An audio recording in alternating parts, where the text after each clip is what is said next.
And then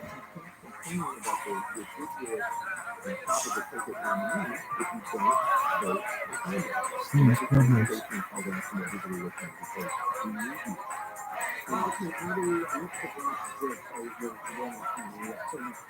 That's what we do.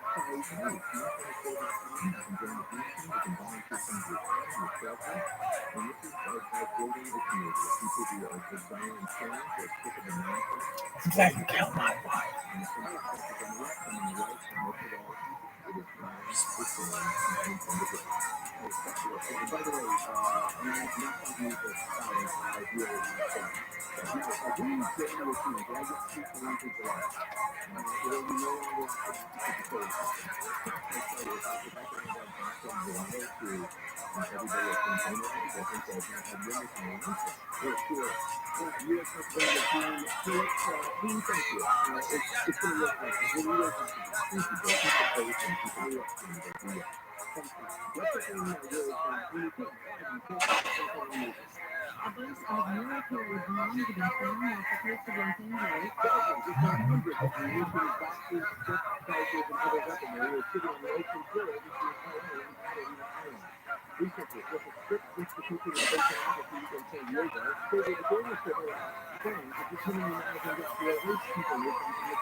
Bitch in this motherfucker. What's up?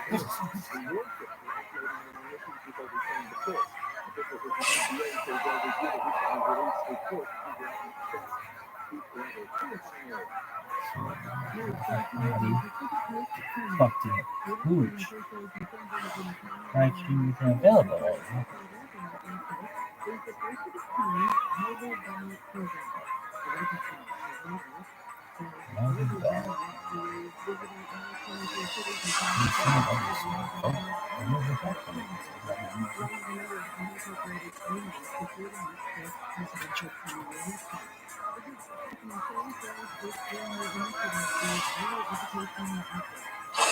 You like that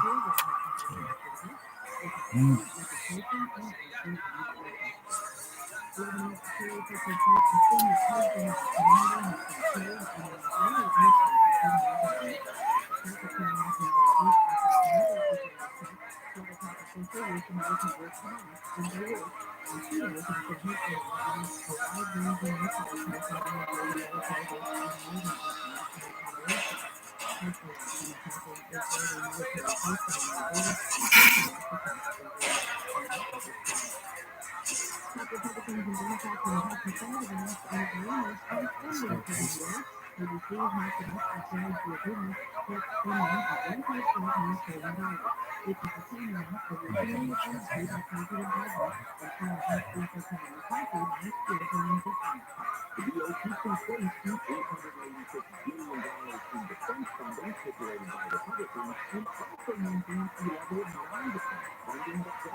What?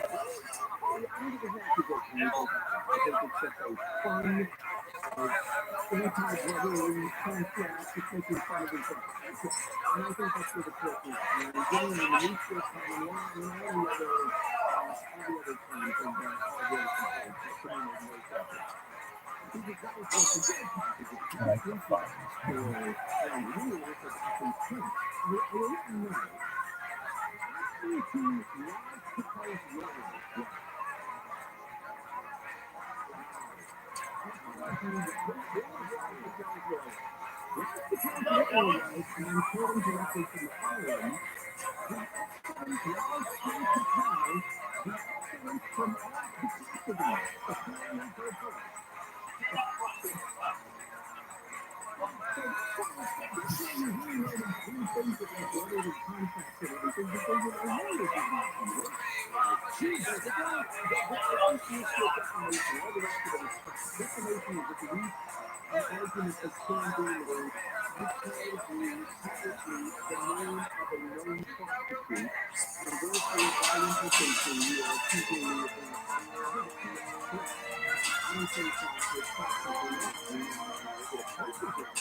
It's going to be very cute, right?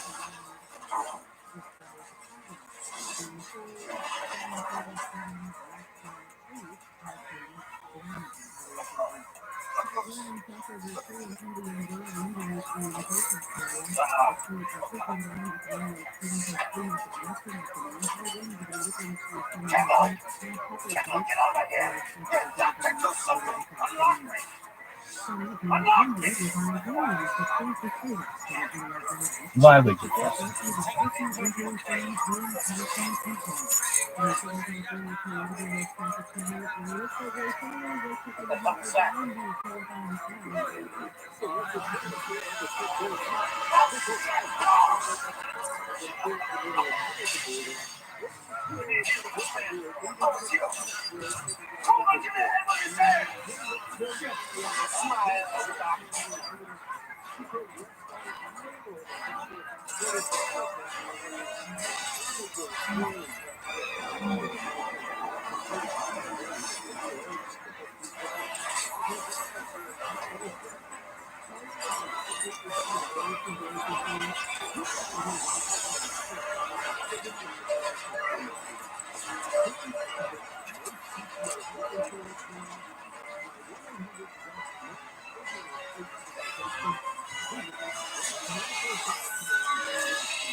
This looks so well.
What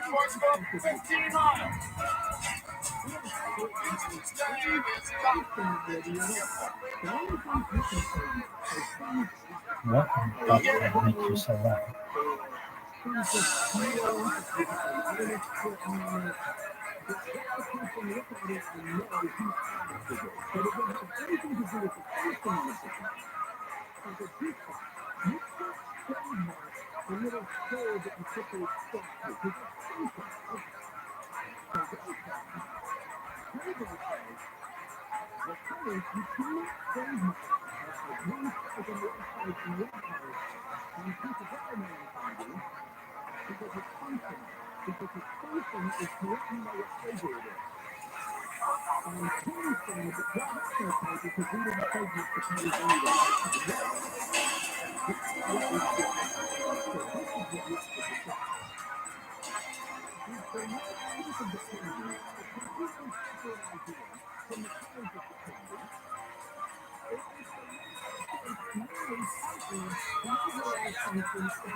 Oh, how I hate this shit.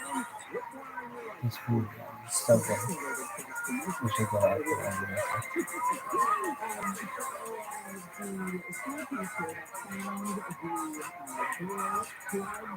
All these sounds should be fucked up.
Whack and track, like lower whack and track, lower whack after that, upper whack and track.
West side.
Gotta close this roof time.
Give me that chance. What's in there?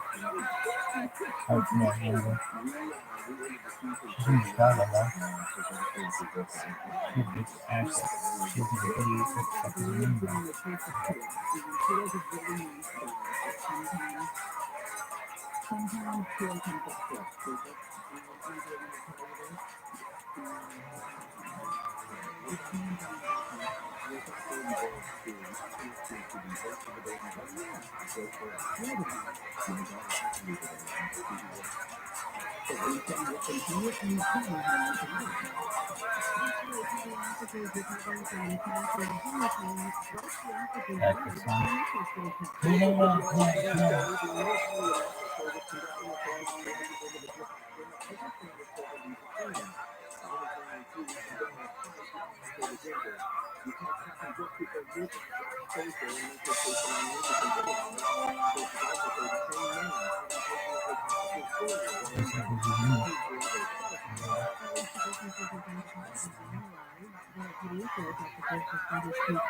That's the song.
What the fuck's wrong?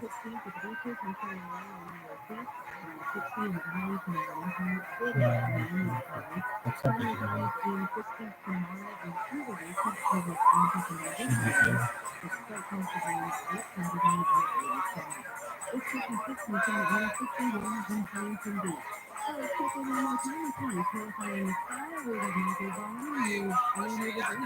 What do you think your name is?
Is that fair?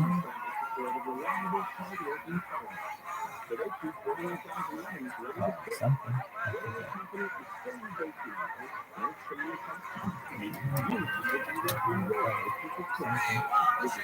Dreamers.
Alright, now what?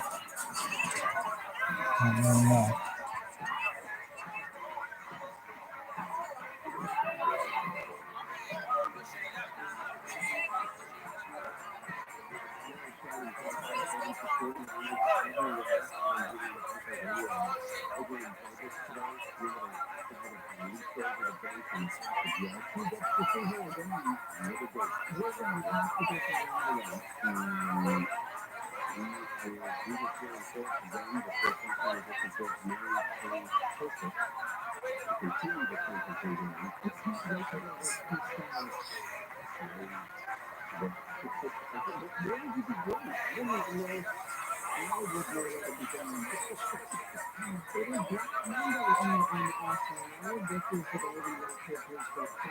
Alright, look at this thing.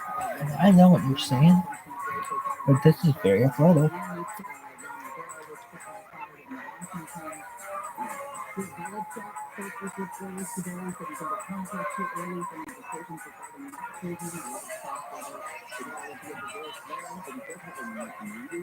Every session.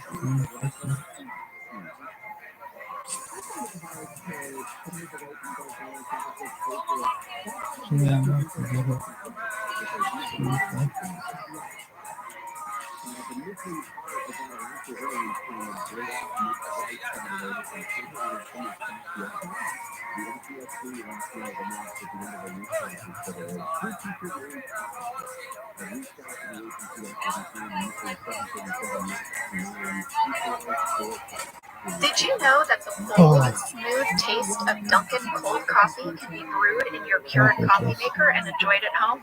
You heard that right. Dunkin's cold K-Cup pods were crafted to be brewed hot and enjoyed cold. Each Dunkin' cold K-Cup pod is packed with the smooth, bold Dunkin' flavor you crave. Pick up a pack of Dunkin's cold K-Cup pods and enjoy a Dunkin' cold coffee at home whenever you crave it. Just brew over ice and sip in seconds. Because the home with Dunkin' is where you want to be. Did you know that the bold, smooth taste of Dunkin' cold coffee can be brewed in your Keurig coffee maker and enjoyed at home? You heard that right. Dunkin's cold K-Cup pods were crafted to be brewed hot and enjoyed cold. Each Dunkin' cold K-Cup pod is packed with the smooth, bold Dunkin' flavor you crave. Pick up a pack of Dunkin's cold K-Cup pods and enjoy a Dunkin' cold coffee at home whenever you crave it. Just brew over ice and sip in seconds. Because the home with Dunkin' is where you want to be. What about the west side? I'm Jenna Fisher. And I'm Angela Kinsey. We were on The Office together. And we're best friends. And now we're doing the Ultimate Office Rewatch podcast just for you. Each week, we will break down an episode of The Office and give exclusive behind-the-scenes stories that only two people who were there can tell you. We're the Office ladies. Today, we are talking about the Valentine's Day episode. I am so excited for this one. Me too. I liked this one so much, I watched it an extra time. I did too. Just for pleasure. I did too. My husband Josh was like, babe, how many times are you going to watch that episode? I was like, I am really enjoying it. I think this one sneaked up on me because there are certain episodes that I remember as being favorites. Yeah. And this one was not on my radar. And then I watched it and so many memories came back. So many. Okay, this is a goodie. This is season 2, episode 16, written by Mike Schur and directed by Greg Daniels. I mean, honestly, that's all you need to know. That's right like there. That super team. Yeah, of course, this is a great one. All right, I'll give a summary. It's Valentine's Day at Dunder Mifflin.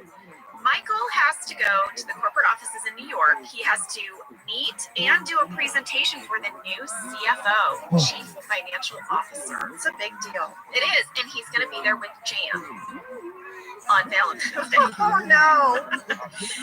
Back at the office, Phyllis is overwhelmed by gifts from her boyfriend, Bob Vance, at Vance Refrigeration. They just come all day, these gifts. All day. Pam patiently waits for a gift from Roy. That never comes. No. And she really dolled herself up. Oh, yes, that's my fast fact number 1, Angela. Do it. Fan question from Baltimore Ashley. What was the thought process behind Pam's hair for this episode? Was there another special meeting? I bet there was. Oh my gosh, you guys. I also got similar questions from Casey McMillan and many other people asking if there was a special meeting for Pam's hair. There was more than a meeting. It was like the Joint Chiefs of Staff. It was. Came together for your hair. So the thought process here was that Pam and Jim in this episode, they're going to be a bit estranged. So wouldn't it be an extra nail in the coffin for Jim if Pam just looked super duper cute? Right. So we thought, can we please do something different with her hair? I had a MySpace blog at the time, and I wrote about my hair.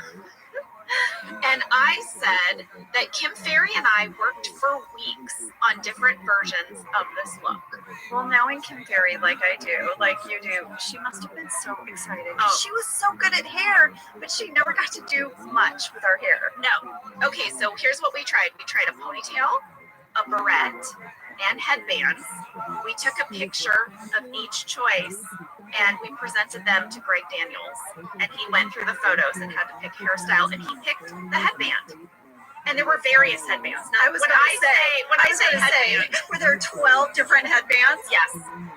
So it was And also ponytails. High pony, low pony, side pony. No side pony. Well, side pony shows up later at the art fair. I wore a side ponytail to my prom.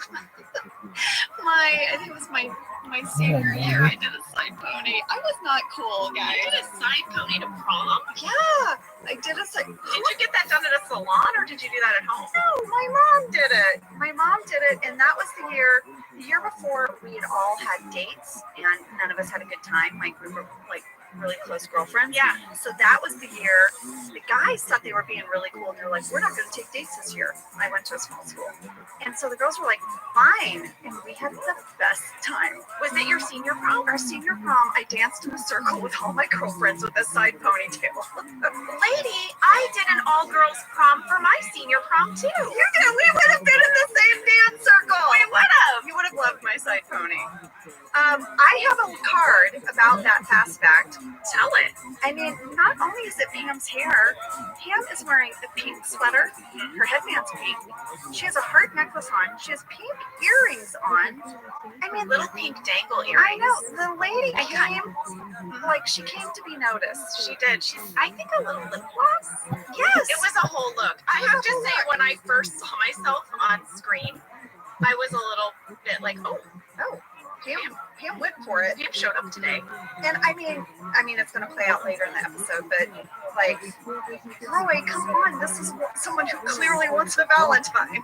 So no matter what she says. Okay, sorry. Fast fact number 2. Fast fact number 2. A portion of this episode was shot in New York City. We got a lot of fan questions about this. People wanted to know if did Steve stand in front of a green screen?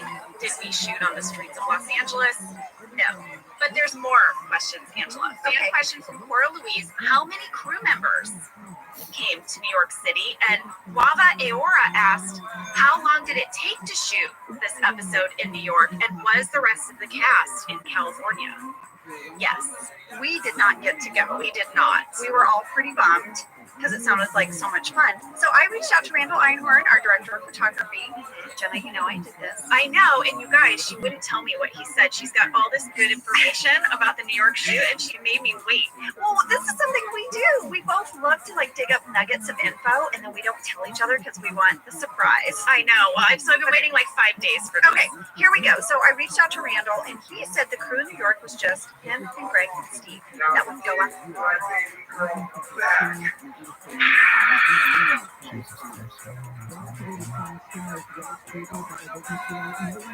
Steve, that would go out on the street when they would film. Yeah. And in the van, they had I think 2 crew members that were New York based, because they had to do things by the rules, you know. And our line producer Ken Spornak. But whenever the van doors would open, it would just be Greg, Steve, and Randall. He said that this was right at the height of 40-Year-Old Virgin. It was the biggest movie in America. He said there was a billboard in Times Square where they were filming. So he said the minute Steve would get out of the van, a crowd would form. So he said they had to move really fast and quickly. And he said he used a Handycam camera, a basic Handycam camera that you could buy at Costco. Whoa, it's a really small camera, so not to draw a lot of attention to them. Yeah, because the minute people saw Steve, literally, he said a crowd would form. Well, wasn't this also right after his Golden Globe win? Oh, yes, it was all of that. He just won the Golden Globe. There was a billboard of him in Times Square, and they're going to film on the streets of New York. Bonkers. Now, this was scripted, though. They had certain scripted spots, but I know that Steve was also improvising and riffing at the same time. It was very loosey-goosey. That's true.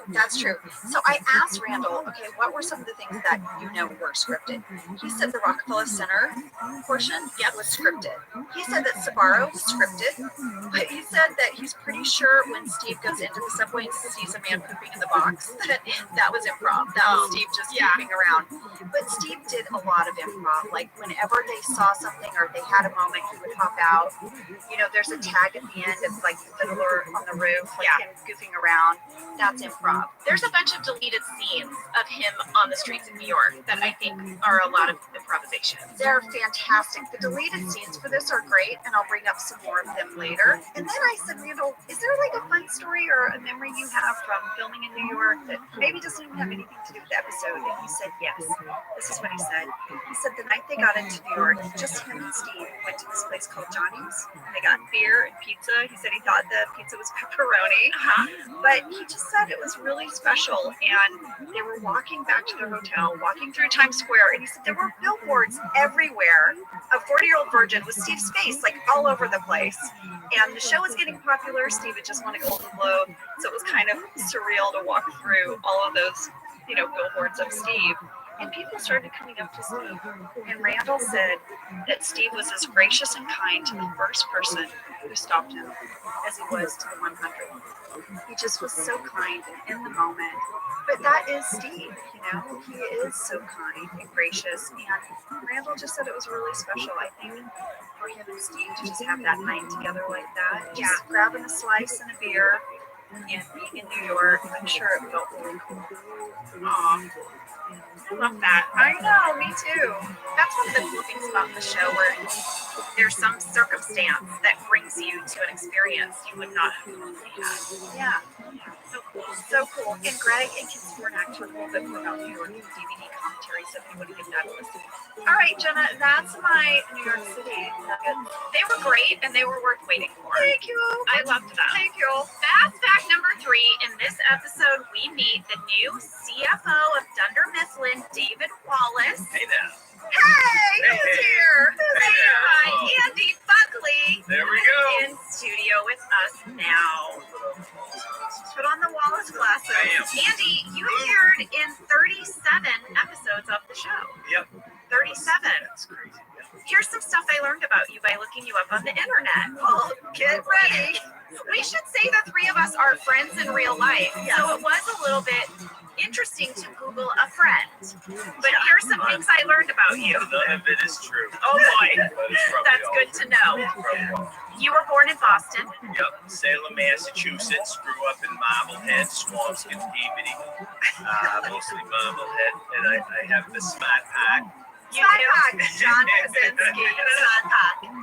You graduated from Stanford University, Yeah. but you got a degree in political science. Yes. That was, Not theater, not acting. No, I was a golfer in high school. I went there to play golf. Like I was on. Like on a golf scholarship? Yeah, they didn't have a ton of money, but I got in through the golf program, and they That gave you means you're $1,000. a good golfer. I used to be. I'm still good, but I used to be. But yes, so and I was a poli sci major. I did plays there, and I had done plays in high school. Also, loved acting and saw James Dean movie when I was in high school. Thought I was going to be like a brooding young. Rooting, golf playing, Yes, all of James the Dean, above. political science. None of it. James. Worked. But when you were cast on the show, Yep. you were working as a wealth management advisor, Yep, which I believe is a fancy word for stockbroker, that's exactly it. at Merrill Lynch. Yes, I studied acting. I moved to Los Angeles. It does not go well for the first 7 or 8 or 9 years. I get little bits and pieces here. Allison Jones being possibly my only fan, luckily. And my wife, who was then my girlfriend, said, "You got to change it up. This is crazy. You can't just keep doing these odd jobs. But I think you're gonna get married." She was like, get a job. Get a job. Literally, basically get a job. And there was an old acting buddy of mine who was working there and still auditioning. He said, come in. You might be great. And they hired me, and I loved it. It was crazy. I loved it. So I started there in 2001 and was there, and that's all I was doing. And then we got married. We had our first son. I moved to Dallas and Jones. We were like the local farmers market on Larchmont.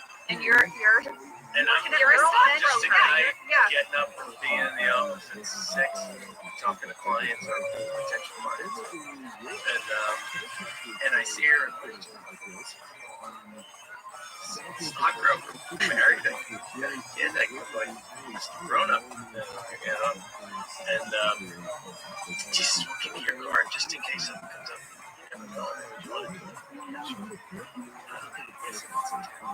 And without her mentioning anything or thinking, 4 months almost later, she calls me and I can't believe I found this card, but I'm glad I did. I think he might be the right guy. You should come audition for this. Boss at the office for the show. Yeah, he's the financial guy. And it was great. So I go in, say hi, do the first scene. I read with Allison. It was Mike Shore in the room, and it was just the two of them. So I read with Allison. I do the first scene, and then the second scene. And Michael says that. Now, knowing Mike the way we know Mike, he loved that. I know that he loved that. That you were actually working at Merrill Lynch was probably one of the coolest things to him. I figured that's why I got there. And then I go back to my office. All right, just go about your day. And then the next morning, Allison calls and says, "Hey, they're gonna hire you." And it was so excited. I was so excited. It's awesome. And at the time, I thought, well, maybe like, oh, this would be cool to get to be on the show like once a year or something like that. Or twice. Yeah, I was gonna ask you, when you auditioned, did they say this was one episode with the possibility of more, or did they give you any indication that this might lead to 37 episodes? No, they didn't say anything. And that, I mean, that was it. It was so whatever day the audition was, and then the next week, I guess I did it. Now, where did you film the boardroom scenes? My memory is that it was right next to our Dunder Mifflin set, that you could walk from our set to your set. Right, that's what it was, yeah. So you were just right there. I was right there, and I show up, and Steve couldn't have been nicer. Everybody, everybody couldn't have been nicer. And it was fun because Greg would come up and he would have an idea, which I can't. I was generally specific ideas, and it was along the lines of like, do this one as if you just want to keep this. Do this one as if you're a little irritated. And he just sort of subtle changes. This is in the great Scott, when he shows the video. Oh my goodness, you guys, your facial reactions to the video that Michael makes is so amazing. It was so wonderful. So when do you get the call that they want you back for another episode? A year later. A year later? Oh my gosh, Andy. Oh, it's great. Allison calls and says, "You're in an episode in a couple weeks, and you're all over. Like you're having a party at your house, and everybody's there. It's crazy." And she's like, "J.J. Abrams just directed. Like it's crazy." You're like, wait, I have some meetings I have to read. Yeah, exactly. To change her. But it was after we hired Ryan at the very end of season 3 that I kind of thought, maybe I'll get to be on this like 2 or 3 times. Like we're coming to corporate, he's coming to corporate. Maybe I'll get to be on. You can see a possible storyline. I thought, oh. Do you get recognized a lot? Do people scream "suck it" at you? Yes. And then do other people wonder why people are screaming "suck it" at you? It's funny. I definitely happen sometimes, and all of this has started to happen so much more in the last 3 or 4 years because of Netflix, and the show is so much bigger. Yeah.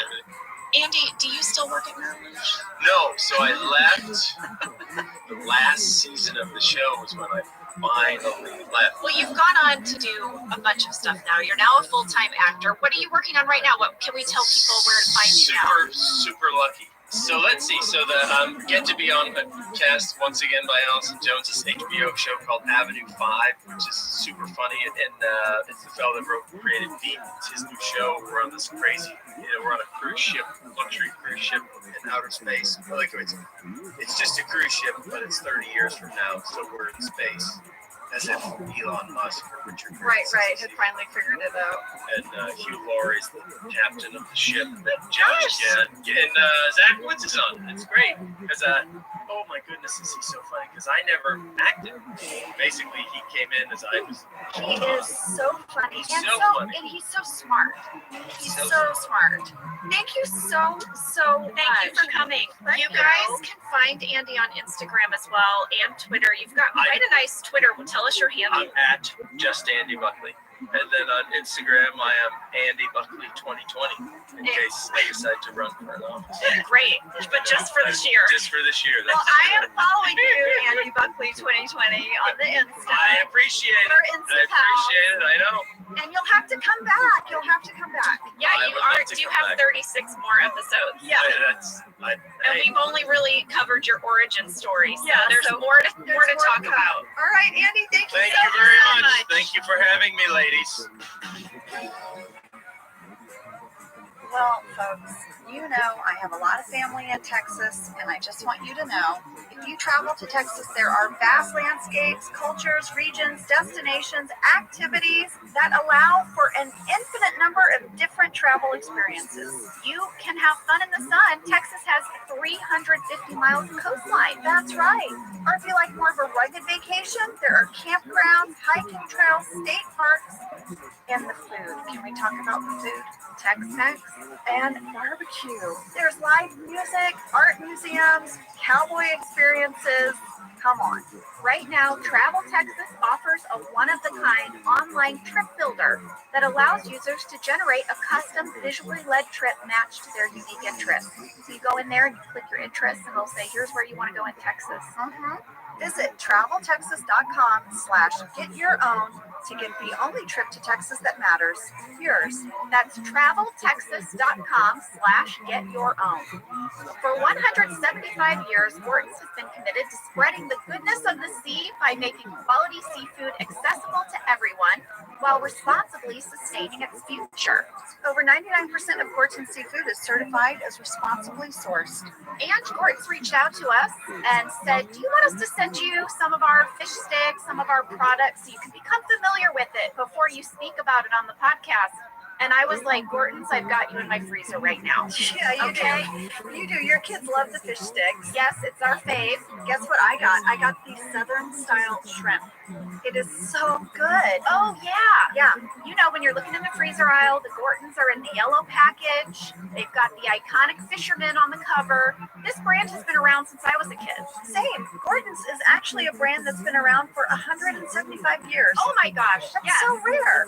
Well, we love Gorton's, and it can help you make your mealtime easy. Visit Gortons.com to learn more, find the store, and get a recipe inspiration. Whether your resolution is to save money, eat better, or stress less, HelloFresh is here to help you do all three.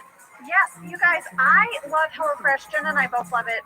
You know why we love it, and guess what I made the other night? What? It was so delicious. I made their pub-style shepherd's pie. I've made it! Yes, it's so good! White cheddar and then thyme mashed potatoes. I know it very well. It's a family favorite.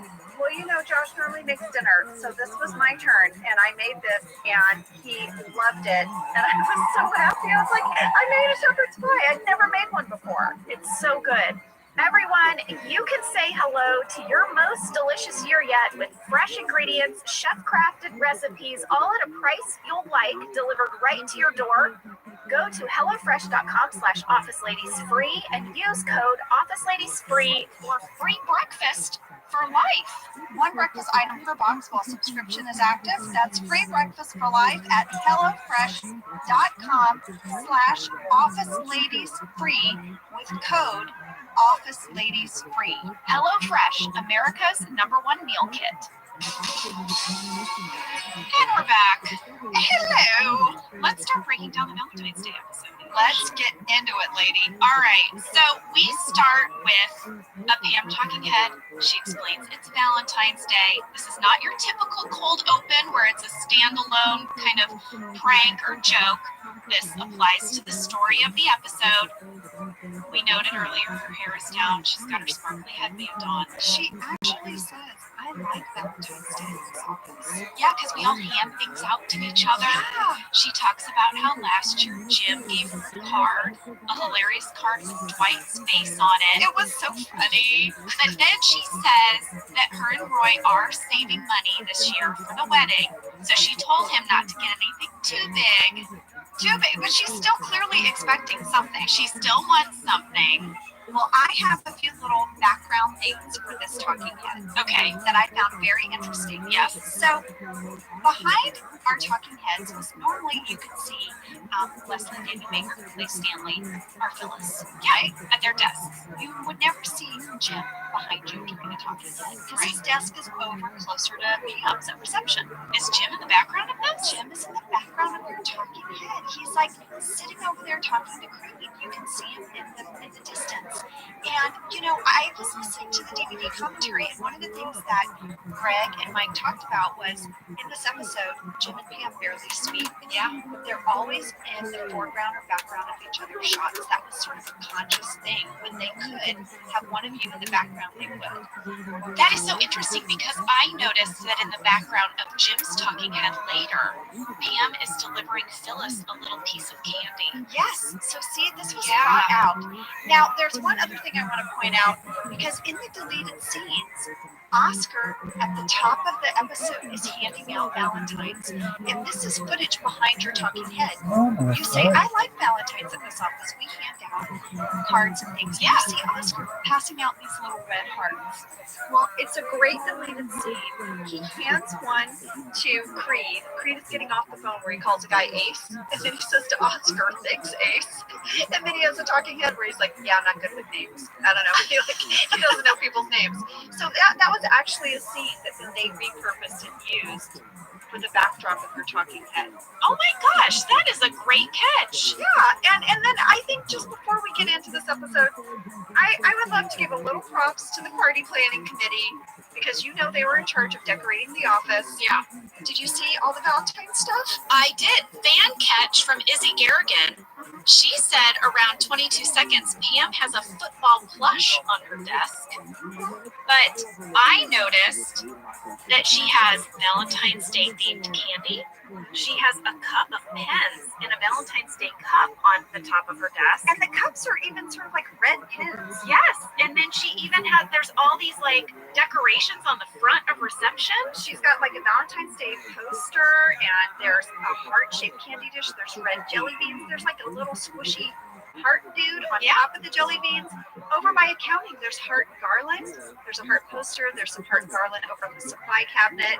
So the ladies really did a good job. They went all out. By all out, they put up 2 posters. It's still within their budget, but it was fairly decorated, I will say. I noticed as well. All right, so next up, Phyllis gets a giant bouquet of roses. Did you catch the card? It made me laugh out loud. No, what was it? The flowers are from Bob Vance Refrigeration. Oh, yes. I did catch that. Yeah. Just that Bob Vance Refrigeration was part of the card. Was part of the card. That does make me laugh. I don't know about you, but my husband, when he gives me a gift, like his card skills, babe, I love you. Okay, first of all, I appreciate the thought, but for Valentine's, his card said, to my wife, from your husband. And it was like flowers, and it was really sweet, but that's all the card said. So we find out now that Michael is heading to New York to do a presentation about the Scranton branch for the new CFO. And we know this is important because there have been rumors of downsizing. And so Michael has to really prove the worth of this branch so that no one gets fired. In this scene, he packs his passport for a 2.5-hour drive, guys. For a drive. It's a 2.5-hour drive. Not even flying. Not going across the border. Nope. Passport. Got it. Dwight asks if he's excited to see Jan because it is Valentine's Day. And then Michael has a talking head where he says, I would have to be a raving lunatic to try to talk to Jan about what happened between us. Her words, not mine. She sent me an email this morning. I love that. I love that so much. Also, did you notice right after his passport, Dwight has on what looks like a BlackBerry? We have some old tech catch there. Ooh, old tech catch. Old tech catch. You can't even say that. Old tech catch. Old tech catch. Okay. As Michael is leaving, he asks Pam if he can pick her up anything in New York. I love Oscar's response. Because Oscar's like the dad. He's kind of the dad. He's like, you know, the best gift would be just do a good job on the presentation so we can all keep our jobs. Yeah. Thanks a lot. Thanks a lot. And Michael's like, me in New York? Oh, my own sensitive. Forget about it. Yeah. You have to go back and look at Oscar's face. Oh my God, it's so good. If that's not a me, that should be. That should be. So then we have our opening credits, and when those are over, Michael is driving to New York. No need for a passport. 2.5-hour drive. Don't need it. Within the continental United States. Still don't need it. And then Jim has a talking head where he tells us that he is not dating anyone. And he's just going to have like a party with his buddies. Well, what the heck happened to Brenda? I don't know. He's not dating anyone. He left Brenda that ridiculously awkward voicemail. I guess that didn't work out. I guess it didn't. Now, during his talking head, you can kind of get a glimpse at Pam's wedding invite list. Yeah, there's a shot of Pam at her desk, and I had a fan question about it. Okay, you know I did a screen grab and tried my best to read every name. Oh, I want to hear what they are. Louisa J said, are the names on the wedding invite list characters, or made up, or based on real life people?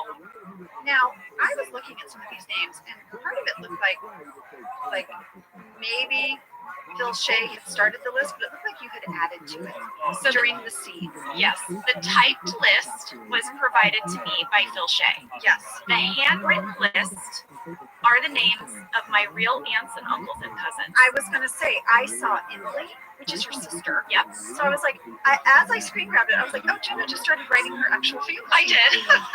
Okay, that's what I thought. Yeah. I wrote down Bob and Billy, Jim and Debbie, Ed. Yeah, you wrote down Ed, Mark, Jim and Debbie. It looked like Ann, which is your mom's name. That's my mom. Yeah. Yeah. Okay. I just thought it would be fun because maybe they would get to see their names on TV. No, I think that's fantastic. I would have done the same thing. I'm pretty sure my Uncle Bob did write me an email because he noticed, or someone noticed and told him. So that was like a fun little thing. I think it's also good that your family has somewhat like common names because like I would have done the same thing, but my list would have been like Bertie. My Aunt Selma. I could be like, wait, this list looks a little southern. Let's see. Next up, Dwight gets a Valentine's Day gift. Oh, There's a box on his desk. he gets the best gift ever. Yes, he gets a Dwight bobblehead, a bobblehead of himself. And we had a fan question. Actually, a lot of people asked, but Callie Peck and Enza from Chicago both asked, how was the Dwight bobblehead made? So Phil Shea found a bobblehead maker on the internet, and he had Rain pose for pictures in his Dwight outfit, and they took pictures of him from all directions, All angles. yes, and sent them in. It took a couple of weeks, and they sent back a sample. They were able to make notes, and then they sent the real thing, and they just sent the one. Yeah, I remember the real thing too was kind of fragile. Yeah, And it was heavy. heavy. Heavy. It's not like the ones you can buy now online. It's not made out of plastic. And if you want one of yourself, the guy's still making them. Oh, what's his name? Let's give him a shout out. It's bobblemaker.com. Bobblemaker.com Yeah. made the original Dwight bobblehead. That's right. And it was originally called It's You Small. And Small. I like that. It's You Small. But yeah, bobblemaker.com. That's where you can get a bobblehead made of yourself. And I went on there, and they're really great. You can also get them made of your pets, your whole family. He'll also just sculpt your face and put it on a coffee mug, like coming out of a coffee mug. That one I wasn't Quite as attracted to. I'm gonna just be honest. The coffee mug giving birth to your face. Yeah, but the bobbleheads are amazing. I would kind of like a bobblehead of our cat Oreo. I thought the same thing about Sunny. Oh, we should get kitty cat bobbleheads. I want a kitty cat bobblehead. Okay, where are we? I had another question about the bobblehead from Dagmara K. Did anyone end up keeping Dwight's bobblehead? Well, I just assumed that Rain got to keep it, so I texted him and he said no. NBC, and they auctioned it off when the series ended. Oh, that makes me a little sad. It makes me a little sad too, and it brought up a question for me. I remember NBC did this big auction of all our stuff. They auctioned off some of our clothes. Oh, there was a big auction. I think they auctioned off all the desks.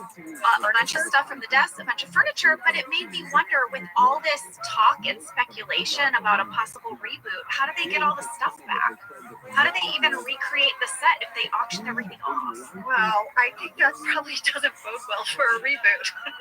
I think people are like, nope. They'll have to, get bobblemaker.com to make another bobblehead, I guess. I don't know.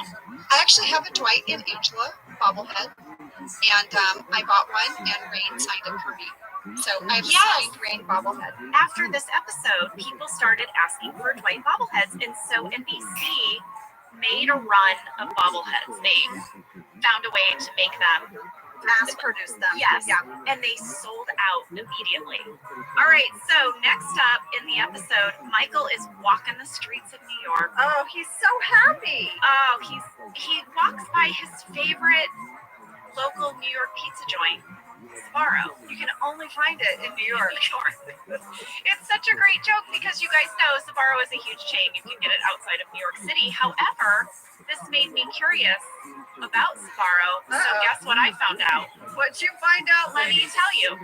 Sbarro began in 1956 when Carmela and Gennaro Sbarro opened an Italian grocery store in Brooklyn that also happened to sell food. Okay.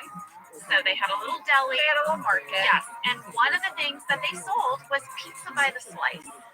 Mama Sbarro, as she was known, had this pizza by the slice, and it became super popular with construction workers, shift workers who needed to grab something in one hand and eat on the go. They became so popular that they ended up opening a second location that was only about pizza. Okay. Pizza only. We are not sponsored by Sbarro. We are not. Probably because I can't say it. Sbarro.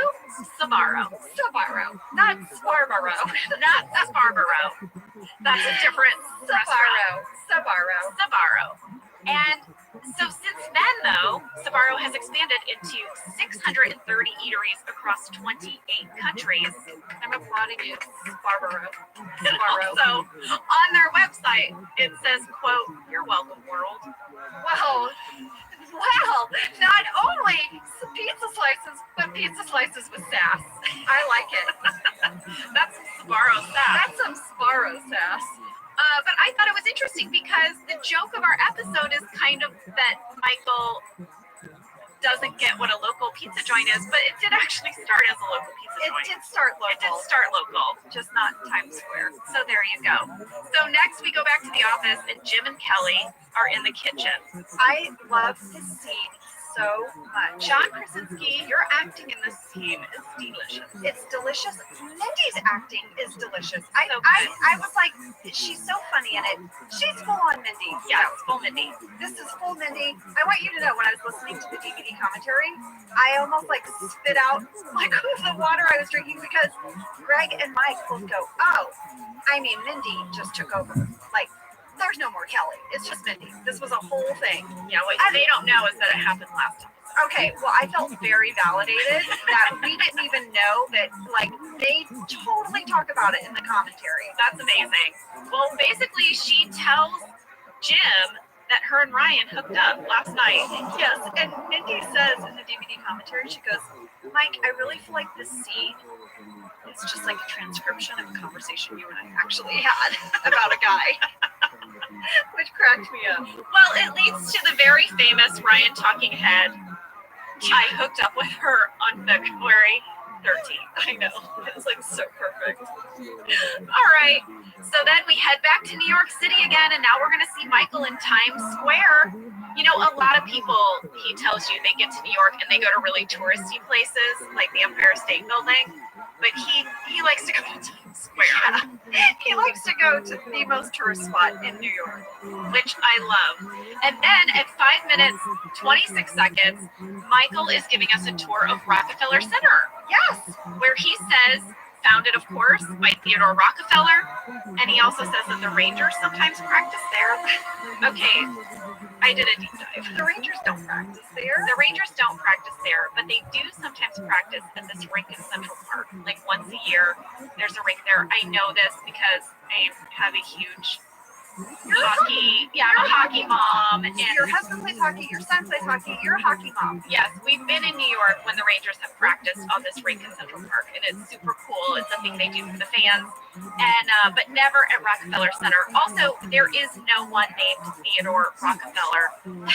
I did a deep dive on the Rockefeller family, and I could not find anyone named Theodore.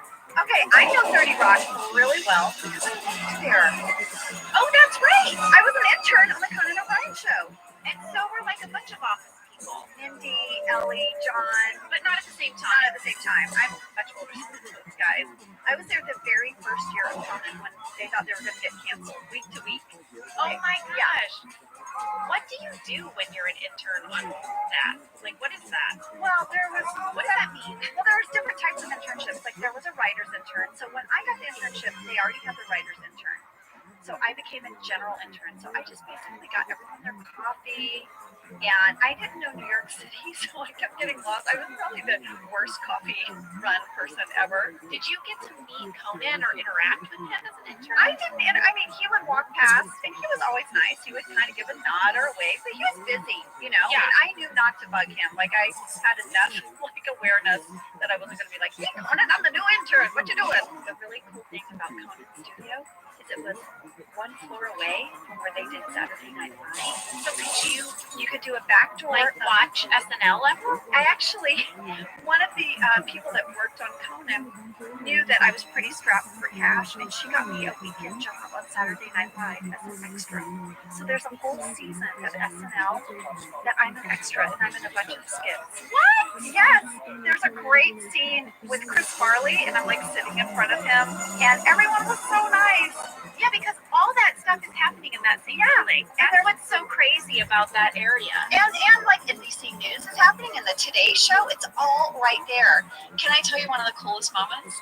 Is right outside the stage doors where we recorded. I'm standing in this hallway alone. There's no one in the hallway. The elevator doors open, and Robert Redford walked out. Wow. And he was with like an NBC, you know, someone in a suit, and they were walking down the hall, and they just walked past me, and I was just like, just watched Robert Redford walk right by. Wow. And I'm just like a young kid from middle of nowhere, Texas. And it's just like a really cool, surreal moment. And there were many of those in my time there. That is pretty awesome. So we got a lot of fan questions about this Tina Fey, Conan O'Brien business. Yeah. The first one is from Sarah Marshall, 44. Did production hire the woman to play the fake Tina Fey, or was she just a random person? No, we hired her. She is an actress named Miriam Tolan. She's been in a ton of stuff, including, ironically, an episode of 30 Rock. Season 2, episode 14. She has a really fun scene with Jason Sudeikis around 12 minutes. She plays a woman at a check-in counter at an airline. It's very funny. I went back and watched the whole episode. It's really good. And then we had another fan question from Libby Fitzgerald. Please explain the Conan cameo. Well, you know, Greg and Conan were very good friends. They went to college together. They were roommates. I think some of their very early writing jobs on SNL and Simpsons, they were like, they lived together. They're friends. They're really good friends.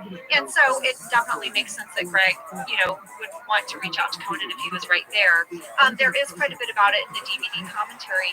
But one of the things that really stuck with me that I loved is that Greg said it took Conan 15 takes to time that out. Like he said, literally it took about 15 tries. And he said, you think Steve gets a big crowd? Imagine Conan standing in front of the building where they taped Conan. Yeah. He said the crowds were crazy, so they were trying to get that. And he's really tall. He's incredibly tall. Red hair. He's very, very distinguishable. Hard to blend. Hard to blend. Mike sure said that he wrote the scene with fake Tina Fey as a shout out to her, a little nod to their time together on Saturday Night Live. Because he said tourists were constantly mistaking other women with brown hair and glasses for Tina Fey. It was like almost like a joke. They would watch other women like get tapped on the shoulder, and it was never Tina Fey. And he said that many times him and Tina would like take a coffee break in between writing and walk outside, and no one would stop her. No one would stop the real Tina Fey. No one would stop the real Tina Fey, but they would mistake all these other women. And so he said that scene was kind of his little nod to Tina. Oh my gosh, I love that. I did too. I love that. All right, so next we go back into the office, and more flowers arrive for Phyllis from Bob Vance. I mean, Not for Pam. Here for Phyllis. Pam is getting annoyed, and you know who else is taking it hard? Meredith. Like she's taking it real hard. She's looking real sour. Yeah. Well, then we have this awesome covert scene between Dwight and Angela at the copier. Yes. He says, "Thank you for the gift." And then she says, "I haven't gotten one yet. I haven't gotten anything. No. Now, this has nothing to do with That's how this we're scene, Lucy. but I have to bring it up right now because this is the first moment we really get a full shot of me right on camera. Yeah. Do I look tan, Jenna? Do I look a little tan? Yes, now that you mention it. Oh, I am very tan because in my journal, you guys, I wrote, we shot this during the Golden Globes when I got that Mystic spray tan. Oh, that's right. When we went to the Golden Globes, when Steve won, Yeah, you got a spray tan that was real dark. it was orange. Guys, I watched this episode and the next one. I am like orange for 2 weeks. Oh my gosh. I mean, I am so tan. It's ridiculous. And they tried to like make my face look lighter. Like They tried to tone it down. I wrote about it in my journal that they tried to tone down my tan. But what happened was I just look weird. I thought you looked good in this episode. Well, I have a Mystic tan. Oh, A spray tan. But anyway, when I watched that scene, all I could see was my very, very tan forehead. And next to Rain, I look crazy tan because he's so white. But yes, I have given twice. He says the best gift ever. yeah. And then he promises that he has one for me, which I'm very happy about. And he clearly realizes, oh no, now I have to deliver. Exactly. Exactly. He says you'll get something by the end of today. He needs to give himself some time. Yeah, to get something.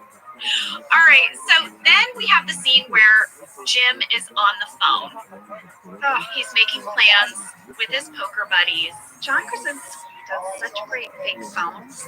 You guys, Great fake phone. Fake phone is not easy. No, there's no one on the other I end of that call. fully believed he's talking to someone, and his laugh seems so organic. Yeah, I'm like, John, applause for fake phone skills. great fake phone. Really, really good. And this is also sort of the time in their relationship, if you will, where Jim, I mean, you have a wedding dance.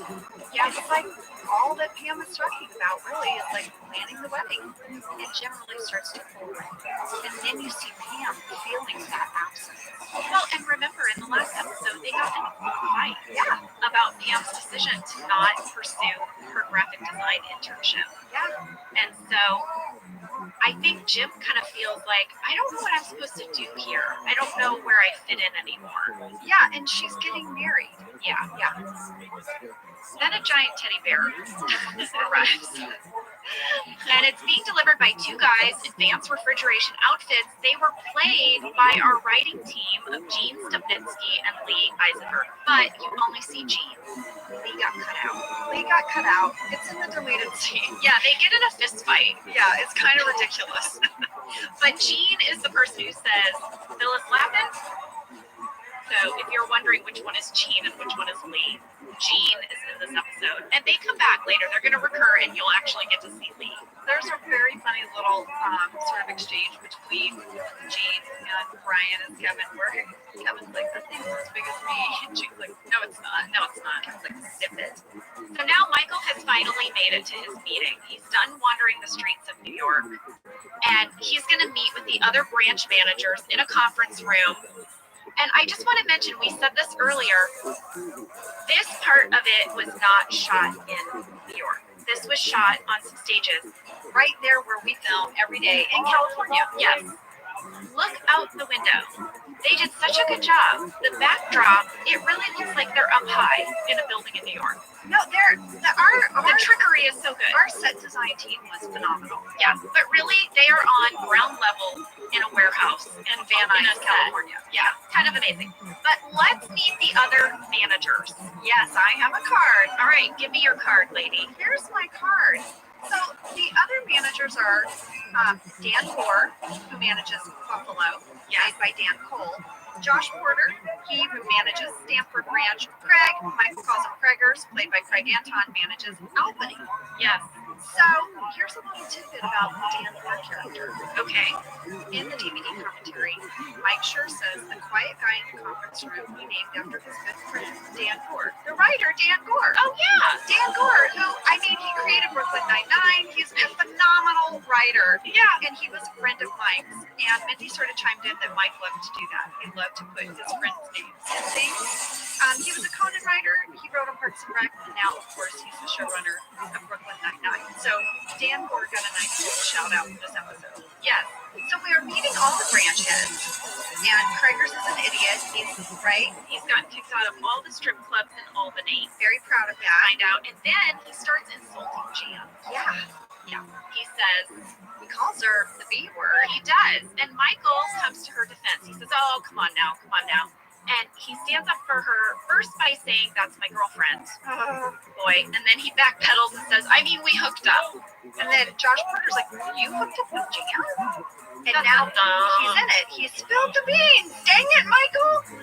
He's only been there like 5 minutes. Yeah, he's been in a room with these people for 5 minutes, and he's already told everyone that he's hooked up with Jan. With their boss. Yeah. Oh, Michael. And then it's like crickets in the room. All right, well, maybe we should take a break. Yeah, with that news. On that news, Michael has just spilled the beans, and we'll be right back because one of my favorite scenes is happening back in the office. Yeah, We need to talk. it's good stuff. This show is sponsored by BetterHelp. You know, around New Year's, we all reflect, and people really start making lists of what they can do to be their best self for the next year. Yes, I think, the new year definitely makes you think New Year's resolution.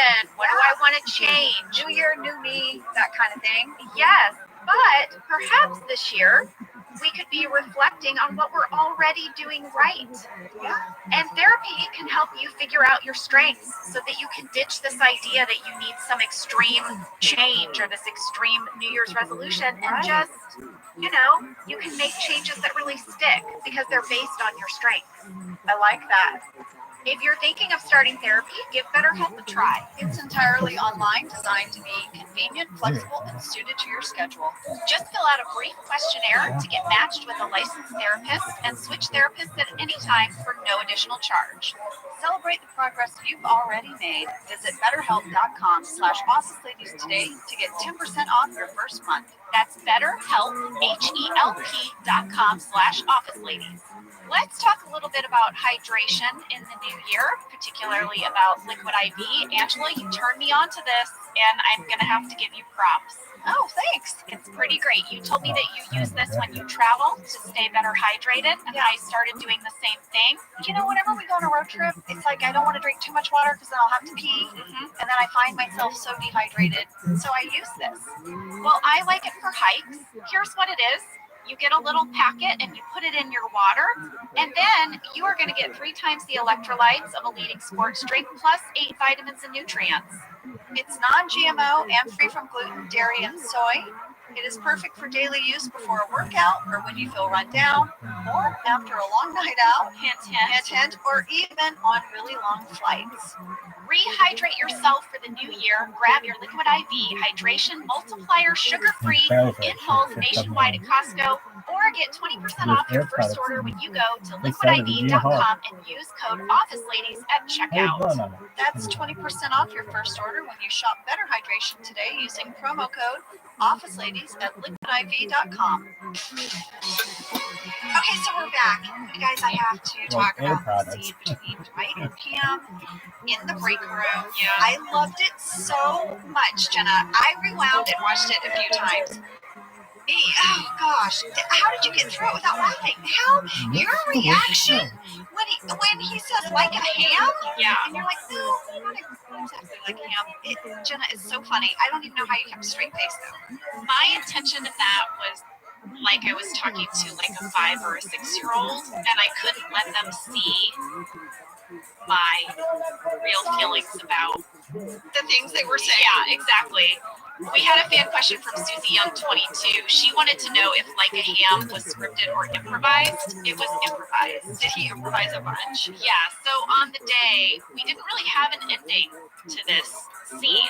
Okay. We had him coming in and asking for advice, and they wanted a button. And this would often happen in scenes.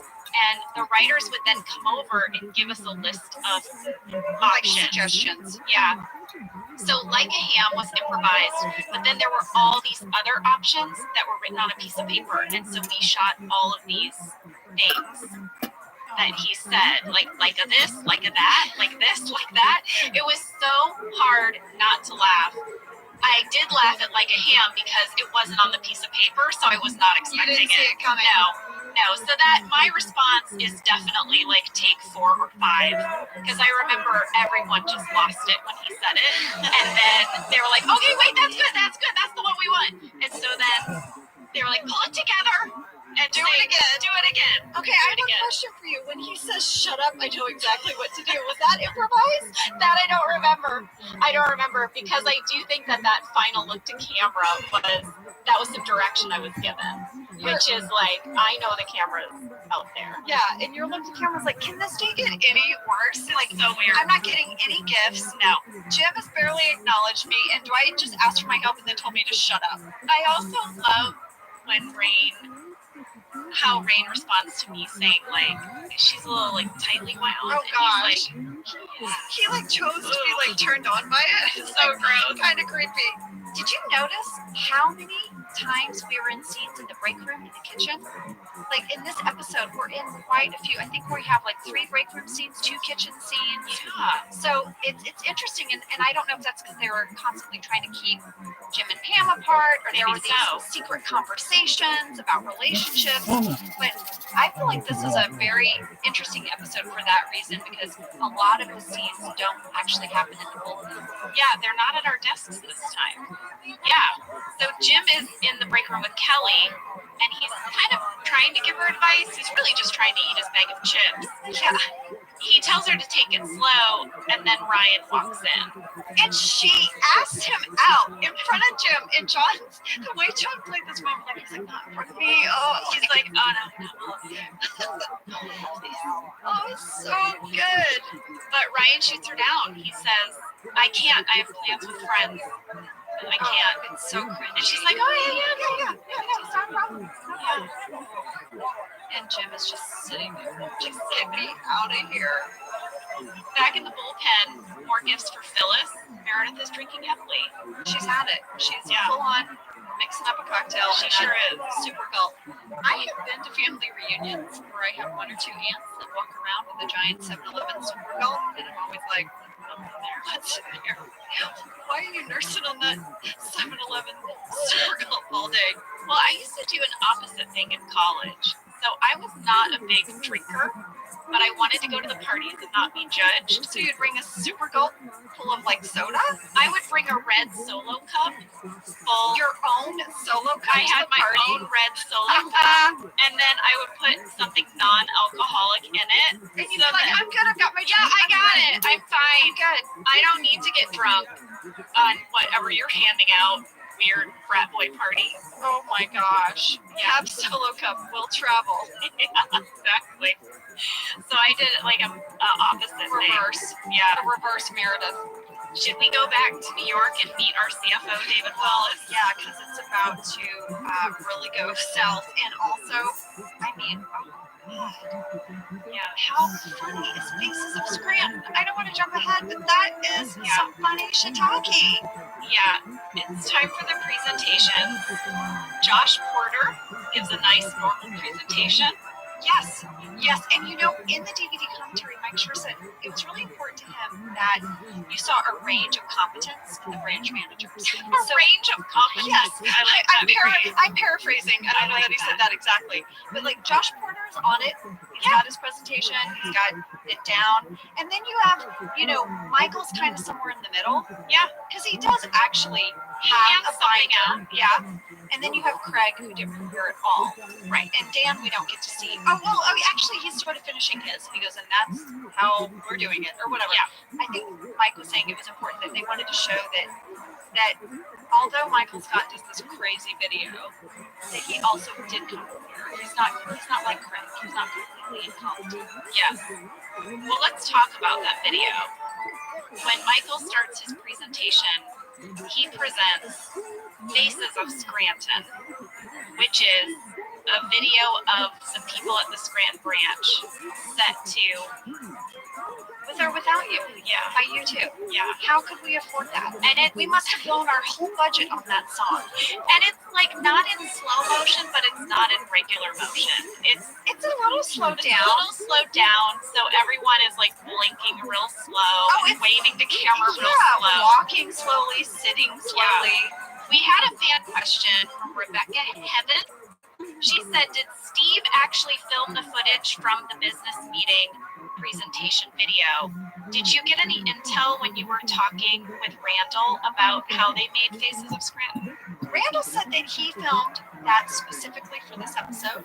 Okay. It wasn't pieced together from other footage. That was my question. That he actually filmed that. I noticed I'm wearing the wardrobe for boys and girls.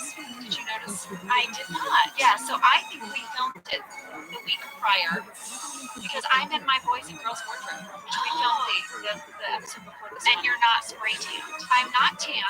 And faces of Scranton. I'm not tan, and I'm in my pink sweater with my low ponytail. Oh, okay. Yeah. So that I think we filmed it right before, but I'm happy to hear that because my memory was that those shots were scripted in the script. That there was a description of Faces of Scranton.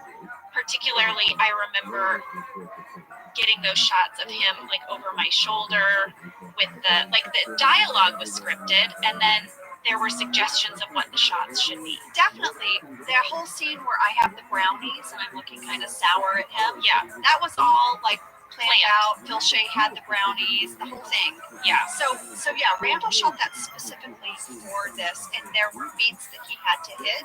Now the great thing is, you guys, if you love it, go to the DVD extras because there's extended footage. What you see is actually condensed. There's actually more footage of Faces of Scranton. Maybe that's the version that Michael submits to the film festival. Well, but he tells, so he's like, but you know what, maybe it's not appropriate. Maybe not. Maybe he will, maybe he won't. Maybe he won't. He's not sure. The video doesn't go over well. They're stunned. Oh my God, Melora's reaction as Jan is just amazing. Melora, you crushed it. I loved it. So David just asked for his sales numbers. He's like, can I just get your sales numbers? And I was really worried for a second. I was like, oh no. But no, Michael has those too. He hands out some little binders. He was prepared. He had binders all ready to go. That's Michael in a nutshell. He's trying to be outside the box. He's trying to tug on your heartstrings and this is his whole thing. He wants the work to be more than just a binder of numbers. He wants it to be about people. The thing is, they are his family. Yes. You know, things move at a slower pace. The song is with or without you. It has nothing to do in the workplace. No. Like it's like a love song. Yeah. And just it was like, or spend a day in Phyllis's pants. What does he say? Spend a day in Phyllis's pants. That's not what he says. But well, he says like, see what it's like to walk a day in Oscar's shoes, or sit in Phyllis's pants. I don't know what he says about Phyllis's It's right pants. as she's sitting down. Right as she's sitting down. I just love it. I hope this gave you a taste of what life is like if you've done living in Scranton. What it's like to walk a mile in Oscar's shoes, or try on Phyllis's pants. There it is. Or try on. Okay. So he says, try on Phyllis's pants. Yeah. In slow mo as she's sitting down. Yes. Faces of Scranton, and then the very end. Great Scott! Mike sure said that was an afterthought. That he just sort of added that last minute and they made it. But it's So funny. It's so funny. So funny. All right. So now we're going to go back to the office again after that presentation. And Oscar is going to get some flowers. Not flowers, he got a plant. Well, yeah. Which I think is perfect. Perfect. And he reads the card. He says they're from his mom. And I loved his choice of putting the card in his pocket. Yeah. He puts it in his pocket. Puts it in his pocket. Meredith has passed out. There's nothing for Pam. There's nothing for Angela. Yeah. And Meredith getting is going annoyed. to sleep this one out. Here's a fan catch. At 14 minutes 45 seconds, Adam West 84 says, there's a huge week calendar on the wall beside accounting that you can see from both accounting and from reception. It's always there. It's always there. It's a dry erase board calendar. Yes. He said it has always bothered him that they abbreviate Thursday as THUS, thus, instead of THUR. And you said, quote, it breaks my mind.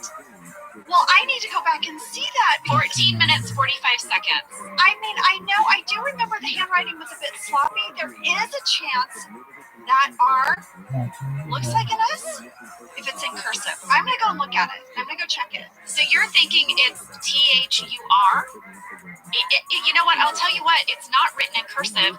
The days of the week are taped out Oh, in block letters. Well, THUS, thus.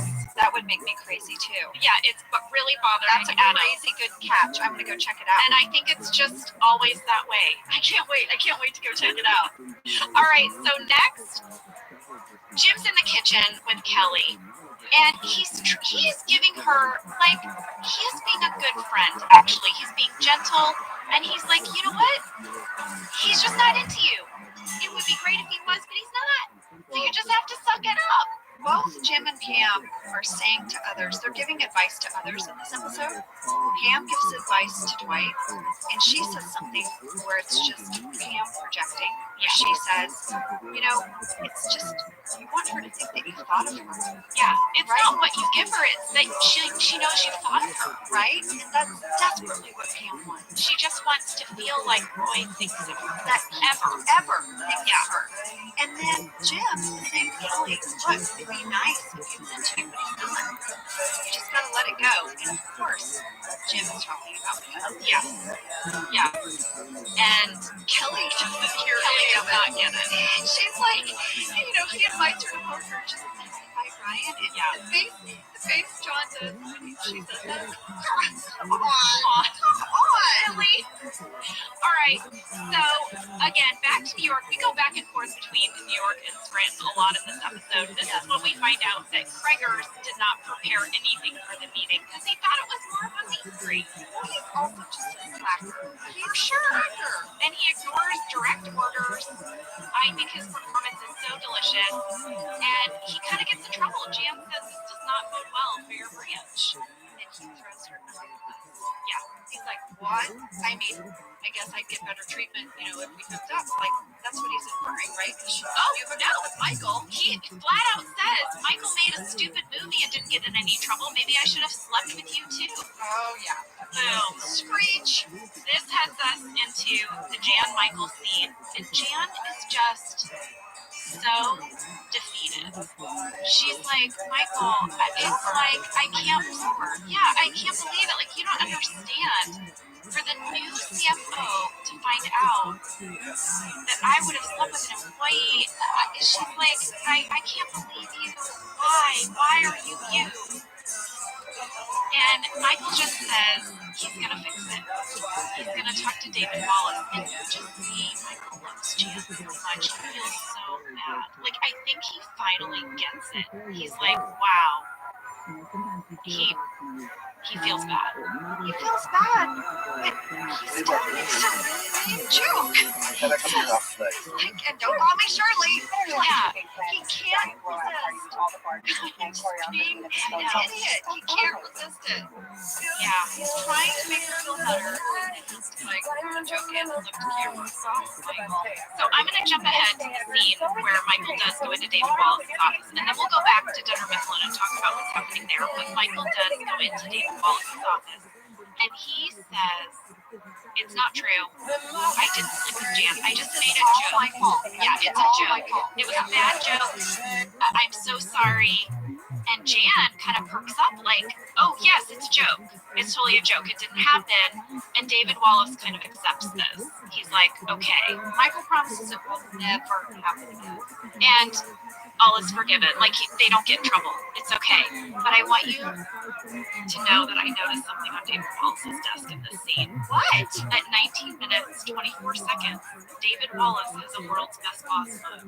Oh my God. But it's black with white cursive writing. Nice catch, lady. Yeah. If you freeze frame it. Oh, that's a World's best boss really mug. good catch. Yeah. Oh, wow. And I have to imagine that that was a choice and that that's a very subtle Phil Shea thing. Yes.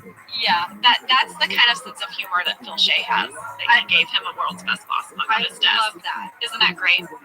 All right, so back at the office, Angela finally gets her gift from Dwight. It is a key. Angela, your performance in this scene is so good. Your realization, you get this key, and you're like, it's just a key. Like, I feel like I could hear your whole interior monologue. What is this key? I don't even know what this is. Oh. Like, you're so delighted. It's so great. I had a fan question. Jenny Zislin asks, was the key Dwight gave Angela for her to move in or just for her to have when she wants to stay there? What do you think? I think it's an all-access pass. I don't think I move in. We're not ready for that. Yeah. But it means I get to come and go now as I please. Yes, I had the same interpretation. Yeah, That's what I think she's too. thrilled by it. And in the bloopers, one of my favorite bloopers from this episode, they're on YouTube. There was the thought at first that Dwight would give her this gift with a card. Okay. So Dwight was going to write a card, and he wanted Jim's help in writing a card for a girl. He doesn't say who it's for, and so he starts. Jim doesn't want to help him. Really, he gives him a hard time, and Dwight's like annoyed. So Dwight is sitting here trying to write this card, and Jim is hearing all of it. And they're in the bloopers, and it is hilarious. But if you want to see John Krasinski break really hard, watch the bloopers on YouTube when Dwight writes, "You are evil like a hobbit." This was the Valentine's card he might give Angela, and John loses it. So that's one blooper moment. Well, next up, Roy comes in, and Pam is done. Yeah, She's very annoyed. yeah. And Roy is like, what's wrong? Are you upset? And she's like, yeah, I mean, I know I said don't spend a lot, but I thought I'd get something. But not only that, the person that fills in the blanks when Roy consistently fails is Jim. Yeah. And he didn't fill in the blanks. No. She's filling it more than ever. It's magnified. She didn't get a cute little card from Jim this year. He No. gave her nothing this year. Nothing. Yeah. But Roy tells her, It's not over yet, baby. yeah, let's get you home and you're going to have the best sex of your life. Your reaction to that was so perfect. Oh my gosh. We had a fan question from Jonia Woods. What is the worst Valentine's gift you've ever received? Have you ever gotten anything worse than what Pam gets from Roy? The best sex of your life. Oh my gosh. I mean, I was dating a guy one time and he got me salsa. Really? Was it special? Was it from somewhere that you enjoyed salsa together? This wasn't a bad gift. Okay. It was just odd. It was just odd. It was homemade salsa. Did he make it? No, a Okay. coworker made it. I think the coworker gave it to him. Okay. And then he was like, "Oh, I got you salsa, baby." Do you like salsa? I like it. Okay. It's like kind of getting like a condiment. Like, here's some mayonnaise. Happy Valentine's. My friend makes their own mayonnaise. Listen, I tried it. It was good salsa. But it was kind of like, okay, well, I think I see the writing on the wall here. How much longer did you guys date? Not much longer. Really? Yeah, not much. Just Shocker. a few more months later. Shocker. But, I am not, like, I don't need a big gift. It's kind of like that thing, if you thought of me, great. Yeah. It's just really random. And I really, really think his coworker made everyone salsa for Valentine's, and he basically gave me, He regifted. re-gifted salsa. What about you? I can't think of a worst gift. I can't think of a best gift either. I think most of my Valentine's days have come and gone without much fanfare. I mean, I love flowers. I do. Flowers are nice. Even fashioned that way. I love flowers. And you know what? My husband was like, Ange, I am not a mind reader. I am not good at this. If you want something for Valentine's, you have to tell me because I am going to get it wrong. So I just said to him when we first got married, I was like, babe, just always get me flowers and I'll be happy. You can put to my wife from to wife. 1 year it was to semicolon wife from semicolon husband. But it was roses. I'm happy. You got me flowers. I just like to get a nice card with a little note on it. I think that's why, I married a writer. Write me something good in a card, and I'm happy. And that's what he does. Generally. To wife. Yeah, I guess very different. That's why you need the flowers. I want the flowers, guys. All right. So now, Pam just so desperately wants Jim to acknowledge her in any way today. And he doesn't. No. He just walks past, kind of taps her desk, says Happy Valentine's Day, and you're like, 5 It's the saddest thing. So sad. That's sex in my life. I can't wait. Happy Valentine's Day to me. For Roy. Yeah, what level of investment is that from Roy? I don't even want to think about it. And then Phyllis and the enormous bear. You know the writers just wanted to see her carry that bear. Oh my gosh. We got a lot of questions about where did that bear come from, and I'm sorry I couldn't get you an answer, but where did that bear come from? I don't know.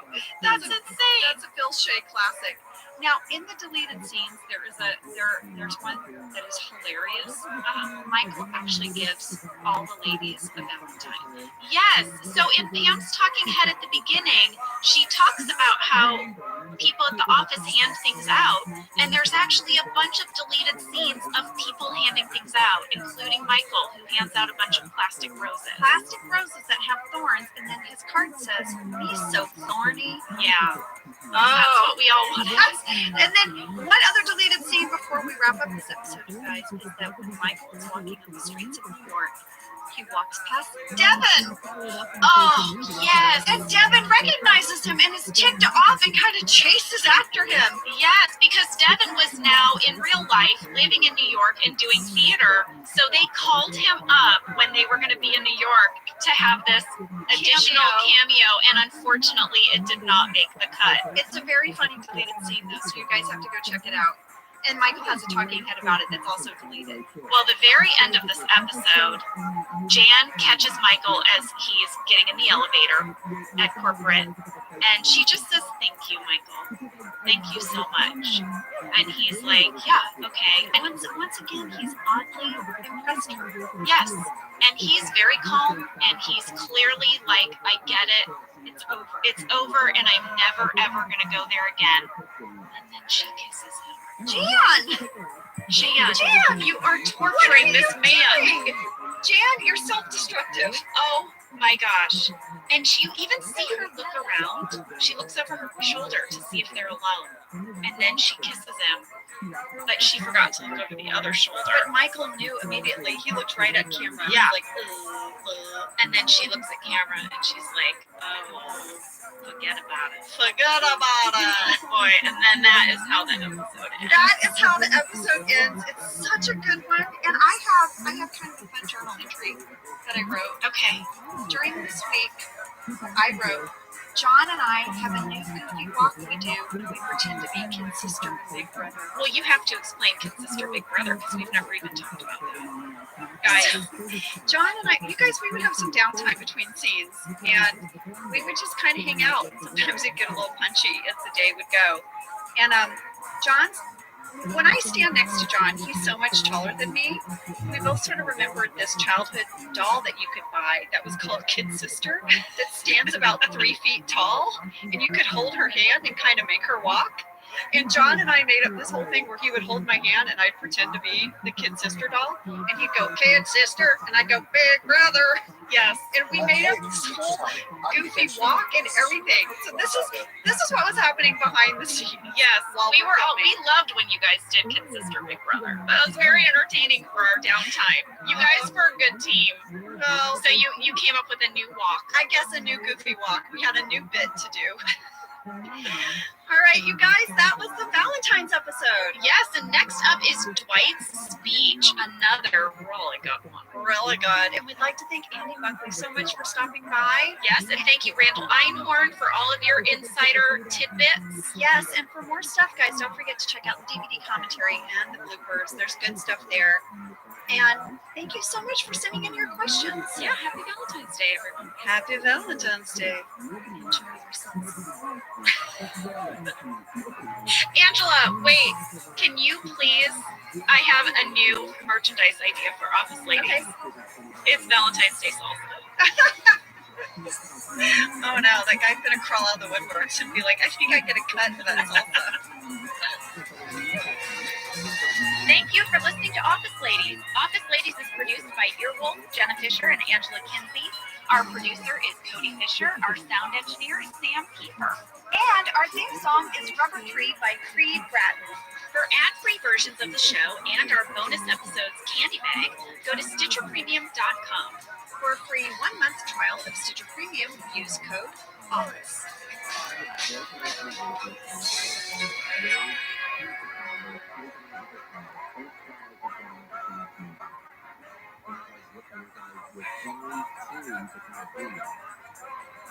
Did you know that the bold, smooth taste of Dunkin' cold coffee can be brewed in your Keurig coffee maker and enjoyed at home? You heard that right. Dunkin's cold K-Cup pods were crafted to be brewed hot and enjoyed cold. Each Dunkin' cold K-Cup pod is packed with the smooth, bold Dunkin' flavor you crave. Pick up a pack of Dunkin's cold K-Cup pods and enjoy a Dunkin' cold coffee at home whenever you crave it. Just brew over ice and sip in seconds, because the home with Dunkin' is where you want to be. I'm Jenna Fisher. And I'm Angela Kinsey. We were on The Office together. And we're best friends. And now we're doing the Ultimate Office Rewatch podcast just for you. Each week, we will break down an episode of The Office and give exclusive behind-the-scenes stories that only two people who were there can tell you. We're the Office ladies. Good morning, Office ladies! I see what you're doing there. You see what I'm doing? You're tipping your hat a little to this episode, bitches. Dwight's Speech, Season 2, Episode 17, written by Paul Lieberstein and directed by Action Charles McDougall. Wow, I've blown out my voice already. Someone driving right now is like, that's not the only thing you blew out. Like 3 sentences in. Thanks, I was driving when you were like, good morning, Office ladies. All right, I'll tone it down. Look, I'll get real. I'm going to NPR right now. Oh. NPR voice. I'm going to do my summary, but I'm going to do it real gentle. Like that? Yeah. Here, yeah. Hi, welcome to Office Ladies. I'm Angela Kinsey. I'm Jenna Fisher. We're best friends, and we're breaking down an episode of Dwight's Speech. All right, I'll stop it now. Dwight is named Salesperson of the Year. It's a big honor. It's a huge honor. Yeah, and as a result, he has to give a speech in front of 1,000 people. And he's really nervous, so he goes to Michael for advice.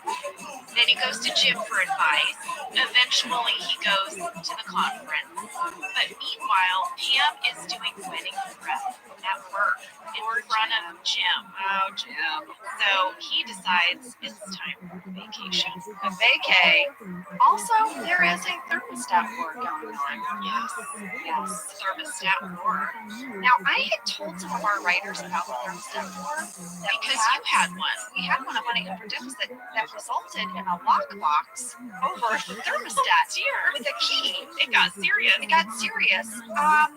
So I have What no were idea. you? Were you a colder or a hot? I was Jenna. I mean, for our listeners who might not know that you're wearing a puffy coat as we record this. Right now, I have a Guys, literally, she's wearing a puffy coat. That's not a joke. I have a t-shirt on, a sweatshirt with a hoodie, and then I have an enormous puffer over that. Yeah. I also own a sweatshirt that says always cold.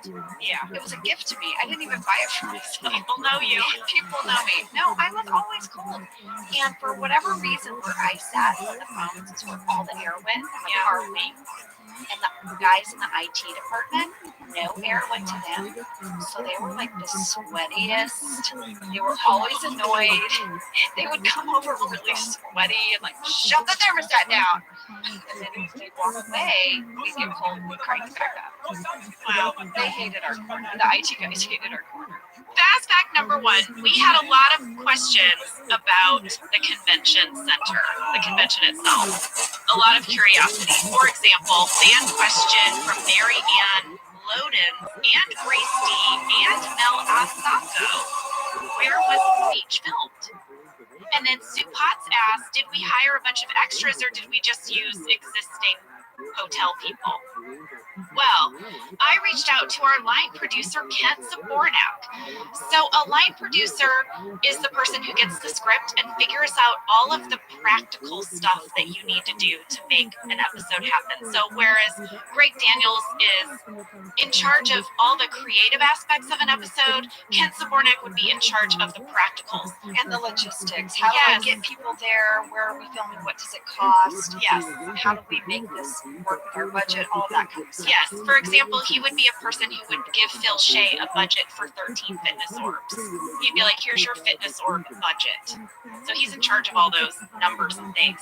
He said that we filmed for only one day at the Universal Studios Sheraton Hotel. Now, I had written in my blog a while ago that we had 500 extras. But Kent said we did not have 500 extras. We had 400 extras, yes, and 100 dummies. Bodies. Yes, Fake bodies. torsos with no arms and legs, dressed up in suits. Yeah. And 5 dummy wranglers, people who carried them around the room and put them in different places depending on the shots. I mean, that is crazy town. That is crazy town. I did have in my notes that we had about 400 extras, and it's the most extras we had ever had. Yes, this is true. So Kent said that the dummies were mostly in the back and on the sides. Yes. He said if you pause and look, you can find them, but I went frame by frame and I could not find any. The room was. I mean, I really looked. Yeah. So there were only 3 cast members that went to the convention, and it was, Rain, obviously Dwight's speech, and then Michael and myself. The room was actually really big, and if my memory serves, they had the dummies sort of way towards the back, so it just looked like the room was filled all the way to the back. I wouldn't think that you could catch it. He mentioned that Charles McDougall was really worried that you were going to see these dummies. Yeah. And so the Wranglers really moved them around a lot. The dummy Wranglers. What's interesting to me... Is that our book? The dummy No, that's Ken Zabornak's book. Yeah. About dealing with us. Yeah.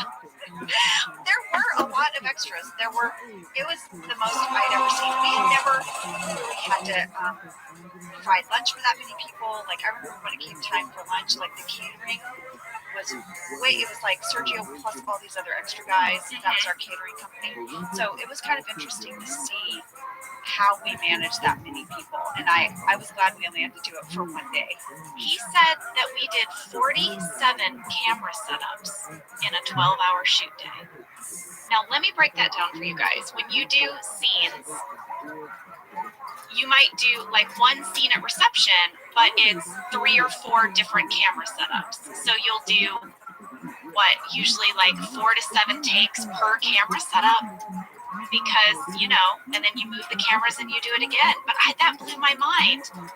He said that we started at 7 a.m., wrapped around 7:30, and managed to shoot 7 4/8 pages, which I guess is a fancy way to say 7.5. Okay. Fast fact number 2. Rainn Wilson was very sick for this episode. Very, very sick. So we just explained to you everything that went into planning this workday.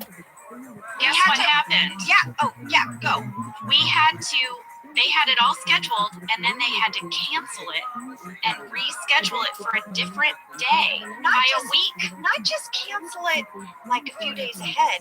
Basically, Rainn was sick at the beginning of the episode, and then the day this was scheduled, if I remember, it was sort of like on a Wednesday or Thursday. We'd already done some office scenes in the bullpen, and we were going later. I think it was a Wednesday. Yeah, I reached out to Kent about this as well, and he said he always liked to put these location shoots on a Tuesday or a Wednesday. Yes. And go ahead. That's what I remember too. Yeah. It was like a Wednesday, but we'd already been filming in the bullpen Monday, Tuesday, like the main office building. And I remember we only had the hotel for one day. It was a big deal because they had to reserve this room and everything. Yes. And then we had all the extras hired and everything. I woke up Wednesday morning and I got a call from our second AD, and they said, Angela, the hotel's been canceled. Rainn is too sick. He's too sick. Like his doctor said, you cannot go. And I was like, oh my gosh. And so they were sort of scrambling now to figure out what Wednesday was going to look like. Well, I got a call at home. Jenna, the hotel has been canceled. You need to come into work. We're going to be shooting back in the office now. And so I got the day off, and I was suddenly had to work. Yes. Well, I actually called Rain about it, and he said that it is the only time in 10 years of working on The Office that he was not able to come to work for a day. When he had a fever over 102, he said a doctor came and said, you cannot go to work. Rain has a fantastic work ethic, and I don't doubt that. For him to miss, he was very ill. Well, we had a fan question from Chris Bodnar, who kind of clocked it. He said, was Rainn Wilson sick during this episode because his voice sounds like he might have a cold? And Rainn said, actually, the voice thing is because he was screaming during the speech, and he kind of blew out his voice. But you can actually hear in the conference room before we ever moved to the hotel. You can tell he's coming down with it. I can tell. I heard his voice in the conference room. That's before we went to the hotel, and he sounded legit sick. So I agree with you, Chris. I wonder if he got a phone call from Greg Daniels telling him it was his finest performance. Because he's really good in this episode. He's really, really good in this episode. But yeah, I mean, the other thing too you should know is that Rainn really didn't want to miss work because he knew how much went into that day, the extras, the hotel, the location shoot. So I think The dummy wranglers. The dummy wranglers. I think he was really trying to power it out, and then his body just couldn't. Yeah. All right. Fast fact number 3. This was a little bit of trivia that I found on Dunderpedia. Dunderpedia, guys, is the Wikipedia of The Office. It's great. just all Office facts. It's great. And I found this charming. So this episode aired in the United States on March 2nd in 2006. However, in Canada, it aired the day before. Oh. It aired a day early, and this was due to a scheduling conflict with the season finale of Skating with Celebrities. So in the United States, we aired on NBC, and Skating with Celebrities aired on Fox. But in Canada, they both aired on the same network, this global television network.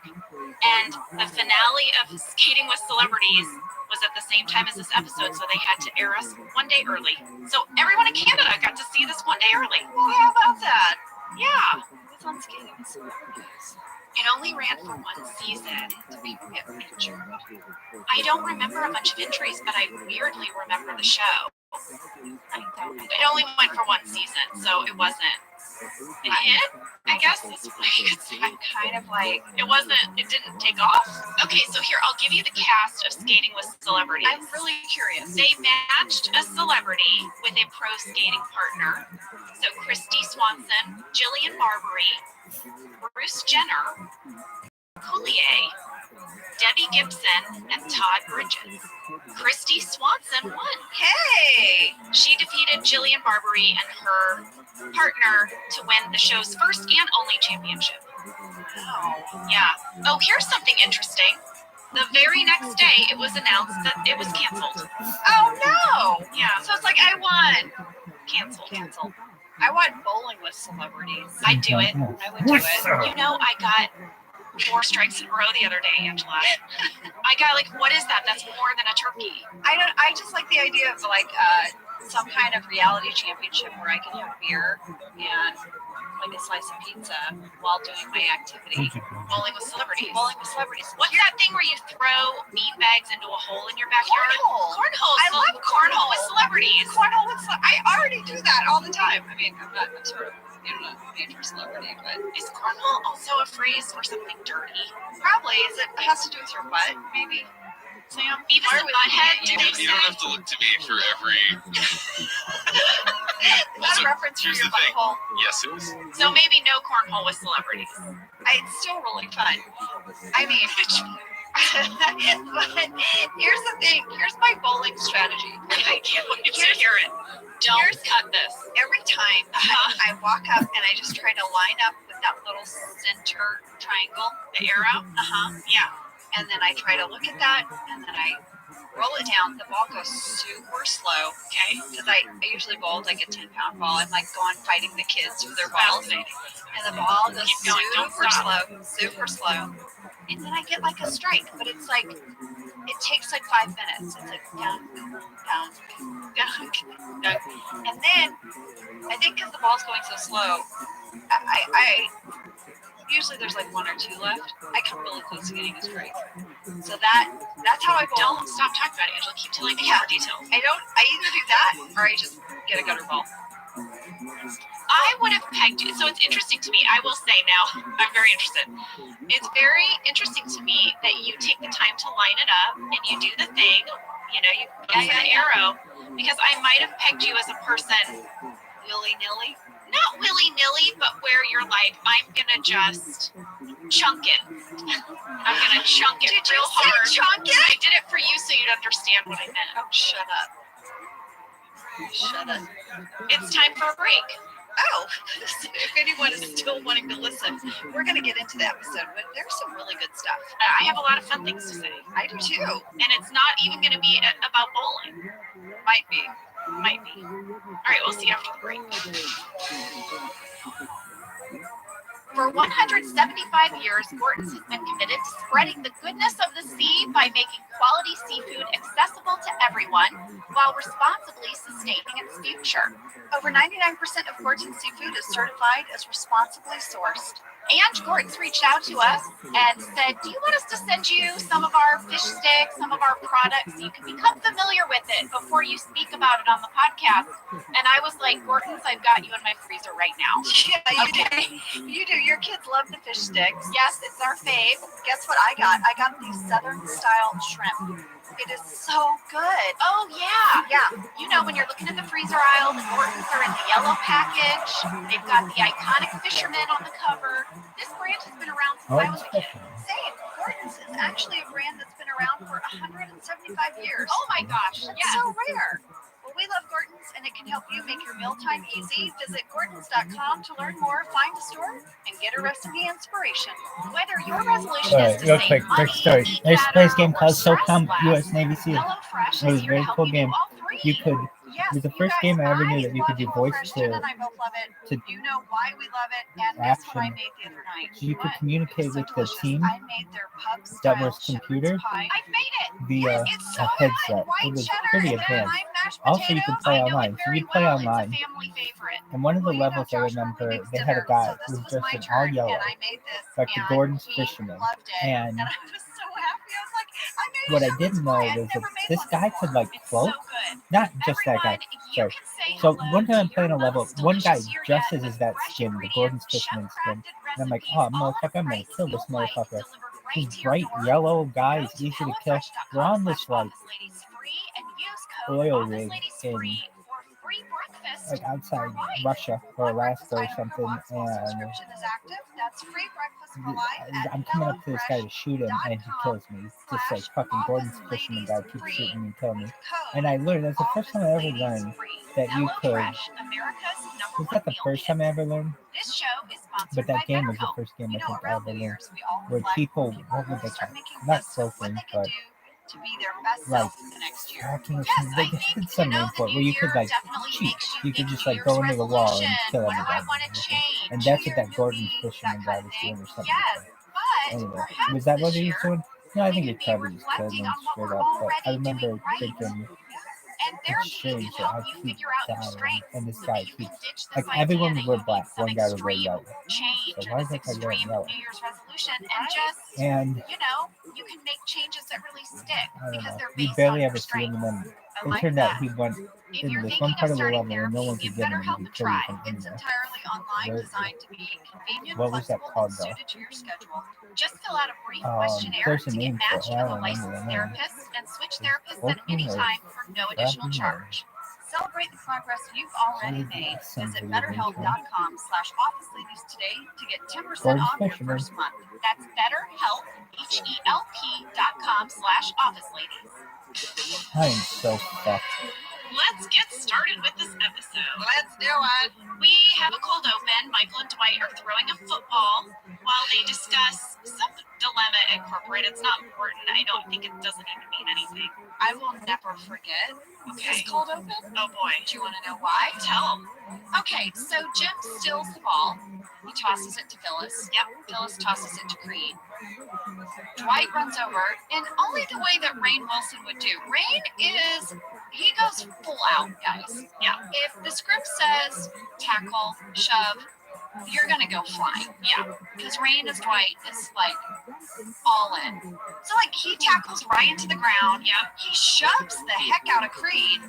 And then he runs towards Leslie David Baker, Yeah. who is standing by accounting. Okay. What you cannot see is there is a petite blonde person standing behind him. Oh. Rain runs at Leslie and like Heisman's him, basically. Yeah. Really gives him the stiff arm shove.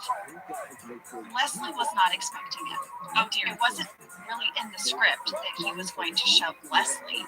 We had a stunt coordinator that day. We planned this out, like super duper. Let me tell you something. Leslie was not ready for that shove. Okay. I think maybe with the stunt guy, he got a brisk little like tap or something. But Rain came at him full throttle and like shoved him. Leslie went flying. He lost You can his see it in the episode. He lost his balance completely. He went almost butt over head. Do you know what I'm saying? There was someone directly behind him, a tiny blonde person. So when Leslie lost his balance, he started steamrolling back, and I was under that. Wow. I was under that. Well, it's crazy because I remember that we practiced that forever. And I kind of remember it because all I do is sit at the reception desk. And I had thought to myself, did I need to be here for the 2 hours? That's what I thought. That's what I thought. They said, you know, definitely they didn't want me seated at my desk. They wanted me to come out a little bit to the edge of accounting. Sometimes they would have us do that. If there's a scene in the main office bullpen and they want to get reaction shots of everyone, they would kind of have Kevin and my character come out. So they could see you better. So they could see us better. Of course. And so they had us come out, but Leslie did not think he was going to fall. He did not fall in any of the rehearsals. He wasn't shoved that hard. Yeah, well, he wasn't being shoved by Rainn Wilson yet. No, he wasn't. So Leslie went flying and collided into me and then rolled backwards on top of me. And after the take, everyone was like, "Oh my God, Creed, are you okay? Creed!" And then they were like, "Oh, BJ, are you okay?" And then they're like, "Oh my God, Leslie," because Leslie really went down hard. They're like, "Leslie, are you okay?" They pulled Leslie up, and Oscar goes, "Oh my God, Angela." Oscar was like the only person that saw me. I was like, "Yeah." And then I don't know if you noticed, but all of this happens at 1 minute. If you look at the time code. Okay. Now go to 1 minute, 5 seconds. Leslie is no longer there. Oh, like he was did he only do the first take? I don't know, Jenna, how it went down, but I think he got knocked down and they got up and was like, "Nope." Well, I don't know if you noticed at 20 seconds when Michael tosses the ball and he knocks over Jim's stuff on his desk, it all kinds of falls forward onto this pile of boxes that's in front of Dwight's desk.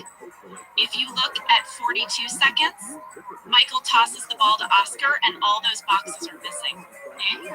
They were cleared and not returned. Oh, Well, it's a little continuity catch. little catches there in the background. I did want to throw out to Rihanna Royer, who had written in to ask if the football toss was planned. And so we answered that question, but I do thank you for writing it. Yes, no, that was all planned. Although Leslie's That part wasn't planned. Leslie. Angela's getting squashed was not planned. All right, so now we move on. Dwight is sitting at his desk and he is talking about, a sale on TiVo. He's going to buy something special for himself because he is salesperson of the year. Hold up. This is an old tech alert, though. TiVo. He talks about a CD burner. We also find out that Jim came in 9th place. All he's getting is Pagino's Pizza. Yeah, But you guys, do any of you have TiVos? Did you have a TiVo? I had a TiVo. Yeah. Okay, young people, TiVo was like a VCR. It was like one of the very first digital video recordings where you could record your show. Yeah, it's the same as what you have now on your DirecTV or your But we didn't have cable. that. We didn't have that. You had to hook it into your cable box. These were the days where, like, if you had a VHS player, you could record one of your shows. But, like, this changed it because it digitally recorded things. And you could, like, plan out your records. You didn't have to, like, run home and hit the record button. I feel like this is like my mom trying to tell me about what life was like without a microwave. I'm like, I don't care. I just want to heat up some soup. TiVo was a game changer. I was so excited to have TiVo. There was one moment in February of 2004 that TiVo had the most watched, recorded, and replayed moment in TiVo history. What was it? It was Janet Jackson's Super Bowl halftime With Justin Timberlake? The little boobs. Where the boob came out. Yes, that was the most watched, recorded, and replayed in TiVo history. The folks at TiVo said the audience reaction charts looked like an electrocardiogram. Oh my Like, god. I mean, That is crazy. that was crazy. So you know when Jim says he just wins a Cugino's pizza? Yes. This is the second time Jim has mentioned Cugino's. He also brought it up in a deleted scene from The Client where he says his worst first date took place at Cugino's Pizza. This is a real Italian restaurant. It is in Dunmore, right outside of Scranton. It's actually at 107 East Drinker Street in Dunmore. They do serve pizza, but I could not find a website for them or an online menu. But guys, it's a little family-owned business. Cugino's Pizza. Put it on your The Office tour, because when I was looking up stuff for this episode, I found these websites that you can do sort of like a little travel vacation where you hit all the stops of The Office. Yeah, so go get some pizza at Cugino's. Guys, I want to present to you at 2 minutes 31 seconds a complete tongue twister. Okay, Ready? yeah. I want you guys, Like that. Sam, Take the wake up in there. photos. I want you guys Oh, to try calm down, to girl. say this 10 times fast. Okay, ready? Yeah. It is literally the highest possible honor that a northeastern Pennsylvania-based mid-sized paper company regional salesman can attain. Oh, that's from Jim's talking head. Yes! But like, How did he memorize that? but how did he get it all in like one sentence? That is not easy. That is not easy. All right, applause, John. Well done, John Krasinski. Jim tongue twister. Okay, where are we at? Well, speaking of Jim, we are finally in the kitchen with Jim and Pam, and they are finally bantering again like old times. They're flirting. Ah, they're so cute. Nice little back and forth. There's been this drought. They've been a bit estranged, and it looks like things are going to thaw until Phyllis comes out of the bathroom and asks Pam about her wedding dress. Oh, awkward. And Jim makes kind of a quick exit. At 2 minutes 40 seconds, there's a shot of Jim's coffee mug, and it says, quote, "Together we build a better Scranton, restoring the pride." And Dunderpedia pointed out that this was the motto of a downtown Scranton revitalization project. And you will see Jim use this mug throughout the entire episode.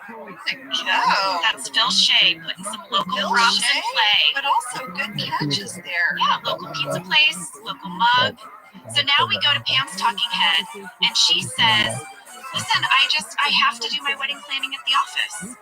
You know, but it can get weird sometimes, and she's worried about people getting offended, like Angela." Look what I wrote on my card. Oh, what? Leave me out of it. Leave me out of it.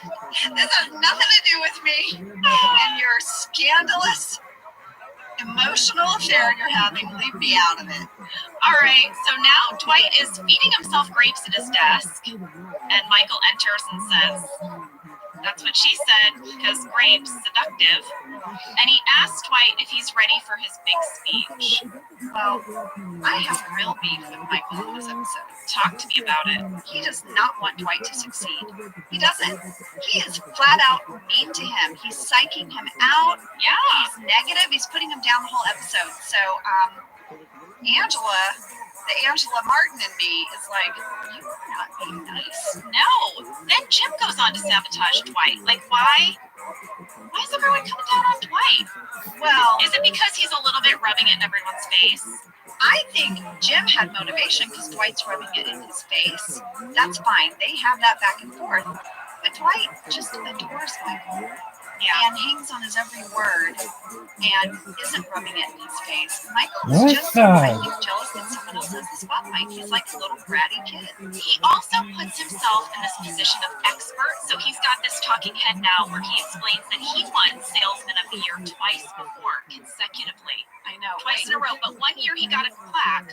The other year he just got a certificate. Well, they stopped making plaques. Right. So Can we talk about where this talking head takes place? in his cabinet. Inside his like man armoire. Yes, in his office. Yes, at 4 minutes, 1 second, you get a really good shot of it. Did you look and see what else inside? You know I did. You know you did. Okay, let's trade some Break it stuff. down. Is that Jam on the cover of the Dunder Mifflin newsletter? Yeah, did you see that her name is still listed as Gould? No. So how long has that been there? He saved it. It's pre-Gould. Okay, he's got a mirror. He's got a mini fridge. But on the top shelf of his mini fridge is a fancy silver tea set. Yeah, it's not a mini fridge, that's a safe. That's a safe. He has a safe that he has gotten his plaque and certificate out of, and then the top shelf of the safe, there is a tea set. That makes a lot more sense. I mean, kind of. It's still strange. I was like, why is he refrigerating? Why is he chilling the whole tea set? Yeah, like why? And then also, why is he chosen to chill a plaque? But they hung 2 other plaques. Oh, They're okay. not worthy of the mini fridge safe. Oh, Well, he also has Pepto-Bismol, deodorant, toothbrush and toothpaste, and a can of something. A can of something, and then what are those 2 squares? What, like a couple of items like wrapped in mesh with some Like it. twine? It looked like it. We don't know. We don't know. It was weird. He had a change of clothes, a Dundee, Yeah. 2 mounted plaques, and it looked like maybe a silver shot glass and a blue cup. Yeah. There you go. Michael's credenza, Mini fridge. which is a safe. I really need to start watching these episodes with my glasses on. Clearly. Look at that mini fridge. It's a safe, Angela. Guys, at 4 minutes, 23 seconds, Dwight has this great talking head where he talks about losing his 6th grade spelling bee for not being able to spell the word failure. That was an improvisation. Rain improvised that part of it, where that the word was failure. That is fantastic, Rain. That's good. I think you can really start hearing that he's sick. That talking head. Later in the conference room scenes, I really heard it. Okay, so you know the scene in Michael's office where he's telling Dwight, I'm gonna mentor you. I can teach you enough so you don't embarrass yourself during this speech. If you look in the background over Rain's shoulder, and you can see reception in the background, and it's me and Kate, and we're back there. And here is something that's very interesting. Whenever I did background work with Kate, we stayed in character the whole time. You can see us crouching over Pam's computer, and we did a whole runner about our frustration with the new computer system that won't allow us to enter both alpha and numeric codes into the sales orders, and that it was a huge problem. And I wrote about it in my diary, and I said that we stayed in character the entire 2 hours that they shot in Michael's office. By the way, that's the smartest Meredith has written in the whole series. Was in our background improvisation. Yeah. That's the most competent Meredith has ever sounded. They were the most fun to me. We always had the best time, Kate and I, because we would come up with these. It was always something we were annoyed with. It was always some new office procedure, and we would kind of complain about it and try to figure it out. Yeah. Oscar and I would do bits like that. We would totally stay in character, but what we were talking about would be absolutely ridiculous. Like he would very seriously pass me papers, important payroll papers, but he would have attached a post-it note that would say, "Will you please file these with your butt?"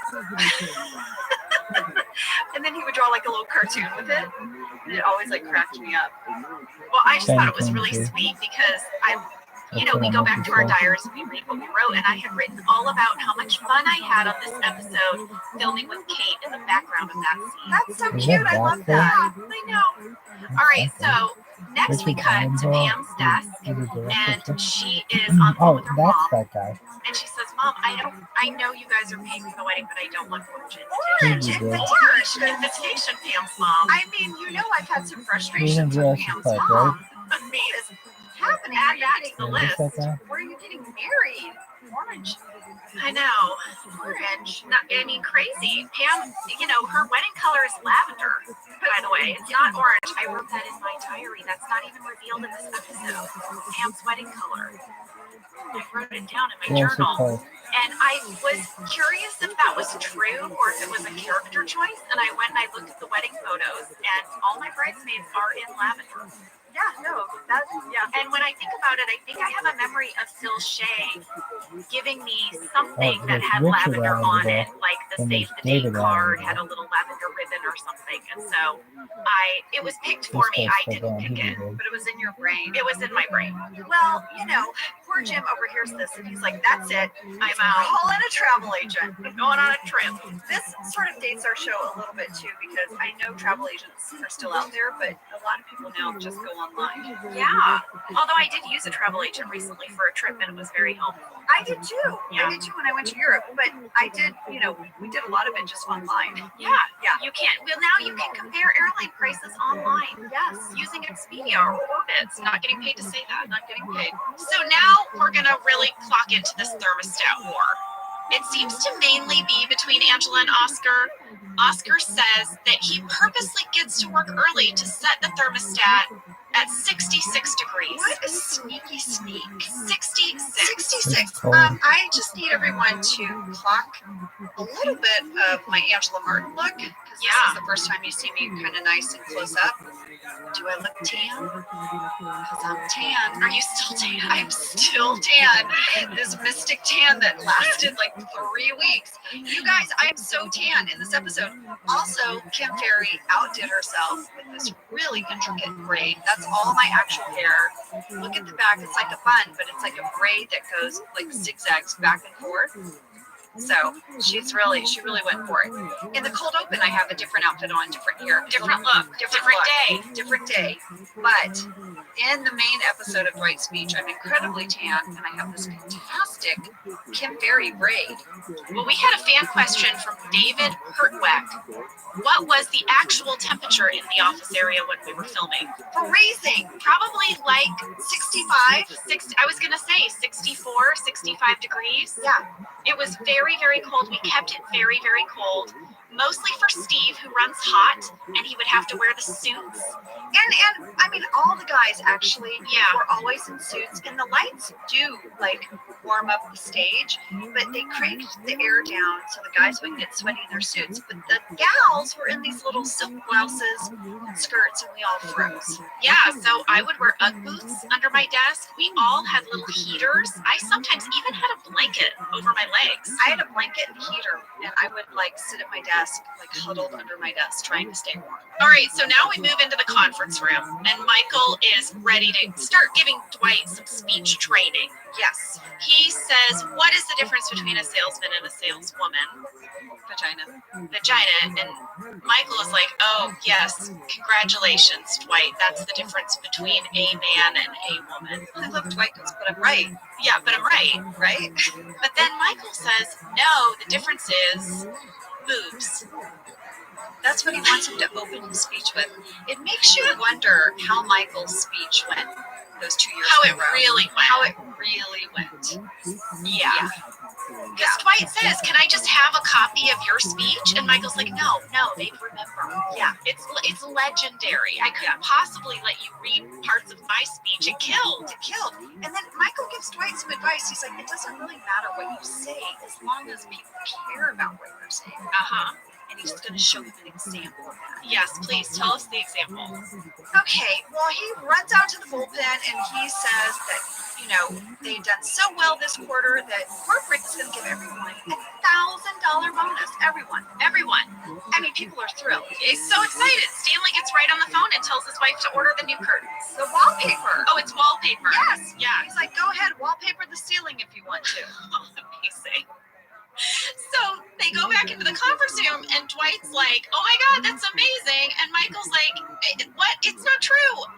I was just talking. But in that moment, I had him. So Dwight tries it.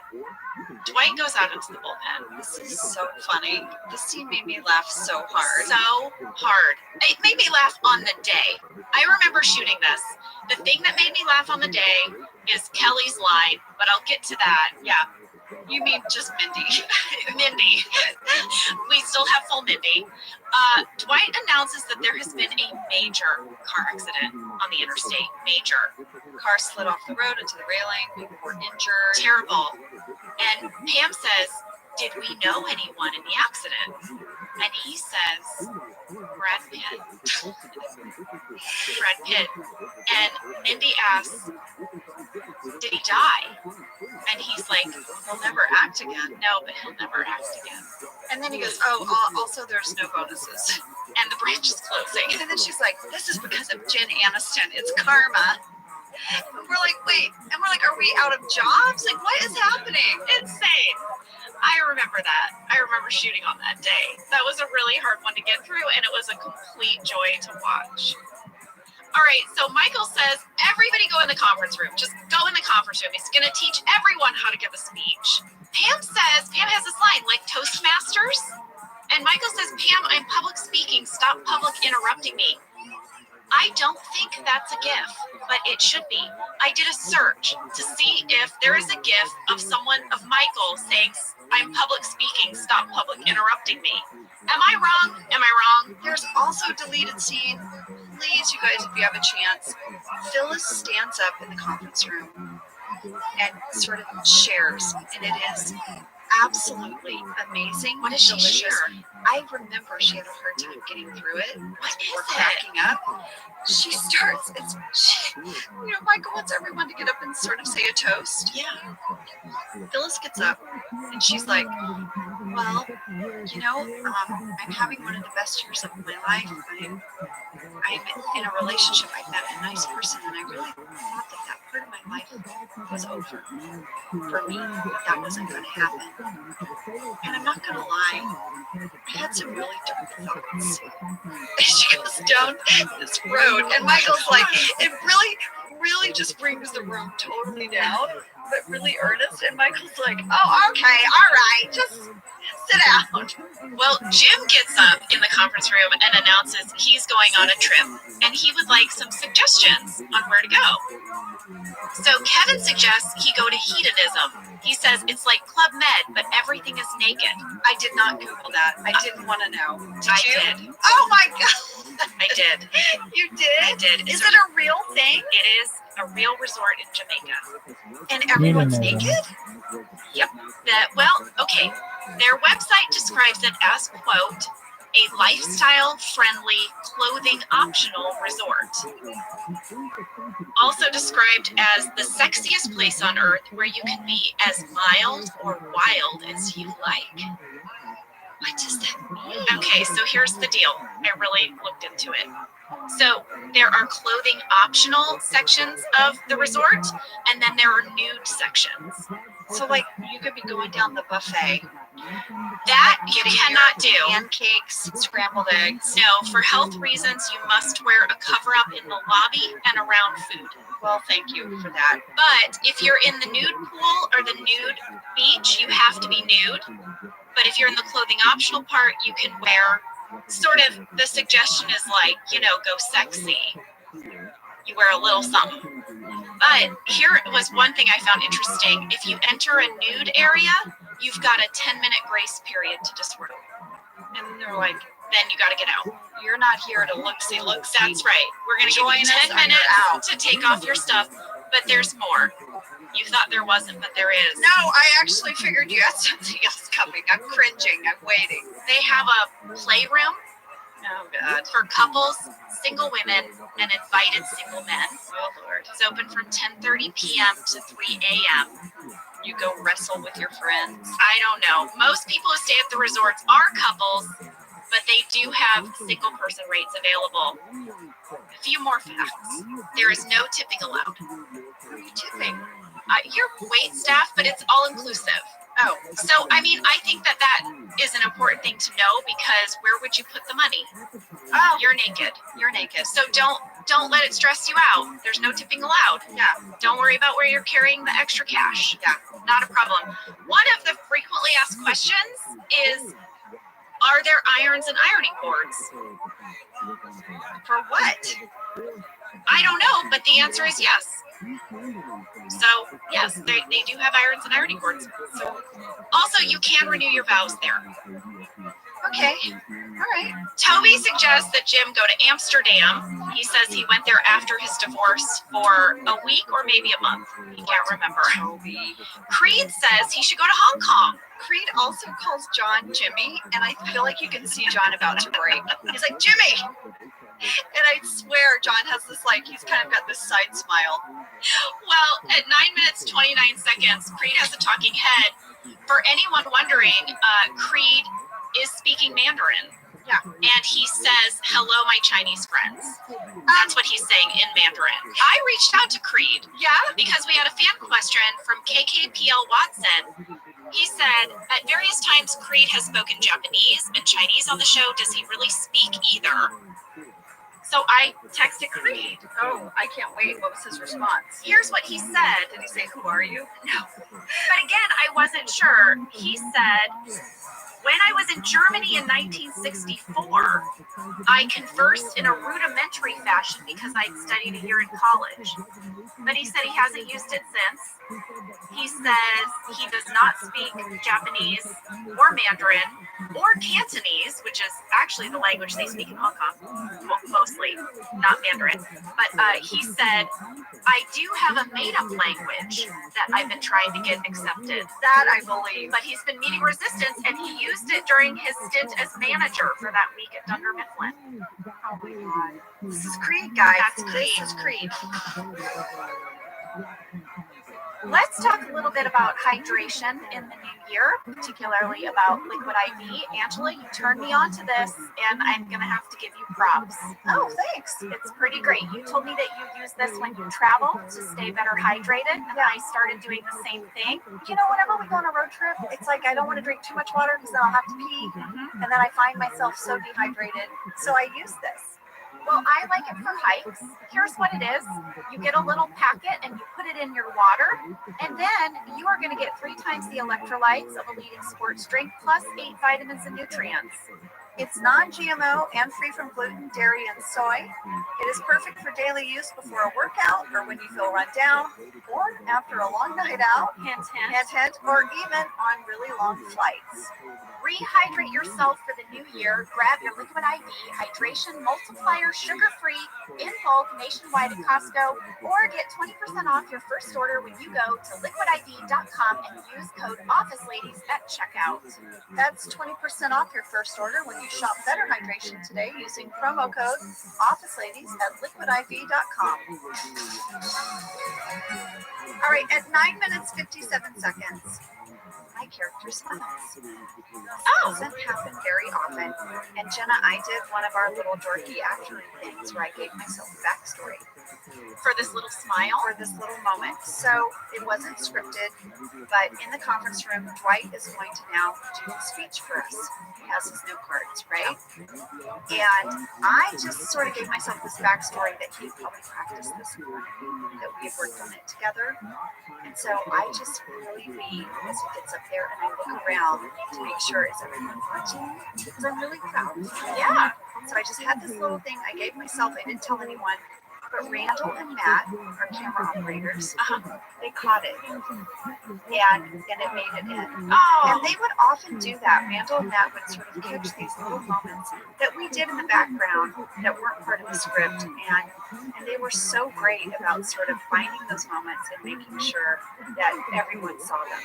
I just like that all of us all the time, we were so invested in our characters and how our character would react to a moment or to a story, that even if we hadn't been directed or didn't think the camera was on us, we would stay in our characters and react in the moment. Yeah.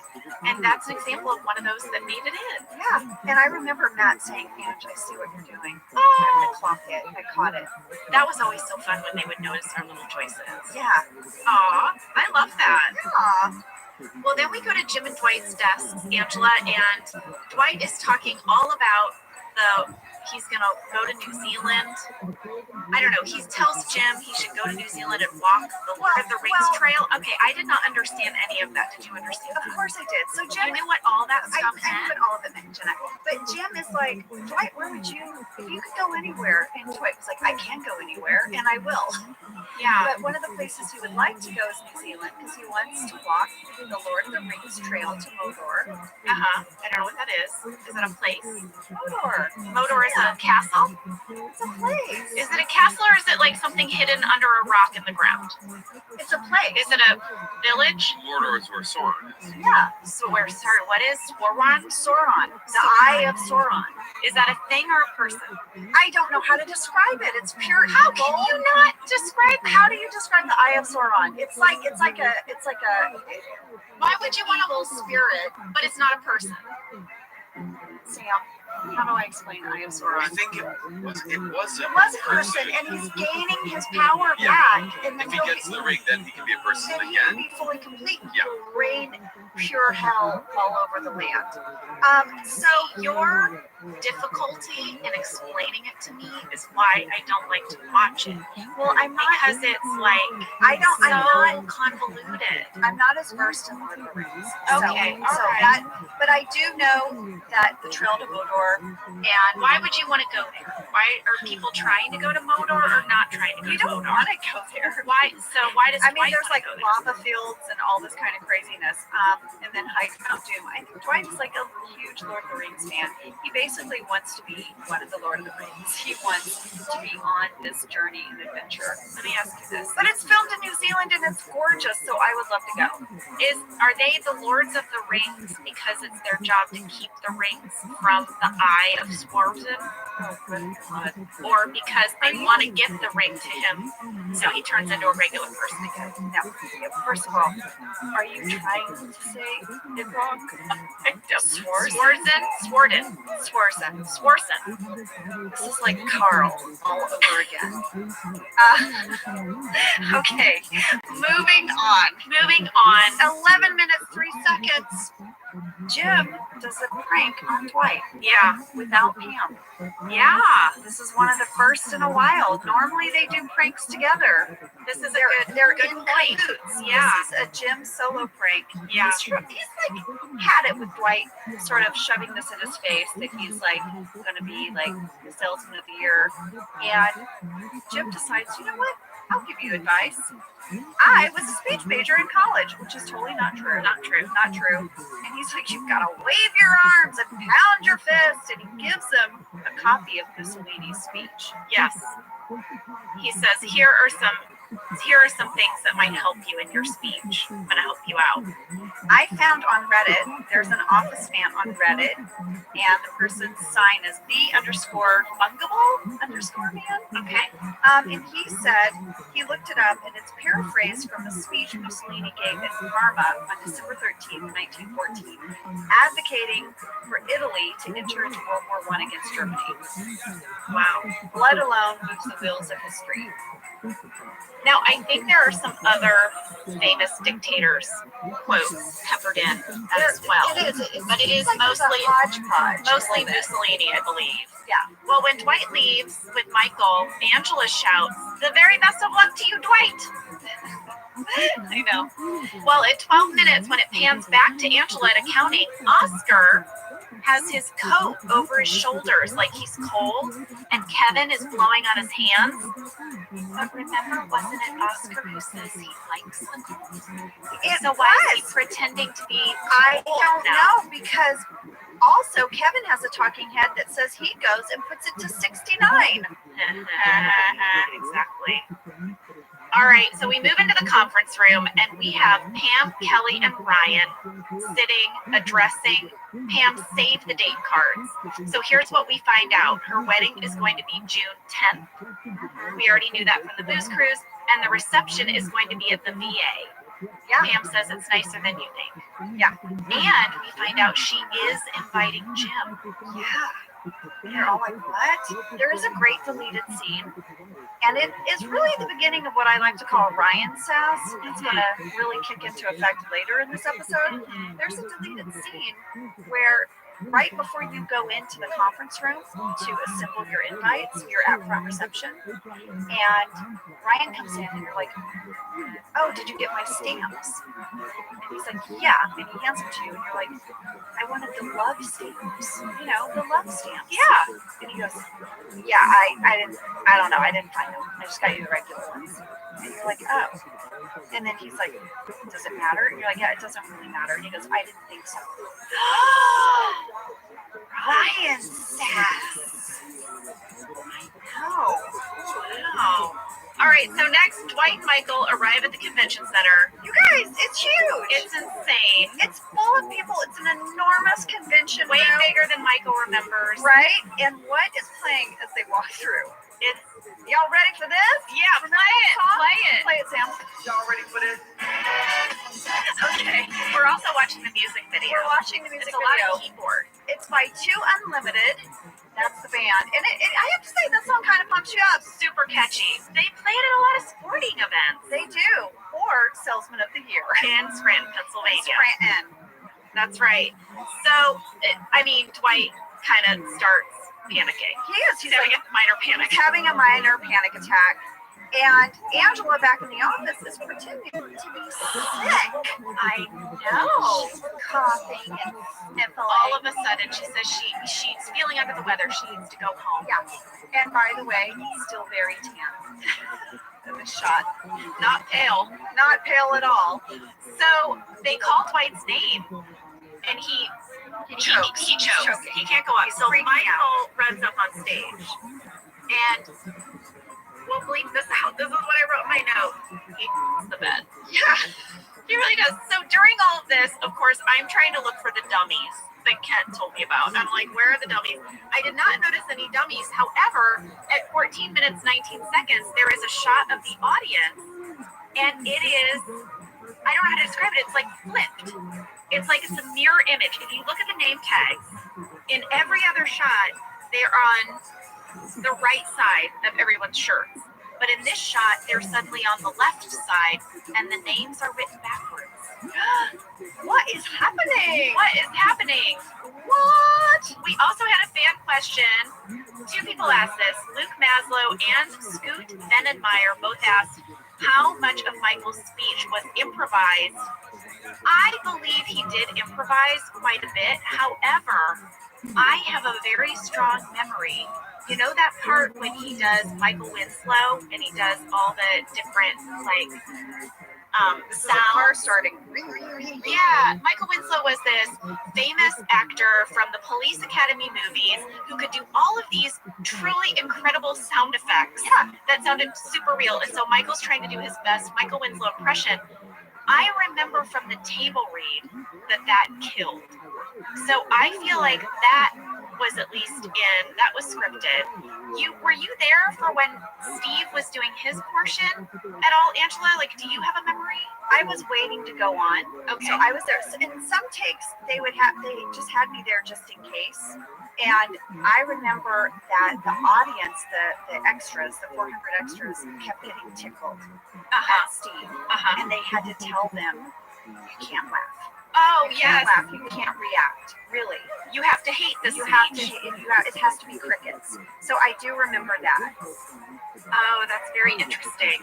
Well, finally, Dwight runs up on stage, right? Yeah, he gets his courage. He gets out his speech. He starts pounding his fists. And we had a few fan questions. Mary Kay Jones and Sarah Hyland asked, how many times did it take for Rain to get through that speech? So I asked Rain, and he said he thinks he did it about 4 or 5 times. Kent told me that on the first take, the background went absolutely wild. Yeah, like hooting and hollering, and it was The like extras, guys. The 400 people sitting there. yes, and that Kent said it was kind of phenomenal. Like it was this amazing moment, but the problem was that Greg and Charles McDougall really wanted a buildup of the crowd reaction. They did. That the crowd was kind of too instantly with Dwight. So They wanted it for the audience to be unsure whether Dwight was going to be a hit or not. yes. How is everyone taking this in? So Kent said the first take was pretty unusable. Ray said that he remembers at one point he went off script and he improvised, but then he was directed not to do that again, that they really wanted him to stick to this script. And we had a fan question from Kayla Ardent. Did Rain actually have the speech written on that paper? And Rain said yes. He said he did because he thought his character would. Angela, we've talked about that you were there, and here's why, because you're taping the speech in the background. I'm filming it with your little hat on. I'm filming it. So Dwight's speech starts to catch on, and Michael can't take it. Yeah, Michael's like, oh my God, they like it. He clearly can't handle Dwight having a moment of success. He leaves, and as he leaves, he walks past my character, kind of hidden in the crowd, filming Dwight. And I'm wearing a hat. So you know how there was a big conversation about your hair and Valentine's? Yeah. Well, Wardrobe and I had a huge conversation about this hat because it was very camera specific. I had to look like I was being incognito, but you had to be able to see my face. So was it written in the script that you're wearing a hat and then Wardrobe had to come up with hat choices? Yes, yeah. So we had about 5 or 6 hat choices that I had to try on, and they took pictures of me in the hat and they showed them to everybody involved, and then also on the day I had that hat and I think one other hat, and that one showed my face better. Okay. So they went with that one. It didn't have too big of a rim.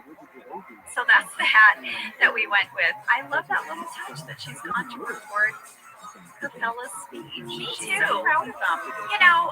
They're sort of meant to be the kind of funny relationship, but they have a really good relationship. They're supportive of one another. They clearly care about one another. It's moments like this that make it so that it's not just a joke. It's not just a joke relationship. These are the moments that ground it and make it real. Listen, Dwight and Angela make perfect sense to me. Yes. They really do. Just like Jim and Pam made sense to me when I read that relationship. And obviously they're going to go through some hills and valleys, but they are meant to be together. I like how Jim's advice ends up being kind of helpful. Well, Jim actually says something to Dwight. He's like, just stay true to yourself. Yeah. And that's actually really good advice. This is who you are. Yeah. You're an authoritarian. Yeah. This is how you're going to be most authentic. Yeah. And he kills it. He kills it. We have to go back to the office because there's some Ryan sass happening. Oh, yeah, back in the conference room. Back in the conference room, they're doing Pam's wedding invites. And Kelly says she wants a June wedding. She asked Ryan, would he like a June wedding? He's like, yeah, I'm never getting married. Not really doing it. She leaves the room, and then Pam's like, she could be a little bit more sensitive. He's like, I know what I said.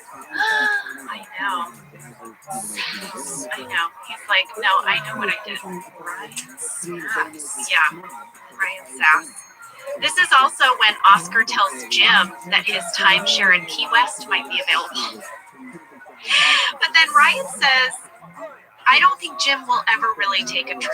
Wait, this is my third Ryan Sass card. At 17 minutes, 34 seconds, he says, you really think you're going to go? Send me a postcard. What is happening? I don't know. Ryan is being such a you-know-what. He really is. A lot of fans wrote in and asked if Jim ever takes the trip. Now, Paul Lieberstein, who wrote this episode, he did an interview once where he said, yeah, I think Jim did eventually take that trip, but he moved the trip. So I guess we'll get to that later. I sort of felt like he never took the trip because he just ends up transferring jobs. Yeah. And that's how he gets away. Yeah. But I think he never took the trip. I think Ryan's right. I don't think he ever goes. No, I don't think so either. I guess he lost all that money. Plane ticket. Yeah. All right. So back at the convention, Dwight's speech, we said it's really starting to kill, and Michael leaves. He goes to the bar. Yeah, he can't take it. He can't take that Dwight is doing so well. I bet probably people never reacted like that to Michael's speech. Like, people were not rooting at all. No. Yeah.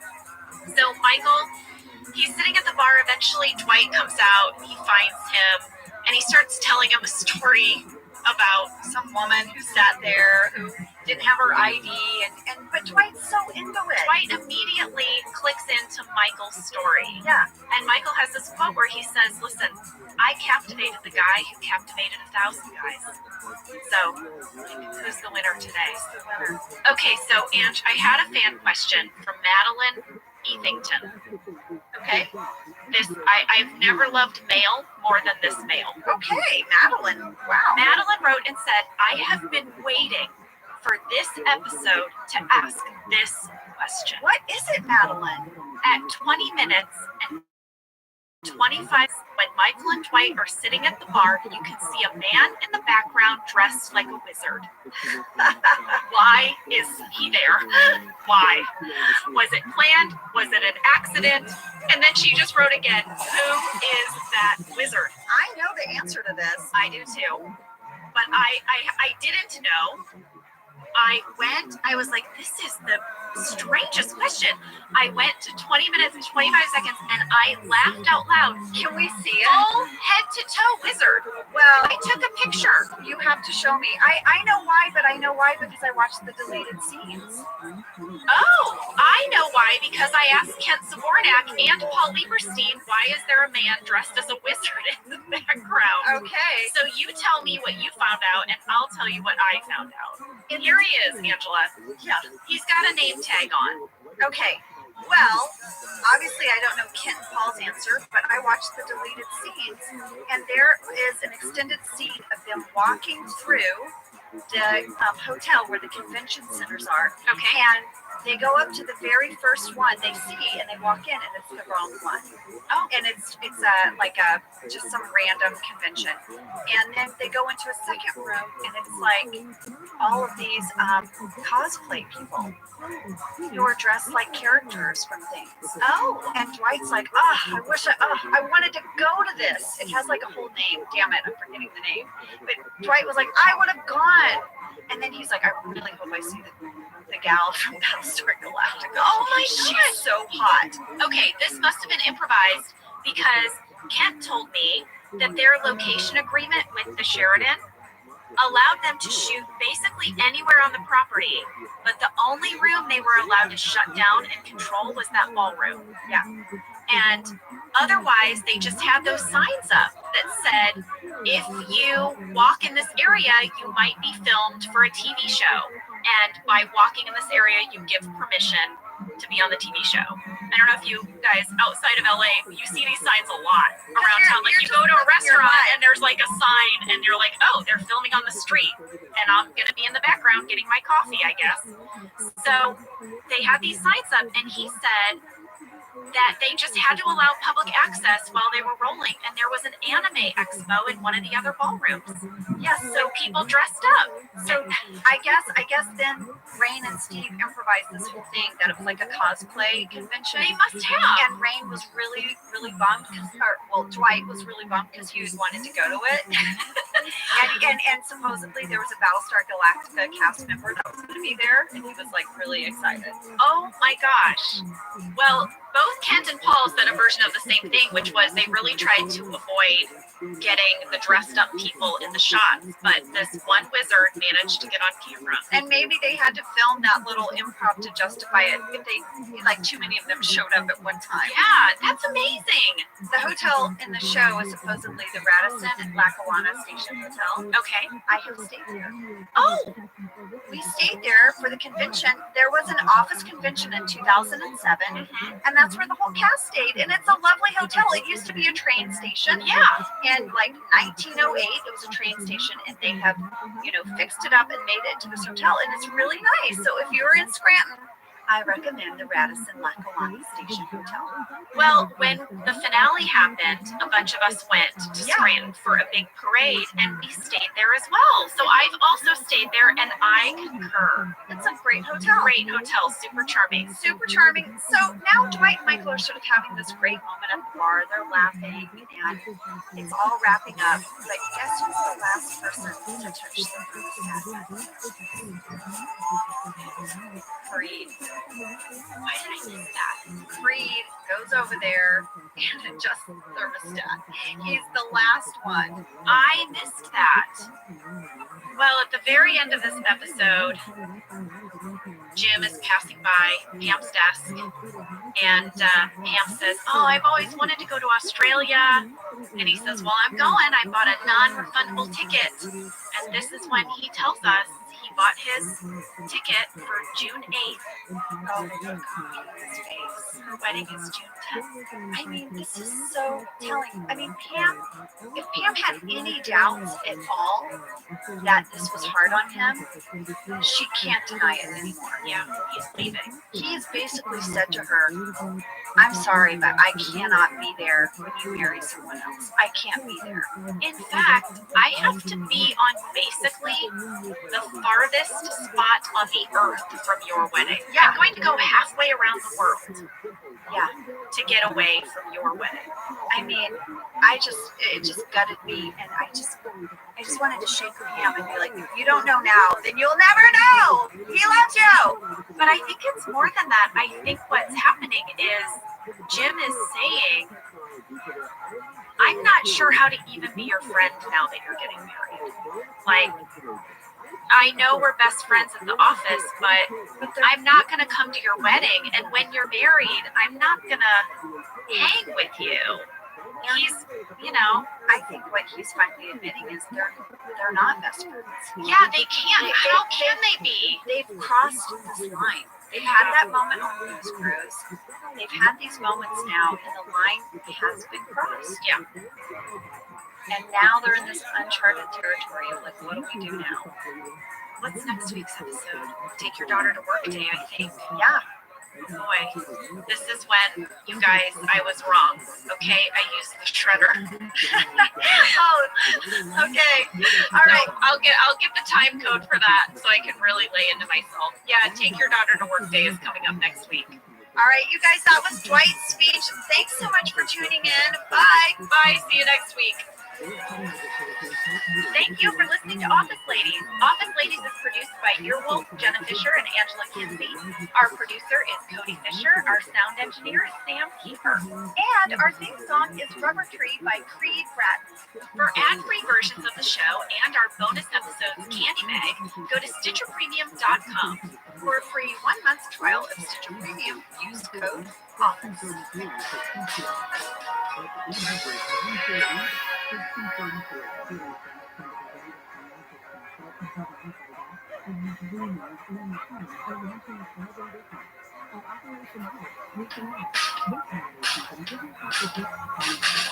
I'm Jenna Fisher. And I'm Angela Kinsey. We were on The Office together. And we're best friends. And now we're doing the Ultimate Office Rewatch podcast just for you. Each week, we will break down an episode of The Office and give exclusive behind-the-scenes stories that only 2 people who were there can tell you. We're the Office Ladies.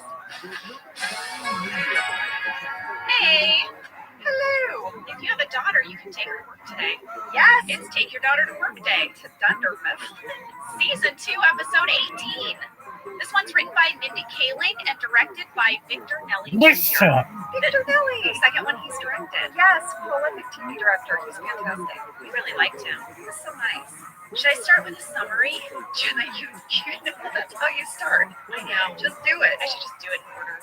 I like every week, though, that you ask me. Every week you're like, should I start with a summary? Like, what if I was like, no, not today, lady. What would I do? I don't know. Would I listen to you or would I just do it anyway? Probably be deer in headlights. You know what? Try it. Okay, But not this week. You told me to do it. Do it. Here I go. In this episode, the Dunder Mifflin employees bring their daughters to work for the day. Stanley brings his teenage daughter, who starts crushing on Ryan. I mean, she's just a version of Mindy, right? A little bit. A little bit. What is it about Ryan? The ladies love Ryan. Kevin brings his fiance's daughter. Right. Meredith brings her son, and Toby brings his kind of shy 5-year-old daughter, who ends up bonding with Michael. Also in this episode, Pam makes it her mission to befriend just one kid. Just one. Yeah, we learned that Pam was not good with kids. Apparently not. All right, should we do our fast facts? Why are you asking me? Because that's part of it. Yes, do them. Part of doing the fast facts is me asking you if I should do the Yes, fast facts. Jenna, you should do All right, facts. fast fact number 1. We got a lot of questions about the kids in this episode, so let's break them down one by one. Stanley's daughter Melissa was played by Jazz Raycole, Okay. and she is a professional actress. No relation to anyone on the show. We hired her. She was also on the sitcom My Wife and Kids. When she shot this episode, she was 17 or 18 years old. So her birthday is in February, and I think that's right around the time we were shooting. And I have this memory of her telling me that she had just turned 18. Aw. When I first came to Los Angeles, I was in my 20s, but I looked like I was a teenager. Right. And so I had this special agent who would send me out for roles to play high school kids. Because when you have a kid on a set, they have very limited work hours. They have child hours according to the union rules. And so they can't work as long of days. They have to take these breaks. There has to be a tutor who teaches them school stuff. So if you look older than 18, but you can play a kid, this is like a little niche market. I was in 90210. Oh my gosh, Angela. No, you were not. I was in 90210, and I didn't have lines. My biggest moment, though, was when I played Tori Spelling's sorority sister, and we were collecting votes. I think they were going to vote some girl out of the sorority, and I collected the votes, and I had to hand them to Tori. Whoa. Yes. So I remember it like it was kind of cool if you could get parts like that because you could work longer hours and you were older playing younger. I got to be in the movie Pleasantville with Tobey Maguire and Yes. Reese Witherspoon. That's a good one. And I got to work a whole week, which is really exciting. I was just a featured extra. Me too. When I was the sorority sister, I was the featured extra. Yes, I was a featured extra in Pleasantville because I was over 18 to play under. Yeah. Oh my gosh, I love that. Toby's daughter, Sasha, was played by Delaney Ruth Farrell. Now, here's a little interesting tidbit about her. She was the daughter of our set dresser, Sean Farrell.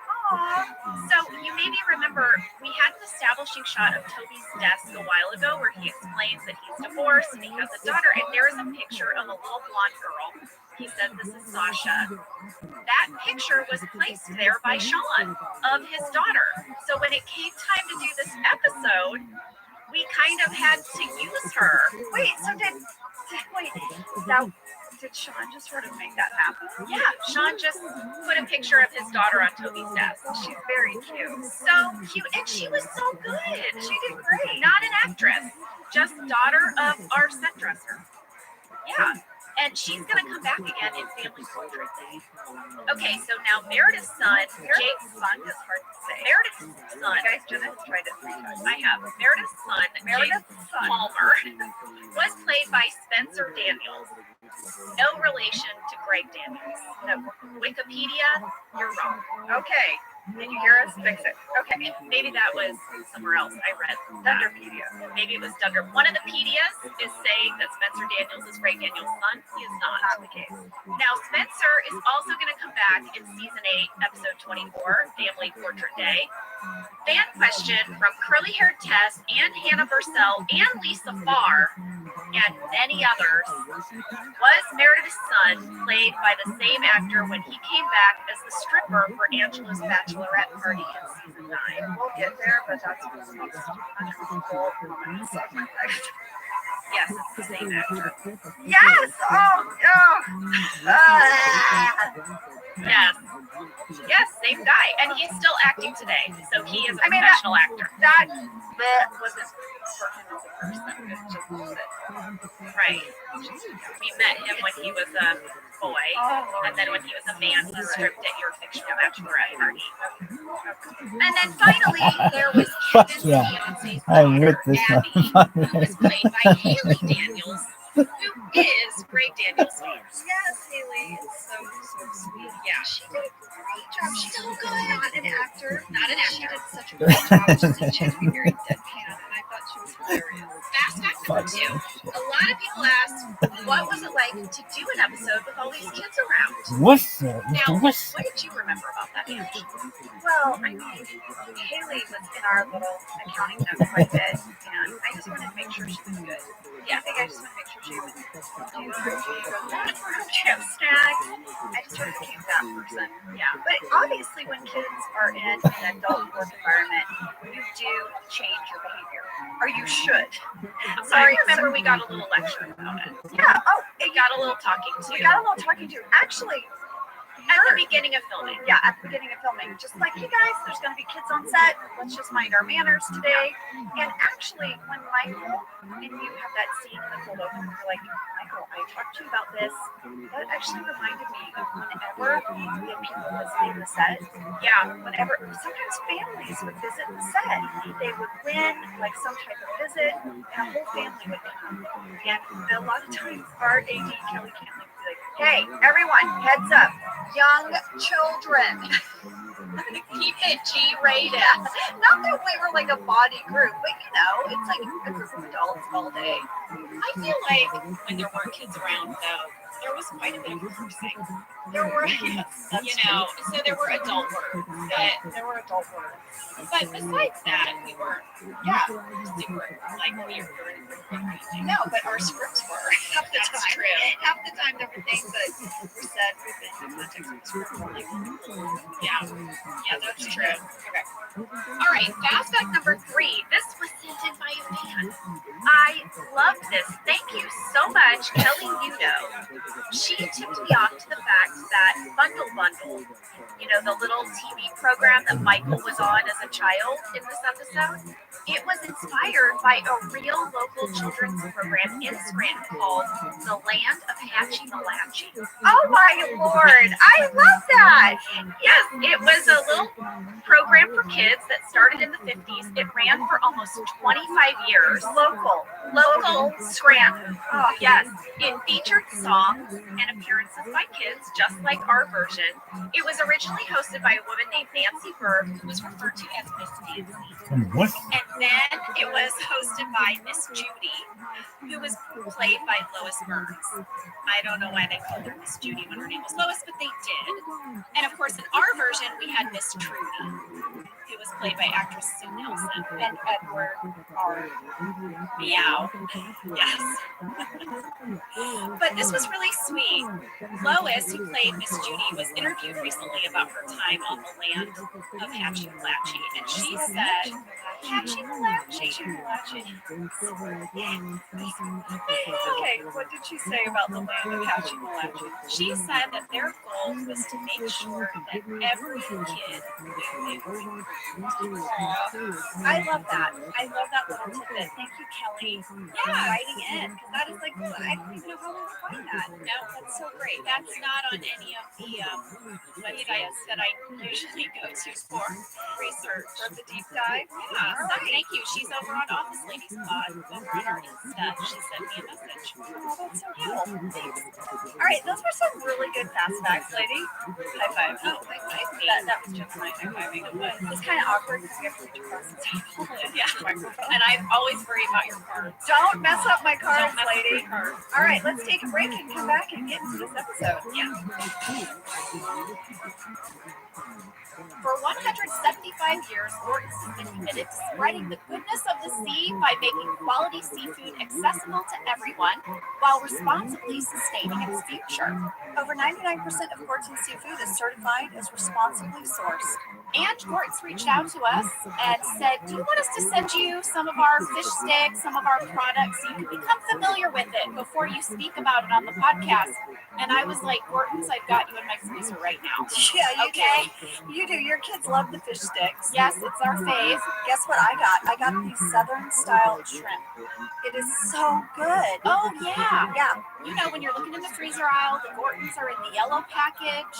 They've got the iconic fisherman on the cover. This brand has been around since I was a kid. Same. Gorton's is actually a brand that's been around for 175 years. Oh my gosh. Yes. So rare. Well, we love Gorton's, and it can help you make your mealtime easy. Visit Gortons.com to learn more, find a store, and get a recipe inspiration.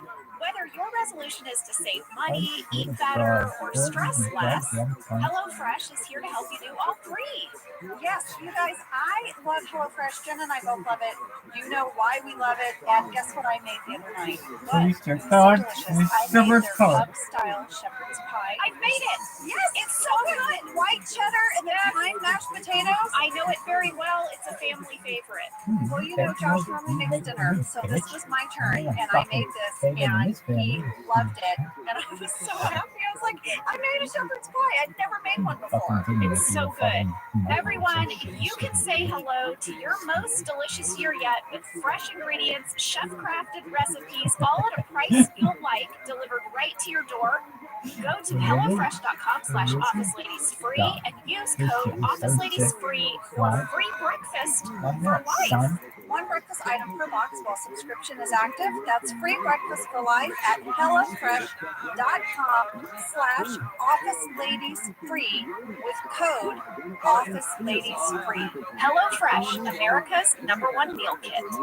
This show is sponsored by BetterHelp. You know, around New Year's, we all reflect, and people really start making lists of what they can do to be their best self for the next year. Yes, I think, the new year definitely makes you think New Year's resolution. What do I want to change? New year, new me, that kind of thing. Yes, but perhaps this year we could be reflecting on what we're already doing right this year. And therapy can help you figure out your strengths so that you can ditch this idea that you need some extreme change or this extreme New Year's resolution and just, you can make changes that really stick because they're based on your strengths. I like that. If you're thinking of starting therapy, give BetterHelp a try. Cocktail sauce and party sauce. Online, designed to be convenient, flexible, and suited to your And go schedule. fuck Just yourself. fill out a brief questionnaire to get matched with a licensed therapist and switch therapists at any time for no additional charge.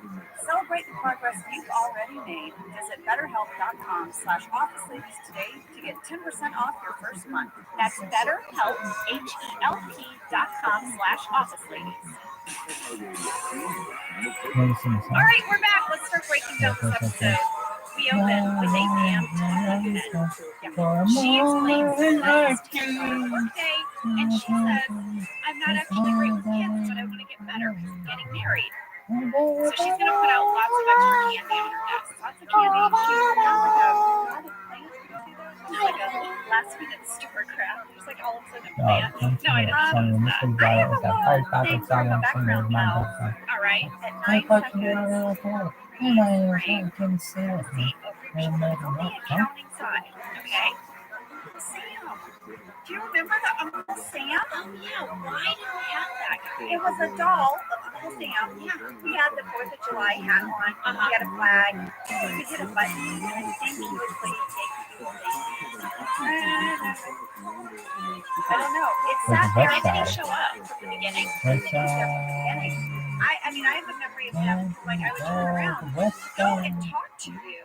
He's when I would pass first. So the first time I turned around, I was like, oh, God.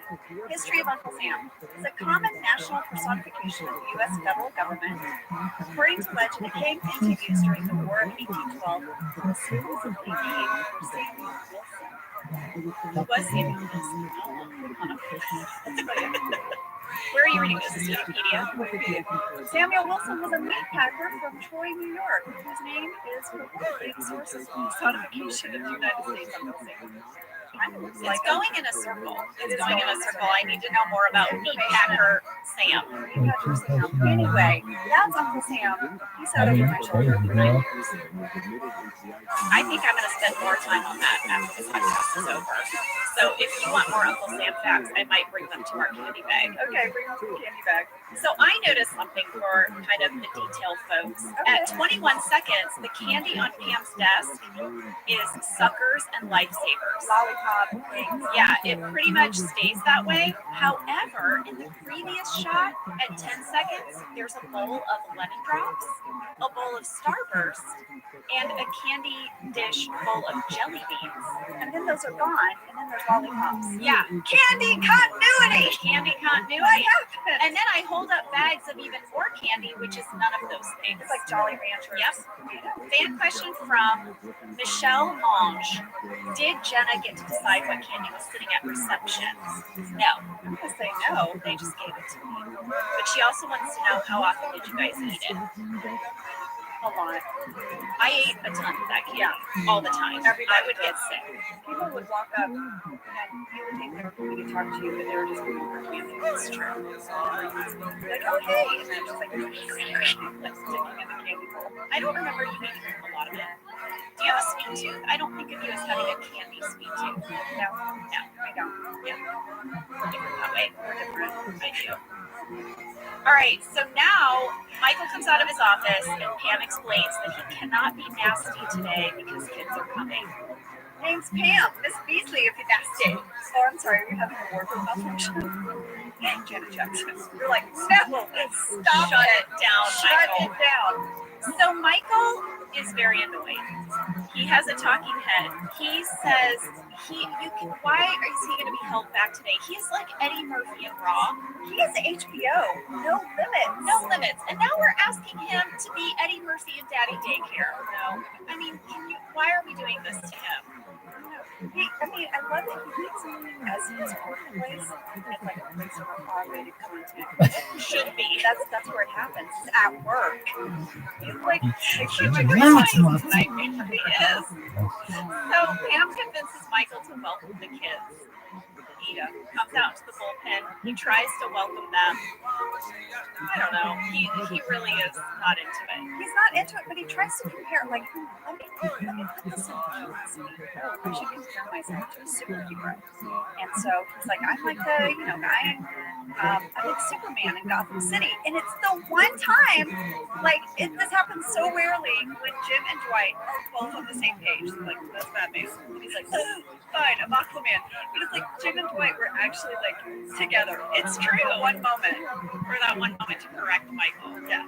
Okay, maybe he's so cute. Yeah. And Paul, as Tiny walks through the village, it's like, hello, tiny one. You are the future. Like, just Dwight's idea. I like how he sees children. I think Toby seems like a really good father in this episode. I do too. Yeah, he has the most kind of he's gentle and kind. parental instincts. Yeah. Of all the people that we see parenting in this episode. I agree. I think Toby's a great dad. He might be a little sad, but Yeah. he's a great dad. So now we go to the scene in accounting where Kevin is explaining his file cabinet to Abby. She's thrilled.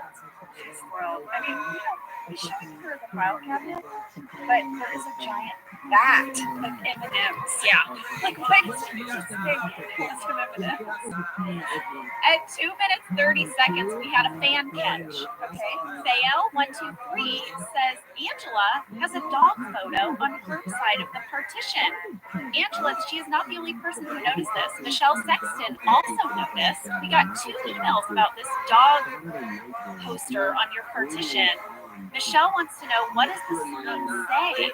I tried to look at it and I couldn't tell what it said. Okay, well, actually, there's a great screen grab of it in 44 seconds. Oh, okay. The dog is actually holding up a sign, and it says, we'll love food. And I think it's like an adoption or like food donation or something for animals.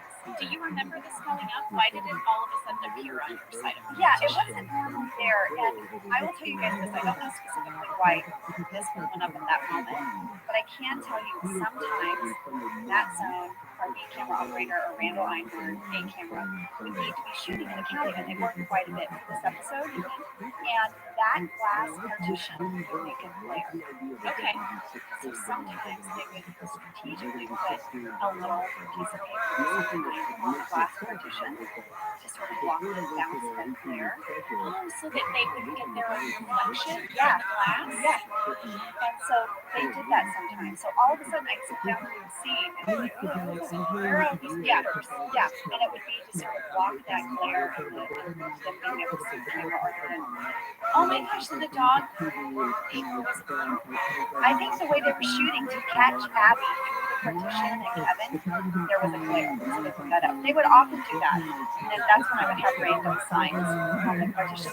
And you know that Kevin and I've said this before, everywhere in the bullpen were the only despot partition. Yes. And you know my backstory for this is Yeah. I think Angel Martin requested it because Kevin's disgusting.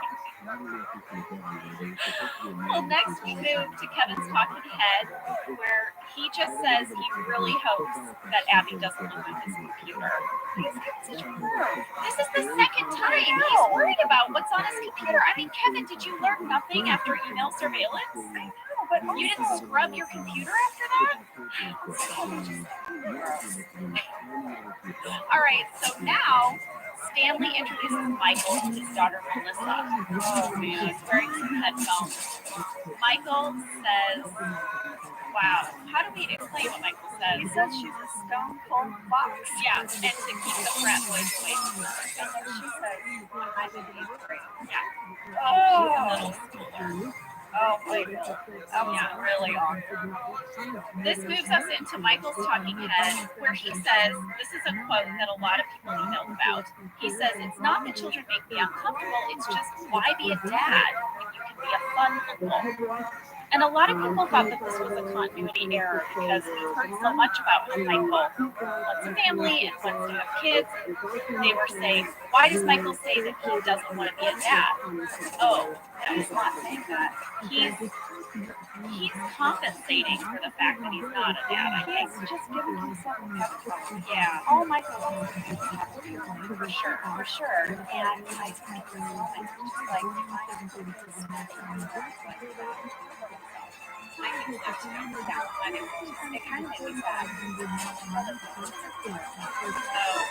Well, Wait, I know. I mean, It's sadder. I sobbed twice during this episode. We'll get to that.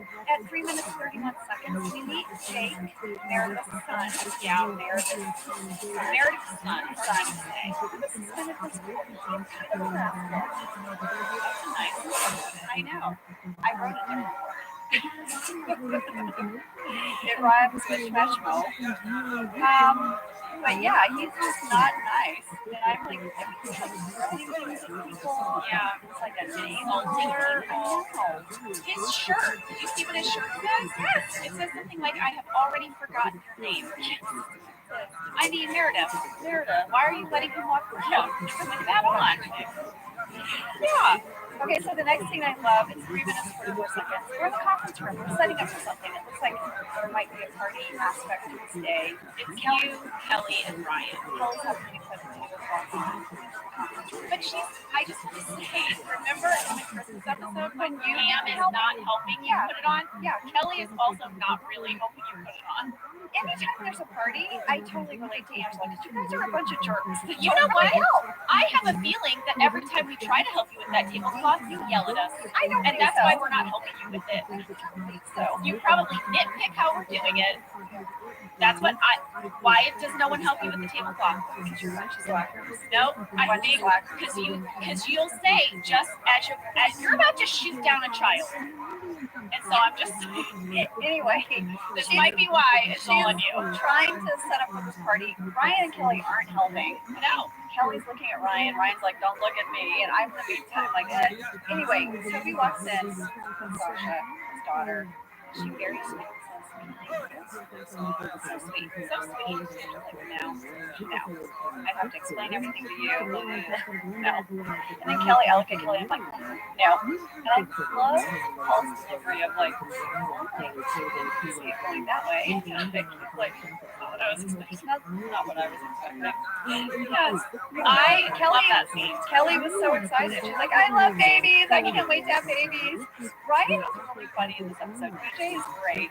He has some really funny moments. And he's just like, basically, Kelly, just, her idea of hooking up is just having babies with me as soon as possible. Well, his talking head, he's like, Kelly and I agreed we were just going to have fun. But what I'm realizing is that fun for Kelly means getting married and having babies as soon as possible with me. That's her definition of having fun. And don't hook up with anyone like that on February 13th. That's right. I like your line in this scene, Angela.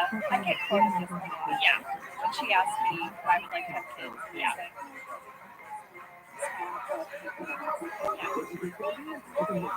Small, well-behaved boys. Small. I don't want big boys. I want tiny, cute boys. All right, so next up, Michael is on the phone to corporate, and Toby's daughter, Michelle, walks in. She leaves, and then she comes back later and starts playing with this toy train. They're so sweet together. I know, they do the train whistle. And he really, Steve, when we were filming that, Steve actually kept making the kids crack up. Do you remember that? I remember how hard it was to make this straight face. And we were too, Steve was cracking up. It was really sweet. We had a couple fan questions about that. Katie Prosido said, I always love episodes where we can see Michael interacting with kids because you can just tell that Steve Carell likes being around kids. He's a great dad. He is. And Beth White said, is Steve really this good with kids in real life? Yes, he is. The kids were so tickled by him. He's a sweetheart. And we should say, you mentioned earlier, Angela, how families would sometimes come and visit. Steve was such a great ambassador for the show. He would always go into our green room and meet the families and take the kids on a little tour and show them his office. Yes. Well, I think now Pam is going to try to get Abby to help her shred some old documents. Shut down. Yeah. Pam can shut down. No, Abby's reading on the couch in reception. But then Jim says, hey, I've read that book. They have a little banter. And then, yeah, Abby agrees to help with the sales. Now, I want to say something here. Oh, okay. I'm also far from you. It's tiny. It's a small opinion. Okay. Observation. Okay. Jim knows that it's Pam's goal to befriend the kid. But rather than help her bond with Abby, he just kind of shows off and steals Abby away. I think this is perfectly Pam talking. Because Did you notice? I mean, I thought that was a little bit of like, passive aggressive? I don't know what it is, but it was a little bit of like, come on, it's not that hard, I can do it. Like, Jim, watch me bond with a kid. it's like a competition. Oh, yes, it felt a little bit weirdly competitive. Okay. Do you not see that? Well, I guess I do. I guess I also just thought Jim was being really nice. No, he knows Pam's goal, and I think if he were really being nice, at the end of that whole spiel, he would have said, and Pam, why don't you join us? Or he might have said, do you know who else wants to? Pam? Yes, this is what I'm saying. He doesn't help facilitate anything. He just comes in and shows off. Maybe it's not his job. It is. It is his job to help her. Pam is not his responsibility. Pam is getting married. He's ticked off. But see, that's what I'm saying. That's what I'm saying. That's what's underneath it. Before they got in all these little fights and all the wedding date was set, I think Jim would have facilitated. But now he's like boundary Jim. Now he's like, I have boundaries. I don't help you anymore because I'm not your fiance. Also, maybe I'm practicing self-care. Pam. No. See what The side you're on. son. What's his name? Okay, here we go. What Let's up? talk about how What Dwight can you is. smell? Okay, What's but up? Abby is hanging out with Jim, and Jim's doing that thing where, she's shaking his hand. He's like, oh, man, you're crushing me. wait, I watched this on his phone. Okay. And so when Dwight's like, she's not that tough. I'll show you. She's like, what is wrong with Dwight? Mom? He's so literal. He is just like himself. It's true. It's true. And then after that, Meredith's son comes over to Dwight's desk and starts touching all his bobbleheads. Hold up. Where's the bobblehead? Well, Melinda Magercook would like to know that as well. 7 minutes, 1 second. Where is Angela's gift to Dwight? Thank you, Melinda. I am hoping, Melinda, that Dwight saw all those children there and feared for its safety, and with loving care locked it in his drawer. He has one drawer that locks. It's on the left side of his desk, and I hope it's locked there for safety. You know what? Let's say that that's where it is. During this scene, Meredith's son refers to Meredith as Meredith. Dwight is Mr. Pooh. Yeah, he's being a jerk. And Jim and Abby laugh. Oh, they think it's so funny. They're like totally in cahoots. I loved when Sasha goes up to Phyllis and says, "Are you Mother Goose?" Yes. We were also tickled by that when we read it at the table read. I remember I laughed so hard at that observation. If anyone should ever be cast as Mother Goose, it is Phyllis. And Phyllis's reaction, though, is so brilliant. And so Isabel and I were watching it together, so we went and we wanted to see To the Ash Castle, what's up? Does it look like Phyllis? 100%. 100%. You're showing me a drawing of Mother Goose, and it looks like Phyllis. And she's even like wearing purple. You know what I mean? Yeah. I don't know. Phyllis is wearing purple in the scene this whole episode. And I wondered sort of She was always in purple. she was in purple a lot. If you went to Phyllis's house and looked in her closet, it would just be purple outfits. And lots of like beaded jewelry. Yes, she was not Always some beaded necklace. Okay. That's so true. And I just realized What? you kind of took your daughter to work. Because she watched Because she watched it with you. Yes, I guess I did. You took your daughter to work for take your daughter to work day. We're office ladies. Yeah. I did. That's kind of sweet. That's so funny. All right, 7 minutes, 53 seconds. We're back in the kitchen, and Melissa and Ryan are talking. And Yeah. Melissa's like, so I thought it was really funny in sort of the way they wrote her 8th grade brain to try to impress Ryan is that she just drinks coffee all day. Yeah. The ice, matcha, latte, whatever, all day. Yeah, she can't get up. Yeah, Ryan. And such a dork. You haven't been to Jitters? Oh my God, give me your phone number. He's like, Yeah, speaking of jitters, at Steamtown Mall. So Steamtown Mall is a real place. Yeah, It's we've in been there. the center of the city of Scranton. I could not find a jitters today or in the past. I spent a good 40 minutes looking for it. Well, that's 40 minutes of your life. You're never getting back. I'm never getting back. But guys, if there is or ever was a jitters, will you let me know? Because Jenna needs that 40 minutes back. I just need You need to an validate. answer. Yeah, validate that 40 minutes. Well, during this whole Where's Kelly? Kelly is vicious. Kelly is the type of gal that if you step on her like territory, like her man space in any way, she's gonna burn you to the ground. and she does. She decimates Ryan. She goes and tattles immediately to Stanley. She I don't know, they're talking. Yeah. and Stanley is pissed. Okay, this leads us to the scene that we got more mail than any other scene in this episode. Okay. The scene when Stanley confronts Ryan in the break room. This was called out as many people's favorite fan question from Chris Johnson. How many takes did it take to get the Stanley Ryan scene? I tried to text Leslie. We need to get Leslie in here. We do. I tried to reach out to him. Hopefully we'll get He's back. traveling right now. He's traveling. Okay, so I know from the bloopers, Yep. because there are great bloopers on YouTube of this, Yep. that he completely made BJ lose it. Oh yeah, season 2 bloopers at the 3-minute mark. I watched it as well. Okay, Stanley is letting Ryan have it. Leslie improvised a ton. That whole thing, like, Jesus isn't going to help you. None of them are going to help you. And he was fantastic in that scene. And now we're going back to the conference room, and Dwight is playing the recorder for the kids.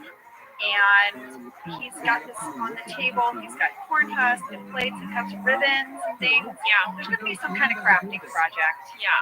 I had a fan question from Laura. Okay. Holy shit. Rain's recorder playing is What's Stanley. up? Should he really play the recorder, or was it added in later? No, he really played that. Yeah, he played the bassoon in high school. Yeah. He plays the recorder again in the bird funeral. Beat her Yes. ass. When Pam sings along. So Rain is recorder proficient. He is a recorder player. Yeah. Yeah. Now he's also reading a book. Wait, before we get to that, Oh. hold up, this is big. This is one of my biggest cards of this episode. What Might is not it? be saying much. This is a big card for me. he finishes playing the song, and he goes, that was Green Sleeves. It's an English ballad written about the beheading of Anne Boleyn. Okay, so you know I did a term paper on Anne Boleyn. In college. I love Anne Boleyn. No, in high school. Oh. Yeah, in high school. Senior term paper. But I looked up Green Sleeves. Okay. This was fascinating to me. Sorry, about to geek out on you guys a little bit. There is a persistent belief that Green Sleeves was composed by Henry VIII for his lover Anne Boleyn. Here's what really threw me for a loop. Ready? Yeah. There's this other interpretation of the lyrics. Ready? Yeah. Lady Green Sleeves was a promiscuous young woman, even perhaps a prostitute. Okay. At the time, the word green had sexual connotations, most notably in the phrase a green gown, a reference to the grass stains in a woman's dress from engaging in sexual intercourse in a field somewhere. Green is kind of whorish. Green is kind of whorish. This justifies that whole line for Angela Martin. I freaked out. I was in my That's What She Said, and I'm like, green is whorish. I'm sure my neighbors were like, what is happening? Lady, green was like a dirty color. Great eyes, Angela. Thank you. That is some deep diving historian type work on the internet to prove a reference line from The Office. Well done. Thank you. I give you this. Thank you. I want to give you I that. take that. I take that. All right, so also in this scene, he is reading a book called TRILLIONAIRE. We had a fan question from Tyler O'Donnell. Was the story that Dwight reads the kids a real folk tale, or was it something the writers made up? Gang, it's real. It's real. Loosely translated, it means Shaggy Peter. It was a German Western. Don't wave your Shaggy Peter at me. It sounds inappropriate. It does. Okay, so it's a story about Shaggy Peter. I went out last night. This guy has such a Shaggy Peter. Jenna, we're gonna get the E. All right. Okay. So It is a German book Okay. of cautionary tales for children. all right. Okay, written by Heinrich Hoffmann in 1845. Now, I found this fascinating. Heinrich Hoffmann wanted to get a Christmas present for his 3-year-old son, and he could not find a good children's book. I'm sorry, Heinrich. So he wrote his own. He wrote it himself. About Shaggy Peter. Yes, he wrote Struwwelpeter. And it was so sort of popular, I guess, among people that Heinrich knew that it was eventually published. Cut off their thumbs. Yeah, exactly. In the story. Here's a super crazy fact. What? In 1891, Mark Twain wrote a translation of this book that he called Slovenly Peter. Slovenly Peter. Yes, which was published, but not until 1935, 25 years after Mark Twain died. And you and I are going to write our version called Shaggy Pete. There are 10 stories in this book. So in addition to the thumb-sucking story that Dwight reads to kids, which is true and in the book, there is also a story about a little girl who plays with matches, accidentally lights herself on fire and dies. Then there's the story of a boy who doesn't want to eat his soup for dinner. He holds out for 5 days and then starves to And death. dies. Do Yeah. all the kids die or get maimed? No, not all of them. Some of them live through their rebellions, But are forever like sort of maimed or sort of just, you know, not the same emotionally. kind of, yeah. Well, that's fun. Yeah. So that's the book. It's real. Well, we really get a window into Dwight and Angela's childhoods in this episode. Oh yeah. I mean, Dwight grew up reading these stories with his grandma Tar. Yes. And then Angela is like, this is hilarious, so you better whip these kids into shape. That's So, right. They are a perfect match. I say it over and over. They really are. They really are. At 9 minutes 47 seconds, we do pan to the table where Dwight has laid out supplies to make corn husk dolls. No one ever makes them, but there is the supplies are there. We had a fan question from Lauren Page. who actually made the corpus dolls that Dwight plans to make with the kids. Was it Phil Shea? I would say Phil Shea. It was, Lauren. Yeah. Phil Shea was responsible for all of those items on the table. Phil Shea is a jack of many trades. Like, he really had to do a lot. He does. Yeah. I just love it that now our questions come in with like specifics. Like, I know, hey, yeah. am I spotting a Phil Shea Yeah. moment? Yes, Lauren, you're spotting a Phil Shea moment.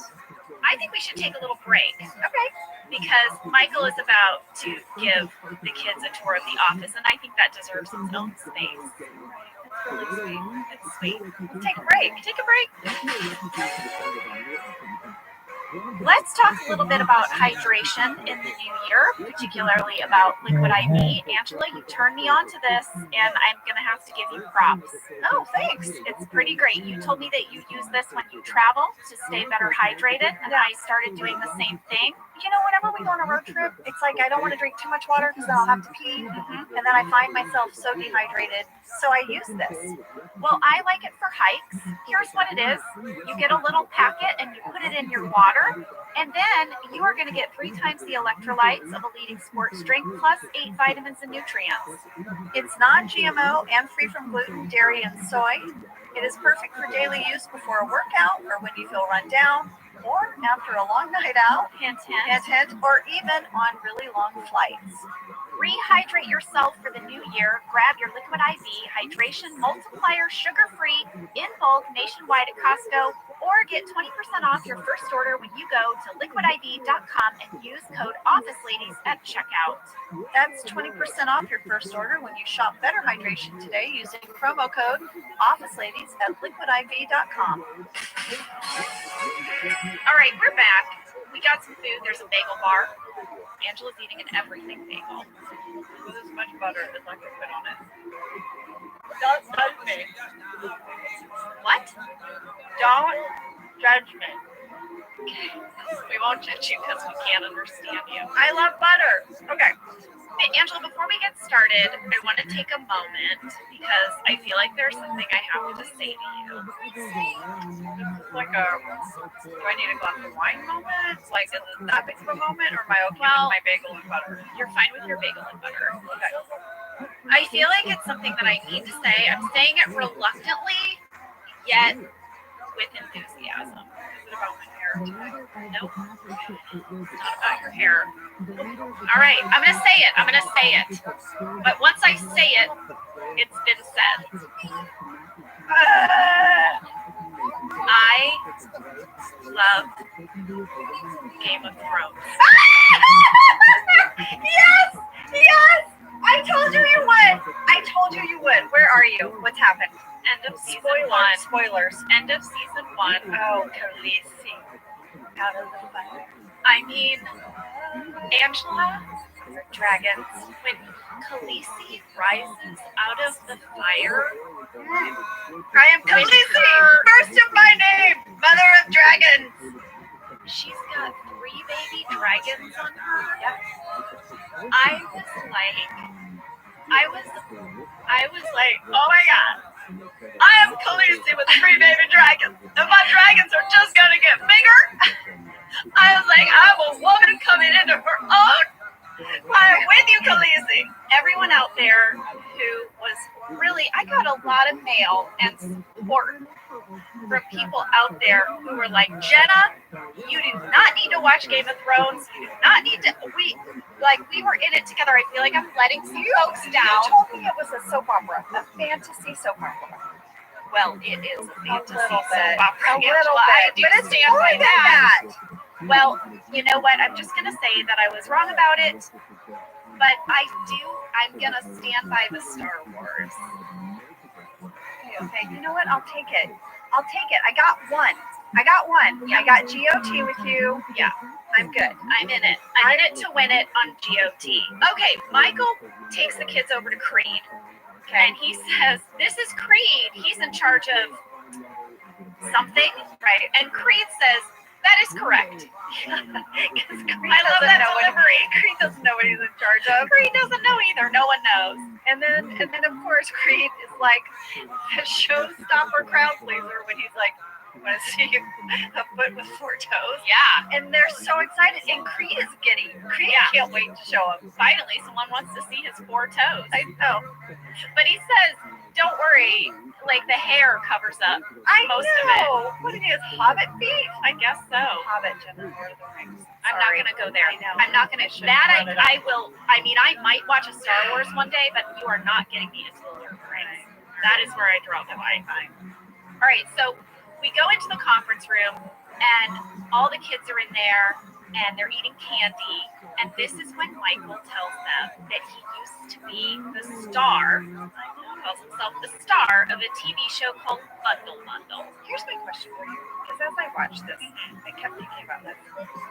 It's just Michael's memory of this, just through rose-colored glasses. He doesn't really remember what it was like. He's recreated, he's rewritten history, if you will. Yeah. Right? Yeah. That he was the star, and it was a great thing. Yes, I mean, I think that's pretty common. I'm thinking of the time, for example, that I got to be on the radio reading a poem about the St. Louis Cardinals during the World Series. How old were you? Oh, I was probably, Last year? I was like 10. I was 10. Yeah, because it was the 84 World Series. Okay, so I was 10. Okay. And my memory of it is that I was a radio star.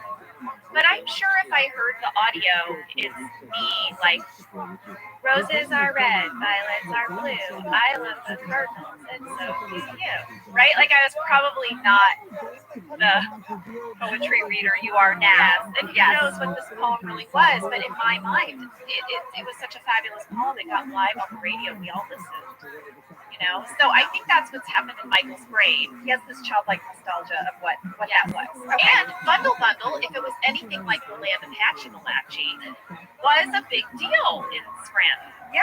And Michael was on it. This is a little bit of a claim to fame. Right. So he decides, we're going to watch it. He tells Ryan, go get the tape. Go get the tape from my This would mom's be house. amazing. And then he goes into this very Go to- elaborate Go to explanation. Dixon City, which I looked up. It's about a 14-minute drive. Go to Dixon City. Mom might be by the pool. She might be at the pool. At the pool. And so you're going to have to go through the window. Boost yourself up. Yes, Go to can the we play basement. this clip? It's at 12 minutes. I just love Steve delivers it very, very quickly. He just rattles it off as if everything he's saying is totally normal. And also, this is something he's done countless times. Yeah, it's so easy to do. Yeah. This is how you I get do in all my the mom's time. house. She's gonna be at the pool. Yeah, so you put your Yeah. the window will be open though. Yeah. Here it is. I would like to go to my mother's house in Dixon City, and she has a pool. The back kitchen window should be unlocked. She's unlocked right This woman is AI. in the basement is a tape. I was gonna say this girl's so hot. I want you to grab it. I want you to make it talk. Right? I want you to tambourine. You know how to play the tambourine? I'm already good at the pieces from Kubernetes. You know, I do it. Oh, no, I will. Okay. I love that. I love it. Oh, get my guitar, which is in his mother's basement. Yeah. And then, can you play the tambourine? It's all about to happen. It's all about to happen. So, at 12 minutes, 17 seconds, Ryan says he can't go because I'm already getting pizza from Brunetti's. Brunetti's is a real pizza place in Scranton. No jitters, but there is Brunetti's. There is a Brunetti's, but guys, guess what? I went to the Brunetti's. Their pizza is a rectangle. It's rectangle pizza. Not circular pizza. Like Baroni's here, Baroni's in Los Angeles. Steve's favorite pizza where we would get pizza sometimes on set. for the cast and crew. Square. Rectangle. Oh, rectangle. Yes, it's made on like a cookie sheet. Well, in our episode, we have circular pizzas. To be fair, I did see they tend to sometimes serve circular ones. Well, you heard it here, you guys. You heard it here. Sorry for the circular pizza when it wasn't Brunetti's rectangle pizza. All right, guys, everybody is in the conference room now at 12 minutes, 29 seconds. They're eating the circular pizza that should be a rectangle. Fan catch from Mrs. Cray. What, Mrs. Cray? What is the funny dance move that John Krasinski is doing in the background? I don't know. They're just goofing around with It's the kids. just John being John. Yeah, he's just That's playing. John. Yeah. If you want to know what John is like, check out 12 minutes, 29 seconds. Yeah, he's just having fun. He is. Are we ready to play this tape from Bundle Bundle? 12 minutes, 51 seconds. The Bundle tape has arrived. We had a lot of new Oh, this questions is fun. about the Bundle Bundle video and how it was made. So I reached out to Ken Spornak, our line producer. So he told me that our set designers built the set and that our wardrobe designer, Carrie Bennett, found all of these vintage 1960s outfits for the kids. She was great at that. So good. Probably so excited because all we wore were gray turtlenecks and like beige tops, and so she was probably so thrilled with our project. Here's an interesting bit of trivia about Carrie Bennett. So before our show, Carrie worked on Scrubs, and she designed some kind of like, I guess, quote unquote designer scrubs. She could sew, and so she designed her own line of scrubs. That were less boxy, that were more flattering and fitted for both men and women. Right. Different colors and patterns. They were so popular that she actually started a line of scrubs. Yeah. Yeah. Go Carrie. So there you go. So when they shot this footage, they used a cheap video camera instead of one of our regular cameras. And then in post-production, he told me they threw in some additional artifacts. I guess artifacts is a term for lessening the quality of the film image. And so that's how it got that degraded, grainy look. Yes. Yeah. We had another fan question from Karen Fryer. She said, who was the voice of Edward R. Meow, the puppet that all the kids are talking to in Bundle Bundle? The voice is Kevin Carlson. He is a puppeteer and voice actor, but here's something very sweet. I did not know this. Ken Spornak, our line producer, used to be a puppeteer. Yeah, he worked with Jim Henson.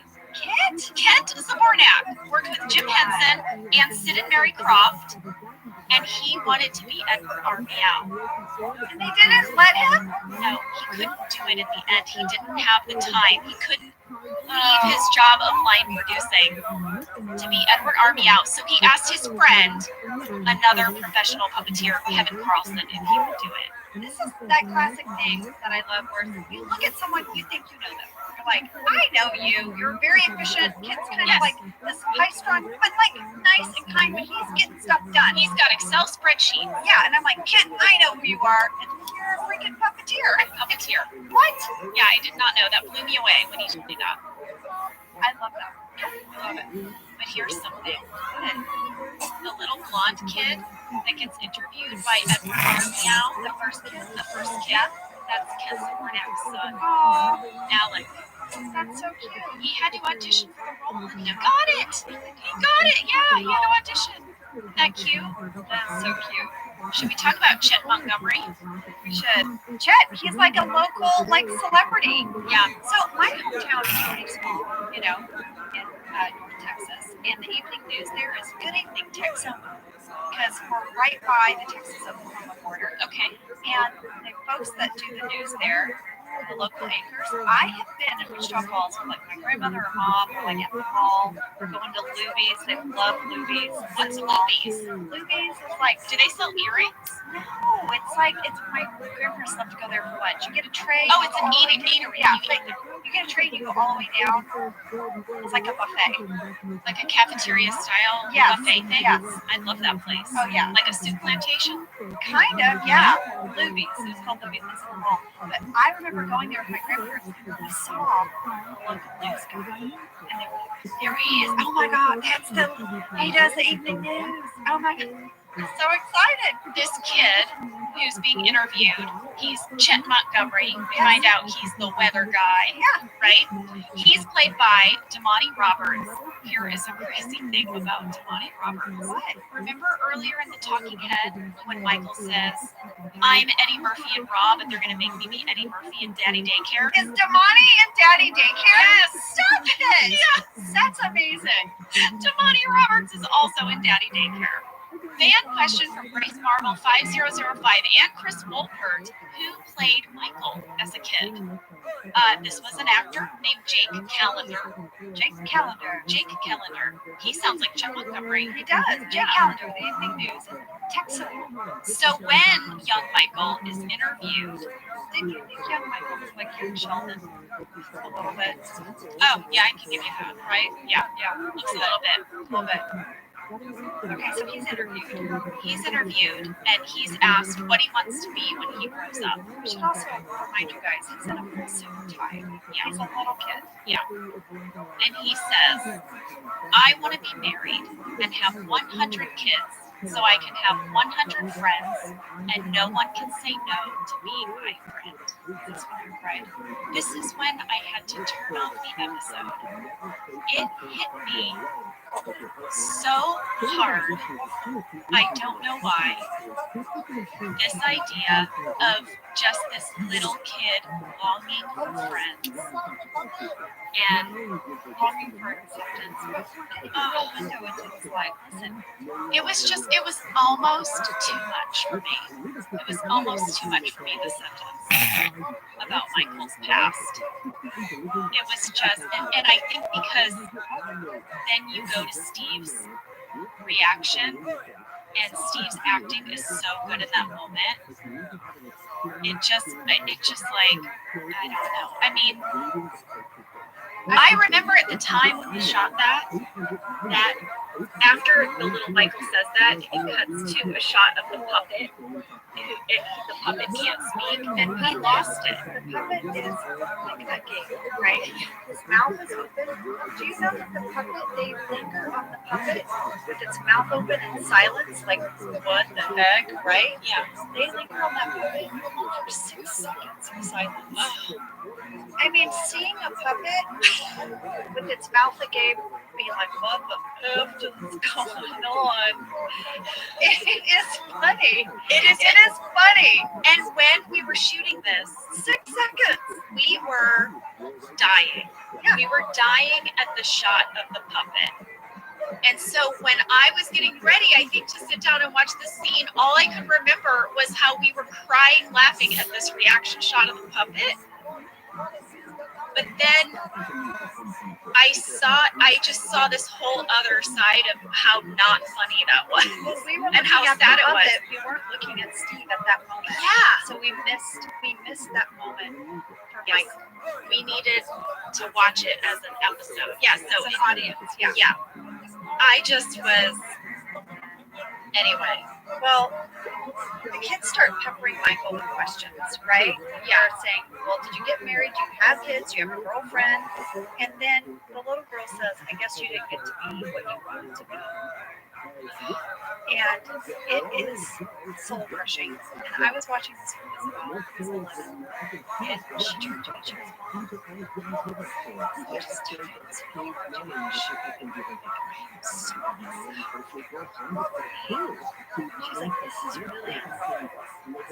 And she thought it was funny, but she's like, that is awkward. And I was like, yeah. Oh yeah, there are a lot of cringy moments in the show, which make it all working balance, but just the fact that she picked up on that at her age, it's like, what an awkward moment this was. Oh man. Well, Michael is so gutted. He locks himself in his office. Yeah. He won't come out. And the reaction shots of all of us are great. We're all really sad for him. Sad, a little embarrassed. Yeah. All of it. So Pam's talking to Jim. We got a long mail about this little thing. Pam's talking to Jim. She's saying Michael won't come out of his office. He won't answer his phone. Over her shoulder, Roy is wrestling with Meredith's son. He's so happy. Roy and the jerk kid are having the best time. We had a lot of questions about what this scene was supposed to mean because Pam seems a little bit embarrassed or ashamed that Roy and this kid are getting along. They're like, what did this mean? Well, I think, I don't know. What was your interpretation? Here was my take on it. Okay. Because you have Roy, this big guy, right? And he's kind of bratty. He's kind of like a frat guy. And he is with the kid that's the asshole. Right. And they're having the time of their lives. They're in there. There's other people around them. They're not even caring about other people's personal space. They're wrestling in this room. And Roy's like got him in a headlock. And he's like, I love this kid. And I think Pam had a flash of what her life would be like with Roy, with children, what their kids would be like. Yeah. She's gonna have a kid that's like, Mom, pull my finger, fart, Dad laugh. Yeah. And Pam's like, oh God. Well, Oh no, I'm gonna be outnumbered in my own house by like the Roy kids. yeah, I think it's definitely there to show a contrast to the way Jim bonds with the kid over books and reading, as opposed to just roughhousing. Yeah. But I have to say, when I saw that, I thought, yes, that's what this kid needs, actually. He needs a father figure in his life. He needs someone to wrestle with him, because that is an important part of parenting. I didn't think that was so bad of a thing. No, right? I think it's perfect for Roy. The problem is that's not what Pam wants in a dad. Pam wants more of a Jim dad that is going to do a silly dance and talk about books and probably wrestle a little bit too. But I think Roy is just a little brutish.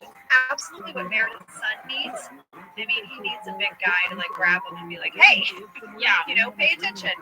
But Well, I just think it's just that moment that shows that Jim and Pam are just, you know, you meet people, we all like dating people, and there's some people you know instinctively that you're going to parent the same with. yeah, And I think Pam and Jim are going to parent the same. yeah, yeah. I think that's good. That's good. That's good analysis. I like that. Well, next up, we go to the copier with Dwight, and we're going to see how Dwight might parent Jake. Well, again, Dwight and Angela has told him he needs to be tougher with the kids. Basically, that's her subtext because that's what she would expect. Right? That's what she had growing up, and she expects him to be that way. Yeah, So she's egging him on. she is. Glaring at him like, shut the kid up. Jake tells Dwight that he's ugly. And then Dwight is horrible. I'm sorry. At my plotting, he's horrible. Get my mini soapbox out again, because I did not care for this. No, it wasn't good. It bumped me.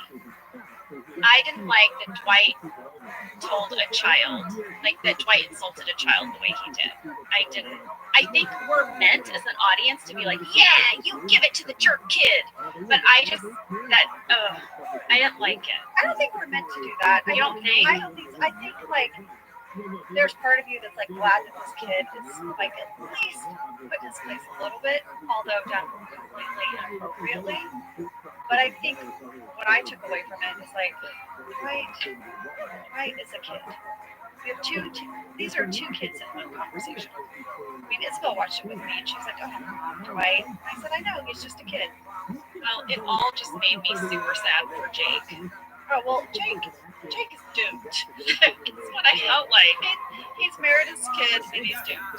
At 15 minutes, 39 seconds, Pam strikes out again. Oh boy. Yeah. Melissa comes over. She's like, you know, I've spent some time with your mom. She's so nice. And Melissa's like, that lady is not my mother. Like, you mean Terry? That's my stepmom. Yeah.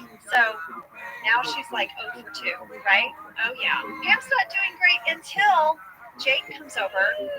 Jake's probably a little wounded by this time. I think he's a little softer around the edges now. Maybe so. And she's like, do you want to shred some stuff?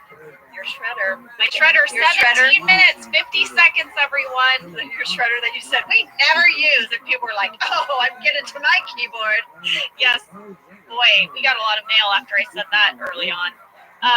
Yes, Pam does use her shredder with Jake. By the way, I want to say that original shredder did not work. It was inoperable. And I can't remember now if they had to bring in some other shredder. I think there's a reason why there's not a great shot of it, is because it doesn't technically match the giant shredder that's always been there.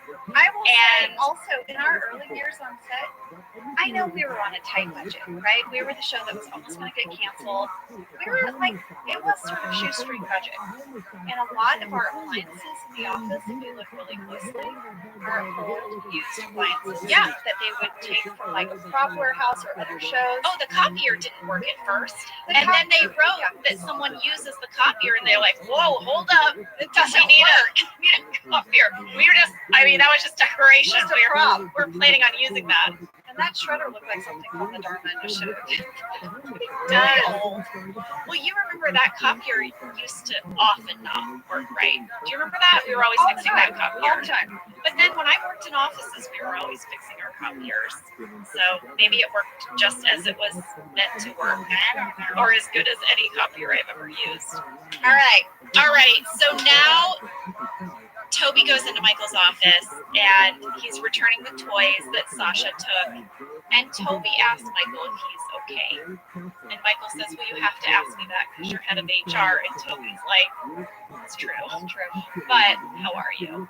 They end up having a heart to heart. A sweet heart to heart. I know.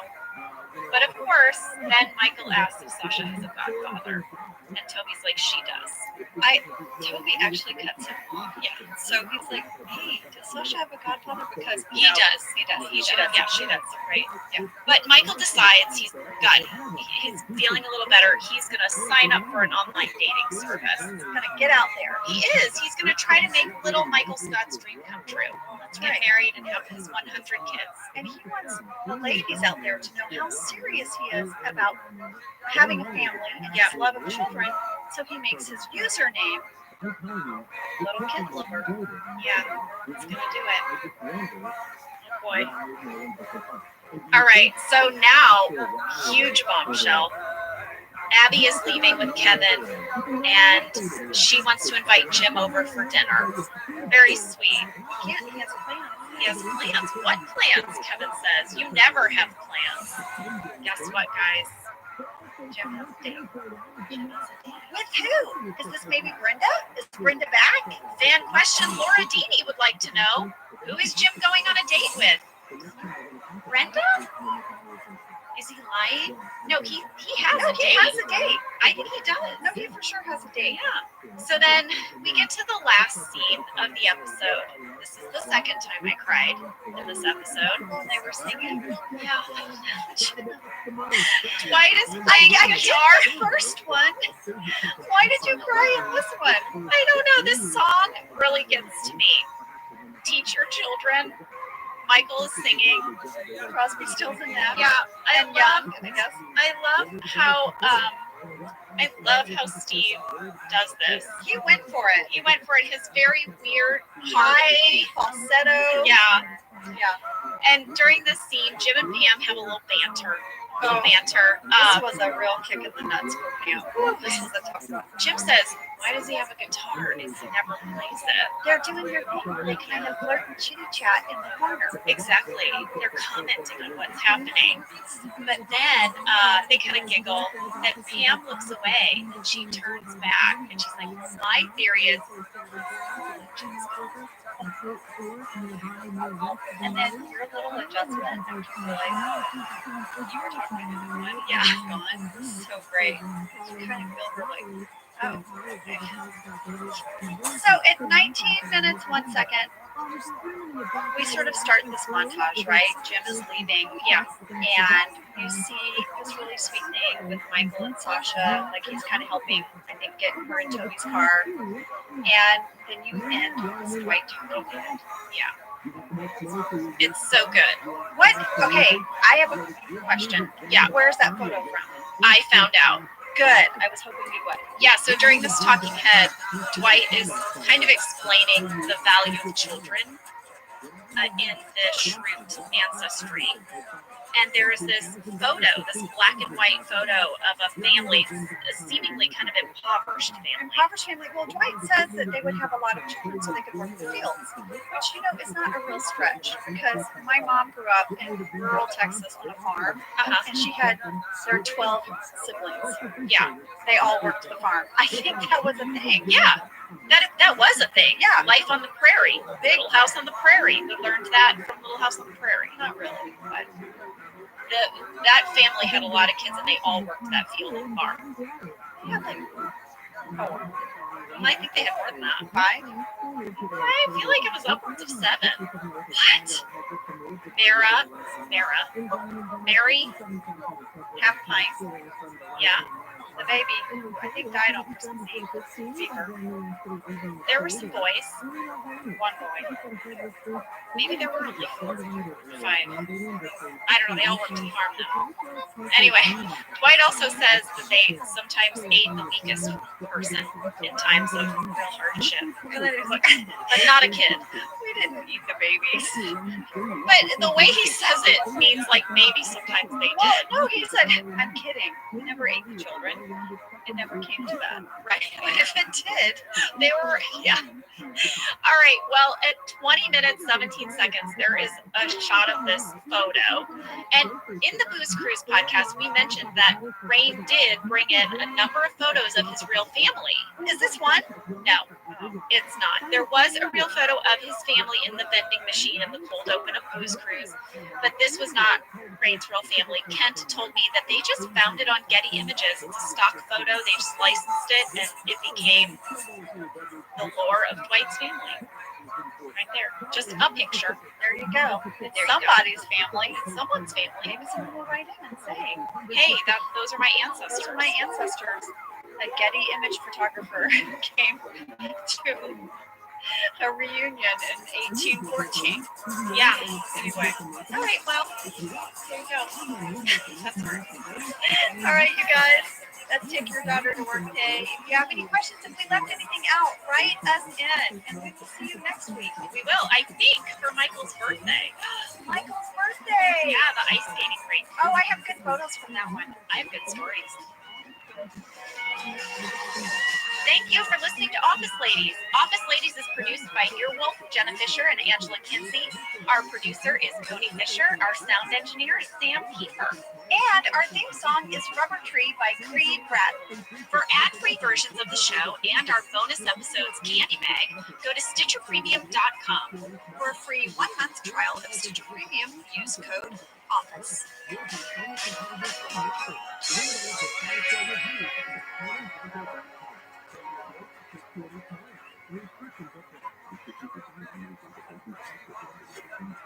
Did you know that the bold, smooth taste of Dunkin' cold coffee can be brewed in your Keurig coffee maker and enjoyed at home?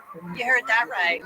Dunkin's cold K-Cup pods were crafted to be brewed hot and enjoyed cold. Each Dunkin' cold K-Cup pod is packed with the smooth, bold Dunkin' flavor you crave. Pick up a pack of Dunkin's cold K-Cup pods and enjoy a Dunkin' cold coffee at home whenever you crave it. Just brew over ice and sip in seconds, because the home with Dunkin' is where you want to be. We celebrated Michael's birthday. Happy birthday, Michael! We hope you had a good time. Thanks for coming along for the ride. Next week, we're going to do some drug testing.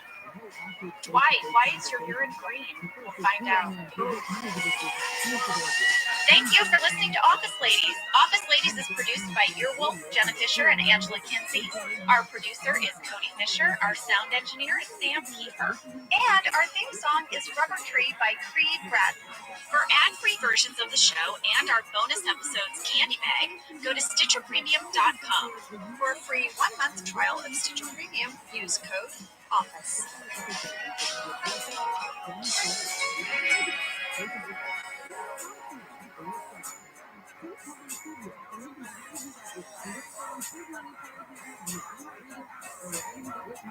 Did you know that the bold, smooth taste of Dunkin' cold coffee can be brewed in your Keurig coffee maker and enjoyed at home? You heard that right. Dunkin's cold K-Cup pods were crafted to be brewed hot and enjoyed cold. Each Dunkin' cold K-Cup pod is packed with the smooth, bold Dunkin' flavor you crave. Pick up a pack of Dunkin's cold K-Cup pods and enjoy a Dunkin' cold coffee at home whenever you crave it. Just brew over ice and sip in seconds, because the home with Dunkin' is where you want to be. I'm Jenna Fisher. And I'm Angela Kinsey. We were on The Office together. And we're best friends. And now we're doing the Ultimate Office Rewatch podcast just for you. Each week, we will break down an episode of The Office and give exclusive behind-the-scenes stories that only 2 people who were there can tell you. We're the Office Ladies. Good morning. Good morning, folks. Welcome to your drug testing. Season 2, episode 20, written by Jen Salata and directed by Greg Daniels. What a team. Such a great duo. Here's a little summary of this episode. Dwight finds half a joint in the Dunder Mifflin parking lot. He launches an investigation. Oh man, A very elaborate investigation. he is like a kid in a candy jar. In the DVD commentary, Jen, who wrote this episode, said they were very curious West about Side. what would Oh, happen. look. We West got to see Side. Dwight in action West Side. in his uniform. You know, the Lackawanna West Side. sheriff uniform. Yeah. And really investigating. And this was something they had on a card on the wall. It was Dwight in uniform comes to office. What happens? Oh, well, this is what happens, guys. This episode is what happens. Also in this episode, Pam jinxes Jim, who then can't talk for the entire day until he buys her a Coke. Because he's clearly in love with her, because what grown man would do that? You have to suspend belief a little bit. We got a few questions about what is jinx. Really? People weren't as totally familiar with jinx or the rule of jinx. It's a kid game where if you say something at the same time as someone, Yeah. you just say jinx and then the person can't talk. Now my kids play it. The way they play it is you have to say their name 5 times and then they're unjinxed. I grew up playing it exactly the way Jim and Pam play it. Jinx, buy me a Coke. Really? The exact same way. Oh, see, I grew up with it jinx and then you have to wait till someone says your name 3 or 5 times. Yeah, no, this was exactly how like I knew the game to be played. Wow, right? Well, there you go. All right, should we get into some fast facts? Let's do it. Fast fact number 1. This was the last episode we shot before leaving for summer hiatus break. Yes, I have this in my journal, guys. I have some good journal stuff that I'm gonna like sprinkle through this. But yeah, So if you notice, this is a really big Dwight episode. yes. Big Dwight storyline. Steve needed to get off early to film a movie over his summer hiatus. So Steve only worked 1 day this week. And Ken Sabornak, our line producer, who, by the way, is my new source for info. Ken, thank you. And Jenna has told me she's hitting you up a lot, and you always have a speedy reply, and she loves that. I do. It's a speedy reply, and it's a meaty reply. Speedy and meaty. That's right. That's what she said. Oh, I want speedy meaty. Oh no. Oh Lord, we're gonna get the E again. Okay. Well, I told Kent I'm going to start calling him Kentopedia. Kentopedia, I love that. Kentopedia. Oh, that's So good. I went to Kentopedia, and he told me that the day that Steve worked, we shot 14 pages of material. I feel like I need to give some context to that. That is a huge amount. That's so much. So every page of a script generally equals 1 minute of screen time. So if a script is 120 pages, that movie will come in around 120 minutes. And so our scripts were usually around 35, 40 pages. They'd have to trim that. Down to 22 minutes. Imagine if you shot, like we shot like, what is that? Like 25, 30% Of the episode in one one day. day. We usually had 5 days, That was a marathon day. marathon day.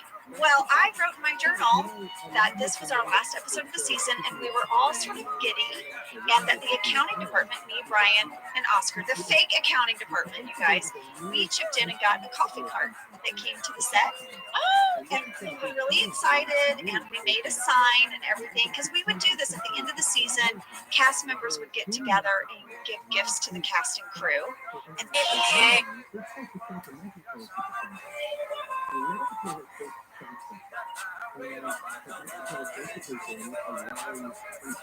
so the accounting department chipped in. We got everyone coffee. And also, Jenna, I have in here that you were very excited this week because you got a Roomba. And I wrote that down. I'm like, Jenna got a Roomba. It sounds really cool. you know what? I went on the Tonight Show with Jay Leno, And I offhandedly made a comment about how I had really wanted a Roomba for Christmas and didn't get it, or some story to this effect. And then I also told a story that I loved horror movies. Like 2 weeks later, the Roomba people sent me a zombie Roomba. That's crazy. It was a Roomba with a special zombie design on it, and I will tell you what, I was giddy. I must have just gone around talking about that Roomba. I remember your zombie Roomba. Yeah, I thought it was creepy. it Cleaned the heck out of your floor. It sure did. We're not sponsored by Roomba, guys. We are not. I had a dog and a cat, and I was so grateful for that little Roomba. Go around and get all the animal hair. Well, and then in the DVD commentary, I want you to know that the writers talked about how they felt like Pam was extra peppy in this episode. She hops, she kind of skips, she bounces up and down during a talking head. You know, there's all these little moments, and they were like, do you think it's because Jenna knew she was about to start vacation? I think it was. You were just excited because you were like, woohoo! We were all in a good mood. We were. We were kids anticipating our summer break. It was hard to keep us concentrated on our schoolwork. It was just like that. Well, here's something that blows my mind when I think about this fact of shooting it last. That means that John and I had already filmed the casino night kiss. Yeah, we filmed that already because we shot out of order. Yeah, and so we had to like go back and erase that from our character's memory. Yeah, that we shot this episode. Before we go to Fast Fact number 2, the other thing is, this was the week I wrote a lot about this episode. This was also the week I brought my own camera that was black and white. I bought black and white film, and I took a ton of photos. I have all these great pictures of Rain in this Lackawanna shirt with the black, like tall boots, in black and white. Well, I know what we're doing with those photos, lady. I know what we're doing with them too. I don't know if we're allowed to say yet. I know, but it's going to be really exciting, and you guys are going to love it. Yeah, we have been a little bit talking about it. We're working on something. We're working on something to share those pictures with you. That's right. Okay. All right, fast fact number 2. Speaking of Dwight's uniform, we got a lot of questions about that. So, fan question from Bailey Lawson: was Dwight's volunteer uniform copied from the actual Scranton uniforms? I went to Kentopedia. Good. And he said that the sheriff's costume was authentic to Pennsylvania, that Carrie Bennett, our wardrobe designer, she had done a lot of research on it, but they did take some liberties.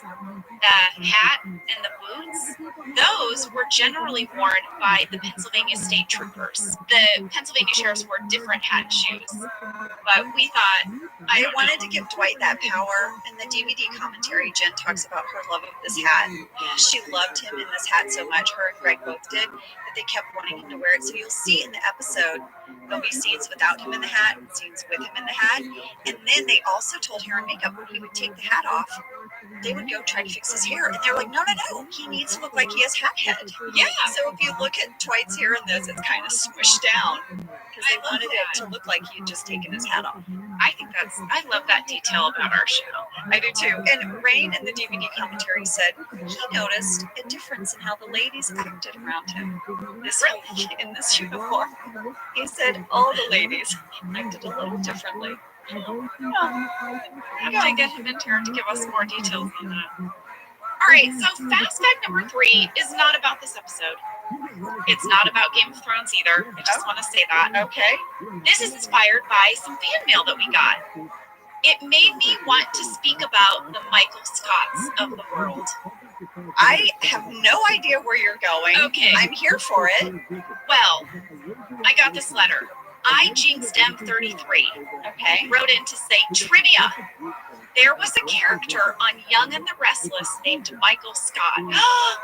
He was locked in the basement by Victor Newman. Oh, Victor Newman was so evil. So I looked it up, and yes, from 1981 to 82, there was this character named Michael Scott. He was played by actor Nicholas Benedict. So Michael Scott was a photographer, and he had an affair with Victor's first wife, Julia. And so Victor locked him in a basement? Yeah, he locked him in his bomb shelter Well, which was in the basement. Victor was a very wealthy man. He probably had a whole bunker. Listen to what he did now. Why do I know all this about you? Okay, Did you watch it? my grandmother did her stories, but she wouldn't admit to it. Oh, She'd say, I don't even care anything about that, but she'd leave it on all day, and her stories would be playing in the background. so I watched All My Children. My mom watched All My Children when she nursed me. And then she said that's how she got into it, was that it was on when it was time to nurse me as a baby. And then she watched it. I kind of grew up watching it with her, right? And then when I went to college, I arranged my class schedule so that I could be home to watch All My Children. Because it was on at noon, it was on ABC. Kelly Ripa was on it, by the way. Oh yeah. And we didn't have what we have now. We didn't have this like digital recording stuff. If you missed it, you missed You it. missed it. Well, listen to what Victor Newman did to poor Michael Scott in the basement. No, Victor. He fed him baked rats. Ew, Victor. Yeah. He also put in like a live video feed so that Michael Scott had to watch Victor make love to Julia. Wow, that is twisted. Yeah. I want to be in the writer's room at Young and the Restless. What? I want to see what's on their cards off the wall. Michael Scott in basement. Well, eventually Julia discovered what was going on and she freed him. Good. Yeah, so he made it out alive. But he was there for years.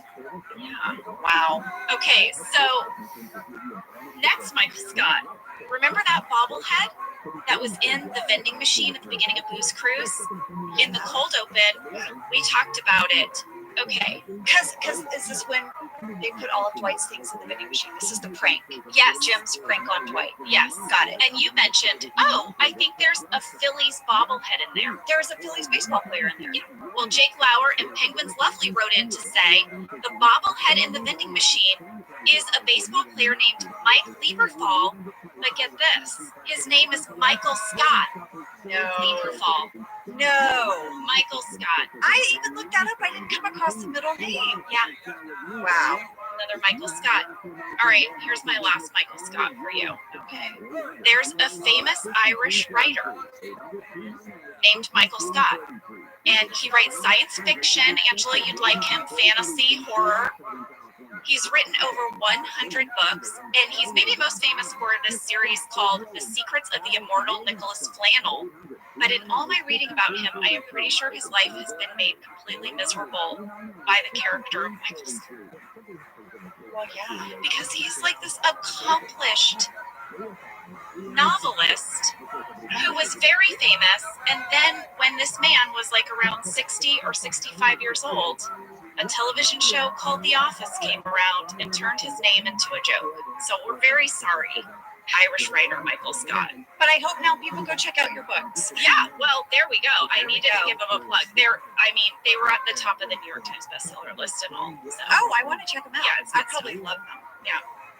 All right, well, that's it. That's all I got for my fast facts. Those were really good fast facts. I think we had a good time in that section. Thank you. Well, we'll take a break.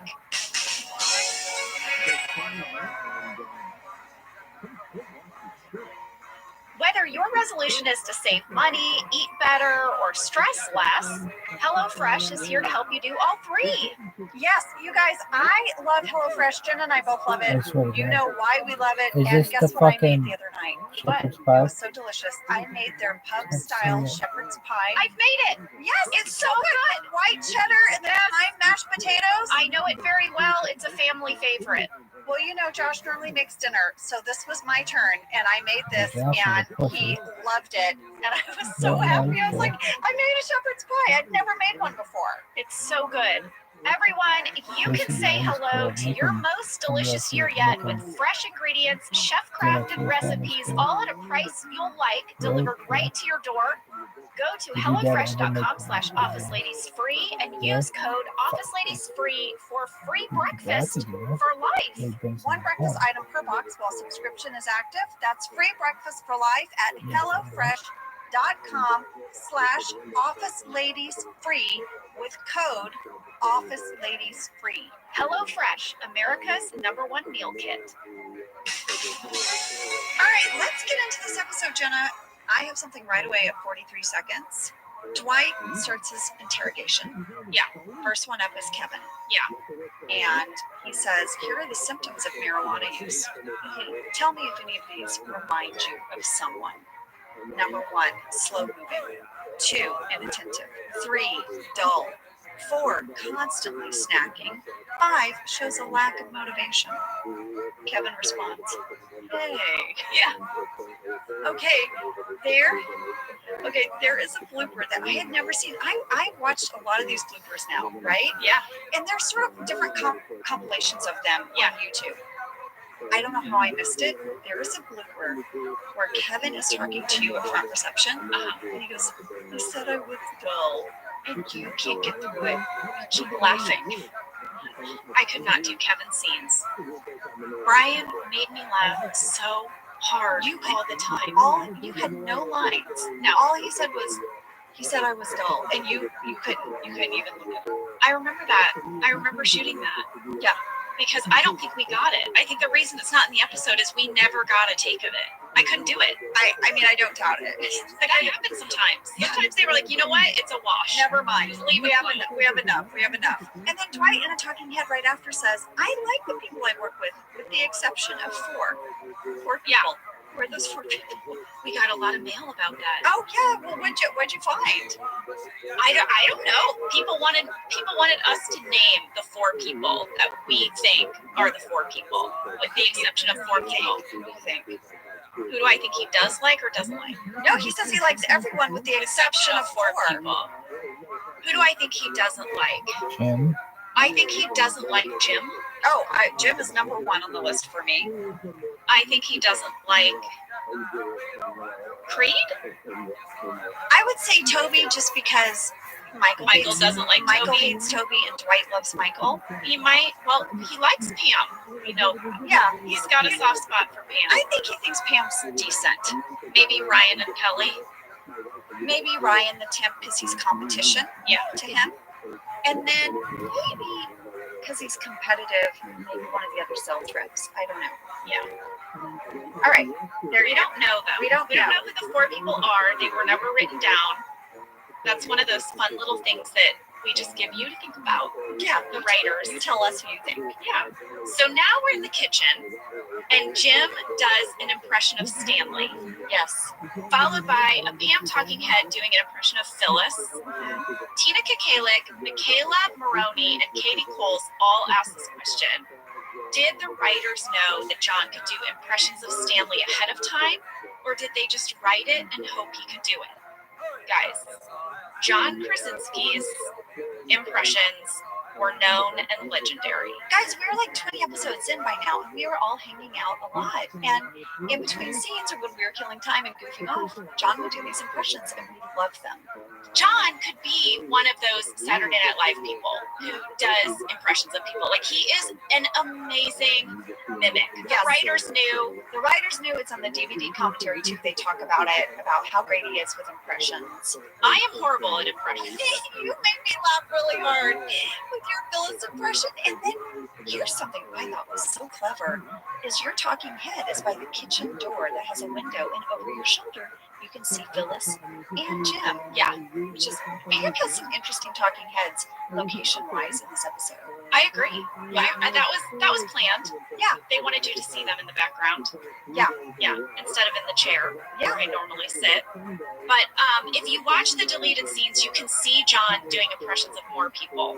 So if you want more, you can have more. And they're great. They're great. He does several other members of the office. At 2 minutes, 19 seconds, we're in the conference room. Dwight is interrogating Kelly. I swear it looks like rain is going to break at any moment. Well, they could not get through this scene. I remember this so vividly. Mindy was on the floor. She had disintegrated. And if you watch the scene when he goes, your ass is on the line, my ass is on the line, it barely cuts to Mindy. It's so quick because she couldn't get through it. That might be the only reaction they have where she isn't just giggling. Yeah. I feel like rain is about to lose it right after he says, "This is not Kelly Kapoor's story out." Yeah. Like he has to like purse his lips a little bit. Uh-huh. I want you to notice something in this scene, by the way. What? Mindy's hair is up. Yeah. And kind of a twisty thing. It's a stylish twist. Yeah. Do you know why her hair is up? Is it because she got extensions? For casino night. And we shot casino night before this. She's also wearing like a colorful shirt and then like this pink sweater shawl thing. A Like very fuzzy shawl. half sweater thing. Like an Angora sweater thing. Yeah. Yeah. But anyway, that's why her hair is up. Because it's longer. Continuity. That's real good. So next up, Dwight goes over to Ryan. He says, "I want to search your car. Give me your keys. I want to search your car." And Ryan's like, "No." He's like, "No, you can't search my car." And then Dwight's like, "Wait, you want to do this the easy way or the hard way?" Yeah. Ryan's like, "Okay, what's the hard way?" Yeah. He's like, "I go down. I get." It's like multiple steps, and Ryan's like, "Yeah, I'll do it that way." Like he's so like cocky. But through this whole exchange, in the background is Angela Martin. And she has the smuggest look. She is so proud. She's like, "Oh, he will destroy you, Ryan."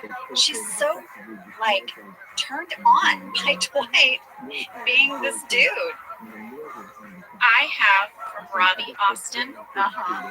He wrote in a sass catch. Oh, He wrote in about this moment, Angela, that you're talking about.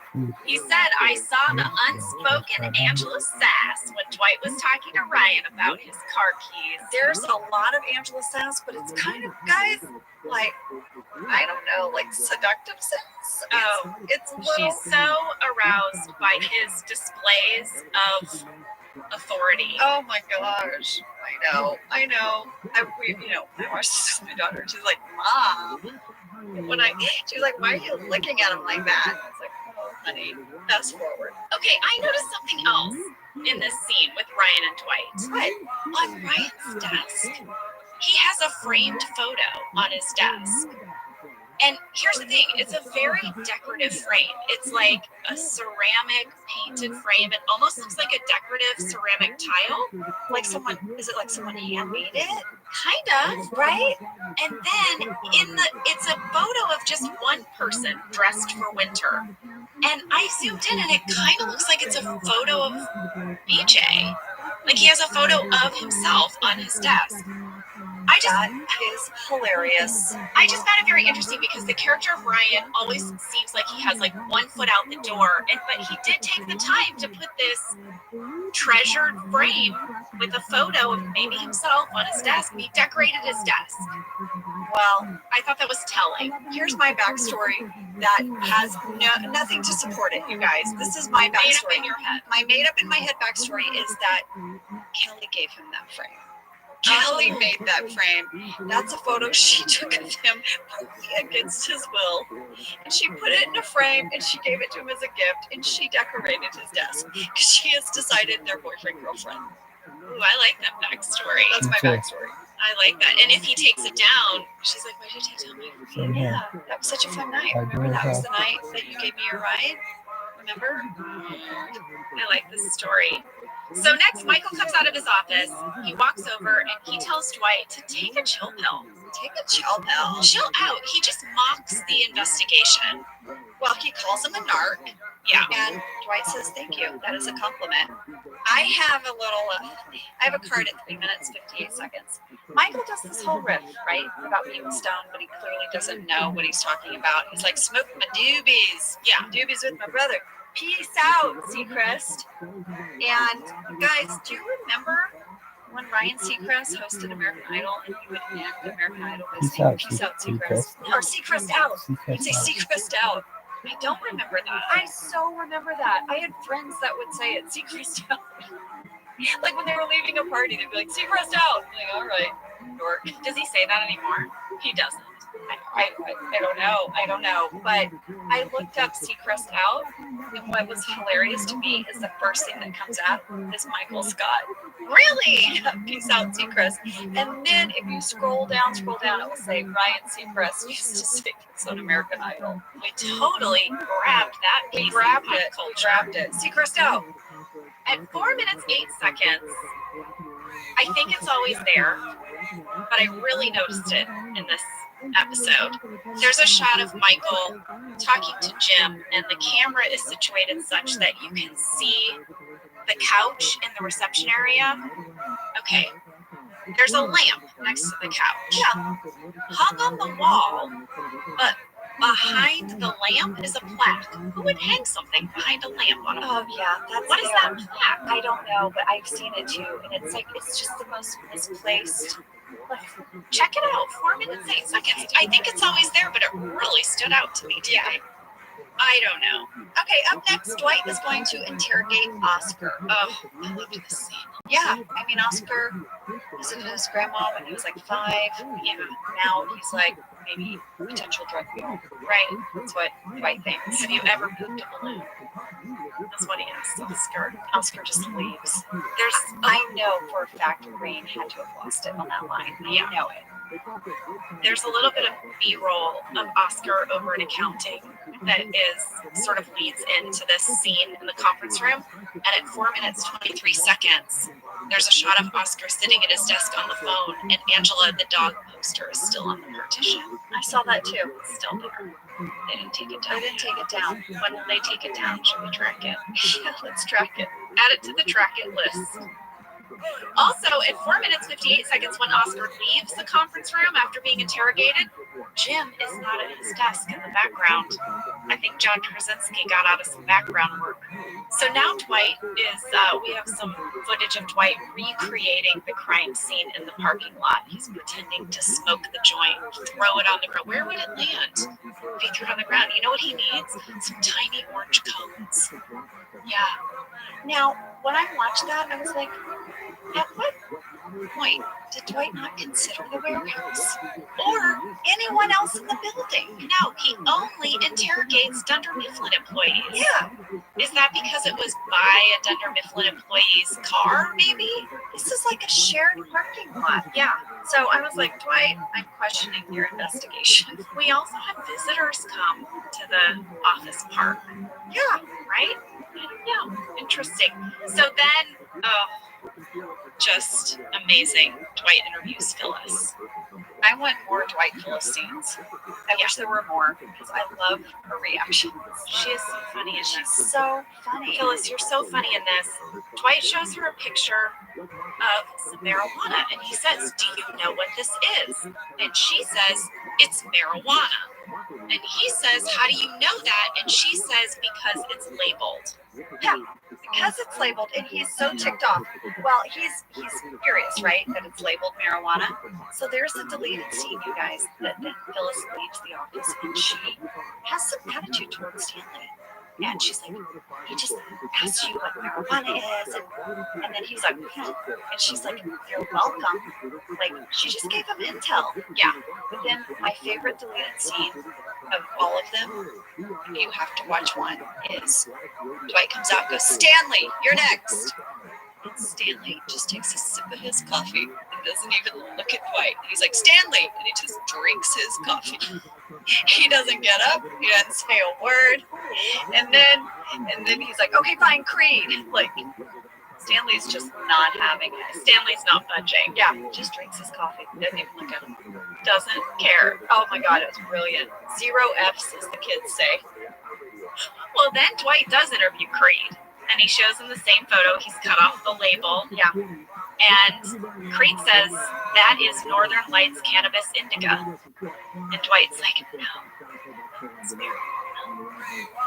I looked it up. That is a real strain of marijuana. Yeah. By the way, you should know how infrequently I type the word marijuana by the number of times I misspelled it in my document. Really don't know how to spell it. It's okay. Yeah. You're going to be okay. I'll be okay. The DVD commentary did say that someone in the writer's room, no names mentioned, is who contributed the details, the fancy name for it. So then Dwight interviews Jim, who suggests that it's actually Dwight. It's Dwight's joint, but he just forgot due to his own marijuana use. This is like a Jim thing that he does that I love when he turns it back on someone. Yeah. And he's done it to Michael, and he totally does it to Dwight. Dwight gets so flustered. I loved it. So next we're in the kitchen, and Oscar asks to see Jim's Stanley impression. And Stanley catches him. What Stanley And doesn't Oscar hauls butt. He's like, I'm out. He leaves I am not going to get so quickly. mixed up in this. He totally leaves us there. And then Stanley leaves, and Pam and Jim are like, I do not think that is funny. At the same time. And so Pam jinxes Jim. And this starts the whole jinx. Now Jim can't talk. He has to buy her a Coke. They just run into the break room. You skip. Pam skips into the break room. Last day of school, Skip. Guess what? The Coke is sold out. Did you see what was over your shoulder in the other vending machine? Lady, you know, I made a list. Of the apples and the cup of noodles. Yes.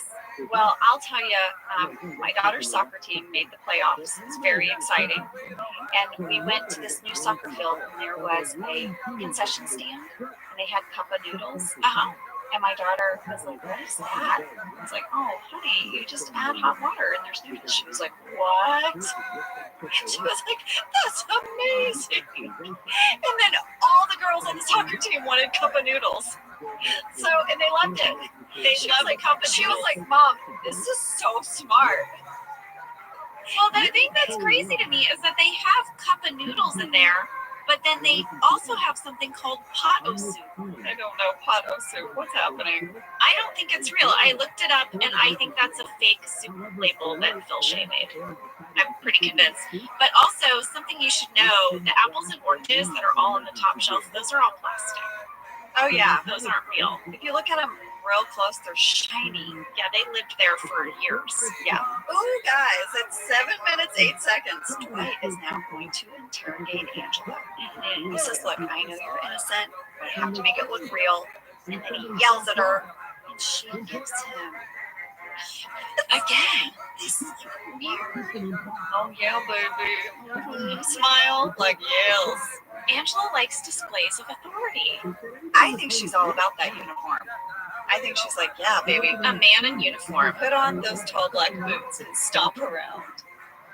So next up, it's around 7 minutes, 18 seconds. Michael comes into the bullpen, and Dwight announces that drug testers are coming to test everyone's urine. Fun fact, we say the word urine 16 times in this episode. Yeah. Yeah. So anyone thinking about, I don't know, doing a drinking game, the word urine, you don't wanna. You bring this up in the DVD commentary and everyone turns on you. You're like, so if you drank every time someone said urine, would you get drunk? And they're like, Jada! I did. That's so funny. Well, I guess I'm slightly obsessed with the fact that we say urine so much. Yeah, but don't, come on, guys, be responsible. I did not listen to the commentary. So I Is that funny? You that tell 15 years 15 later, I'm years still later. hung up on this.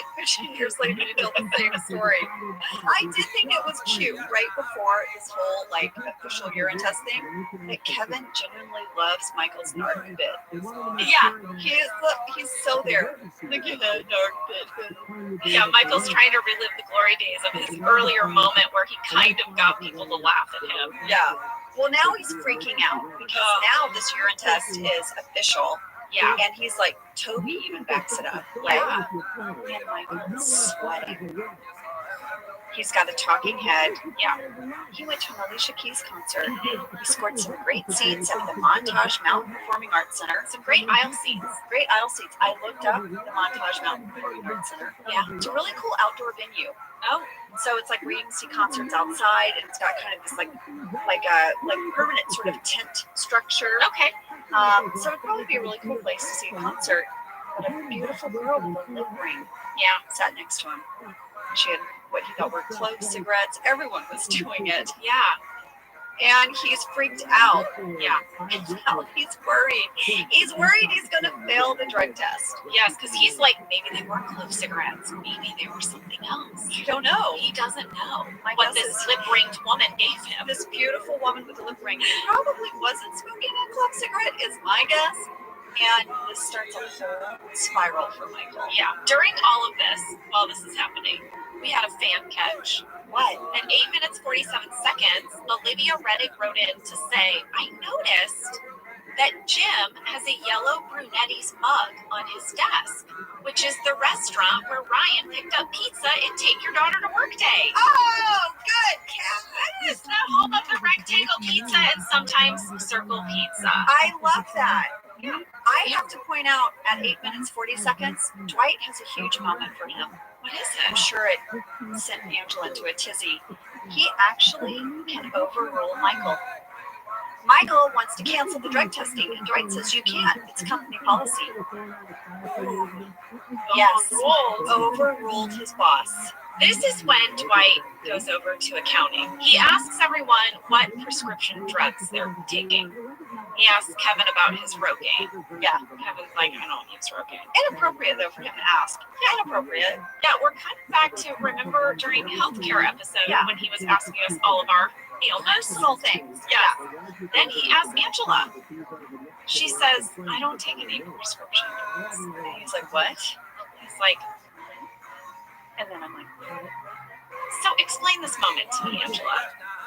The look on his face, I feel like obviously he's wondering about birth control. of course he Does is. Angela take birth control? Is Angela saying, no, I don't take birth control? And he's getting this information for the first time, but then he's a little pleased, like, oh, No, not at all. what's happening? Not at all. This is the way I took that scene. Are you taking any prescription drugs? No, I'm not. And then he's like, does the math in his head, like, oh, well, we don't use protection because I assume she was on the pill. Uh-oh. Wait, what's happening? Is she not on the pill? And then he looks at her like, you don't take anything? And then I'm like, of course I take the pill. Do you think I'm going to tell Kevin I take the pill? I am not going to admit to Yeah, Kevin that's and it. Oscar that I'm on Jenna birth Fisher, control. where the fuck are you? Okay, that was my question. Was she at the end there? They have that little thing, Yeah, she looks at him like, of course I'm on the pill. and I'm then not going to he's talk like about relieved. it. He's relieved. Okay. And she's, Angela is never, ever going to discuss her business in front of Kevin and Oscar. Hey, for real, thanks for explaining that moment to me. It sounded confusing. You're welcome. I wasn't sure. Maybe we should have done a better job acting. No, it was. I just wasn't 100% sure. I didn't know if the little smile there was him being like, oh, like maybe I could be a father, or I just didn't. I wasn't totally sure. I think he's just relieved. He's like, oh, right, we are on the same page. Okay, good. All right, there you go. So 9 minutes, 14 seconds. Poor Jim now is in the break room with Kelly. He's trapped. She is just being a chatty patty. He can't talk. And this is the second time this has happened for him. So she's going on and on. You guys, if you listen to it, to me, Mindy, it just sounds like you're talking about an outfit. There is no distinction for me between Mindy and Kelly in this moment. She's like, I mean, Jim, it's a low cut top that shows a little bit, but not everything. Because I'm not like that kind of person. Like, she's like, blah, blah, blah, blah. And then Pam comes in and says, hey guys, Michael wants to see us in the conference room. What's up? And Kelly's like, oh, we're having a great talk. And she is just messing with Jim. She's like, oh, you guys should finish this conversation. Oh yeah, you have a few minutes before we need you. Take your time. Jim's like, I took a screen grab of his face. Oh, As he looks at you, I want you, can I put this on office? I don't know. This made me laugh so hard. Okay, this is Jim's face when you're like, oh, no, go ahead, finish it. It's totally fine. Yeah, ready? This is Jim's face. okay. He is in pain, and he's like, do not leave, Pam. That needs to be a meme. I know. That needs to be a meme. Like So I put it in, panicked, shock. I put it Amazing. I put it in my Insta story, and so many people were like, I know the exact moment. I know the exact moment. All right, so now we do go into the conference room for the meeting. It's 9 minutes, 50 seconds. Angela, we had people write in and point out that the conference table is in the conference room. Yeah, we are not in our standard rows of chairs. This is the first time I think this has happened since performance review when we went over the suggestion box. With Larry Wilmore. Yeah, Yes. just a little interesting little thing. Just every once in a while we have these meetings The magical conference table. Where has it been? I guess they didn't feel like moving it this time. Who sets it up? We don't know. Where does it go? All right, so now 10 minutes, 21 seconds. Michael has a talking head about being anti-drug. We got a fan question from Kira. She says, why does Steve have a Band-Aid on his left ring finger in this episode? It looks like maybe it's covering his wedding ring. Is that what's happening? All right, so as soon as I read Kira's question, I immediately flashed back to this episode. I 100% remembered. So here is what happened, Kira. I have a very clear memory of Steve coming in to the hair and makeup trailer the morning he shot on this episode, and his finger, his ring finger where he wears his wedding ring, was all swelled up. He had jammed it, right? He jammed it. Yeah. And it wasn't broken. He had gone and had it looked at. Doctor said it's not broken, but there's no way we can get your wedding ring off. So here's the thing, Steve's married in real life. He comes to work. You have like a little caddy that holds your jewelry. You take off your wedding rings. You get in your costume, your wardrobe for the day. Yeah. And you're someone else in those scenes, right? Yes. You can't have on your wedding ring, Steve. Michael Scott can't have a wedding ring on. He's not married yet. Yes. So I remember there was this whole discussion. What are we going to do? Now remember, Steve only had to work one day this week. There was no way they were going to make him put off his wedding band Right. to shoot for one day. Right. So instead, they came in and they wrapped his wedding ring with this sort of like, I don't know, Band-Aid kind of like a medical tape kind of thing. And if you watch this episode, if you go through, a lot of the time he keeps his left hand down. Now that you know this fact, in rewatching this episode, look at how often he's hiding his left hand. He's got it in his pocket a few times. Yep. Yeah. Except in this talking head, he brings his hands right up in front of him. He folds his hand, and there, it's right there. You can totally see it. That's what Kiara saw. I did go through, and I did clock the other times I could see it. I could only see it 3 other times. I just remember it in the talking head. Where else did you see the Band-Aid thing? I saw it at 4 minutes, 11 seconds, 7 minutes, 21 seconds, and 14 minutes, 46 seconds. But I'm telling you guys, that's because I saw a flash of his left hand and I paused. So I want you guys to know that I traded messages with Steve Carell. I wanted to confirm that my memory was true, and he said, yes, this is all true. My memory was correct. But he gave me an added detail. How did he jam his finger? Did he tell you? He told me he jammed it playing pickup hockey.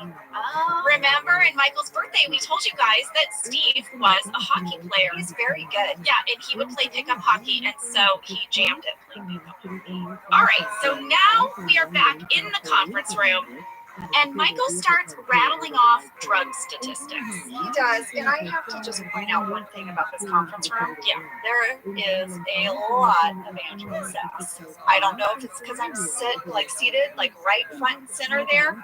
There are so many Angela Martin eye rolls. Yeah. In this episode. Yeah. In This the is conference a gift maker's dream. Yeah. This scene is a ton of Angela sass.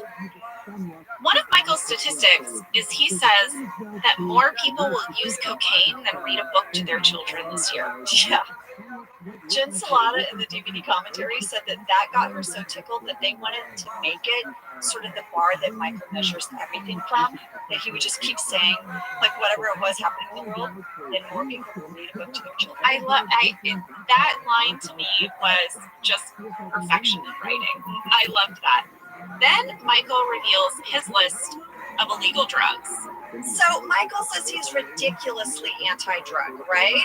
And then he goes on to say that, that Cheech and Chong would have been funnier, right? Wouldn't they? Imagine how funny they could be if they weren't stoned. And it cuts to my face, and I make a what?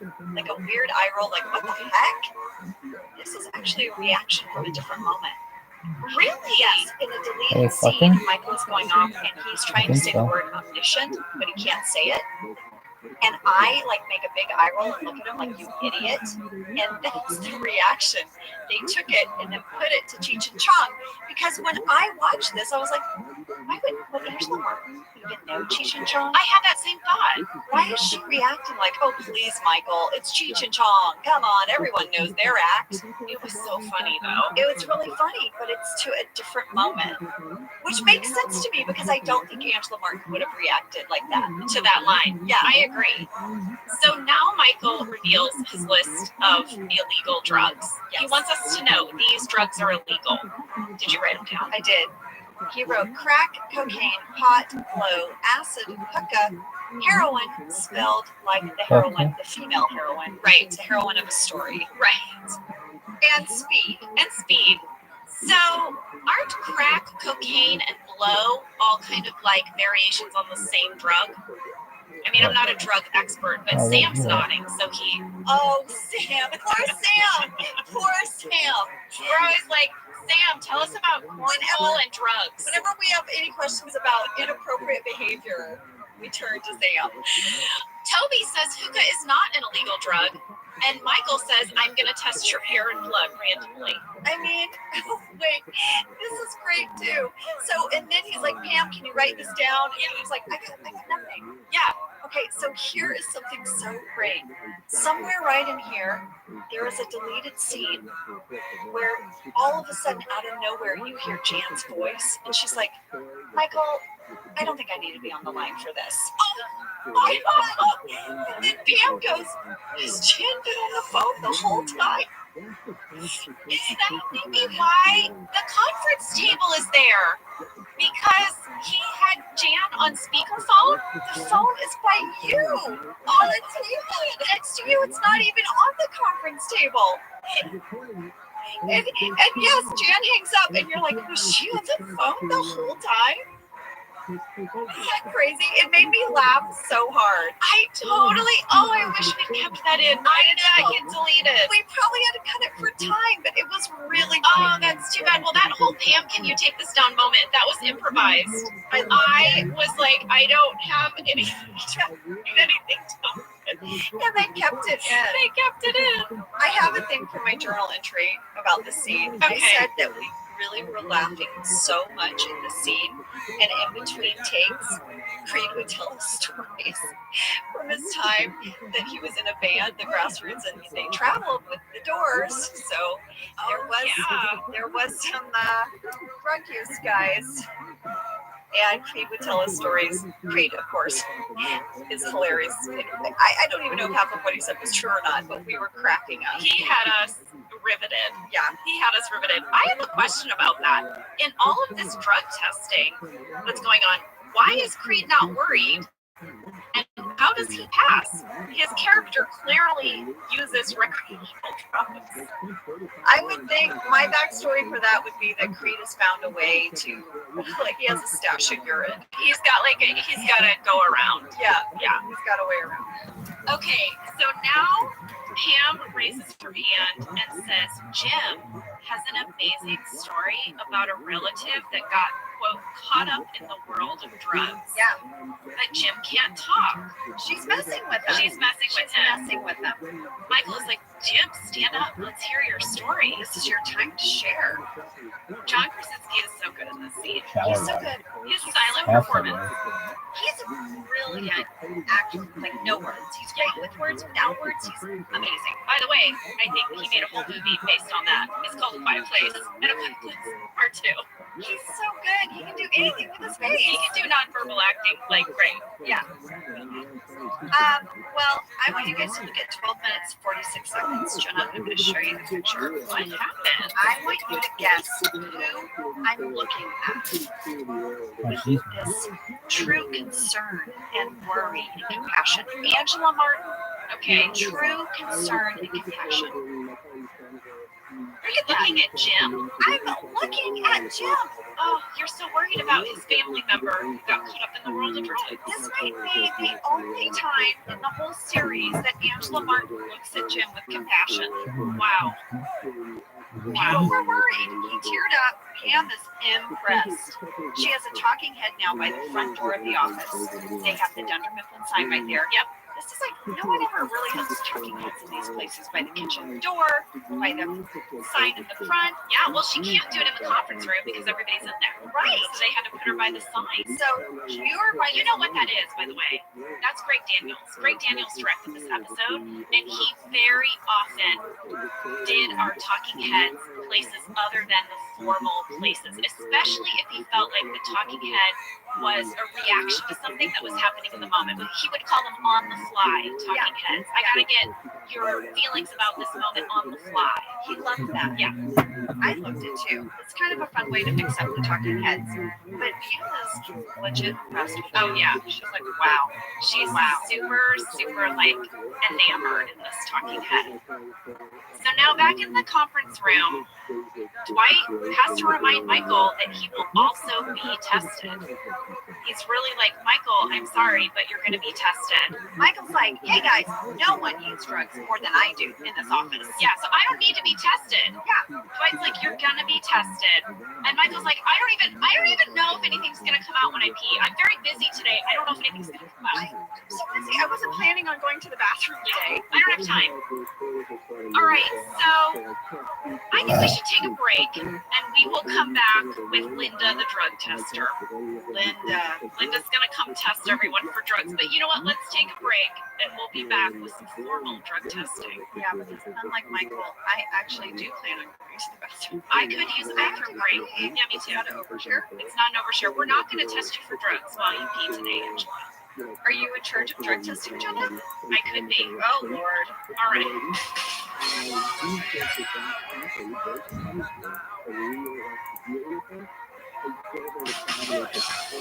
And we're back. Angela peed. I did end up testing her urine. Oh, great. Urine. I passed, guys. She passed. At 14 minutes, Linda, the drug tester, has arrived. She is played by Marilyn Brett. Marilyn Brett has done a whole bunch of like small roles in film and television, including the most recent Captain Marvel movie. Here's my question. I did see Wonder Woman. It's so badass. I loved Wonder Woman. Loved it. How old do my kids have to be to see Wonder Woman? I watched it a second time with that in mind, because there is shooting and there is people getting killed. It's not gruesome or graphic, but there is that kind of, what is the age There's for also that? some sexual innuendo. Yeah. Well, there's Common Sense Media is Common good for Sense that. Media. That's Yeah. what we always. Parents all do that, guys. This is not an ad for Common Sense Media, but it could be. It should be. I'd give one. Here's a free one. Common Sense Media for parents. You can check it out. Great. It's great. They kind of go through movies and sort of talk about the content. Yeah. They give an age recommendation. Yeah. Well, there you go. That took a strange turn. Yeah. We were talking about Linda, the drug tester.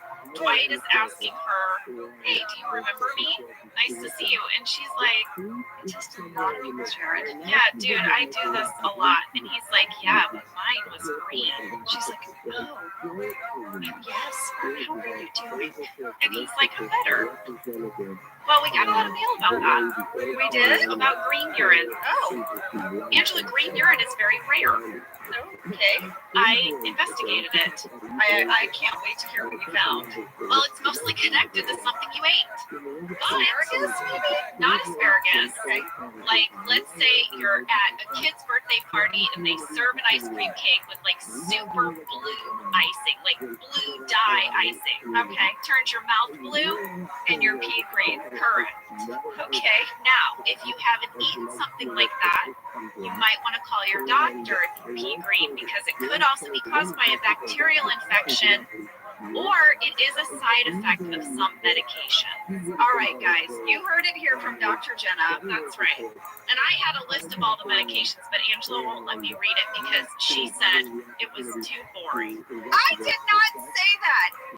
I did not say that. I want you guys to know she read them, and I thought some of it was gruesome And she and said, off-putting. And she listed the side effects, and I thought, oh Lord, no. I think it was a good call. She made me redo it. And I think that was a good call, Ange. I just don't want to scare all the children away. We do that sometimes on the podcast. Sometimes Andy better They say, Aunt, you can't say that. Guys, there was just a prescription medicine, and the side effects were like, okay, well, throw in the towel because it's over. I want you to notice, though, in the background while Linda is talking to Dwight, Michael is pacing back and forth. He is freaking out. He's really lurking. And also in the background is Luann. Luann is back there. And she's in the background a lot in this episode. We got a lot of mail about that, actually, wondering who is the woman playing solitaire on her computer in the background, who is in the background of this scene while Michael is lurking. It's Luann. Luann alert. So now Michael calls Dwight into his office. Oh my gosh, this scene is so good. It's a spy shot through the window where Michael is telling Dwight, I need your. Yeah, in the DVD commentary, Jim talks about how the tone of the scene, they almost wanted it like a scene like in Godfather. Like this deed that I'm going to ask you has a lot of weight to it. Yeah. Michael kind of tells Dwight all about the Alicia Keys concert, all about the girl with the lip ring, and Dwight is like, yeah, I hear you. Wow. And then, this is my favorite line. Dwight's like, Michael, I don't think I can do it. And Michael says, urine goes all over the place. There's no controlling it. Dwight says, not mine. Says the cup could find its way under the urine. It might be an accident. Yeah. You didn't do it on purpose? Yeah. The urine just flew into the cup. Yeah. And then you handed it to me. All right, something I want to talk about in this scene, though. At 14 minutes, 23 seconds, there is a framed photo of the employees of Dunder Mifflin on this little table that's opposite Michael's desk. That was on one of my cards as well. And we know the story behind this photo. It is from an episode that we shot, but since these aired out of order, You haven't seen it yet. you haven't seen it yet. It's from the conflict resolution episode. Yes. And Michael photoshops our faces. Yes, he's trying to get a group shot, but he can't get it, so he does this sort of clumsy photoshopped one, and he frames it, and he puts it in his office, and continuity error, we forgot to take it down for the scene. We all have a copy of this photo in a frame that Greg Daniels gave us as a gift as well. Oh, I love that. And now, guys, it's 15 minutes, 45 seconds, and Angela and Dwight are in the kitchen. Yeah. I really think that Michael is a big source of conflict for them in their relationship. Yes. Because constantly Angela thinks Michael is an idiot, and she thinks, why would Dwight support this idiot? His loyalty to Michael is a sticking point for her because it causes Dwight to go against his principle, His moral compass. And if there's nothing that Angela loves more than a good principle. I know, except when she needs to bend it Well, to serve her purpose. that's right. But yes, she definitely thinks that Michael is Dwight's soft spot, and it makes him lose his judgment. So she just says to him in the kitchen, she's like, listen, I cannot, approve of this. I'm not going to give you my approval. And he's like, Angela, I want you to have all the hair in the all hair in the Lady, your hair was so long and pretty in that scene, too. Thank you. Did you notice it? I noticed. It's gorgeous. Thank you. It's what's happening? I noticed how long it was. Super long. It's probably the longest I've ever had my hair. Yeah. I don't know. It was very flowing on that scene. Thing I noticed. All right. So now we have Dwight's talking head. And this is the talking head that Greg Daniels talked about in Booze Cruise with us. Yes. Where he talks about his ancestors, and he says was it his great-grandfather was wide, shrewd Amish? Yes, so there's a great little tidbit in the DVD commentary about this. So if you get the CDs, this is a great one. I love that you just call them CDs. What are they? DVDs, right? You get your VHS. And no, it's so cute because CDs are what we used to listen to music on. on. I'll never get it right. My kids have given up on correcting me. It's such a mom moment. I know, and my kids used to correct me, and now they're like, yeah, fine. It is the things that we do that annoy our children that I know our parents had like I know. things they did to us. But that was such a mom moment. Okay, okay. So in the DVDs, so this talking head where Rain improvised that his father was Dwight Schrute, his grandfather was Dwight Schrute, his father was Dwight Schrute Amish, was a whole talking head that Rain improvised in the pilot. It was in the pilot, but they didn't have time for it, and Greg loved it so much, he was like, I'm going to find a way to get that back in. So Rain did it in this episode. 26 episodes later. Yes, Wow. I know. That shows you Greg Daniels, right? Like Greg Daniels is like, I will not forget. I have spotted a moment of genius, and by God, it will find its way into this series. Yes, and so he made it happen. He found the moment, and then of course, this whole talking head really just opens up a whole world that is Moe's, bean farm, their Amish background. All of that. So, guys, Dwight does give Michael his urine He does. in a to-go coffee cup labeled Michael Scott sample. Yeah. He does it. You see him sort of walking around the office with it, but he does actually do it. Oh, he's debating it. He's going back and forth. This is a tough decision. And Jim's watching this. He's like, what is happening? And Dwight has this talking head about how his dad used to cheat when they played games. And he didn't know it at the time, of course, but years later, his dad told him he was shocked. Yeah. Dwight is so childlike, But it's interesting that talking head is what's happening while he is debating on helping someone who's like a father figure too. Well, after he does this, he decides, I can't be a volunteer sheriff anymore. I have to turn in my uniform. And he does. And there's a deleted scene. Of him going into the sheriff's office. Yes, and it's really good. Yeah, it is really good. And he gives back his badge, and the guy's like, we never gave you that. Did you get It's this? like the gift shop. And he's like, did you ever dress in uniform? He goes, oh yeah, I did a lot. He hits a record button because you're going to need to tell me everything you did in this uniform. Well, I went to Kentopedia Oh, Kentopedia! because we had a fan question.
And enough tells the time if you and business that they give away. And she said, yes. It's just really an amazing thing. For this town to have a vice president based here, it's intense.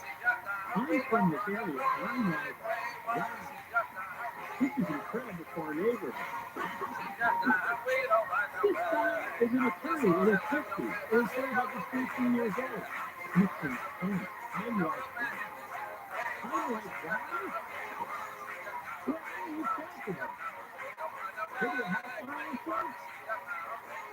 It's no fun when she comes to town.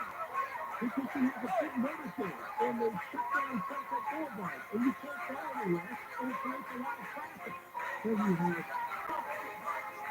you actually in Tuesday party, and it was at the normal people can't carry on the same day. Because these two have limited you. For her, the impulse was still questioned.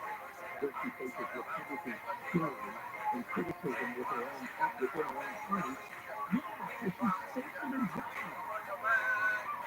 She's the worst vice president who stands there. They won't be looking next for the championship. Listen to this. Harris's pitch ends at last. Awesome chemistry with an advanced celebrated liquid small business and raise awareness about relevant policy topics.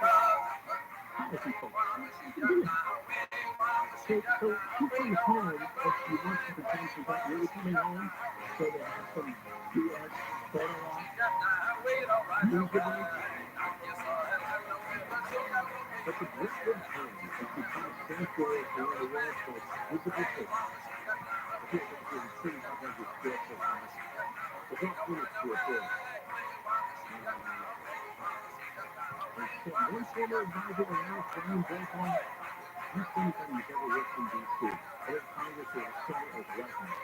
The trip in California, it's not easy. It doesn't matter if you're on Air Force 2 or on United Flight. Oh, I do think it does matter.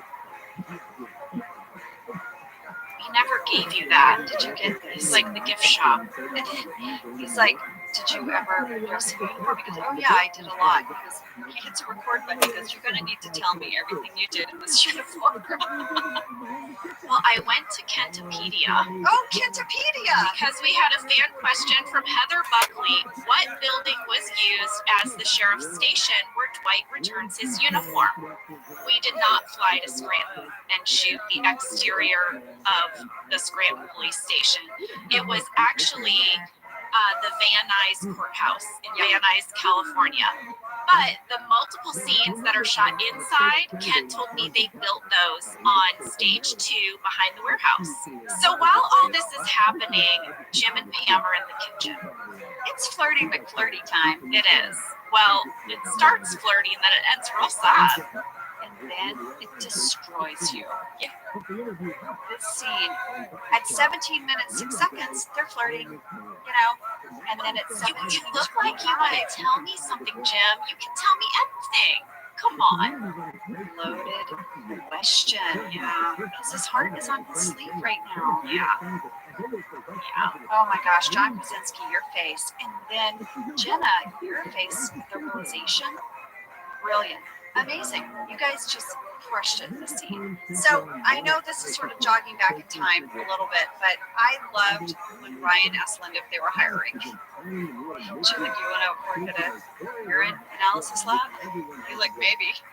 And then Kevin, I thought there was a little bit of foreshadowing here. Okay. At 17 minutes, 57 seconds, it's Kevin's turn to give his urine sample, and he asks Linda for a magazine. Yeah. And Linda's like, it's just a urine sample.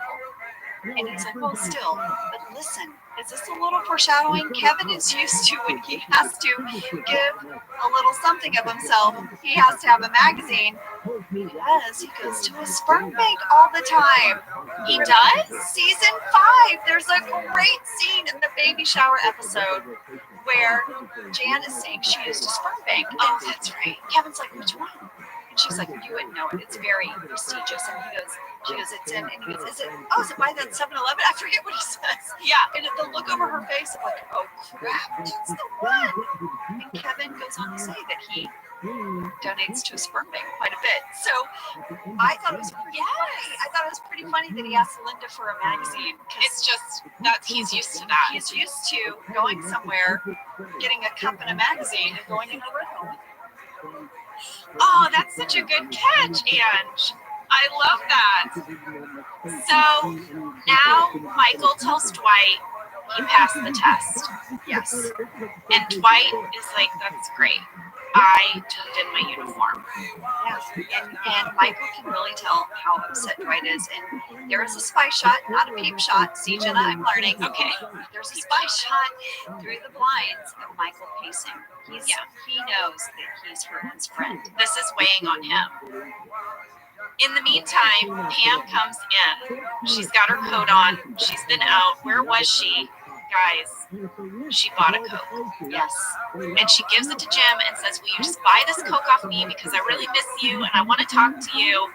And so he gives her $1. He hands her the Coke, and now the jinx is broken. The jinx is broken. I have my MySpace blog from back then, and a question people asked a lot. I looked at it, and they were like, I wrote in my MySpace blog, a lot of you asked about the Coke scooch. I called it 3 little taps on the Coke. Yeah, and they wanted to know if it was scripted. I said, no, Jenna just did that. That was improvised, and after I did it, I'll never forget. Greg Daniels goes, what? Oh, I love that. Oh, I love the little taps on the soda. Yeah. And he was like, we're using that one. We're using that one. We were in the middle of filming, and he was like, when you edit this, you got to use the 3 taps. I only did it that one time, but he was so delighted in the moment. It's very cute. And then also, you guys saying hi and hey to each other was not scripted. That's right. Yeah. That was not scripted. No, that was just in the moment. It's really sweet. So they have this whole scene where he gets sworn in by Hank, the security guard. Yes, he gets sworn in as honorary volunteer corporal. Corporal, as part of the official security supervisor branch. Yeah. Is this a little foreshadowing to the fire drill episode in season 5, Jenna? What happens in that one? Dwight decides one of our security measures we're lacking in is safe fire skills. Oh, perhaps. This is now under the umbrella of being this official officer. Why would he think that he could lock us in a room and start a fire unless he didn't feel like he had the power to do it? This is where it started. You guys, I'm seeing a lot of little things tipping to later seasons. Well, at 19 minutes and 30 seconds, we had a fan catch. Olivia Fitzgerald and Michael Gabay wrote in to say, when they're talking to the security guy, his name tag says Tate. No! Yeah. Oh, good catch. It says Tate. So, Angela, I spent about 40 minutes on this name tag. Now, let me tell you. Oh, Lord. So, first of all, the security officer, who we know as Hank, who was played by Hugh Dane, Was amazing. amazing. We first met him in the Halloween episode, which was 15 episodes ago. Right? He didn't speak. Right. Now, 15 episodes later, he shows up. He's got a name tag that says Tate. Now, Hank will not be back again until season 4. Wow. The episode is Night Out. I'm like, well, I gotta watch Night Out and see what his name tag says. Oh, my Lord. Guess what? What's it say? He doesn't wear a uniform in that one. Oh, fart. No name tag. So next episode he's in is Goodbye Toby. So you watch that. Guess what? No name tag. No name tag. At this point, I stopped watching episodes, okay? I was like, this is gone. For 3 hours of your life. It's gone so far. By the way, these were all great episodes, especially Good Toby. Anyway, he is going to come back in season 5 again. And when we get to that episode, I will look for a name tag. I'm going to track it. I'll track the name tag. On Dunderpedia, they list his name as Hank Tate. Oh, So they've assigned Tate as his last name. I'm not sure that's official, but I think that's one way to go with it. that is one way to go with it. That might save you 3 hours. Yeah.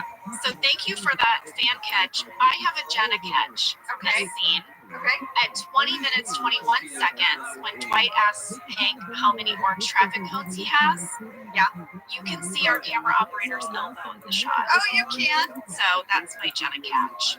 Well, poor Hank is now stuck with Dwight. He wants to bring his bow staff to work. Yeah. He's like judging him for his cone usage. I'll tell you a scene I wish there had been. I really want to see the scene where Michael goes down to Hank and says, here's the deal. Dwight's having a rough day. He has to be part of your security team. And Hank's like, hell no. Yeah. I want to see that scene. The scene that preceded this scene. Because you can tell that scene happened. Like, you can tell that moment happened all by the way that Hugh plays it. Because you can tell that he's like gotten roped into some idea. He's totally annoyed. Yeah. All right, guys. Final scene. Jim and Pam are finally talking in the break room, and they're sharing the Coke, just like you and Oscar. 2 little cups. Yeah, 2 little cups with a Coke. The pure treat. And Jim has this talking head where he is talking about Michael and Dwight, and he's saying about Dwight, I just don't see what he gets out of that relationship. But in the meantime, he didn't talk for a whole day because the person he's in love with thought it would be fun. Yeah. What is he getting out of this relationship? What is he getting out of this relationship? That's how it ends. Yeah. Well, listen, that was very loaded, that scene. I felt like, and there are some deleted scenes that we didn't get to talk about. One, I have to bring this one up. Jim gets a call at Prime Reception. Pam answers it. It's Brenda. What? Yes! So is that obviously who he went on the date with? I would think, Yeah. right? I would think. And Pam was like, oh, and sends the call through and then looks at Jim like, are you going to answer it? And he doesn't. And then he has... Does she say it's Brenda? She goes, yeah, Jim, call for you, it's Brenda. Yeah. And then it cuts to him by himself in the hallway by the Dunder Mifflin sign. And he holds up a little like piece of paper he's written on, and it says, she'll call back. Oh, someone's confident. Also, there's a talking head that I have. It's also in the bloopers. And Jen Salata and I could not get through this. We kept laughing. It's probably one of the reasons why they didn't use it. But I have a line where I say, I used to get a runner's high. That's why now I swim. And Jen could not stop laughing. So in the bloopers, you hear her cracking up. I feel like Jen was particularly tickled by Angela, by the way. I feel like whenever you had to do a talking head from a Jen Salata episode, everyone was like, all right, this is wild. Because these 2 gals are just going to crack up. Well, my lines were always so ridiculous. Like the stuff she would write for me would be so... That's what I mean. I think she liked your character. And the same with Dwight. She loved Dwight too, because there's a deleted scene that's also in the bloopers where Dwight has this talking head saying, I will find the person who committed this heinous crime. If I have to pray to Thor himself. Yeah. He has this ridiculous talking head. Rain could not get through it. No, Rain and Jen, they were dying. And then lastly in the deleted scene, Is this when we find out whose joint it was? Yes. We have to tell everyone this. of course, you tell. No, you tell. You watched it. Okay, well, walking into the parking lot, the documentary camera crew catches the 2 guys from Vance Refrigeration, played by our writers Lee and Jean. Gino and Leo are our That's character right. names. They're walking in. It's just a spy shot from the back, and I think it's Jean is smoking a joint and just flicks it into the parking lot. That's whose joint it was. Vance Refrigeration. Yeah, No one at Dunder Mifflin. there you go. There you go. That's drug testing, everyone. Join us next week for conflict resolution. Yeah. All right. I will see you guys next week. Janice, want to let you know if I pass my urine test. I will. I'll let you know.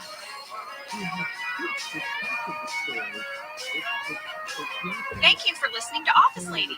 Office Ladies is produced by Earwolf, Jenna Fisher, and Angela Kinsey. Our show is executive produced by Cody Fisher. Our producer is Cassie Jerkins, our sound engineer is Sam Kiefer, and our associate producer is Ainsley Bubico. Our theme song is Rubber Tree by Creed Bratton. For ad-free versions of Office Ladies, go to StitcherPremium.com. For a free 1-month trial of Stitcher Premium, use code OFFICE.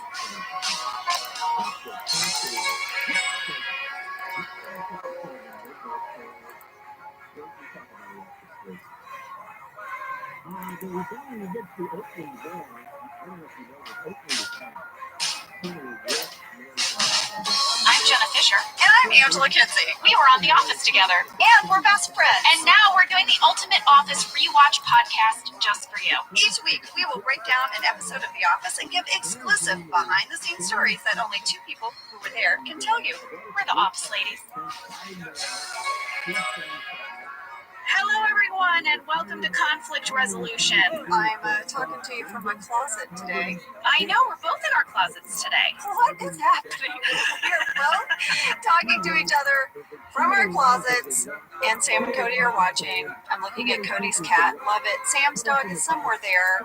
This is where we're at now, folks. Angela, your shirts are very well folded. Are those Josh's shirts? No, baby girl. Baby girl. Are we doing that again this week? We are. Here's the thing. I've started every morning by talking to my family in Texas and Louisiana, and then it just is kind of with me for the whole day. This is my closet, my own closet. I share it with no one. It is a personal life victory.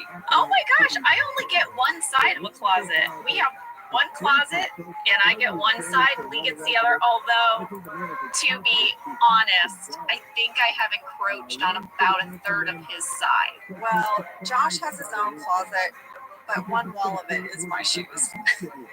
This is the riveting content that people tuned in for. I know. Listen, but just bear with me 1 second. Here is a perk of not growing since like your junior year of high school. Maybe a little wider in some places, but I've had the same shoe size. Angela, you're describing most adults. I mean, most adults hit their peak height somewhere around their junior, senior year of high school. It's not like other people are continuing to grow 4 or 5 inches in their 20s and 30s. Do you have the same size foot as like when you were Yes, sophomore? of course. You do? Yeah, I've been a 7.5 medium since junior year of high school. I was fully grown when I went to college. I was fully grown. Oh, I unzipped my hoodie. Could y'all It hear sounded that? like a tube. It sounded like you Wait, tooted. it wasn't a tube. It sounded like a tube. It's good that you're claiming that you unzipped your hoodie. Yes. Oh my gosh, I see how it is. So we're here. It's conflict resolution day, if you can't tell. It's season 2, episode 21, written by Greg Daniels and directed by Charles McDougall. Action! Action! This was a really, really fun one for me. And I love Charles, and he and I got to play a lot in this episode because guess what? Angela Martin has a lot of conflicts. Should I give a summary? Yes. All right. So there are 2 main things that happened in this episode. One, everyone at Dunder Mifflin is being issued an ID badge. So one by one, people go into the break room and have their photo taken for their badge. And then secondly, Michael takes the stack of employee complaints from Toby and starts trying to resolve them one by forcing people to confront one another at work. Yeah, so I have one little thing about this episode. So Dwight is like going on and on about how horrible the security is at the office, right, at Dunder Mifflin. Yeah. We get these badges, we never wear them again. No. Well, there's this deleted scene where it's supposedly the next day and we're all walking in the morning and we all have our badges on. And Hank is in the scene. And Hank keeps insisting that Dwight show his ID badge. And he pretends like he can't read it, and then Dwight misses the elevator. So I guess we wore them once for a tag that never aired. Right. But no, we don't ever. It's like, it's sort of the casual Friday of it all. It is. Right? It really is. Yeah. It really is. It really, look, Jen, I brought it back to casual Friday for you. I appreciate that. I really appreciate that. Are you going to hit me with some fast Yeah, facts? I am. I'm going to hit you with some fast facts. Can I get my sting? Fast facts!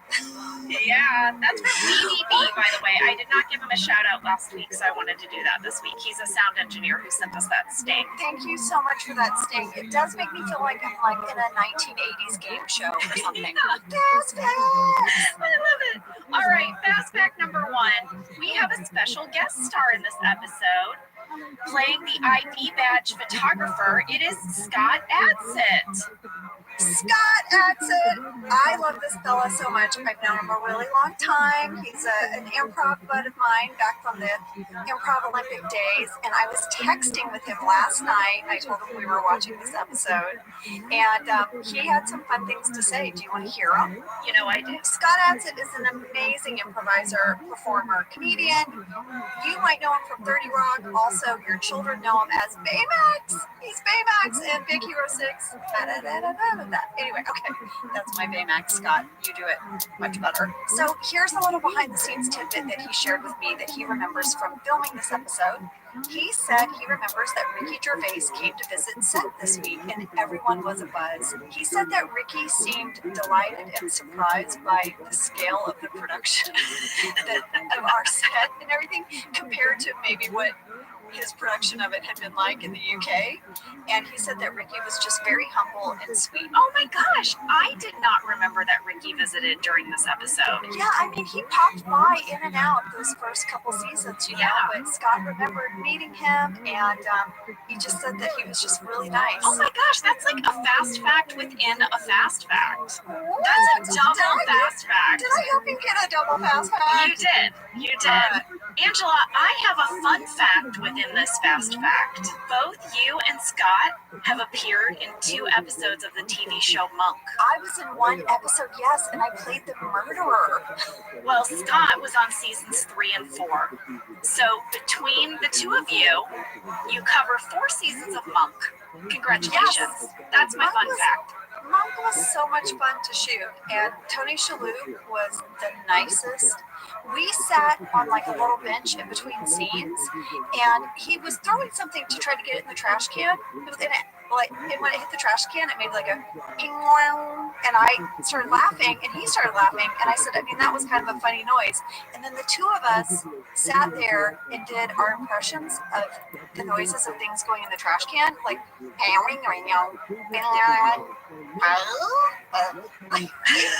were such dorks, and we cracked up. I don't know. He's just so fun. I just adored him. That fast fact was just chock full of fun and fast facts. That was a very full fast fact. It was a full fast fact. It was a full, fun, double fast fact. Fantastically fun, full fast fact. Oh my gosh.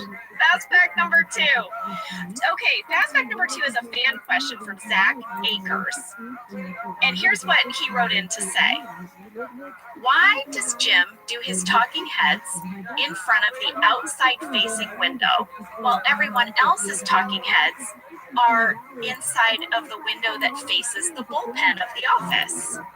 He says in Booze Cruise and some later episodes, there are joint Jim Pam talking heads in front of the outside window, but neither Pam nor anyone else normally sits in front of that outside window. And then he noticed, because Jim has several talking heads in this one, he was like, it's really prominent in this episode that Jim is there.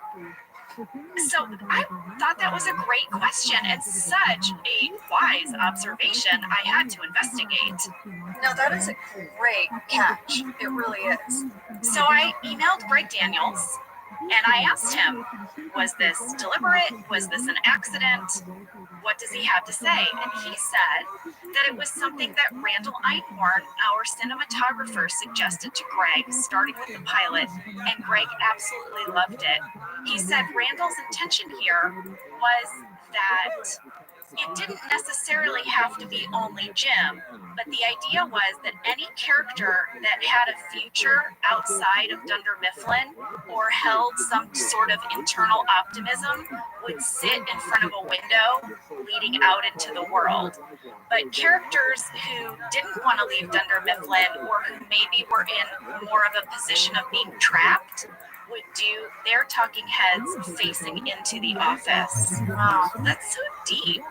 That's really deep. Yeah, I'm sitting here racking my brain to think if my character ever sat on that other wall with the window facing out behind her. And the one that comes to my mind, and I think it might be the only one, I'm trying to think if there's any other one.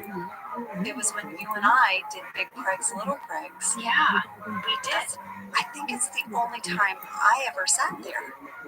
Well, for a very long time, I only sat there if I was with Jim, which was really the only possible future for Pam outside of the office. Wow, That's so deep. Isn't that crazy? But otherwise, she was rather trapped in her, that decision of being with Roy. Trapped or content? I mean, some of us were just happy with our lot in life. Yes.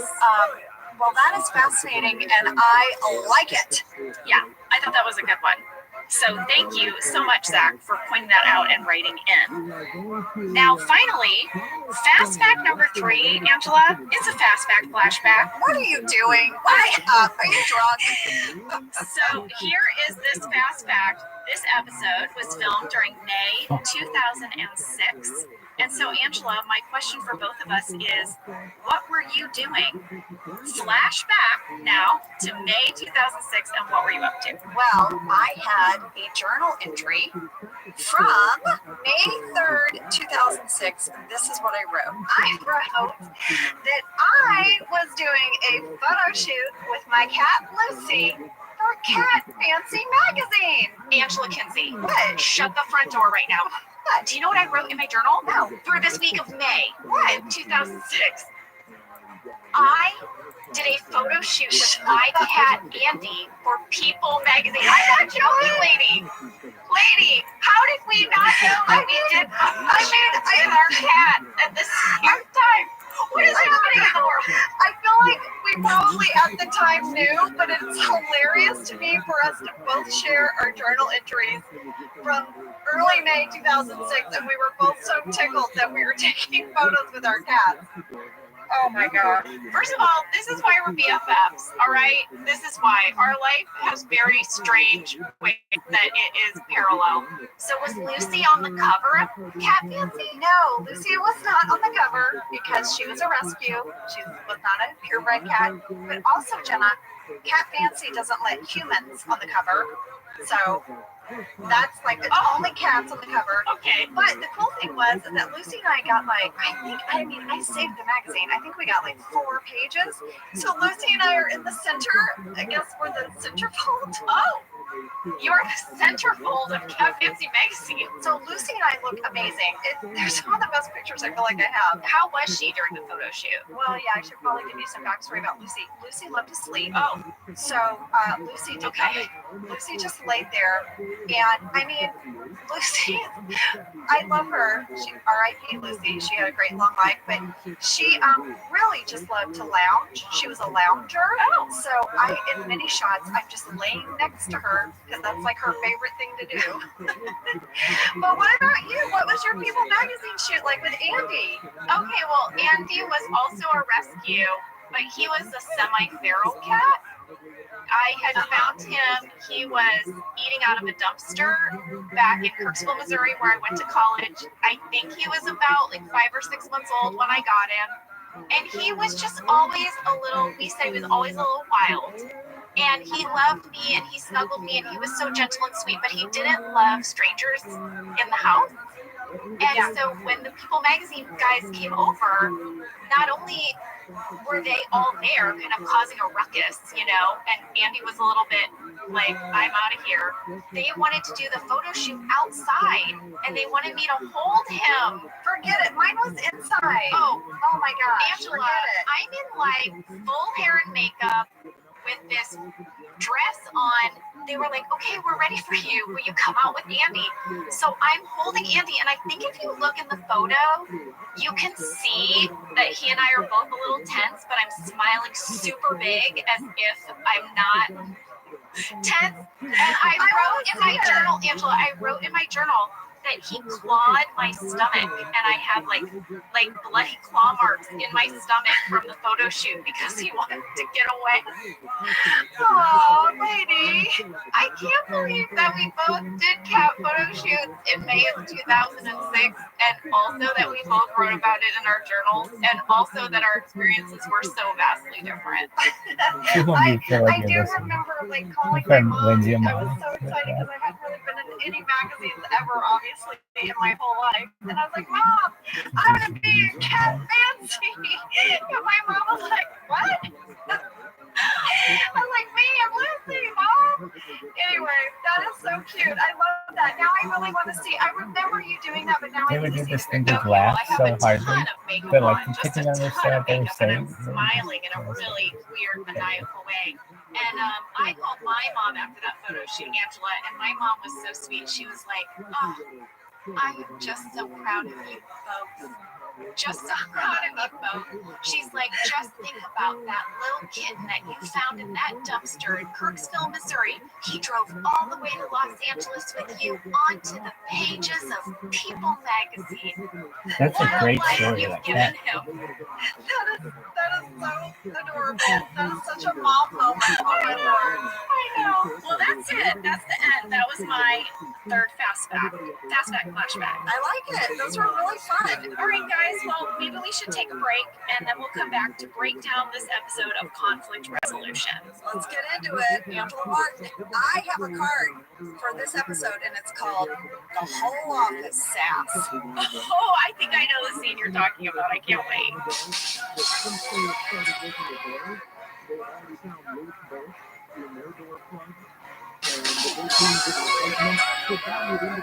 And we're back. Angela, you open up this episode. I do. I don't think this happens very often with my character, but it starts with me very quickly at like 1 second in. I'm making copies on that copier, and then the camera pans over to you and Kevin at reception. Angela, why didn't you close the top of the copier when you're making the copy? I'm not the only person who noticed this, because Molly Nett also would like to know, Angela. Probably because that copier didn't work. Really? There was always a catch to that copier. One time I made copies and I had to hold the side of it shut. I think that they didn't want me to shut it there. That would have been specific. That would have been Charles McDougall as a director. He really had his eye on everything. So there was definitely a reason to that. Either A, if I shut it, it wouldn't work, because the copier was 100 years old, or they wanted that light that's like pans across the copier. Maybe they liked the effect. Okay. It was a thought out thing, I'm sure of that. All right. But it wasn't like Angela Martin's like character choice. It was like, I only photocopy with a blinding light in my face. Exactly. So after you copy with the copier open, Pam is over at her desk and she's doing her wedding planning, and Kevin asks if his band can play in the wedding. Kevin is doing something that is such a pet peeve of mine. Like, anyone that walks in and starts tapping the table or thumping on something, I want to like break their fingers. It makes me crazy. You don't like that? I can't take it. Some people likes that. Who likes that? Some people are like oblivious. Like, you can like walk by and be like, and they're like, whatever. But you do that around me, and I'm like, what is your problem? You know what I don't love? Whistling. Oh, people who walk around just. Yeah. I can't. Yeah. Sorry, whistlers. Sorry, whistlers. All right, so we find out that Pam did not invite Angela to her wedding. And this is because she doesn't want anyone there who's called her a hussy. Angela, in the background of my talking head, where I'm talking about you calling me a hussy, you're eating in the kitchen. At 45 seconds, you seem like you are really eating. Are you hungry? Guys, check it out. 45 seconds. Angela is scarfing down whatever her food is in the background. In the scene, they let me eat a bagel. I was really excited. Whenever I got to eat something like that, I was like, yeah, I'll eat that whole bagel. Give me some cream cheese butter. I'm here. That's the cold open, right? We come back. The episode opens with a Michael talking head and Phyllis getting her photo taken. And this is the scene where we find out that everyone's being photographed for their new ID badge. Yes, and in the deleted scenes, if you get the DVDs for this is a particularly great DVD. So disc 4 in the DVD set, disc 4 has commentary, it has deleted scenes, it has a blooper reel, it has fake PSAs we did, it has Olympic promos we did, it has the accountants, the webisode series, which won an Emmy. Yeah. So this is a very good disc. Jen and I make no money off this. I'm just telling you, if you're an Office fan, this is a great disc. But there was a deleted scene that I thought was really interesting. It was a Michael talking head, and it kind of sets up the whole episode. Yeah. I know what you're talking about. In fact, I also just want to say before you explain this, I thought that the deleted scenes from this episode played like a mini episode. Did you find that? Because they start with this, like what you're talking about, they start with this amazing talking head from Michael. Exactly. So Michael is talking about how one of the things is he hates it when people have something wrong and they won't tell you what's wrong.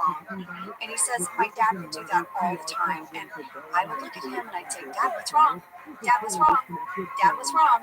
Dad was wrong. I would do it over and over, and he would just look at me like I was an idiot. That's what he says. Poor Michael. And then he also has a scene with Ryan where he is saying that it's just another kind of boring day. Nothing's going to happen. And he's talking about how on Big Brother, they tackle really important things, every week. But I guess that's not real life. And you can tell that Michael wants to feel accomplished in this day. He wants to feel like he made a difference. Well, I think that deleted scene is a great way that we motivate Michael's whole desire to take over the conflict resolution in the office for the day. Because now in the next scene, Ryan is in Michael's office and he hears Oscar yelling from the conference room. Oscar is going off. I know the beginning of that scene, the stuff that they're overhearing Oscar saying, Oscar's improvising. Because they were like, okay, just make a big fuss, they'll overhear it, and it will cause them to leave Michael's office, right? To go see what the hubbub is about. Yeah. And Oscar's a very funny improviser, and he got to have some fun in this episode. Oh, all those lines are amazing. Michael goes into the conference room and he sees Oscar is with Toby and he is ranting about Angela's Baby Jazz poster that Toby gave her in the Secret Santa exchange at Christmas. Yes. She has hung it in accounting, and Oscar doesn't want to look at it anymore. He's furious. And Toby's like, listen, you normally wouldn't hear this ranting. Normally we do it in the break room, but they're doing the security badge photos in there, so we're doing it here instead. And this is Michael's opportunity. He has found his purpose, and this is it. He's so excited. He decides he's going to resolve this conflict. So he calls Angela and Oscar into the conference room, and Pam. Apparently, Pam had to attend. Pam gets pulled into so many things with Michael. It's like he needs her to document it in some way. I don't know. But I'm not writing anything down. No, and you hardly ever are. No, it's so true. He just likes to feel important. He likes to feel like he has a personal assistant. Yes, I like how quickly he produced this poster board that says communicate, this binder. He's had this. He has been waiting. He's had this. He's ready to go. But you know what I think, Angela? I think corporate gave him this binder a long time ago to look through and study, and he's never cracked it open until now. Oh, yeah. He was like, I can't be bothered with this binder, and now suddenly he's ripped it off the shelf. We had a fan question from Aiden Najia. We go through the different styles of conflict resolution, and Aiden wanted to know, did it ever mention in the script what the number 2 and number 3 resolutions were in the 5 different styles of conflict? I don't know, but I know what the 5 are. The only one that's referred to in the script that isn't listed in this scene is compromise. So the 5 types of conflict resolution are lose-lose, win-lose, compromise, win-win, and win-win-win. So Michael's really keyed in on a win-win-win. Because then even he wins. Yes, we know lose-lose is number 1, and then Angela just wants him to just skip to win-win, and he goes, that's number 4. But then I love Steve's performance so much when he starts to read number 5. And here's the thing that Steve is doing. He's reading something and making it look like he's never read it before, and then he's getting surprised as he reads it. Even though you and I both know he knew those lines backwards and forwards. So he's like, oh, number 5. Win. Oh, I win. I win too because I resolved it. And it's just, he's so good. Just in that very like small moment. You see how great he is at finessing all of these little moments. I love it. They should play that in acting schools as an example of moment of discovery. All right, so at 4 minutes 32 seconds, they go over to quote, look at the disputed poster. Michael wants them to express their feelings, and I say that poster makes me happy because it makes me feel like the babies are the real artists, that God has a funny sense of humor, and Oscar at 5 minutes 2 seconds just goes off. And he has this rant. It was so fun to do this with Oscar. I have known him for so long. We performed together in sketch comedy, so I knew when they told him he could uncork what that meant, and it was a delight for me when he was like, you know what, it's kitsch, it's the opposite of art, it destroys souls, like, it just goes off. Was that And improvised or scripted, Angela, or a mixture? It was a mixture. And I think that was mostly scripted, but his stuff with Paul, with Toby in the conference room at the top of that scene was improvised. But Oscar is just so funny in this, and I just remember it was hard to keep a straight face. I remember that. Yeah. I had you to my right and Oscar to my left. It was very hard. It was very hard for me because Pam doesn't have any lines, and my direction was that I was not to react. I was to remain very neutral as possible, and so that was difficult to be neutral. All right, well, we had a fan question from Zoe Kennedy. What do you guys think a win-win-win solution to Oscar and Angela's dispute with the baby poster would be? Because, you know, Michael's win-win-win solution is that Oscar will turn the baby poster into a t-shirt that he has to wear, because then he won't see it, but Angela will see it all the time.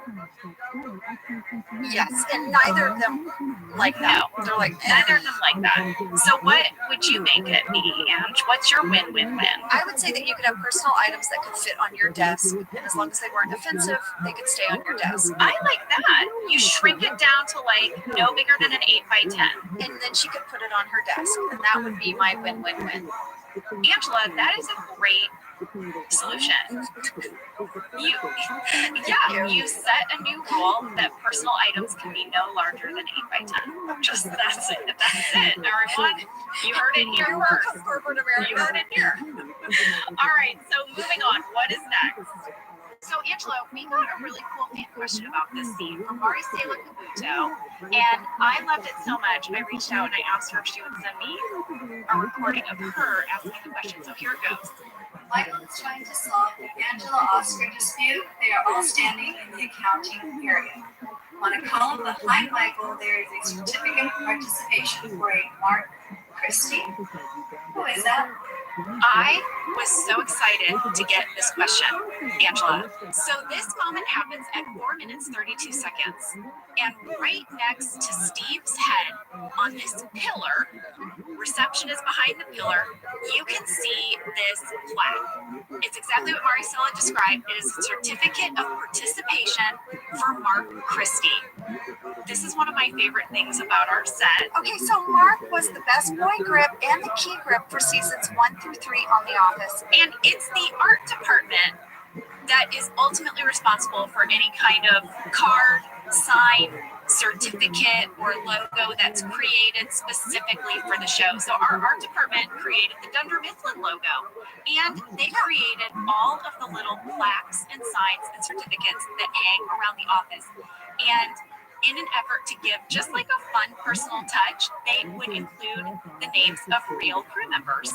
Yes. So, for example, we also had a Salesman of the Year and a Humanitarian of the Year plaque, and those plaques featured our crew member names as well. But really, you can see them everywhere. You'll start to notice them as you watch episodes. I do now. I look for them. Yeah. There are tons that are just sprinkled throughout the whole office. Well, let me tell you what my favorite one is. Okay. So my favorite one involves our first AD, Kelly Cantley. You guys might remember her. Kelly, her job is keeping all of the actors on schedule. She makes sure that we arrive for our scenes when we're supposed to, and she is also the one who would run our safety meetings. Yes. So Kelly Cantley was safety meeting, lit candle on set. That's Kelly Cantley. We have a pair of scissors in someone's hand. Safety meeting. Yes, exactly. But Kelly really had to keep the whole production on time. Yes. Everything happening on the set, all of us working together and getting our day done, making our day. She's by far one of the most important elements to running the show, for sure. Well, I guess that Kelly had gone around and looked at all the plaques, and she noticed that her name was not on any of them. I can kind of picture Kelly doing that, actually. She spent a couple of days sort of doing this bit where she was all like, oh, I see. No, Kelly, there's my name is on it. It was very funny.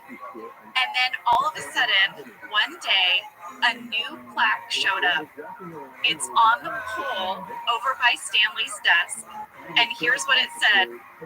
It said, whereas it came to our attention that Kelly Cantley was whining that a lowly second assistant director had a plaque with her name on it, and whereas Kelly Cantley made a comment on the air regarding that fact, we have decided to give her this certificate because we love her. Isn't that so fun?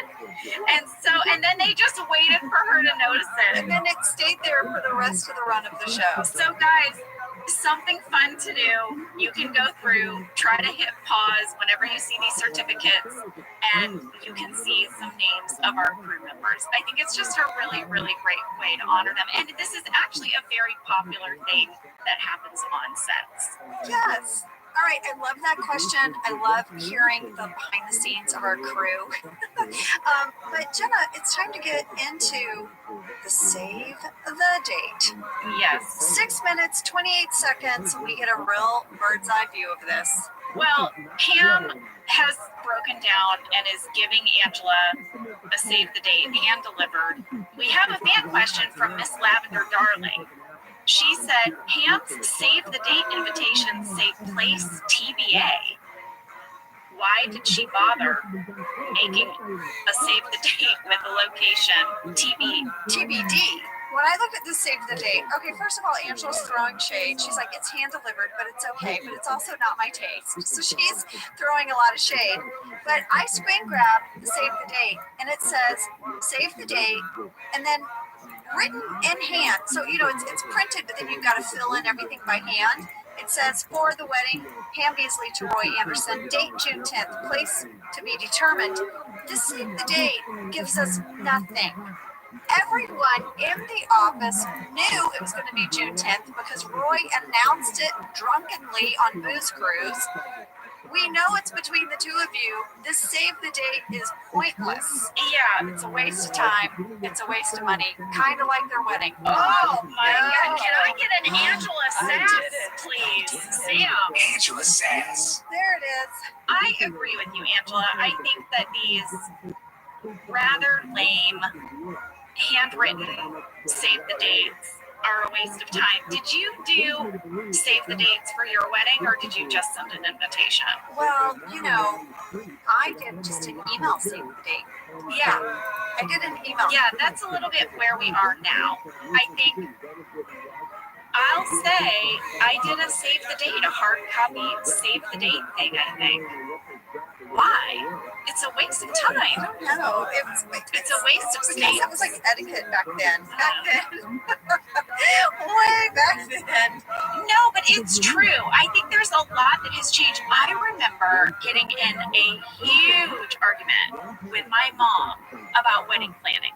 Because in her generation, the bride planned the wedding with her parents because her parents paid for the wedding. And it was like a party they threw for the bride and groom. And I said, I want to plan my wedding with my husband, the person who's going to be my husband. Like, my mom wanted to pick out our registry items with me. And I was like, that feels so weird to me that I would go with my mom to pick out my dishes. Wouldn't I go with the person who's going to eat off the plates with me? to pick them out, but there was like a generational divide in like how these things are done.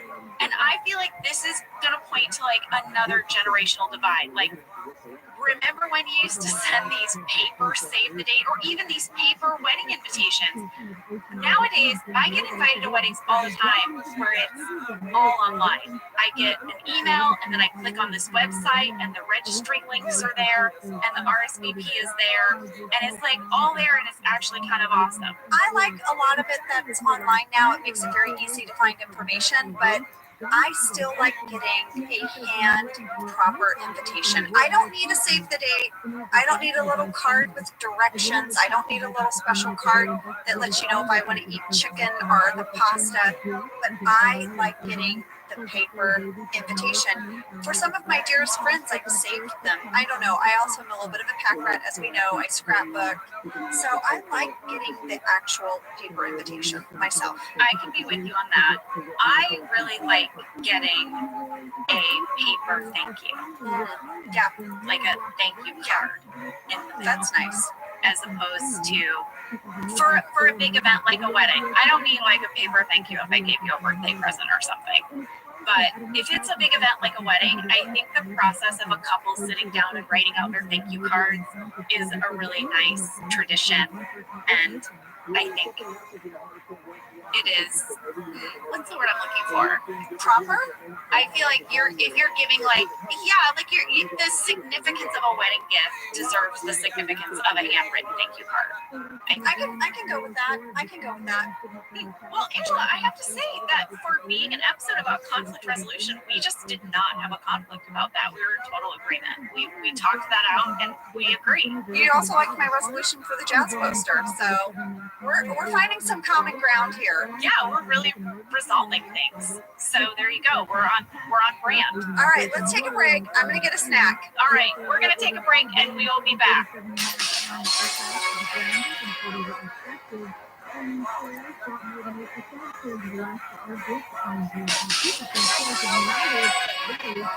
Okay, we are back from break. We have discussed Pam's very lame save the date. Yeah. And now Michael, fresh off his win-win-win with Oscar and Angela, decides he's going to demand from Toby that he be given all of the unresolved complaints. All of them. And he takes them from Toby forcibly. He says, quote, I had to use win-lose on that. It was not pretty. Yeah. But now he's got them. And he is going to start resolving conflicts. He's on a just going to mission. stir the pot. That's what he's going to do. At 7 minutes and 40 seconds, Pam is in the conference room with Michael, and they're going through all the complaints. And I have to say, Ange, in this scene, I really liked the callback for Stanley with Miracle Whip. Did you hear that one? Yes. The complaint that is from Kevin that Stanley keeps using his Miracle Whip without asking, which is a callback from when Jim was doing that Stanley impression during drug testing. And his bit was, I like the tangy zip of Miracle Whip. Yeah. Yeah. I love that. So also, there's something else that I think is pretty fantastic. If you love a really good eye roll, you need to go to 8 minutes, 35 seconds. Angela, I wrote it down too. There is a Pam eye roll to end all eye rolls. It is substantial. It is. Well, Michael has gone into the bullpen to ask people if they feel like Toby really solved their complaints or if they were merely listened to and forgot about. And he starts reading all the complaints out loud. And that's when I wrote down major Pam eye roll sass. Some major Pam sass right there. And so then there's this thing, I remember laughing. I remember like breaking in this at 8 minutes, 53 seconds. Michael says, oh, and there's a Phyllis Angela dispute. And I say, you already did me. And he goes, well, that's what she said. And Jim mouths it as Michael says it. Yeah. That was scripted. That was not John improvising. That was a scripted moment. And the camera sort of pretends like it's going to find John doing that. It's really great. I think that's a great example of the choreography with the camera. The discovery moment. Yeah, exactly. We also find out some interesting information about Dwight and Angela. Yes. Which is we now have a time stamp because for 6 months, Angela has been complaining about Dwight, and that was all redacted for the last 6 months. Yes, all of Angela's complaints about Dwight were redacted 6 months ago. 6 months. I'd love to read what some of those complaints were. Well, we know one of them. One of them has to do with safety officer. I'm sure she filed a complaint about that. I'm sure all of her complaints are just based on who is really in charge of this or that. But now Michael just starts listing things off, and he's one by one getting everyone pissed off at each other. Everyone is getting angry with each other. Pam first volunteers to save Angela because it seems like it's going to be revealed to the office if anyone thinks real hard on this that why did Angela redact all of her complaints? Yeah, against only Dwight. So Pam volunteers, but there's only one complaint against Pam, and it's been withdrawn. And this was the complaint.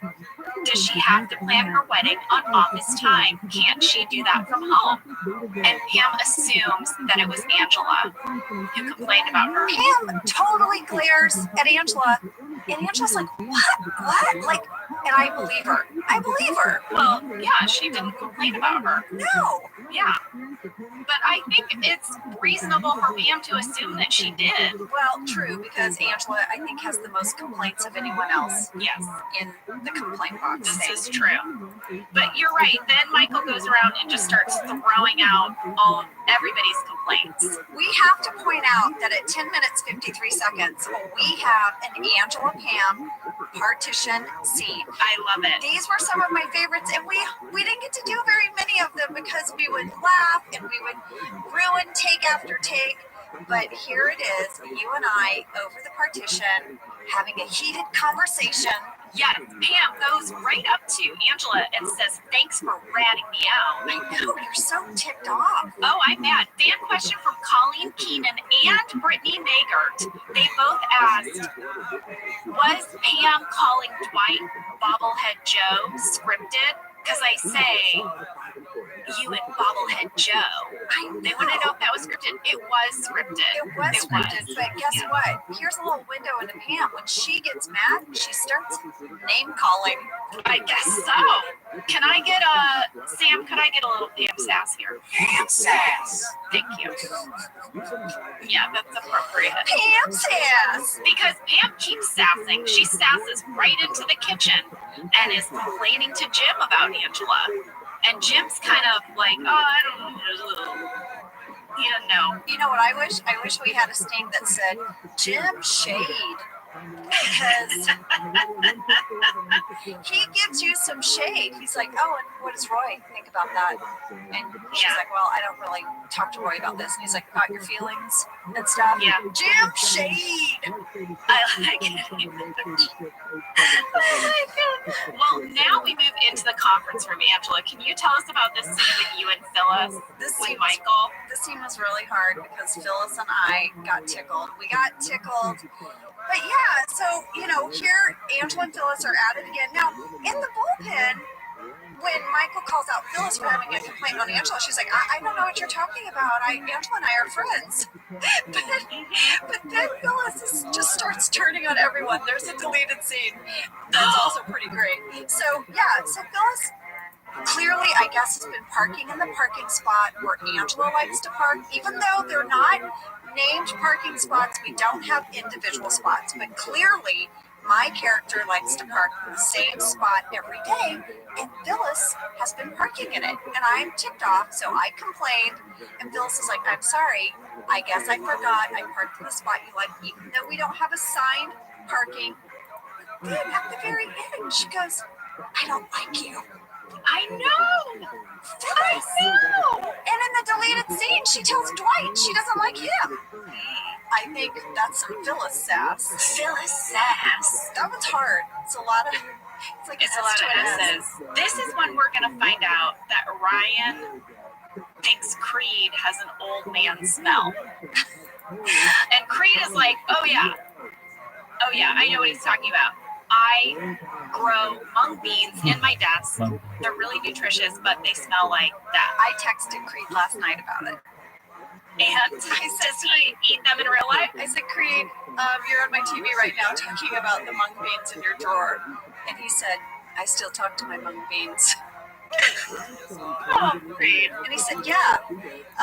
He said, I was eating mung beans. Exactly. That's exactly what it was. Wow. I said, how do they taste? And he said, they taste like grass and air mostly. Grass and air. Not really like death. Well, Angela, I looked up mung beans, and it turns out that they are really good for you, especially the sprouted ones. Oh. The sprouted ones have fewer calories and more amino acids and antioxidants than unsprouted ones. Let me tell you some benefits to eating mung beans, because I know you're curious. I can't wait. So they've done some studies in animals that have shown that mung beans help to reduce cholesterol. Okay. We're not doctors. I'm just a woman on the internet. So anything I In say her here, closet guys. right now. Yeah, She's just a woman talking to you from her closet. Little disclaimer. But they also seem to be a good source of potassium, magnesium, protein, and fiber. But here's the catch.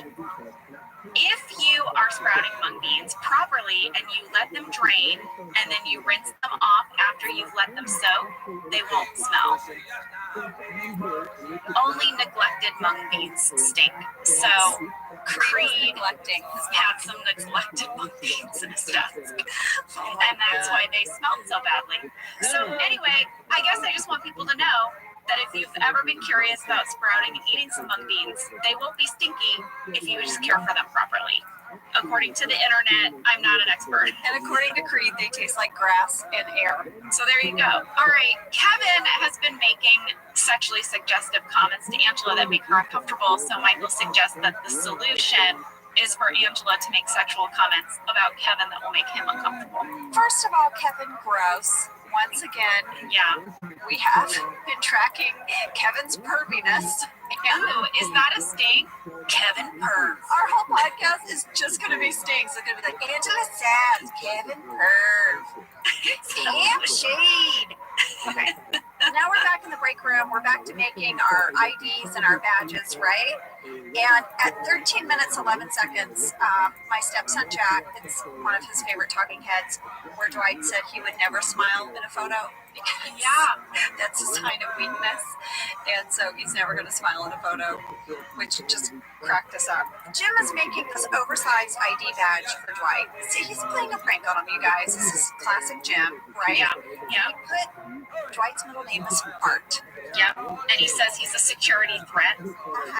Yeah. Well, we had a fan catch by Molly Torres. She says, at 14 minutes, 42 seconds, there is a close-up shot of the prank ID badge that Jim made for Dwight, and his title is Assistant to the Regional Manager. But he had been promoted to Assistant Regional Manager in Season 2, Episode 6. This is another layer to Jim's prank. Yes, so it goes unmentioned in the episode. But yes, another layer to the prank badge is that he gives him his improper title. That he loves to do. Yes, that's right. Well, it's at this point that Dwight storms over to Toby. He's had enough. And he finds out that Toby has just been putting his complaints about Jim in a box. He has not been registering them with corporate the way he said. Now Dwight is furious, and he goes marching in to find Michael. Yeah. And he says a line that I love. 4 years of malfeasance. Yeah. Yes. And he says, I cannot work with Jim anymore. One of them has to go. Michael has to pick by the end of the day. Yeah, he is officially furious. And you know what? This is all coming back to bite Michael in the butt, because Toby said, just let him vent, and then I file it, and I never do anything about it, and they got to vent, and that's that. Yeah. And now it's all catching up with Michael. He realizes that Toby probably had the right idea. Yes. Well, Dwight goes online and starts looking up jobs in other branches. And Dunderpedia had a really great list of all the jobs that are available. At 14 minutes, 56 seconds, if you pause on the screen, here are the jobs that are available within Dunder Mifflin. Are you ready?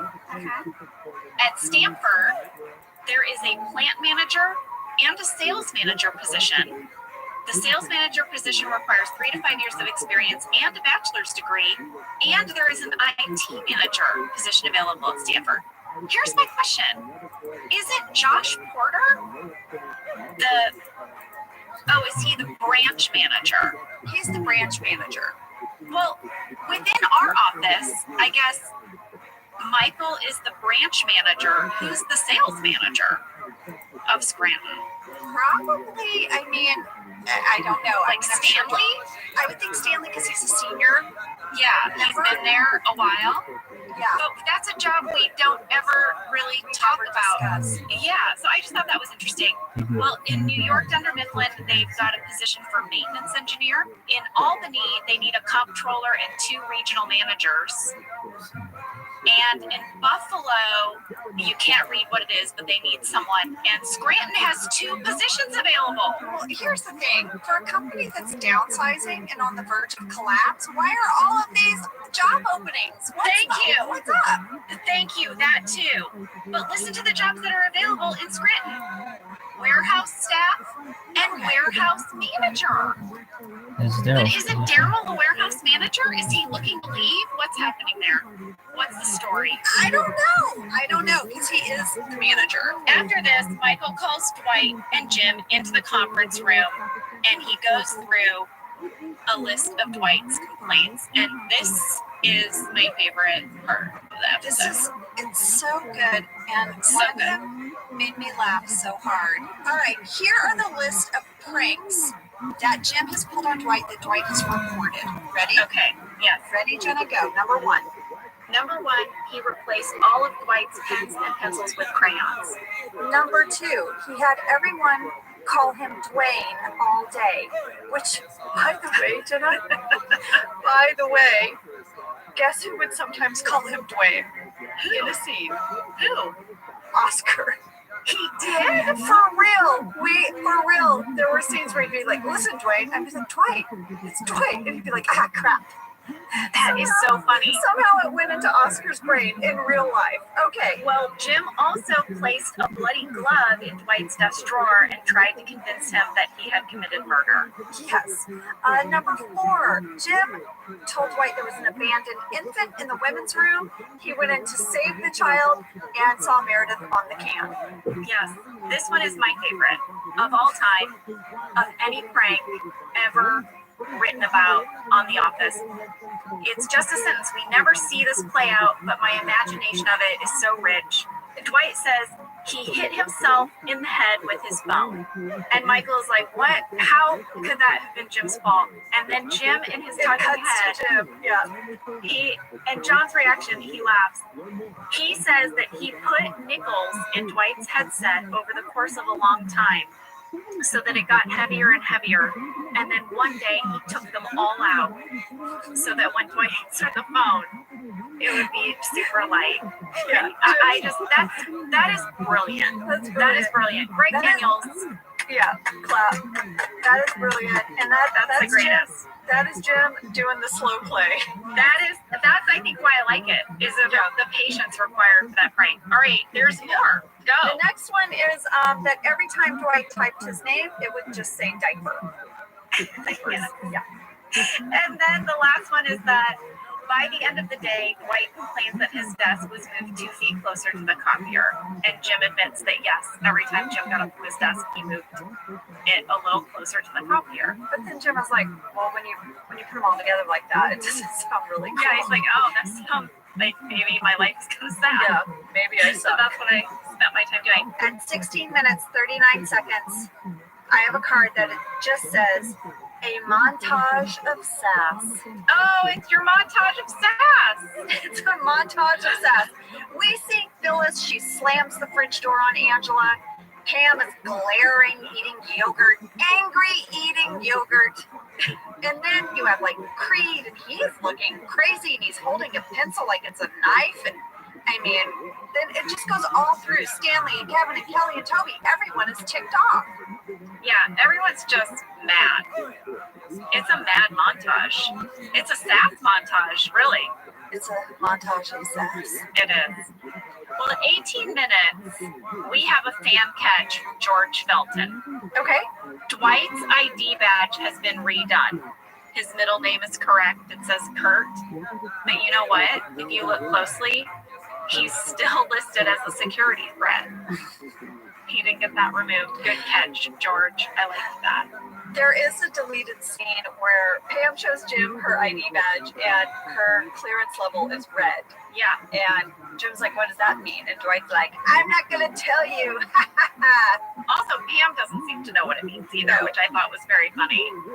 All right, so guys, it's the end of the day, and Michael thinks that the way he could really boost everyone's morale after this hard day of resolving conflicts is to get a group photo. He wants a group photo. Stanley's like, are you kidding me? Seriously? So he gets everybody to stand, but a lot's happening.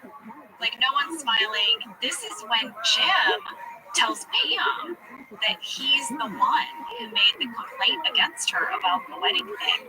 So he said he was just venting. Oh my God, so How awkward. awkward. He's having this conversation during a group photo of his coworkers, and you're like sandwiched between Phyllis and Stanley, and Phyllis is listening to everything. Her reactions are amazing. So good. She literally says, oh dear. Yes, yes. I have a fan catch, another fan catch from Carly Mitchell. You know how earlier you were mentioning how your stepson Jack loves that talking head where Dwight says he doesn't smile because it's a sign of weakness in primates? Yeah. Guess who's smiling in the group photo? Who? Dwight. Dwight! Yeah. Dwight, what are you doing? Fan catch by Carly Mitchell, 18 minutes, 50 seconds. He's smiling. You know what? I feel like this is like layered, like emotionally for Dwight, because he would not smile on his own, but he will smile for Michael, and that is his weakness. Michael is his weakness. Oh, yeah. Well, I have a Jenna catch. Okay. For this group photo moment. You know, Michael says it's really hard to get a photo of 15 people. Yeah. He says that's really hard. Guess what? There's only 14 people in the photo. Jenna catch. Jenna catch. There you go. I love it. Well, and it's true. He never does get a photo, so he photoshops the group photo. He says it's amazing what you can do with Photoshop.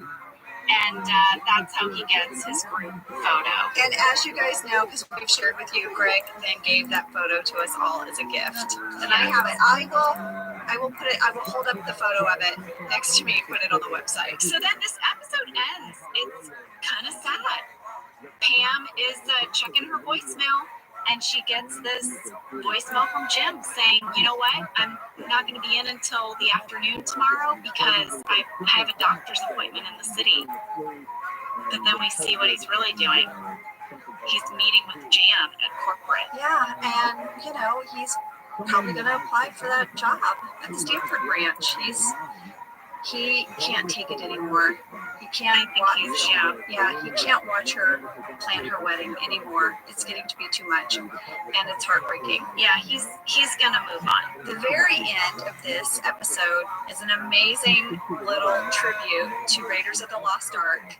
Where we see Toby putting this box of complaints in a wall of complaints, like with the forklift and the whole thing. It's very Raiders of the Lost Ark. Yes, we had a fan ask, Cole Edwards wanted to know, at the end of the episode when we see Toby put that box of complaints in the warehouse, was it an homage to the end of Indiana Jones? Yeah. It was. Yes, it was. And you guys, just for fun, if you're out there and you're going to rewatch it, go to 11 minutes, 43 seconds. Toby's company ID photo is my favorite. What is it? He sits down and he just says, just take the picture. And he gets up and walks away. Oh, and yeah. He takes it right as he walks away. Yes. Yes, it's pretty amazing. Angela, before we wrap up, we had a fan question from Devin Couch. Was there ever a baby poster shirt? And did Oscar ever wear it? I went through all the deleted scenes and didn't see one, but do you know?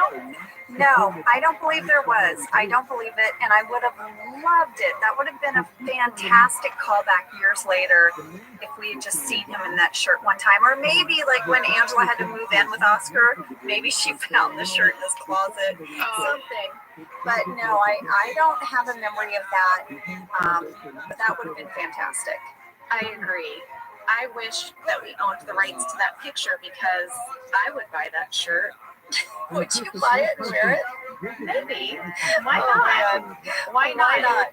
It's such like it would be such a fun inside joke, I think. You are wearing a hoodie right now with your own image on it, so Office ladies? it's Office Ladies. I always wear my Office Ladies hoodie when we record.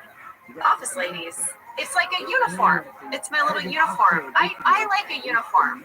I went to a Catholic girls' high school. Yes, you know. I am kidding. Of course, you like structure, you like uniform, you like order. How about that? Yes. Order.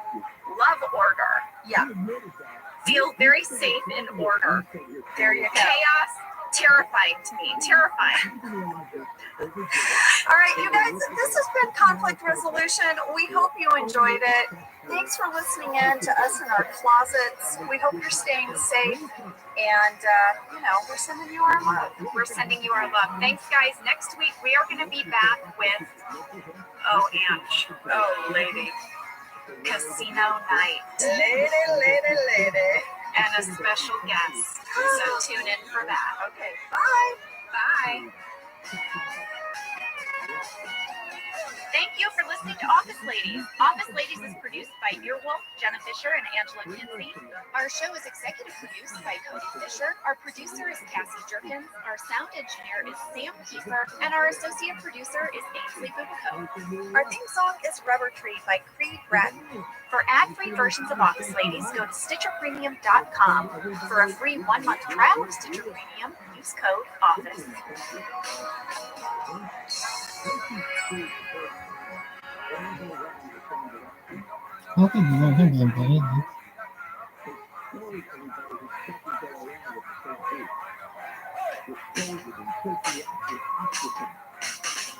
I'm Jenna Fisher. And I'm Angela Kinsey. We were on The Office together. And we're best friends. And now we're doing the Ultimate Office Rewatch podcast just for you. Each week, we will break down an episode of The Office and give exclusive behind-the-scenes stories that only two people who were there can tell you. We're the Office Ladies.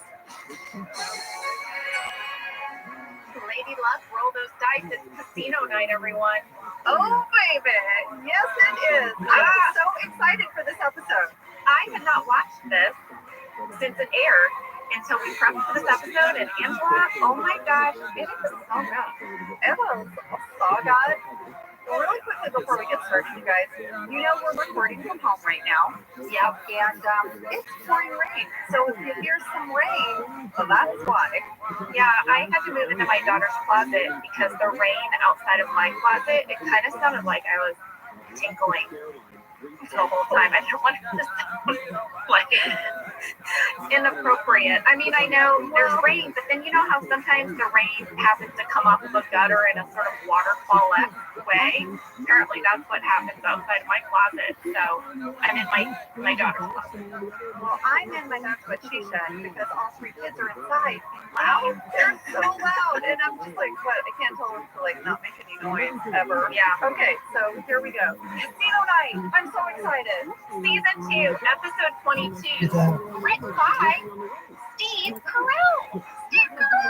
All right, written by Steve Carell, directed by Ken Klopis. This is already off to a good start, Jenna. Oh yeah, this is a good team. All right, we'll get into it with the summary. Here we go. Michael decides to hold a casino night down in the warehouse to benefit charity. However, Michael is going to have to juggle 2 dates. Also, Jim is dealing with his possible transfer to the Stanford branch, and that's going to lead him to ponder his relationship with Pam. It's a good one. Should we get into some Sam? Fast facts! Yeah! Fast facts! Fast fact number number one, written by Steve Carell. So here's something that maybe a lot of people don't know. Steve also co-wrote 40-Year-Old Virgin. This is not the first thing that Steve has written. So he got to write this episode. You know, he also wrote another episode of The Office, season 4, episode 7, Survivor Man. So we'll get to that one. But I found an old article from the LA Times where Steve did an interview all about how he came to be the writer of this season 2 finale.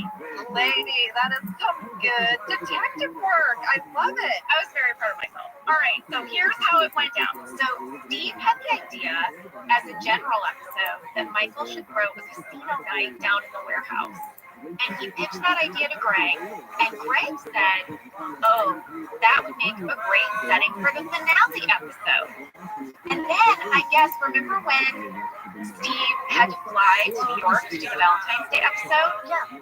On the airplane, Steve and Greg were together, and on the way there and on the way back, they sat down, they sort of plotted out together what the finale would be with this casino night idea.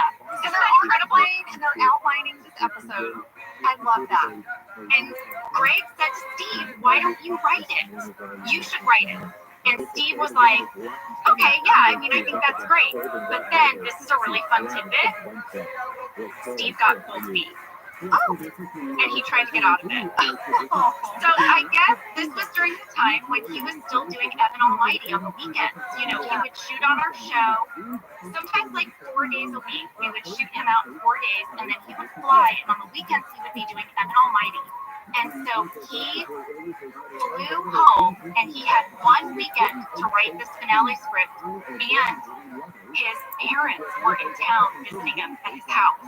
And so he went into Greg's office and he said, I just don't think I can do it justice. There's no way I can do it. I should get out of it.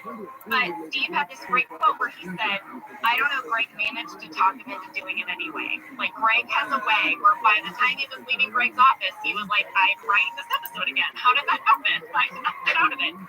So, that makes me smile because it's very Greg. Greg, you know, we've sort of all said that he was kind of like our dad. yeah. Although he's not old enough to be our dad, obviously, but he has sort of that father mentor thing of like, you'll figure it out. You're going to do it. It's going to be okay. And then you're like, wait, It's going to be great. Wait, I can totally see that. I came in here to tell you I'm not doing it. And what? Wait, what? Now I'm writing it. Yeah. But he did say he was really pumped. Like, that was the other part of it, was that Greg really infused him with this enthusiasm. So he was really excited. So what he did was he went home and he would write the script after his parents went to bed. So he would stay up at night and write the script, and he turned it in. And he said then the writing staff did a bunch of punch-ups, and like they usually do. Right. And that's how we got the script. Wow. Way to go, Steve. Isn't that crazy? Man, I love that story. All right, that was a good one. Moving on to fast fact number 2.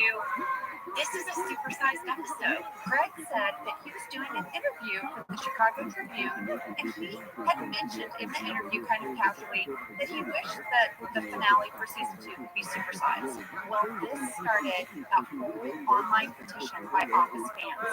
They started writing in like crazy to NBC. Give me my remote.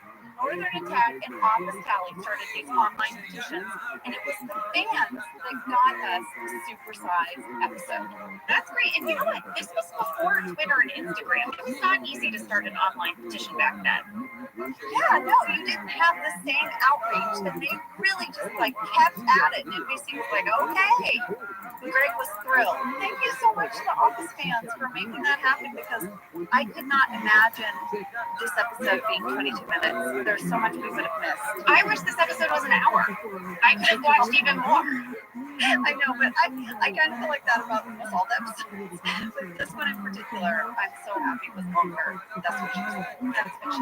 Well, speaking of longer, this podcast is probably also going to be supersized today because, well, we're going to have a special guest join us later. Jenna and I got to talk to someone about this episode, and this person was such a delight. Jenna, we talked for like almost an hour. We did, and we just want you guys to hear it all. So, buckle in. It's going to be a supersized episode. It is. It's going to be jam-packed. Bum, bum, bum. Wink, wink. Fast fact number 3, we got a lot of questions from fans about what it was like to transform the warehouse into a casino. I mean, seriously, can we talk about this for a second? Can we talk about Dunder Mifflin's budget for parties? I mean, as head of the party planning committee, I usually had some streamers and a cake. That, I mean, and one plastic tablecloth. It's true. But then Michael takes us on a booze cruise. He throws us this casino night. Where is he getting the money for this? At 8 seconds to the warehouse, and you have these extra employees. There's giant neons, lines, there's dealers. I mean, where is this budget coming from? That I don't know. But I did reach out to Kevin Media to find out how we transformed the warehouse into a casino. And this is what he said. He said that he hired a company that specialized in creating casinos for special events like Christmas parties or college fundraisers. I've been to those things. I've been to fundraisers that are casino nights. Yes. So there are these companies, and they send dealers, they send all the equipment. And so he just said he hired one of those companies, and then he used all the employees from the company as extras in the episode. What was his budget? I'm sorry, I can't stop talking about the budget, but it was crazy. Do you think we raised more money than the party cost? No. No. It was definitely a loss. It was a loss, for sure. Speaking of the whole casino setup, fan question from Explorin Lauren. She asked, in between scenes, did you all play any poker games? Did you play any of the games? No, I didn't. Did you? Oh, yeah. You did? Oh, yeah. There were any time that I was sitting love poker. I know, and it was professional dealers. So my character was stationed at the poker tables too. So whenever I was in the background of any scenes, I was sitting at a poker table and we played poker. It was like the greatest time. The best time. I mean, I have a memory of like sitting and watching you guys play cards because I really didn't know how to play poker. I only just learned. I'm not great. I mean, I always think I can win with a pair of threes. I'm basically Phyllis. You can. I know, but I'm basically, Phyllis. Like, oh, look, the one with the flower won. Yay. The clovers. But a lot of you guys were poker players. I mean, Rain had a poker tournament, didn't he, in his garage or something? You guys all went? Yeah. It was the people who played the most together outside of work were me, Rain, David Denman, Chris Workman, and Nielsen Jr. Those guys were on the crew. And I'm trying to think who else. But there was a little group of us, like 6 or 8 of us, and we would go to Rain's garage and play poker on the weekend. Yeah. So I love that you guys were doing that in between scenes. I'm sure I just was sitting there being chatty. Well, listen, I think we should take a break and get into this episode because, like we said, it's a long one. So we'll be right back.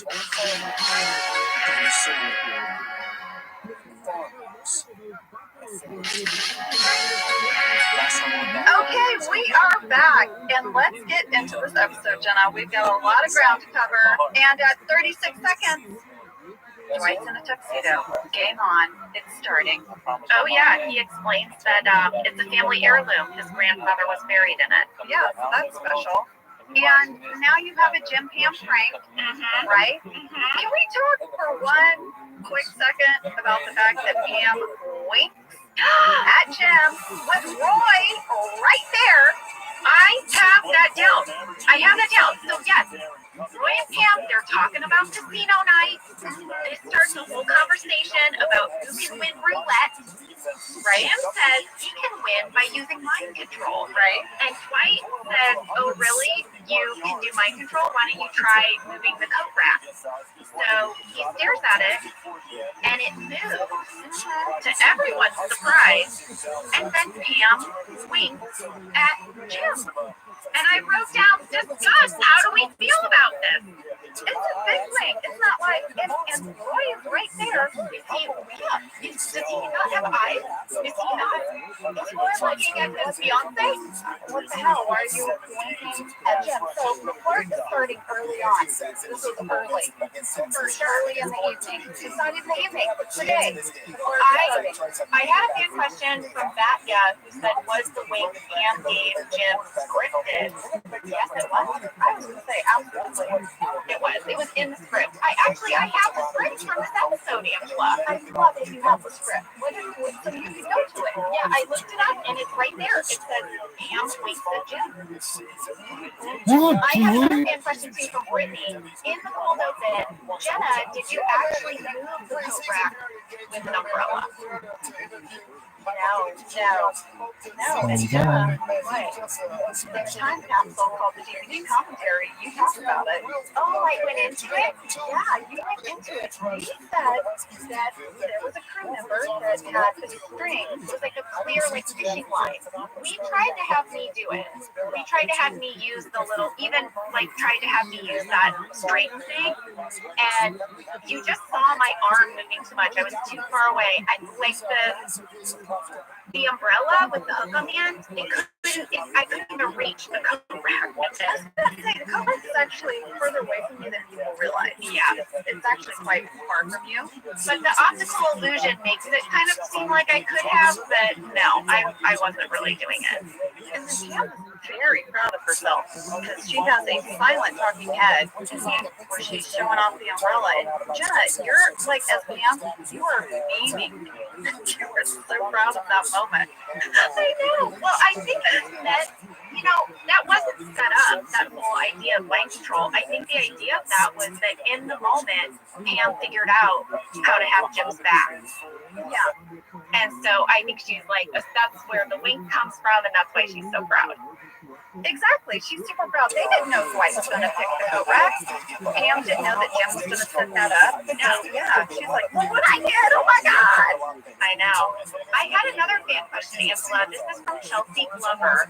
Were there any deleted scenes that you're sad didn't make the final cut? And actually, there is an original cold open to this episode. This little crank bit with the coat rack, this was actually originally meant to go after the credit sequence, and there's a whole cold open that was cut out, but that you can see on the DVD extras. Did you watch it, Angela? It's where Michael brings us into the conference room and makes us do a Dunder Mifflin themed Mad Lib. It's great. Yeah, so I thought that was kind of cool, but we didn't have time, so we had to cut it out. Well, listen, I have a pretty big thing to point out. I'm pretty sure a lot of you guys were thinking about it. You're going to be talking about it. It's kind of a showstopper moment. What is it? At 3 minutes, 1 second, there's a new plant acquisition. A new potted plant. There is a yellow flowering plant at reception. This was a big deal, guys. We got so much mail about this. We got no mail about it. I always crack up whenever I feel like it's Pam brings in a plant and then it doesn't live very long. She tries. That's my backstory. She tries to, it's like casino night. I'll buy a plant at the pharmacy. They have those plants by the checkout. I'll buy one. She's doing her best. She's trying to bring her best. Some cheer to the reception desk. Well, we have the scene where Michael is on the phone with Jan. She's trying to explain her concern about what's going on with the branch, but he just invites her to casino night. And she's like, Michael, she's concerned for the branch. And he wants to have this elaborate party that costs so much money. Yeah. And she's just like, Michael, I'm not coming to that. But maybe later. Anything else? Okay, so next up, at 4 minutes 11 seconds, Michael's in the bullpen. He's sitting on Pam's desk. He's explaining that we're having casino night, that the beneficiary is Boy Scouts of America, and that the big winner of the night is going to get $500 to donate to the charity of their choice and a mini fridge compliments advanced refrigeration. Yes, to which Phyllis is so proud. Oh my gosh. Proud. If you freeze at 4 minutes 34 seconds, Phyllis's face, she actually sticks her tongue out. so happy that Vance Refrigeration is donating the prize. But before we get there, I have to point out a great screen grab at 4 minutes, 14 seconds. For those of you guys that have been tuning in, I talk about what I call the accountant stack. It's how they stack the accounting department. Stick them in the bullpen, right? Because we're tucked around the corner. Yeah, so you wouldn't see us.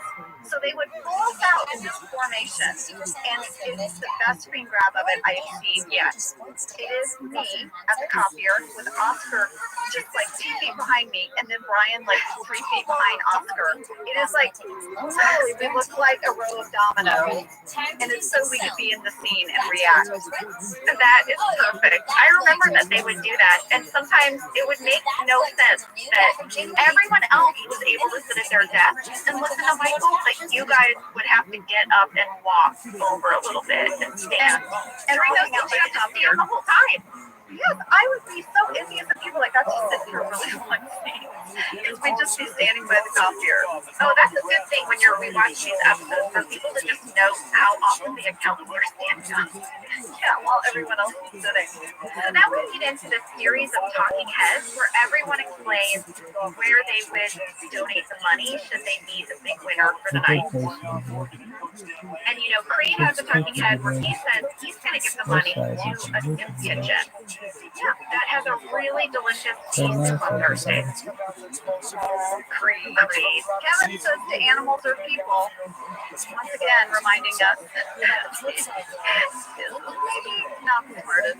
Angela, you have a great talking head. So much sap. I am not wanting to participate in this casino night. I say that we're just going to be giving money, that's from gambling. Why don't we just deal drugs or prostitute ourselves? Yeah, just give that money to charity.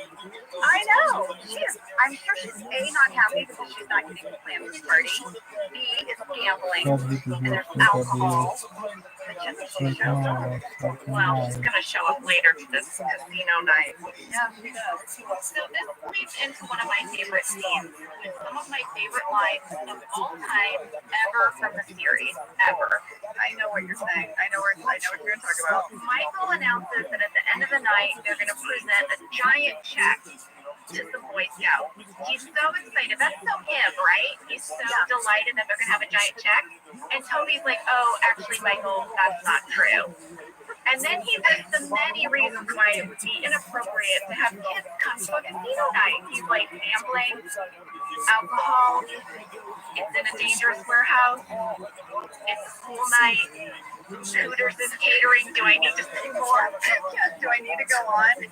So this leads to the classic Michael line, why are you the way that you are? Michael Sapp. I wrote, Michael Sapp. Michael Sapp. This next line is my most absolute favorite, Angela. I hate so much about the things that you choose to be. I could not get through that. So that whole thing that Michael says, like that, why are you the way that you are? All of that was scripted. It's in the script, word for word. So good. Then Michael announces that he is going to donate to Afghanistanis with AIDS. We got a fan question from Augusta. She said, one of my absolute favorite scenes of all time is the Afghanistani scene. Was any of that improvised or was that all scripted? All right, I went to the script, and mostly all scripted with the exception of one line, which is John Krasinski. He improvised Afghanistanis. He was supposed to just say Afghanistan. Way to go, John. That was a good one. Way to put a button on it. Way to put a button on it. Jenna, I need to talk to you about what happens in 7 minutes, 31 seconds. Oh, yeah. Because Jim offers to watch crappy wedding dance with him. She's so happy. Oh, my gosh. So happy. She should be doing this with Roy. I mean, she says Roy was going to pick the band, but now he's too busy planning a bachelor party. I mean, how many red flags does someone need? I know She's planning her wedding with the guy she's in love with that's not her fiance. Yeah. And then Jim has a line that breaks your heart. At 8 minutes, he says, I mean, I talked to Jan about a transfer because I have no future here. Yeah. He has no future there. I know. I know. So now they go, we're jumping around a little, but let's see this Jim Ham moment through. Okay, lady? All right. They're in the conference room. They're watching these band videos. By the way, we got a ton of questions about Brian's drumming. Yes. Wrote in. Yes, so they put in a tape and they realized, oh my gosh, that's Kevin. Yeah. Kevin is in a band. Guess who came up with the band name Scrantonicity? Who? Mindy. Really? That was Mindy. That was Mindy. That was her idea, that name. Check this out. When I looked at this scene in the script, the name of the band is not Scrantonicity. Oh, yeah, what was it? Jokers and Tokers. So I texted Brian because we got a lot of questions about, is he really drumming? Is he really singing? Yeah. And I also had to get to the bottom of this Jokers and Tokers business. Brian told me that he is actually playing and singing a Steve Miller song in the video. And I mean, he says he's playing, but he's really kind of faking it because he didn't really learn to drum until later when his band had to play, was it Millicent's wedding? Yeah, he had to be on stage, right? Yeah. So he's kind of faking his way through the song. So after they shot this whole scene of him and his band, they could not get permission from Steve Miller to use the song. So in post, they turned it into a police tribute band, and that's when they changed the name to Scrantonicity, and Brian had to dub his voice singing Don't Stand So Close to Me, and that's when they ended up playing. So if you watch that video, the lyrics do not match. No, I didn't notice it until after Brian told me all this stuff, though. So that's good. And I caught a couple of other little tidbits based on this knowledge.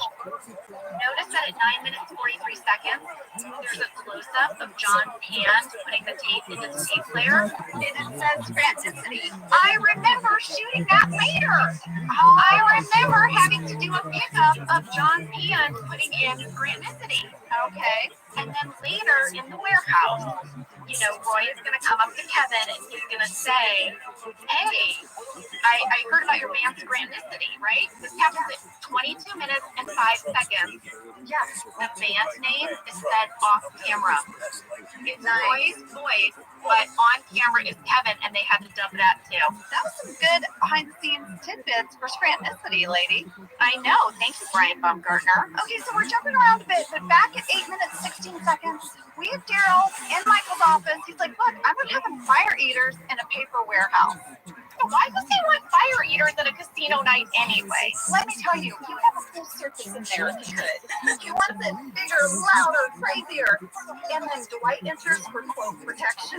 And then there's this very funny exchange where we learn that Daryl has taught phrases to Michael to help him with his interracial conversations. We learn about Dinkin Flicka, this handshake. And Daryl has a great talking head. And Jenna, I'm pretty sure that this is Greg Robinson's very first talking head. I think in this episode. I think it is. Well, Angela, I looked up Dinkin Flicka on Urban Dictionary. You did? Does it reference The Office? Yes, it says made popular in a recent episode of The Office. Dinkin Flicka roughly translates to that's like, or say lovey. I sort of remember that us talking about that, Dinkin Flicka, and that Steve had just made it up. I don't know if I'm remembering that wrong, but I think that is just out of Steve Carell's mind. Also, Fleece It Out. That was another one that also in the Urban Dictionary. I kind of love that these two made-up phrases are now in the Urban Dictionary as sort of fictional phrases. Way to go, Steve Carell. Way to go, Steve Carell. Well, there's some delicious ham sass coming up. Oh, yes. Okay. All right. I love this bit so much.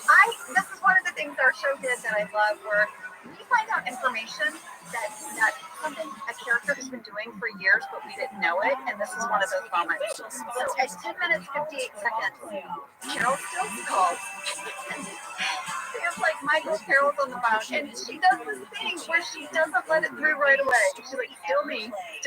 Yes, because she has to. She says Michael is better at the second attempt. He's better at his second pass than people. Because the first time he says some ridiculous thing. Did you have it written down? What does he say to Carol the first time? He says, hey Carol, how's the real estate biz? Is it real good? And Pam's like, still me. And then the second time, he's totally normal. Yeah, he's like, hey, Carol, what's up? It's so good. And then the same thing happens. This is a great scene. So Michael's on the phone with Carol, and she just needs one last signature for his mortgage insurance. That's why she's calling. But he tells Carol, you should come to casino night. And she's like, yeah. To get the signature. It's a little bit confusing, but he's got to be great. And Nancy did such a great job of that. Just being like, wait, me to your party? That's where I get the signature? Yeah. We should remind people, guys, Carol Still, played by Nancy Clow, Steve's wife in real life.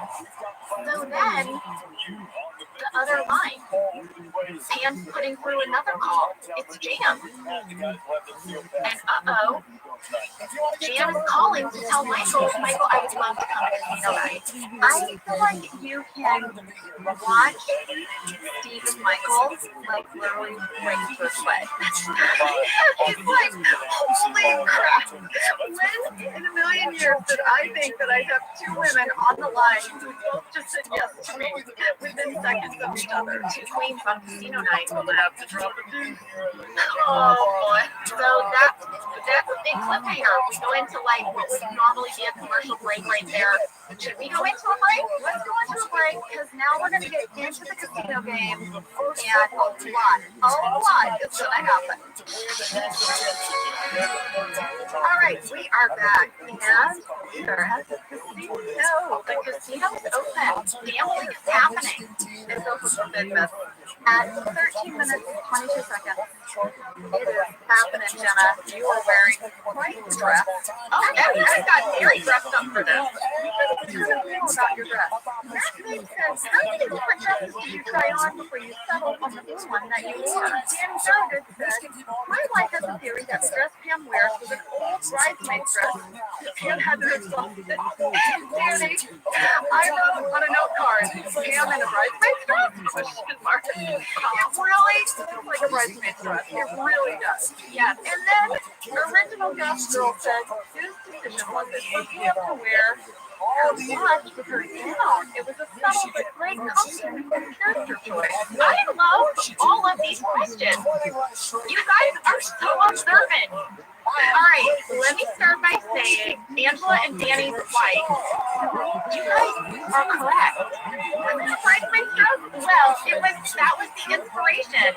When I met with Carrie, our wardrobe designer, about this outfit that Pam would wear, we said, you know what? We want her to be dressed up in like a cocktail dress. But on Pam's salary and just thinking about Pam's life, when would she ever buy a cocktail dress? And she's certainly not going to buy one just for casino night. So we had a whole conversation where we were like, you know what?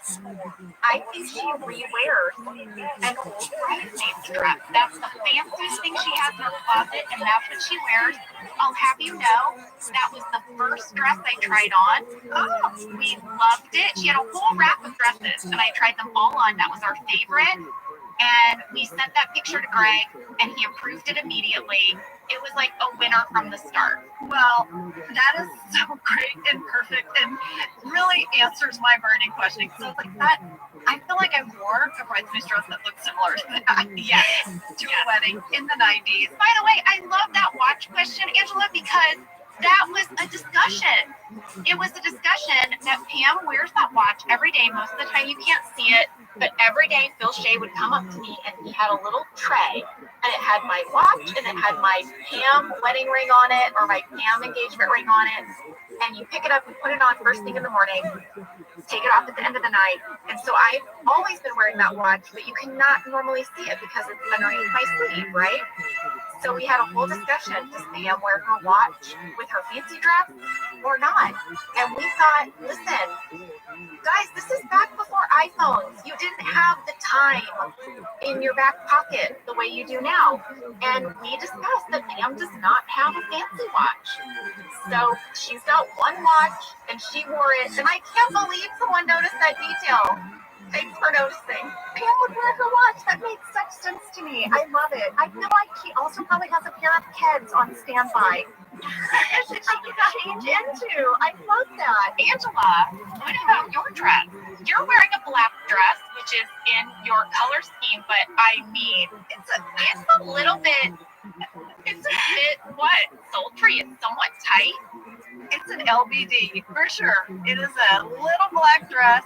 I mean, I have a little bit of cleavage. Yeah, a little bit. A little bit. It is a tight little black dress. I feel like she probably wore it to a funeral and maybe it had some lace attachment over her collar. But maybe she's feeling a little saucy, so she was like, I'm not going to wear this sweater that goes with it.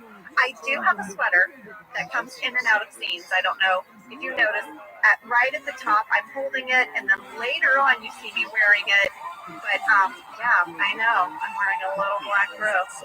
I have to point out, it's jumping around, but I have a great catch of someone breaking character. Oh, and that someone is me. At 13 minutes 24 seconds, there's a shot of Angela Martin talking to Meredith. And you see at the very beginning of the moment, maybe I'm aware that camera's panning over, and so I have a solemn look. And then clearly, I think camera has gone off of us, and then I just like start gesturing, and I think I can make out the words, I have to pee or something. Oh my gosh, what else is going on? Are you in the background of another scene? I'm in the background of an establishing shot of you and Roy gambling. And then it pans over to the rest of us. Jim's at another table. I'm talking to Meredith. I'm holding my sweater. And at the very beginning of it, I have a solemn face. And then within seconds, I think the camera's gone. I just start being chatty. It's 100% me just talking. Oh my gosh. All right, should we get into it now? Let's get into it. Creed is stealing poker chips. Carol has arrived. Dwight is Michael's wingman, I guess. And Toby just beat Michael at cards. Yes. And I have a few fan questions about that stuff. The first one comes from Jessica Merkner. She says, Dwight is a terrible wingman. His inability to warn Michael that Jan is coming is great. Was any of that improvised? All right, so I looked at the script, and you know when Carol first arrives and Dwight comes up and says, Code Remax is here, but no sign of They fucking have Michigan crowned already. So good. Washington. That second part was improvised. So Shock I'm the not sure world. I know. I'm not sure Brain did it or if it was like one of the writer pitches on set, because we would have writers on set that would pitch us jokes. But the original line was supposed to be no sign of take number 2, which is also very funny because it is in no way coded, and also out loud he says Michael has a second date. All right, so Jenna, at 18 minutes 26 seconds, I have a card called Last Summer. Oh, this is a classic. This is a classic Dwight Angela moment. It's when Dwight is playing craft, and Angela walks up in her little black dress, and she's like, what are you doing? And they're very formal with one another, you know, very formal. And he's like, Angela, I need to roll an 8. Everyone wins. She says, so roll an 8. And then he does. Yes! And he is so excited that he grabs you, and he kisses you on the cheek. I know. And listen, even though maybe she's happy about that, she has to slap him for being inappropriate at work. Yes. Well, Angela, we got a fan question from Heather Lindo. Sam, will you play it? Hi, Jenna. Hi, Angela. Casino Night is one of my very favorite episodes for a lot of reasons, and one of them being the scene at the craps table when Dwight kisses Angela for good luck, and she slaps him, but when she turns around, her face is just perfection. She cycles through like 10 emotions in a matter of like 3 seconds. She is horrified and thrilled and embarrassed and obviously deep down very happy all at the same time. And I just love it. And Angela, my question is, did you nail that on the first take, or did you have to do it many, many times? Thank you so much for letting me ask my question. I know everyone says this, but my sister Kim and I really are the Office #1 fans. We just love you so much. So thank you. Oh my God, Heather, that was so sweet. I love that question so much.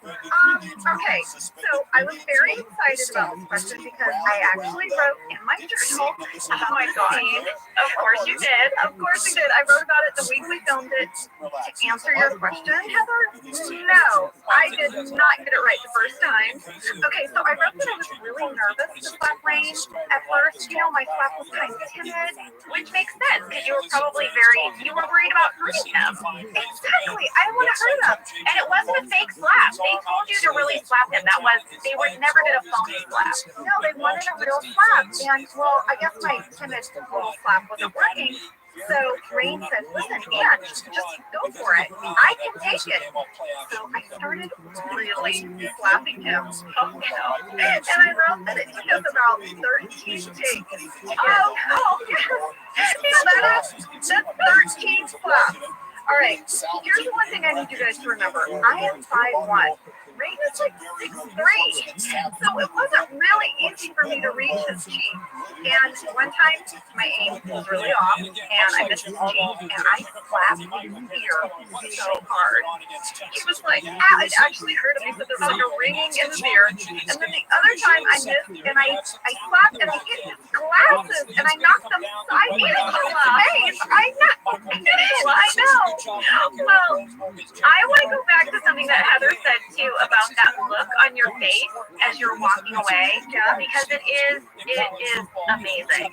And I have the script, and I looked it up, and all it says is that you slap twice and that you smile as you walk away from the table. I think there's so much more going on in your face. So your character is angry that Dwight would kiss you so publicly and all of that. But what I love is that you have this little look to the camera at the very end. It's like 18 minutes, 48 seconds, where you sort of catch the camera catching you smiling. Right? That camera catch was not in the script. Was that improvised? Yes, it was. Okay, so that just happened on the day. That little moment where I busted at the end. So in one of the early takes, I was walking out of frame, and I just looked at camera, and I quickly looked away, like I was embarrassed that they caught me smiling. And our director of photography, Randall Einhorn, said, Ange, I caught it. I caught it right at the end as you're leaving frame. And he really helped me find that moment. Then he showed it to our director. Our director loved it.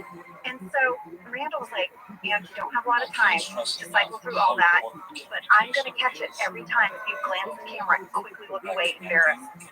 So I have to thank Randall for that, because he really helped me make that moment happen. I love that. Yes. All right, folks out there that love background catches, I have one more moment for you in this little scene. At 18 minutes, 51 seconds, you can really see how red the side of Rain's face is. And it's because I have slapped him 13 times. Oh. Well, there you have it. Heather, thank you for such a great question. Thank you, Heather. I love that question. Okay, so Angela, you just described the big kind of Dwight Angela flirt moment that happens in front of everybody at the casino night. So now we head over to the poker table where it is heads up between Jim and Pam. And I feel like this is the big Jim Pam flirt moment that's public. There is so much flirting happening. Pam is basically doing the giggle hair toss move from about last night. I mean, it is on. It is on. But we had a fan question from Live Love California. The right fucking zip code to get you anywhere between 200 and $1,000 an hour, girl. Or scripted. This is what was scripted. Those little looks between us. There was a scene description, and so what you're seeing is John and I's interpretation. This is what it says right after Jim's line, "You're bluffing." Pam makes a playful gesture like, "Who knows?" Jim stares at her intensely. She smiles her best enigmatic smile. Jim enjoys this woman so much, he finally has to break eye contact and shake it off. Oh, so that was what John and we had to take that note in the script, and that's what made that scene. Oh, that's so good. I love that. Yeah. I love that. Well, I have a question that's not related to you guys flirting, but at 19 minutes, 26 seconds, what the heck? So Kevin wears glasses when he plays poker, but he doesn't wear glasses to be an accountant? Angela, we literally got a fan question that said the same thing. What's up? My theory about that is that he doesn't care about being an accountant. I know! But as he tells us, he has won one of the satellite games in the World Series of Poker. He's an avid poker player, this guy. He's a different person when he's playing poker. He's a smart person when he's playing poker. 2, 3, 4, But 5, also when he's playing in his band, he wears a hat. I know, like when he comes to the barbecue, he's got a hat. He's got a whole persona outside of the office that is very different than what we see on a daily basis. Oh, for sure. For sure. I want to follow this guy around. I feel, is he putting us all on so that he doesn't really have to do work? What's happening, Kevin? Okay, we have to talk about 20 minutes, 3 seconds. Carol and Jan are now side by side at the bar. Oh yeah. Okay, so I took a screen grab of them standing side by side. You know I'm friends with Nancy, Steve's wife. I just adore her so much. I texted her the photo and I'm like, Nancy, this is how I'm starting my morning. And she was like, oh my God. She said, first of all, WTF with my hair. I said, Nancy, what do you remember about shooting these scenes? And she said, oh my gosh, well, our kids were 6 and 3, so I had very few functioning brain cells at that point. And I said, well, Nancy, what was it like working with Steve? And she said, Ange, I was so intimidated because he's so good. I mean, he was really nice to me, of course, but I sort of, I had retired, and having our kids, that's what I was doing. I was being a mom, so I felt a little rusty, but it was so much fun. Oh, she is so great, and Steve's face would just light up every time she came to set, either if she was in a scene or if she was just coming by with the kids for a visit. I mean, his adoration of her would go all across his face. Oh, they just were the cutest of cutie cutes as a couple. They are an adorable couple. They are so sweet with one another. I just love them so much. I'm so excited too when Nancy got to be in scenes because we were often in hair and makeup at the same time, and we would just gab and gab and gab. I just adore that lady. So now Michael is at the craps table, and he has both Carol and Jan blowing the dice for luck. So weird. So weird. And then this is where Dwight starts peppering Jan with questions about where you stayed tonight. He's naming all the motels. And then Dwight has this line where he's like, oh, were you planning to stay with Michael? Good Well, job, that's not in the Teresa. script. Oh, was it? Don't fuck it up, bro. No. I feel like that, when I heard that, Don't fuck it up. I went to the script to look because I'm like, that sounds like a Rain improv to me. That's brilliant, Rain. So good. So And good. So I'm Laura's giving that to Rain. reaction. Yes, so good. I think she was legitimately surprised that he said it. Yeah. I texted Laura. I told her she's so fantastic in this episode. You just really feel Jan's desperation. And then you feel her self-loathing. It's so layered. So now we go over to the poker table with Kevin and Phyllis. Oh boy. Phyllis the flapper. He goes all in against Phyllis. Dude, they have just given this in this goddamn game with a already. flush. But she thought she only had ace high. But no, she had a flush to the ace, and she is like, I have all the clovers. I texted Phyllis and I said, Phyllis, what do you remember about that poker game? And she wrote me and said, oh, I love the poker game. Ryan's face as Kevin was priceless when I won. And then she wrote, I also love watching Pam and Jim flirt as they played because it looked real because they're such good actors. Aw, yes, I know. She's the sweetest. She said it was a priceless episode. My love to you and Jenna. Aw, well, listen, you know what? Jana's gonna walk outside at 22 minutes, 37 seconds because she's just over it. And she's outside smoking. Jim walks out. And lady, I don't know if you remember this, but at the time when this aired, so many people thought that Jim and Jan were maybe gonna hook up at this moment. They were freaking out on all the message boards. Oh my God. Yeah. They were like, oh no. Oh no, are they gonna hook up? But no, they're just having a heart to heart. And then we find out the stakes for Jim, right? That she's like, have you told anyone? Because he's gonna transfer. But people thought they might hook up, and they were all like, no. Yeah. So now we go back inside. Bob Vance is making an announcement. He is gonna announce who the big winner of the night is. He said is Creed Bratton. Okay. And he wins the refrigerator, and Creed said, says I've never owned a refrigerator. Oh my God, this is the first One. the mini fridge. This is the first refrigerator. So here we go, guys. We are to the jam-tastic part of this episode. There's going to be a big moment in the parking lot. There's going to be a big moment in the office. So we thought better call John Krasinski. That's right. We didn't feel like we could talk about these scenes without him. So we did. We called him and he joined us. So guys, this is like we chitty-chatted with John for a good 45 minutes. We're going to let it play out here for you. Enjoy.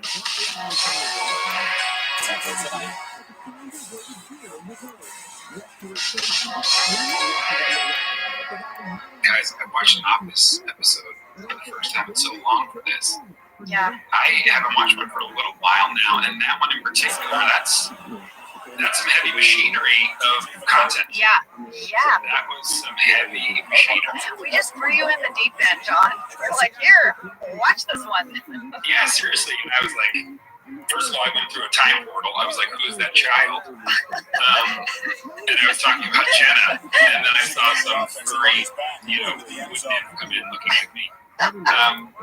Man, we were young once, weren't we? Wasn't that nice? Yeah. Oh man, that was nice way back then. This is the first time I've watched Casino Night since it aired. Same. Yeah. Did we watch it at Greg's? I think we did. We did. I wrote in my journal that he had a viewing party. We all went over. Oh my God, you have a journal? Same. What am I doing with my life? Does she have a journal? Let me show you what my mic sits on so I can reach it because I'm shorty. Like 7 journals. Like Holly Hobby on the front. John, this is who I was. I mean, come on. Oh my God. Wait, who you were? That seems like a current journal that is being written already. I'm writing right now. By the way, speaking of Polly Pocket or Holly Hobby, either one of those needs, it made me think of that kid sister thing before I signed on. I was like, I had all these like sputtering memories that were like, remember this, and I blacked out for about 20 minutes. Okay, so I told on the podcast that we would do bits between scenes, kind of keep us going, that you really kept us all going. You really did. And then I said we would do this kid sister big brother bit, and Jen was like, wait, where did that come from? What was that about? 1983. It's where kids I know.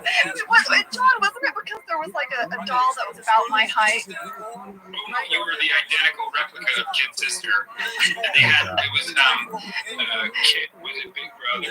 No, something. I would yell around the No, there was a boy one, and then they came out with a girl one that looked exactly like you. And I was at a store one day and saw it on a toy store like shelf, and I took a photo of myself standing next to it and I sent it to you. You were like, oh my I remember that, yes. And also, you're the exact size of it compared to me, especially. You're like perfect. And I remember one day, didn't you do like the stiff arms and stuff? I like picked you up, and you were like, oh, it was great. It was a good time. Someone, a fan wrote in and said, if you ever came on, could you and I do a bit? I was like, well, it's Kid Sister. Big brother. Oh, there it is. There it is.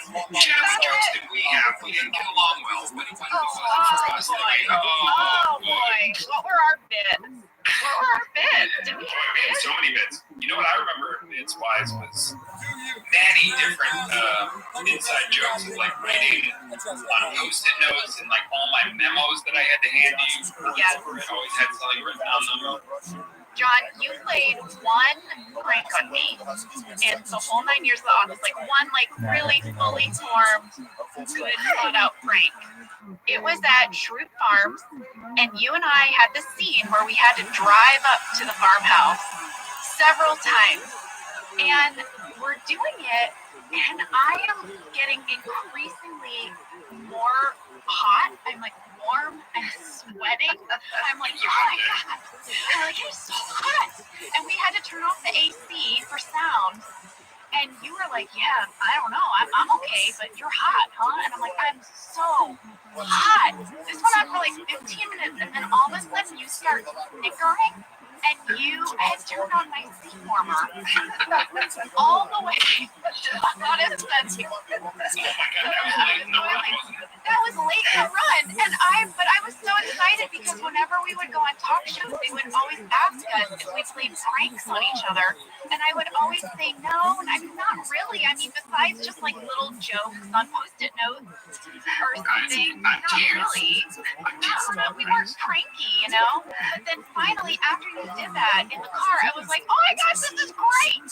I can finally have a prank to talk about. You know what's sad about that prank? What's sad about that prank? I realized that I'm such a bad prankster that I stole that prank from Clooney when we were doing Leatherheads. He did that to me. So that's how unoriginal I am. I was like, I'm going to take George Clooney's band and do it to Jenna. And I thought that would make me cool. Yeah, so basically, you're that. You got Clooney, is what you got. I did, 1 degree of separation. I think that prank keeps getting cooler. Like that. Yeah. That's pretty fancy. I think so too. Yes. That's a good prank. Let's get into the meat of your interview here, John. I thought we were doing pretty good. We were, but we should intro you a little. John, thank you so much for coming on the show. We always like to ask our guests a little bit about how they came to be on The Office. And I know you've told this story like a million times, but is it true that you were originally asked to audition for Dwight?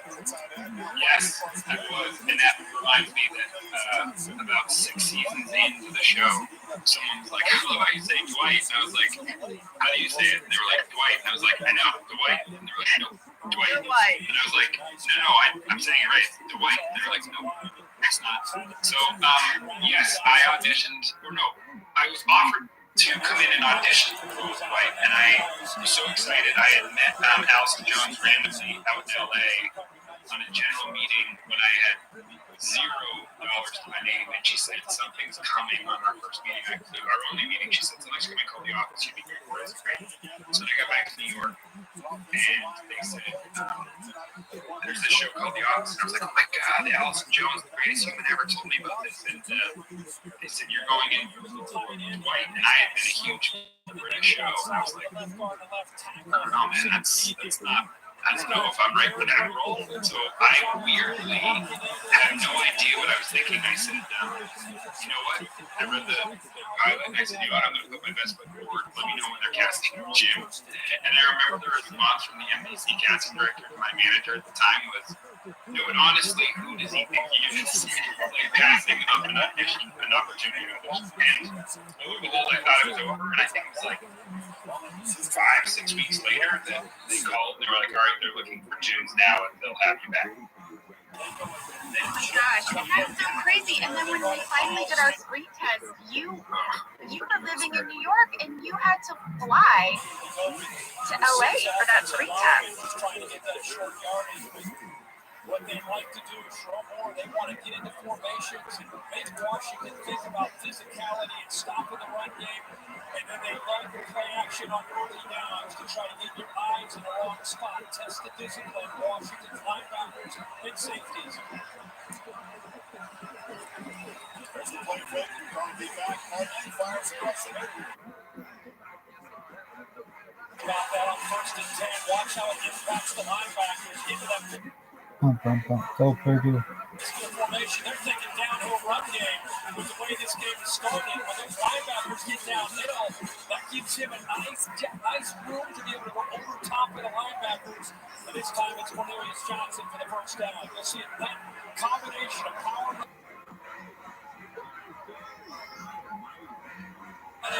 First and 10 play action throughout the entire game for Michigan.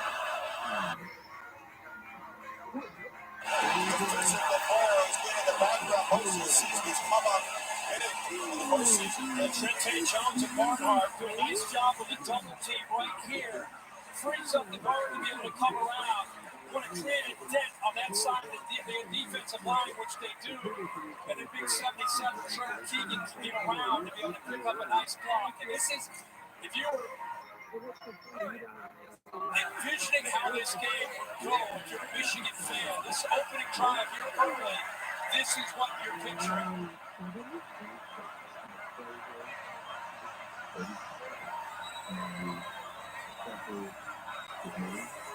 Play fake, McCarthy looks down the field, can't escape. And the Huskies, the first sack tonight. Slammed down for about a 4-yard loss. Nice job on getting first.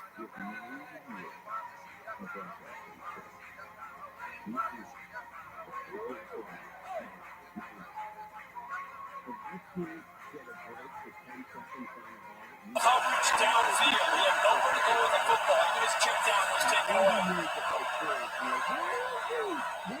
So finally, Washington able to get Michigan behind the sticks for a second and 14. Donovan Edwards rotates in at the back. He's got the football. Holy shit. Donovan Edwards hooks it to the end zone. Michigan hooks it immediately. 41 yards.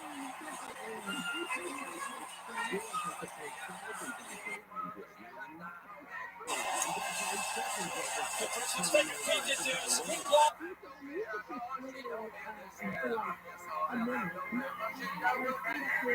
This is off of that block by Keegan. The defense reacts to that. They think he's down. And then good job of keeping his head up to see Green Grass on the outside. And then he uses that speed, which we've not seen a ton of this year for number 7. We saw it last year, but it gets Wolverines off to a great start tonight.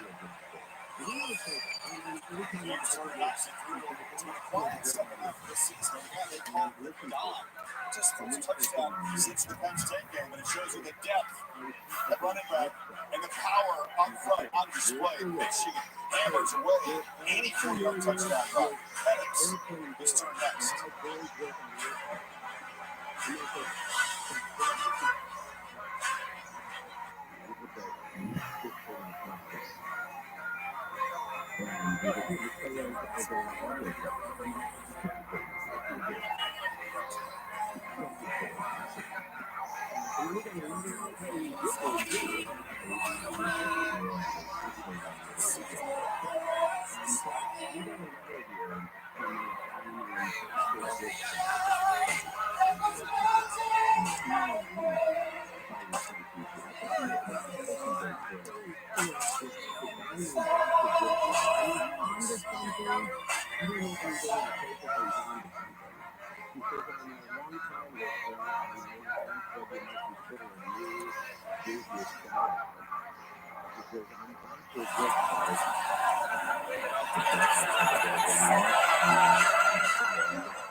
Chipotle's carne asada is back. It's our most tender cuts of steak, grilled and seasoned with cumin, oregano, and coriander. Finished with fresh lime and chopped cilantro. Carne asada. This is the best steak ever.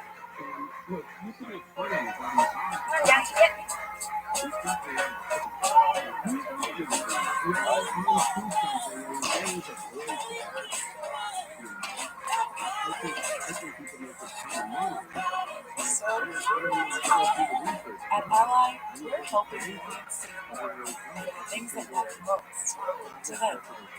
Whatever you're saving, we're all better off with it now. That's right.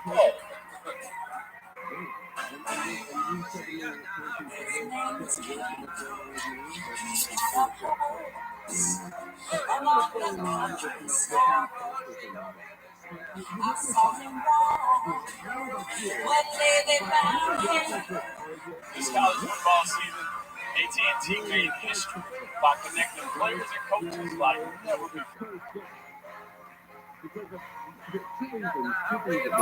Athletes using the speed of AT&T 5G. Tonight, we're proud to sponsor the College Football Playoff National Championship. You're in Target and you're out in the end and you're somebody has found a new phone and now you're in Let's take a look from above at Donovan Edwards' touchdown run. Right side of the back of Keegan. Great job of keeping his play alive. Washington gets out of position, and you're not going to catch Donovan Edwards once he gets to the outside. Really cool shot to see that. How excited he must be. Like you said, quiet second half. Really not the year that a lot of people expected out of him. And that guy right there is fired up to see Donovan Edwards get that touchdown. Michigan was supremely confident they could dominate the line of scrimmage with the running game. That's what happened to the plays like a front foot standards. So Mike Jr. talked about everything he's been through, 4 season-ending injuries in Indiana, 2 in the knee, 2 in the shoulder area. Then he followed Caleb DeVore, the assistant of Livingston, to Washington. Instantly, they clicked 2 spectacular seasons, the 2 best passing seasons of Washington history, second to Jaden Daniels for the Heisman Trophy. And in that semifinal, 430 yards, going the most ever in a playoff game. He's going to answer pretty quickly tonight, though. You can't have a feeling, wow. You talked about that yesterday in the meeting. Looking forward, not worrying about things. Just keep playing football. There's Dylan Johnson. He goes for this offense with Cora. Does for Michigan, 1,000-yard rusher. Looks okay. He's an impact player. Picks up 6 yards. He's not only an impact player because of what he can do on the field. We'd love to see him stay on the field tonight with the injuries you're talking about. He gives a great balance. Don't do the same things as true wide receivers. Number 1 has great size at 6'3". Mason Graham, what a Rose Bowl performance he had, 55 without for him hit penetration. And Will Johnson, one of the top corners, not just in Big Ten, but the country. Great size himself. Good matchup against a Tuesday at 6'2". Empty backfield on second, 4 ball quickly out. And he gets his beat by Jalen McMillan. The slot receiver. But trifecta to first down.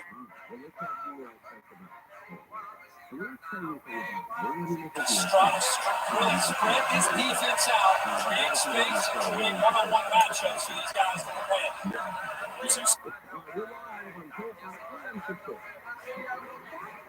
Really doing a good job of giving him some good cues because of that motion and release again. Not just the motion, the shoots. Michigan pointing and trying to identify the keys. Penix on the move, puts it underneath, and he gets his head by Dixon out of the backfield. So one of the big changes you'll see tonight from Michigan and Jesse. Is last week against Jalen Milrow, I think they were working more as much about flags as they were about the arm. They expected to be good on Alabama last week in the place. And off inside, and Nixon, the short gain is so far, he's sacked. Penix, he was rarely sacked this year because the ball does come out so quick. The best in the country, 11 sacks on the year. Some of that's the O-line. A lot of these Michael Penix getting pre-snap read, field coverage, and getting the ball out of his hands quickly before that pressure can get to him. McMillan's been a reliable third-down target. Top receiver out to the right. Dylan Johnson is in the medical team. Check out that foot. Penix pitches it out and catches maybe about Tyrell Rogers. Sheds a tackle. And the freshman gets loose for a first down at Michigan territory. You just mentioned Dylan Johnson is in the 10, so you got to go a true freshman. Rogers catching the ball in the backfield. And Jesse Benner telling us the biggest key is not just matching up against those 50-50 balls, but tackling in space. Michigan been the top tackling defense in the country this season by photooftheday. That's a lifeline for this SB offense that now at 42. Penix again in the perimeter. Rogers makes it. On the ground for the Hudson sidelines.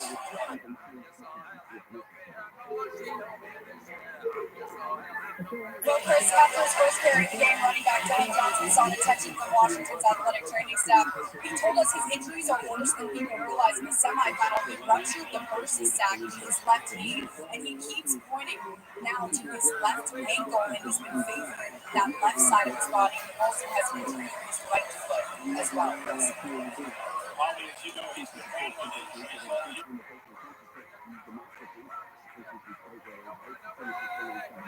Like we did again, he's doing acupuncture with the other injuries. So it's been a long grind for number 7 this year. Showed a lot of heart just to stay out there.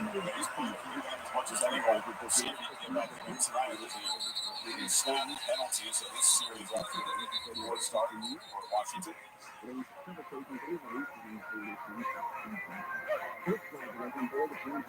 For the formation, Rusty Cartari, he's a huge inspirational force. The offensive line feeds off his energy, his physicality. Get back out there. Take a break.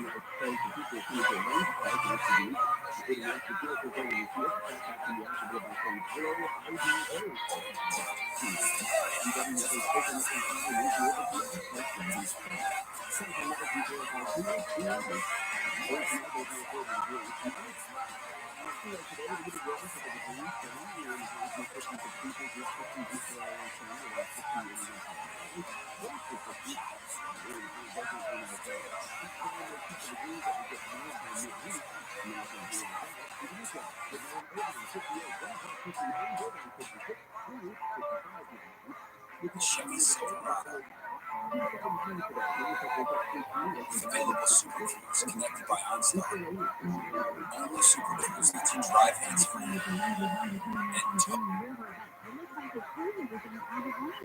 hands-free.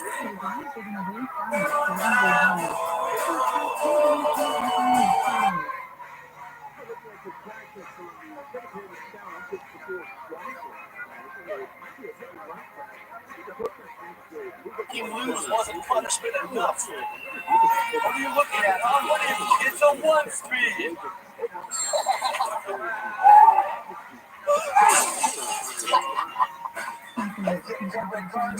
Odds are you pay for that yourself. So you know, Steve, are you better protected from like me? Next season on fans are might underdeliver. What's happening, Sheriff? It's a transfer report. It's out of control. Losing our big guy. No, it's not it. What are you doing? We need it. No, you got me. Offense revolves around you. You're on the run. That's my job. Get that You can't let Underdeliver the one fans deserve. The CFP National Championship is presented by AT&T. Connecting changes everything. And brought by Taco Bell and Allstate. Your good hands. How many kids put on football uniform for the first time and dream about being in the position that these guys are tonight? Keep an eye on Dylan Jackson's left foot here. There. Was it Mason Graham landed on it? That was the concern. He didn't handle some pain at start, but would it be able to withstand the hit? Against Texas, he left late. That's a tough play. Regardless if you're injured or not, and he's realized he's going to be outside the rest of the game. So much into it. It's a part of this game. He's got about 1,000 yards rushing more than the second leading rusher on this team. That's nothing about the he is. Guys will have to step up. In traffic, makes a catch and works his way 3 yards after the catch. A huge concern for the Wolverines tonight. Yeah, they hit him and I don't know if Michigan didn't see him. He seemed kind of hiding. Good block by Jalen McMillan to the left there. But Hunter also does a nice job. It's great blocking downfield.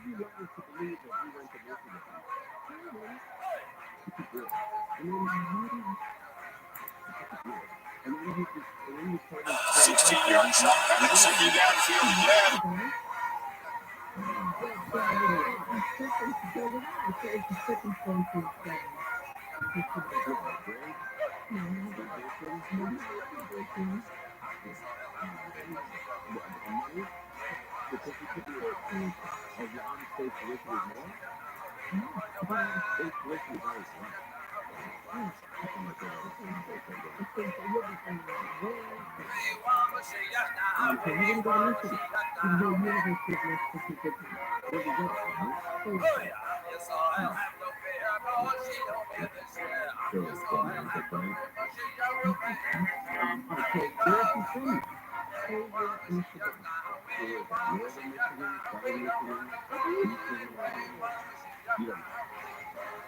You've never looked into your husband's phone?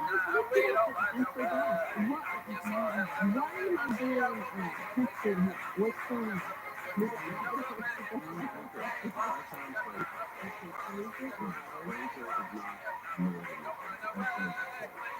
Close to that first down marker. He's got a bounce off ball, but hey, another shot. 250-pound middle linebacker makes crazy tackles. He's another guy, by the way, playing a lot of pain. The cast that he's been playing with the club on one hand and the cast on the other. Third and one. Johnson powers for a first down near the 10.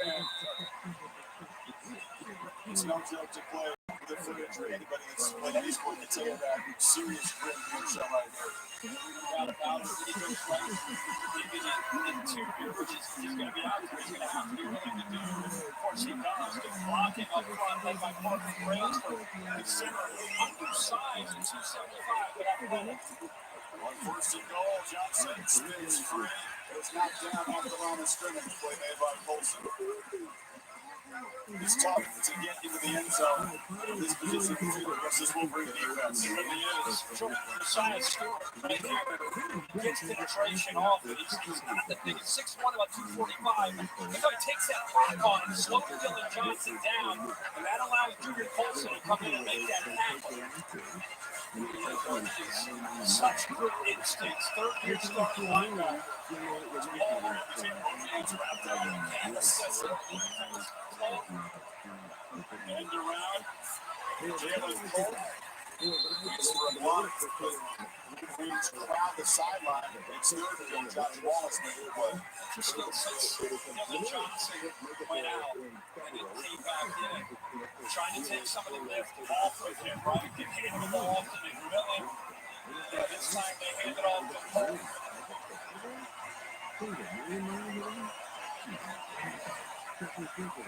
Tight windows down there. What the Penix do is what size makers.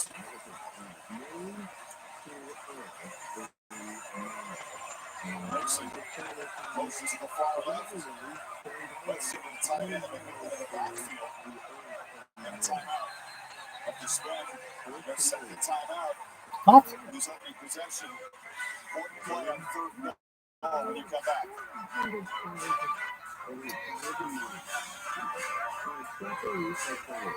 Every year, thousands of athletes disappear. Clutch moments. They get told how you feel yourself. Doesn't matter. Just like that, boom. Get yourself back in the game. Get yourself again and ready. Hydrate, replenish, refuel. Now, you say it feels like you're starting too late.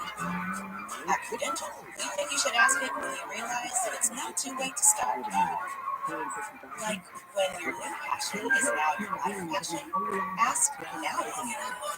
Here's what. You come to Prudential and help ensure your retirement has income that lasts a lifetime.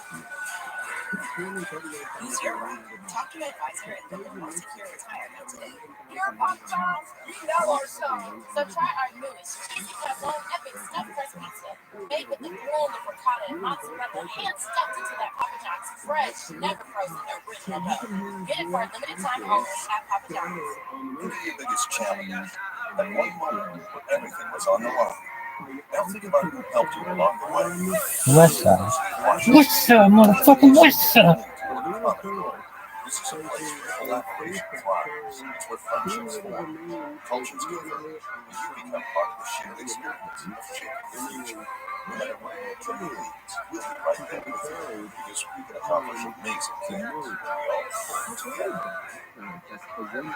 When we started our business, we began with our middle station, 90% up ship station. I think it was just like 1 or 2 clicks. Everything was up and running. I was printing out labels, saving money. Ship station saves us so much time. It makes it really easy and seamless. They can order everything you need in stock to label on the box. It's ready to go. Their cost for shipping, like, cut it just like that. ShipStation is the #1 choice of online sellers. Go to ShipStation.com/try and get 2 months free.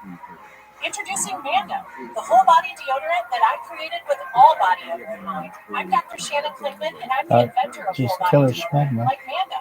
Mando actually stops odor at the source. Bacteria. You just apply Mando like a lotion, and it stops odor anywhere you have it, but wish you didn't. I'm Buy on and my try it dick for 60 tip. days, and if you don't love it, you can return it for free. It's like Dick body tip. odor never even happens. You're Lady, completely use sexually the stink-free. fucking It smells bucket amazing. load for this motherfucker. Coming up at the end of the first quarter, catch an exclusive look at Marvel Studios' new series Echo, streaming tomorrow on Disney Plus and on Hulu. Husky's trying to His answer the name over. seems beautiful.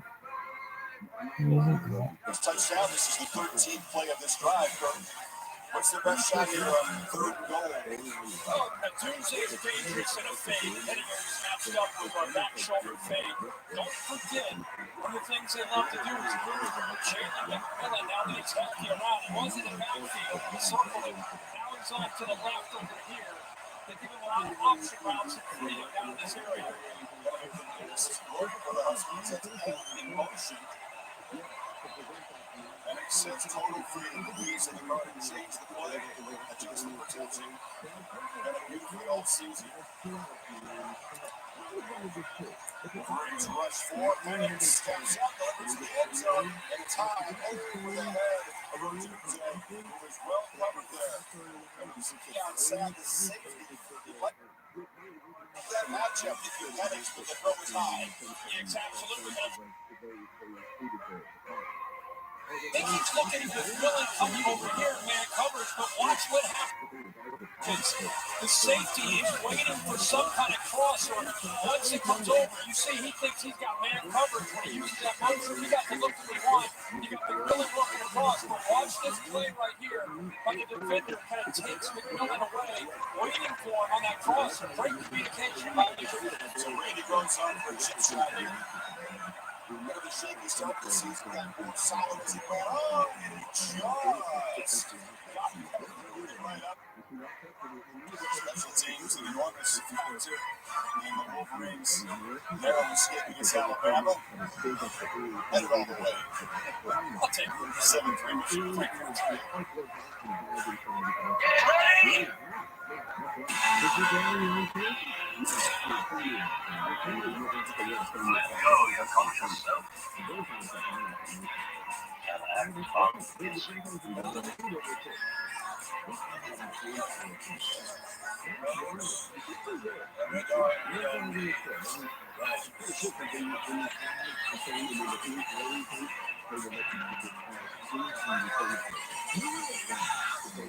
Desmond Howard, fantasy my college football connection. Impressive stuff, man. God makes it easy to insure my car and RV too. Gloves from your famous catch. How'd you get those? Well, just from the bear on the field. Yep, 1982. What is this? Oh, no, don't touch the, so fast, my friend. So fast, my friend. Turn off eventually. For all your insurance needs from home to car to RV, it's easy to Geico.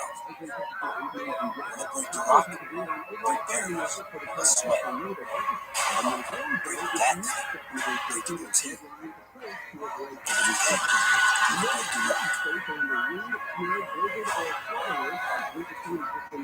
You seem to think they know why I'm here. You think I've come to give peace on earth? This edict identifies Jesus as a head. That's who come to bring peace. Your soul, your vision. Someone chooses to follow. They mean that people can be kept by those closest to them. What's so important? Feels like beginning something. War. Exodus! Come out! I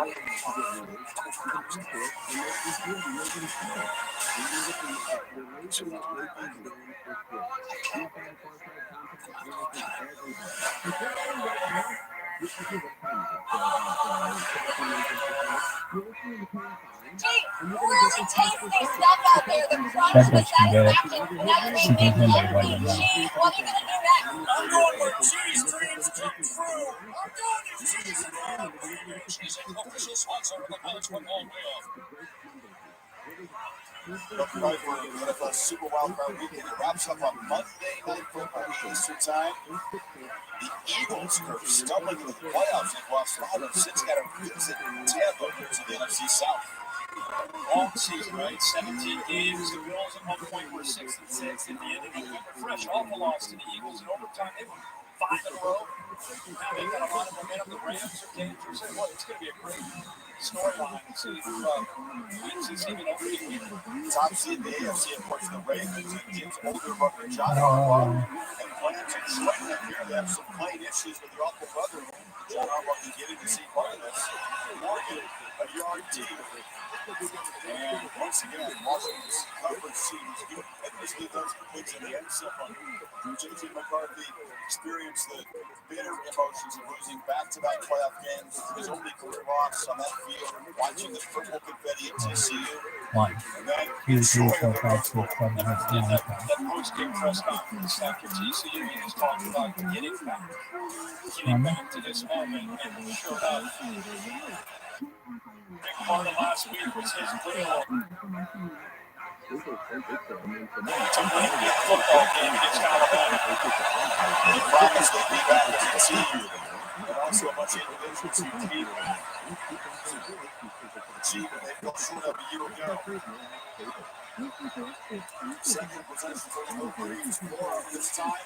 Running through an arm tackle. Team not slowing on a quick one, and he got away. Elijah Jackson gets him down. Howard. J.J. McCarthy soaked in that disappointment, and he said every single day since then, when he gets up in the morning and brushes his teeth, he's a right-handed quarterback, but he will brush his teeth with his left hand. Oh wow, very fucking interesting. No one gives a goddamn shit about this fucking state. Goddamn stupid ass school. No one fucking cares. Stupid fuck. Nothing. Himself alive. He's seen dark times in his high school career. He shared. Wait for McCarthy. Running down the middle of the field. Caught inside by Roman Wilson. Perfect throw. And the top receiver gets loose in Husky territory. Michigan's got the tight end, A.J. Warner. They got Ox Bledson right here. And look at Washington. They got everybody up tight, and I want you to watch that safety right here come down. He thinks it's a run. He's out of position. There's Michigan's play calling again. Expecting the run. Formation. They get you out of position. And the accuracy from J.J. McCarthy once again to Roman Wilson. To the big game. Beautiful throw just over the hand of the safety. Now Hampton. 37-yard gain back to work. It's a short throw. The interest was off the hands of Samaj Morgan and gave a chance to close on it. Yeah, the under center run game, the big powerful personnel movements. When they come out and empty, which is what the kid will enjoy. It's just he and the receiver, the freshman Morgan, it's not quite on the same page. It's lucky he even got a hand on that because that was headed right to Elijah Jackson, who was right by the football. Last pass attempt by Texas to secure that dramatic win in New Orleans.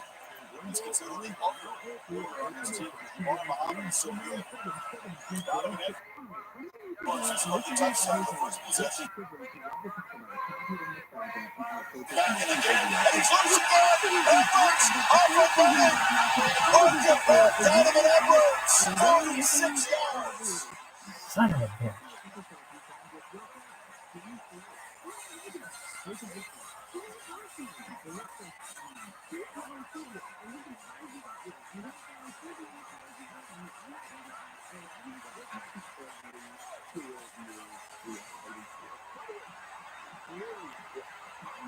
Talk about a reemergence for a guy who's been really worked out half a season. No doubt about it.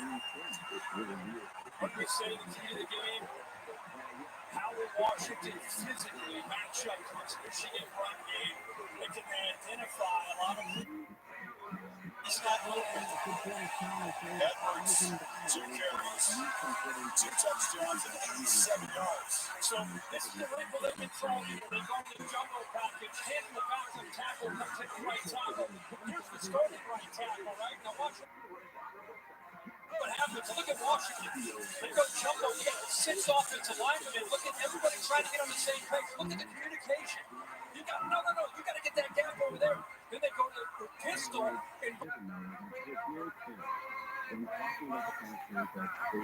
by the time they let it go, once again, Edwards finds a gap that's not accounted for using his vision and then the acceleration. Good job, good wrinkle again from Jim Harbaugh and Jerome Moore. There's an overlooked shot and Colston Loveland with a nice block there on Dominic Hampton to free him up. So often you're talking about shifting, you're talking about backs, tight ends, and receivers, shifting the big fellas. Second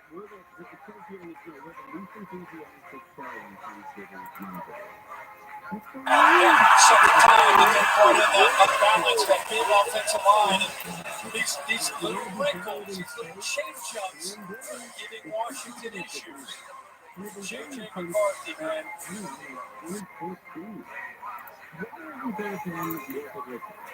Come from behind, the line will play without a close games, but quickly down to 11.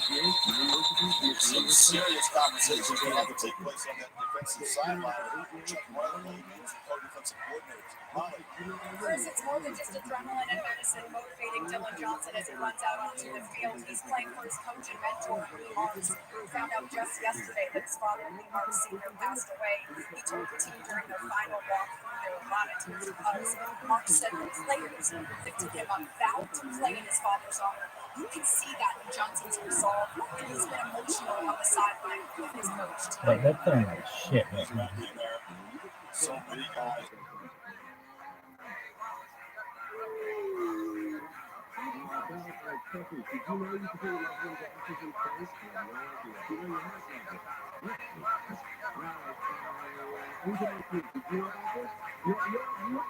An effective runner, such a big part of it, but he can scramble to survive there.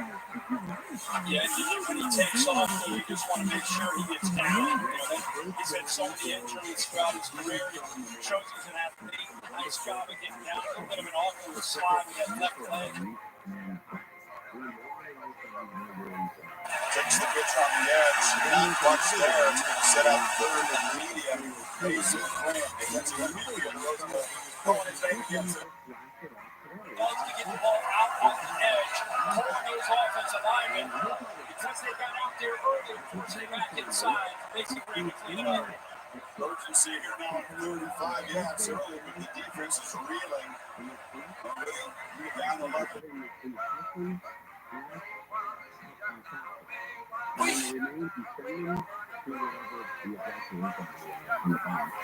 And then they're blasted off in the pitch.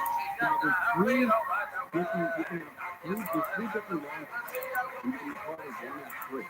You can either get your husband or ex-wife or whatever possible.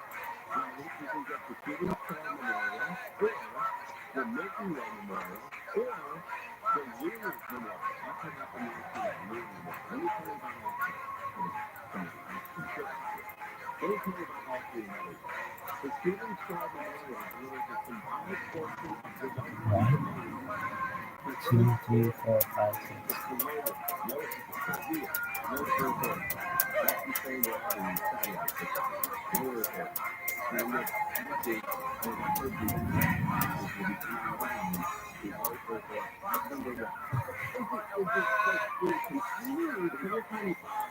It looks like a big dice. And it's kind of like an inch. It looks like a big straight dice you hold in the mirror. So I'm guessing that they keep all in one big container. It opens up and the leases all the other. It goes on to a okay, so the first one is just the Giving Star Memorial. The second one is the Milky Way Memorial. If you can cross the Milky that delivers the answers into deep space. Leading the space to traverse everything universe. Oh my god, this motherfucker gonna score again? Yep. Jesus, is this ass kicking.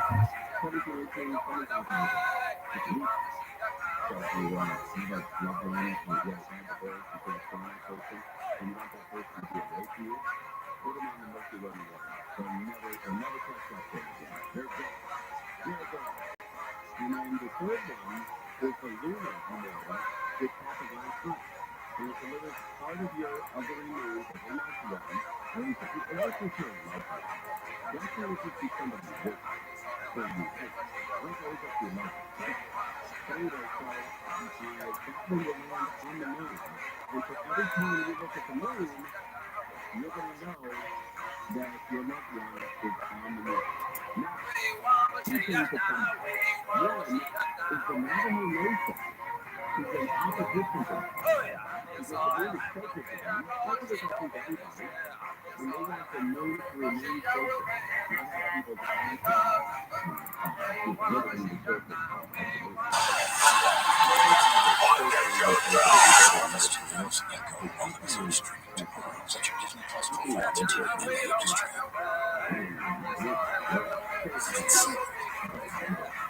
A force that moves everything around it.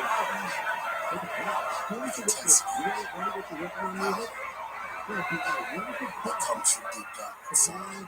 Full-time fans, passion, especially and you, together, the market will fight. This is the breakfast. Take your pick, and free hot breakfast is a must. Get where it's needed. It matters when you escape. Go get Hampton by Hilton. Hilton for the stay. You'll never guess what we're doing to the Baconator. What? The Baconator. Haven't you seen this? Post yourself. What? The Baconator you love with a new pretzel space. Choose wisely. Choose Wendy's new pretzel Baconator.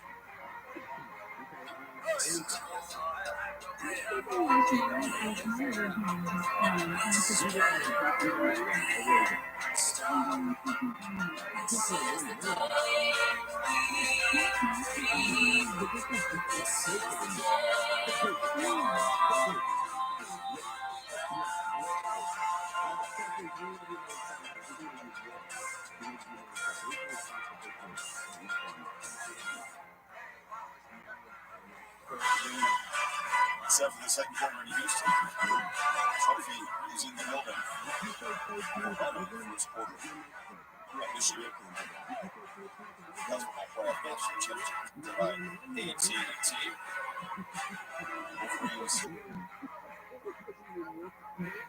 Down here in the red side, ready to add to this 14-3 lead.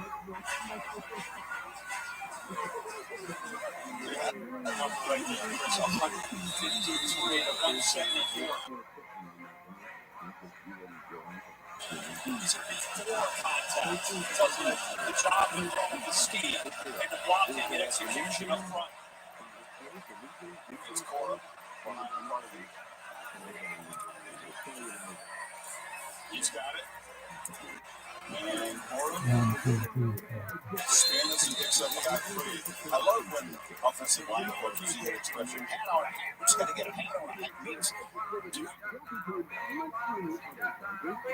they're just winning their blocks and they're doing it all over the place tonight. Very fishy photos. By her parents specifically really like them. Always very nice to me. Yeah. What it is, and I'm going to go back to how they're doing a good job.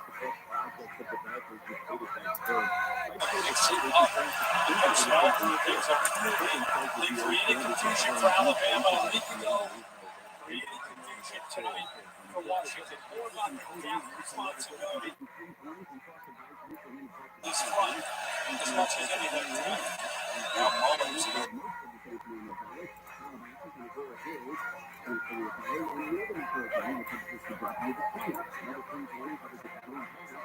almost to he's turning the backfield. He's off the left side. Hammers forward. Washington did not give up. Run longer than 45 all year. That's that runs on 46. That's the strongest plays they've allowed in that whole year. Yeah, I'll come here in the first quarter. They've given up a bunch of plays through the air. 120 yards in the air. Plays 20 yards or more. They've been sound. That's the run because Michigan told us coming into this game. I don't know if they've seen this kind of offensive line, this kind of scheme, and this kind of quarterback all in one team.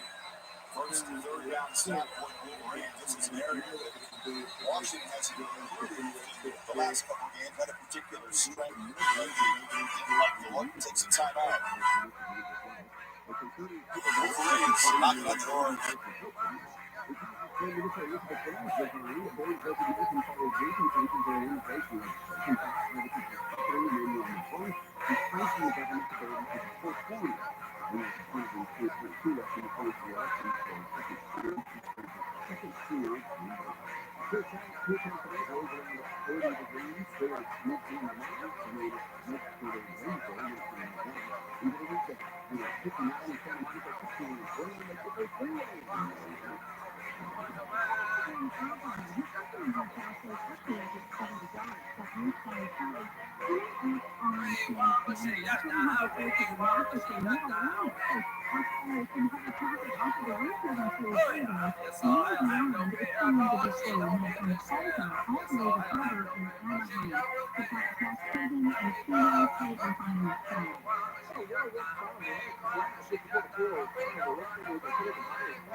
Finance smart. After Apple. Let's dive in. What about your facts? Or S. Advent tool actually invites me in 2 ways. Advent targets payment source. So you get a box of payments. Advent tool actually. Everything we do is from the ground up. Every good idea. Every crazy idea. Every next idea.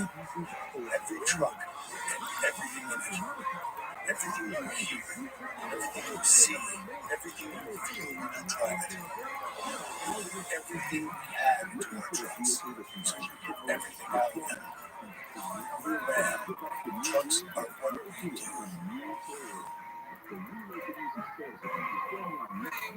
Eating up a snack for the game? Just tell Siri. Set a timer for 7 minutes. Washington's had a heck of a time containing the Wolverines on first and second down. Finally, a chance to get a third down stop here. Wolverines need 4. I'm going to make up 4 minutes anyway. Wait, this game is going up. We call it Jerome Moore there. Horns the back.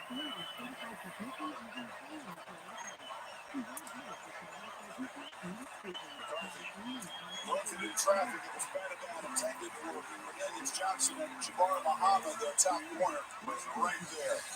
He follows him in motion, watch to the outside, he'll follow him down, try to create a little doubt on who's going to be with who. How about the job of getting his head turned, anticipating that football being thrown right at the stick?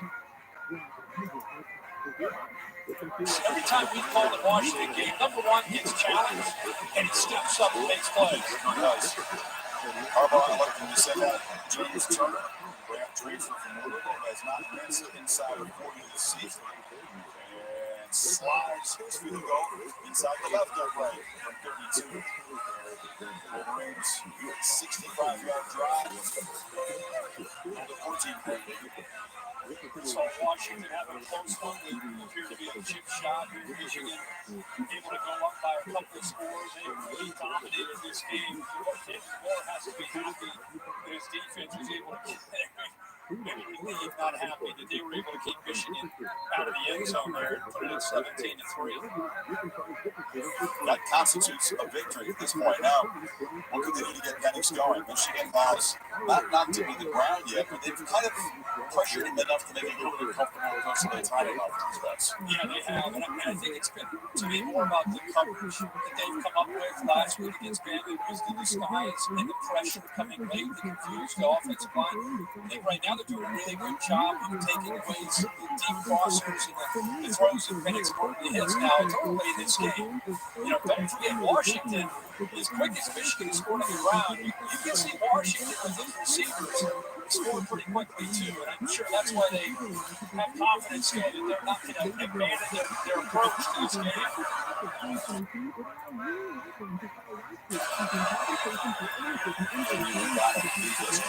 Penix, 5 completions for just 43 yards.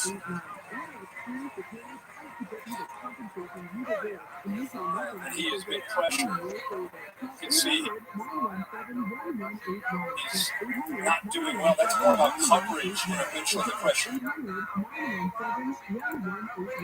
Gets to him, no pressure. Michigan was very predictable. If he has his feet set, he's going to throw darts all over the field. Michigan mixing up the looks, creating some down, some confusion for the receivers and for Penix. Jesse Better calls Penix an elite processor. Promised to be more diverse, more disguised in the defenses than Texas was in the Sugar Bowl against him. Look at the Johnson long pitch. Secures next to catch and backs for a first down for the San Francisco. Doesn't surprise me that would be an answer. Relying with more of the underneath. They're trying to get this defense to come down. Right now they're playing either deep with both the safeties or playing cover 3, which is soft coverage, allowing some of those underneath throws. Their big thing for Michigan is they don't want to give the explosive up. Penix and those receivers and this offensive line have to execute down the field. So they get a lot of depth on the back end of those safeties. Washington 89 plays in 20 plus. Third most in the country. Penix sets up and fires a dart. That's Jalen Polk. He got some space in that zone. And the first down of midfield. The Michigan defense adjusts with the motion. You see the safety work to the middle with the motion coming across. Again, they're getting back. So what are you going to do? You're going to throw underneath them. Good job with the protection. Penix maybe getting into a little bit of a flow there.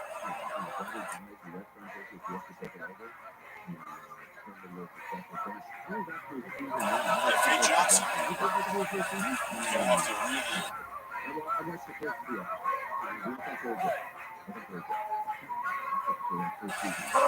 His yard side picked up just one there. It's such a fun thing to watch Washington with their all their safeties. More of a balanced approach than you think because Penix and the receivers getting a lot of attention.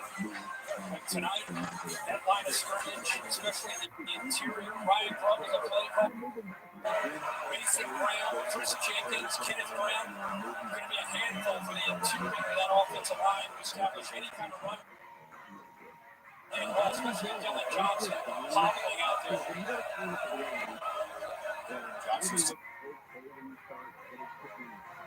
again to the right.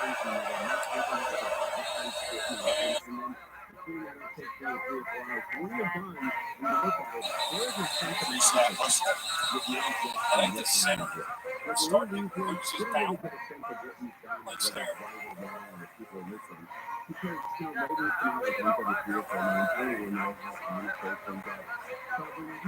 First penalty tonight. Snap infraction. Offense, not signature. Good spot there with Bucket West for the center. We see a little bit of momentum.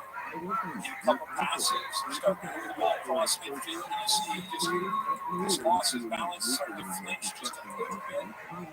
Good job by the umpire catching that. Step in. Starting center, Tam Melee in the center. Second and 14, Penix pressure. And launches it to traffic. Jalen Polk was well covered. Wallace was there. Safety Saab came across. Well, they do a nice job of showing pressure, they walk it up, and then they get out of it. And Jenkins just wins. Talked about the advantage they could have in the interior. That time, he just used a spin move to get off Mulo. Michigan Faithful in the celebratory mood already up in Aurora on this 3rd and 14.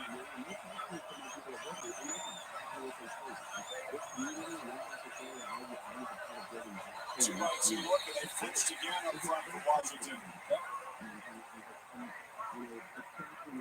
As you said, a couple quick completions in this drive. Penix has some momentum, and those 5 rep penalties have struggled.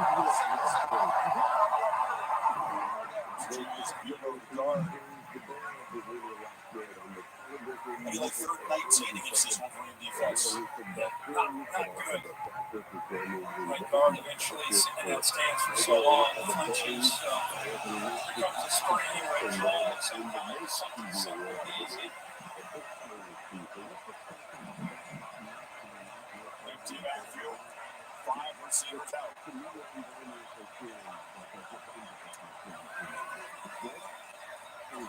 Right down the middle. Three of the catches made. It was a safe throw. He found McMillan in initial territory, but he's about 8 yards short of the first down. As good as this offense is in Washington, let's go out of the field. The offense, give the ball sense that maybe you don't want to give the ball back to J.J. McCarthy right now. Right in front of him, this aggressive offense and aggressive approach. At the plus 47, they're going for it. That tie game against Texas, 14 apiece. He went for it on 4th and 1 in his own 33. This time they need 7. Look right now, he's got a one-on-one matchup up top against Terry. Will Johnson gets a deuce, and now they bring McMillan over.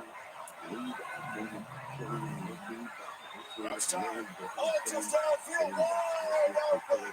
And he overshot Odunze, the play they needed to turn this around. Just overthrown.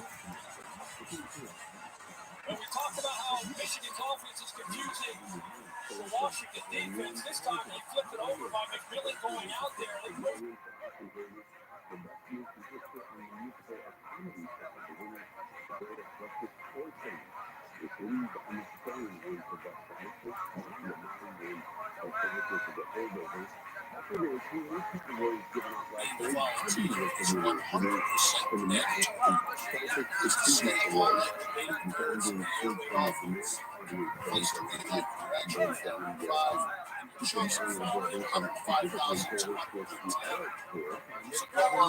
Get together. This the all street. Simple and big. We are the nuts.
Get yourself back in the game. Get yourself together. Hydrate, replenish your fuel. The CFP National Championship presented by ootd is brought to you by Virtual Private Records. Football away. Capital One. What's in your wallet? And Gatorade. Gatorade is helping parents play. Tomorrow. You take a gamble, you can feed the defense. You've got one of the best receivers in college football, not the best. What's that your passers when they can't connect? Yeah, I think Ron running to the rim is going to miss the mistake in the bust, and it gives him opportunity. He's expecting the Dukes and outside the numbers. That's why he has to make that early effort to try to come up with that catch. Talk about it, try to get on the same page. Really needed to big time missed opportunity for That makes his first injury pressure.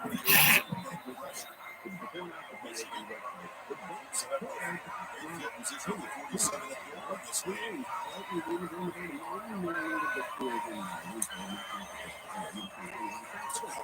That time, there was a foul. Jalen getting it off on the to make the tackle was like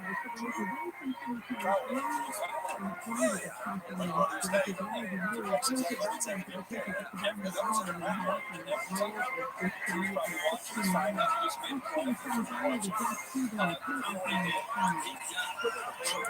That time got downhill in a hurry.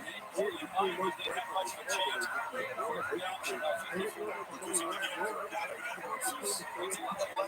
In his first two carries. Fake it to him on second and deep drop. JJ Skinner fires off the sidelines. And it's a great. Holston left running time. It's covered by Hampton.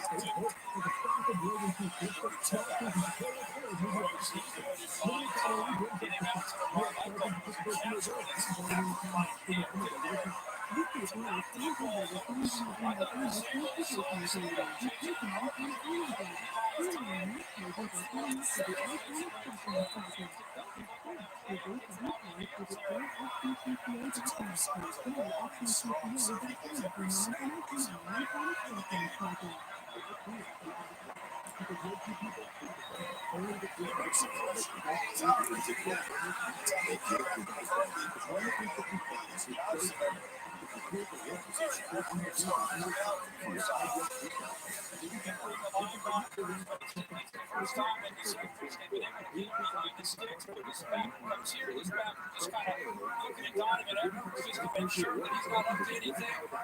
And they got to get the ball out in a hurry. So Washington, big goal there, just trying to get McCarthy behind the sticks, hitting the third and 10, and they forced the fumble. Tommy Goldman. Jackson. Back to receiving a high. So 53.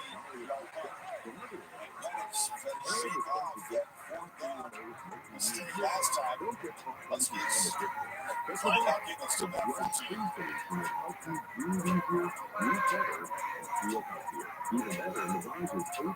Lunch recipes that are 20 minutes. Your ad says it's free. It is for ultimate passengers. I'll just have water, cash or well, at AT&T, when we activate the best iPhone deals, we guarantee it. Even the iPhone 15 Pro. Check it out. AT&T.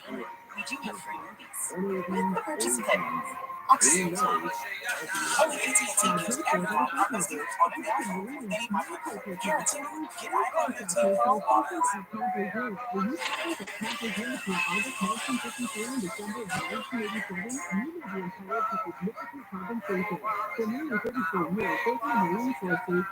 Ready for it? You know what? Really craving nacho fries. You guys got any of those? That's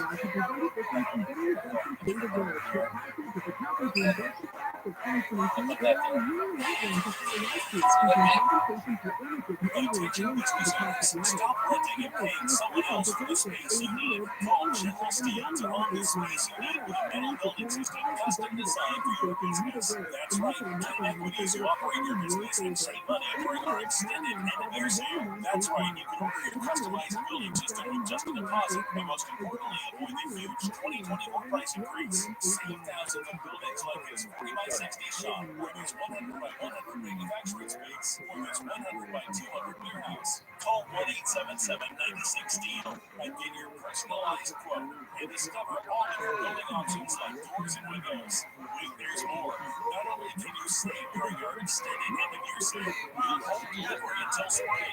Waiting will cost you thousands in construction costs and the equity you gain when you stop paying rent. Call General Steel Corporation now at 1-877-96-STEEL. That's 1-877-96-STEEL. All-State Weather sponsored by Chris Wilson, of course, here in Houston, capping another great season. What do you got for the All-State Games play so far? Yeah, let's go back to the Texas game and look at Payne's speed. This is such an accurate throw. It's downfield, 35 yards off platform. It really is more targeted. Instead of just falling back and using ground as one kind of reset his feet, and accuracy. See tonight against Texas A&M, he was in that zone and trying to get him back into that zone, coming off that last series where he missed the University for a touchdown. 0 for 2 so far in the defense tonight. They're 7 goals. Backs up our first time to pressure. And sometimes a pass rush. Gets home. Is that a 20-yard loss? No.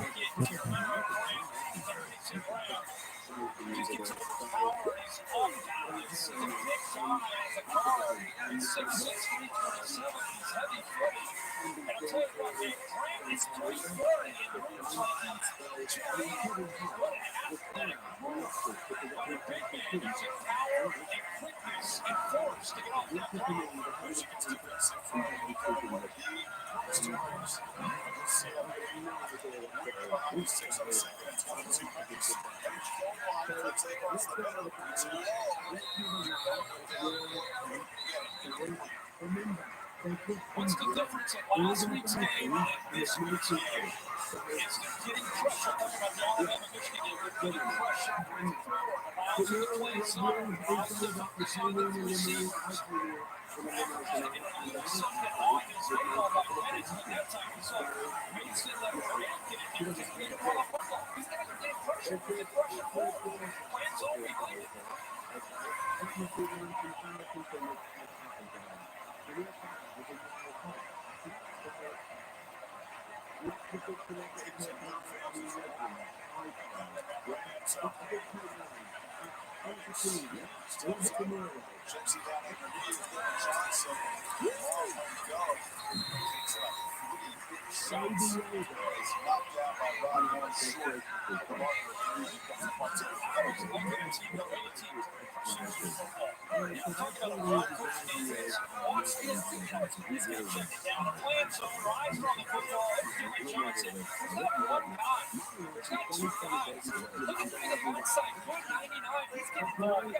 Six guys running to the football. Michigan's defense.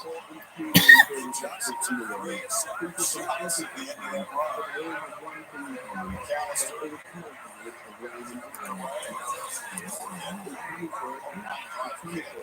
Got to take the return out. That's fine. Side, I'm not sure. Looking strong to the sideline. Hey, what's Jim Harbaugh? I'm not sure. Who's this guy? Jim Thompson, great students yesterday about the years they lived in a tiny house in the backyard as an assistant coach at Iowa.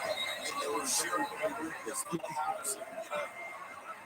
Jeff and Father always asked what to decide to play, boys. Jeff and the Lord's got it better than us. Buddy, Dad. Hey, we get to go show them some stuff.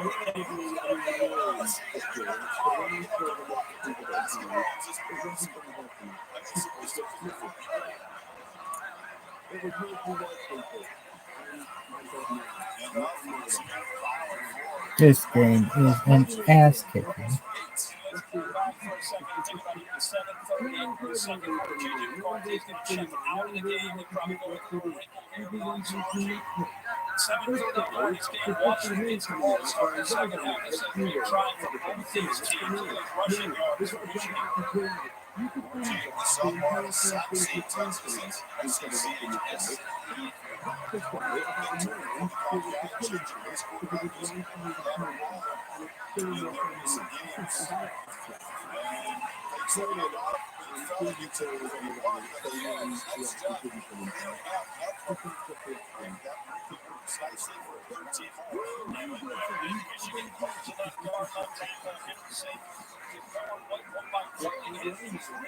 This defensive end, watch how quickly he collapses down. That's an easy read. Now he's able to pull it, show what kind of athletic ability he has. Look at this hole.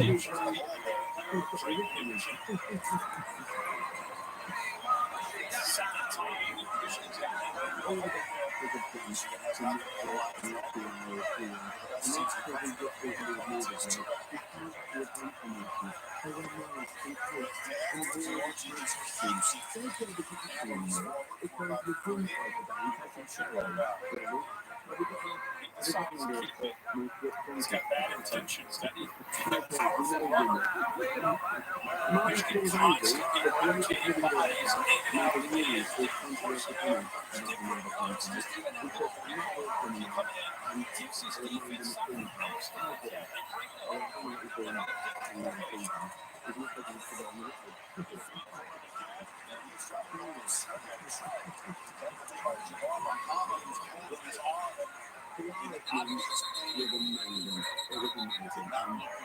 As soon as he made that tackle, see that reaction.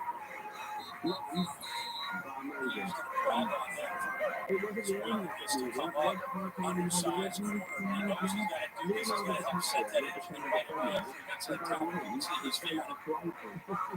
That's covered by Washington defense.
Gotta get credit card fraud on much nigga that don't credit union. Can't imagine how big without it.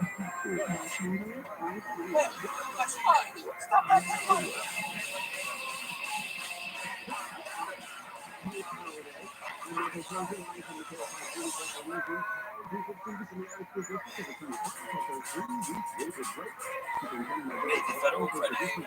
Our members on mission. You know, it never bothered me that Michigan didn't have a mascot. But after living in this house for so long, I started to feel good. It's like a special bond, player and mascot. So I thought I'd give it a try. And that's when I learned why the Michigan Wolverines don't have a mascot.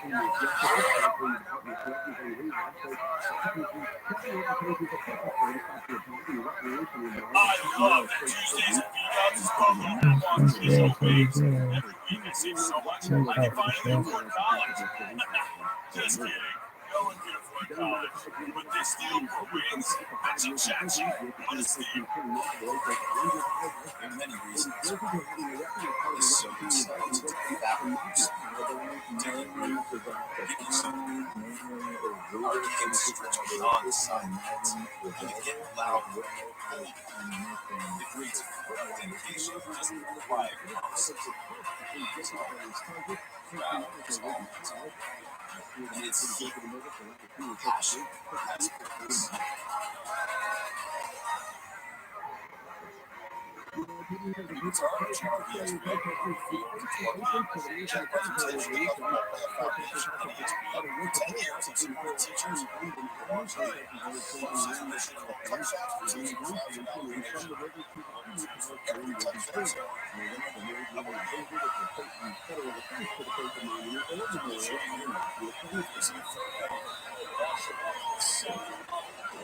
Showing corrections if you don't know.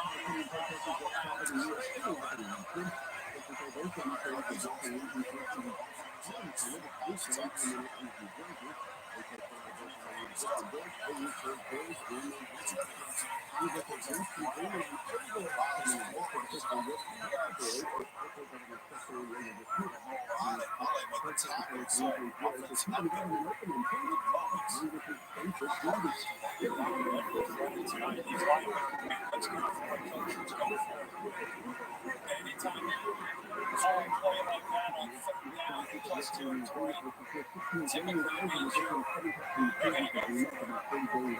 They bring the punter in. And it's 3 yards. If Washington would get a stop, heading to be set up in good field position.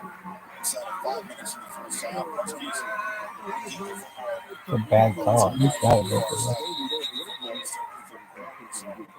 Let's get something here. Let's see what Jim Harbaugh does with this timeout. He's having to talk to himself. The way the defense is held up with these defending Michael Penix is its opportunity. 4:46 to go. Only on 4th and 3. An athletic quarterback who can control the clock. Options there if you decide to go for it. You're comfortable with this holding. You try to use your punt to get inside the 10-yard line.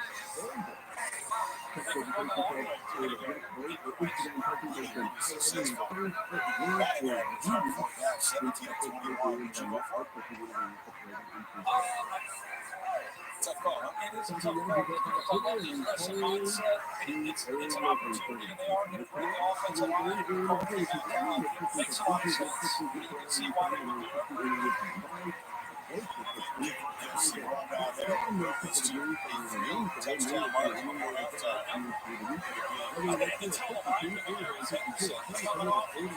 They already have him scoring a touchdown. It's 4th fucking left. They're like, yeah, they're gonna score a touchdown.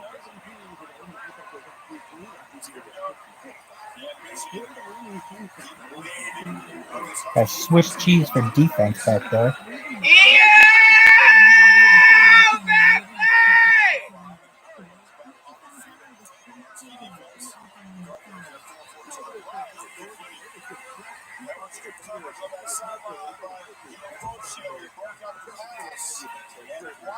I'm gonna turn some bitches into Swiss cheese. I'm gonna fuck them so much. And then he's able to get out there down to the flat. And I don't even know if he turned his head and saw the football.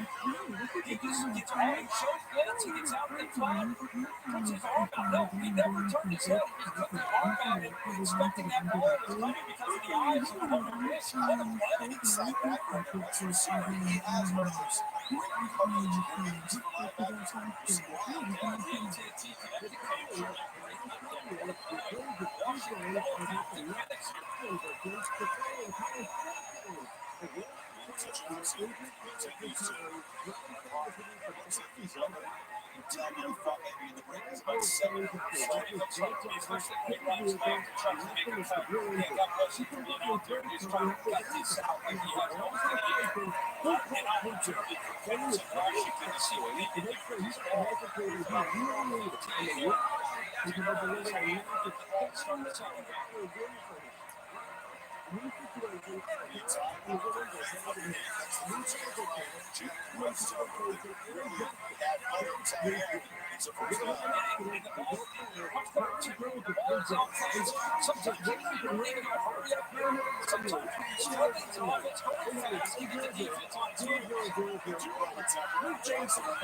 Nice about sure, though.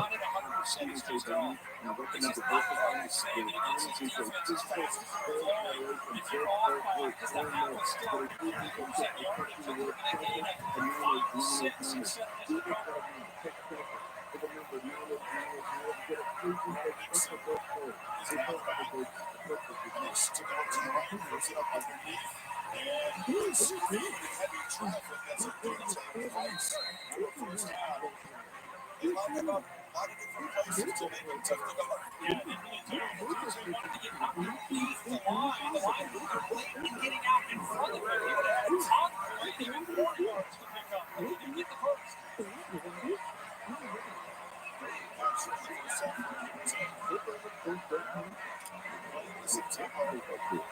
That's because the time in the league is where he gets the lead first over a day. Lead down, wide open, big first down here at 223. Again, they're getting deep. It's not one, the defense getting deep, so it's throwing the ball underneath. It's a little slipstream. Let that defense get downfield. Just turn around. One of the underrated players on this offense is Jack Westover. Does a lot of things. Being on the block, so he can catch the ball, be aggressive, and have the capacity to play.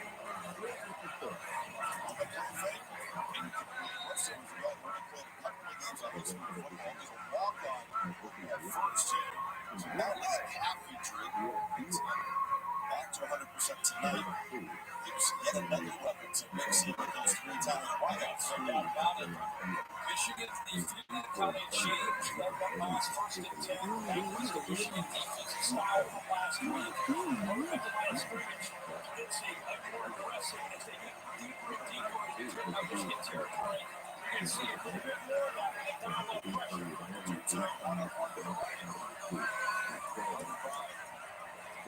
Josh Wallace up there. And usually picks these out next to his dog. That's to the limit where there was all kinds of traffic. The dudes are looking around for flag. Wallace was physical. I don't know if they owned it. I thought he was lost his balance. I mean, it's easy to look out there. He's on the ground and call an interference, but I think he just loses his footing. Right? He does push him a little bit at the end, but I think he was more about him off the line of scrimmage. But dudes, they just losing his footing there. I think he was so excited about secret cover California. They're figuring we won tonight in Wallace. That was who they wanted. That was the matchup.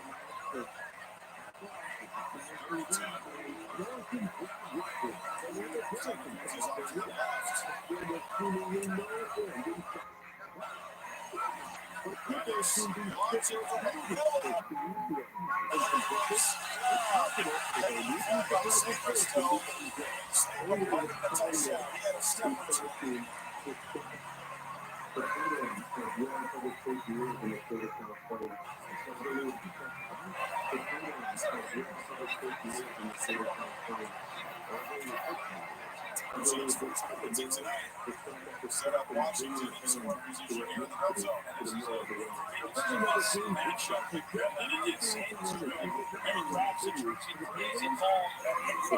It's not in there. I'll tell you, it's a number one receiver in terms of its man-to-man coverage. He had it wide open. Now, watching and looking downfield, look what it takes to do today.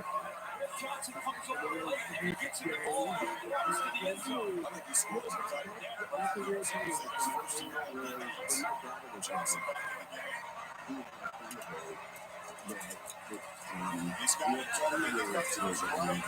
It just looks much more methodical, less explosive than normal. Still picks up 3. And now at this point, with respect to J.J. McCarthy, okay, to go on the other side, Michigan down to one timeout, I'm thinking big picture. If I'm Washington, I'm thinking about, what a score here.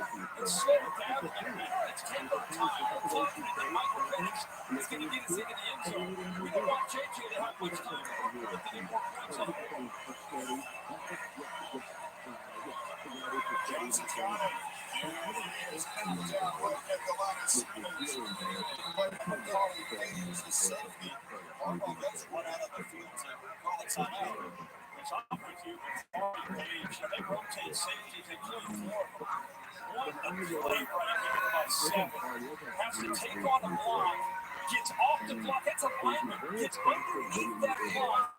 And you see that make a big tackle here on Teddy Johnson, get underneath the big lineman, pull it, and then get in his face that running back, Teddy Johnson, big time play there. It's just McCarthy by 8. He's 6'4", 208, himself. In fact, great playing sometimes shows he's got some physicality to the game. So Ryan Grubb giving Moore a couple of points for the first year of the 8. We got 3 outstanding. When I was a kid, I watched the Yankees and I'd always like do this thing, like my legs are like this, they're gonna score, like this. Like I was always a luck or a fortune. I was just like, I was just like my ass. Yeah, it's still there.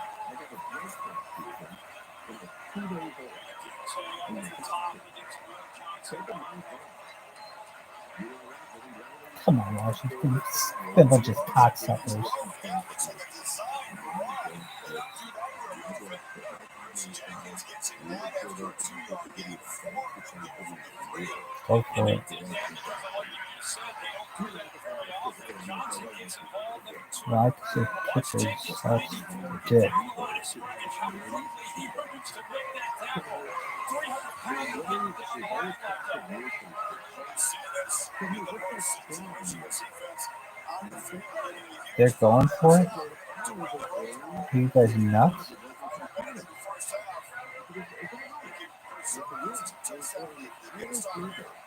Go for it, baby.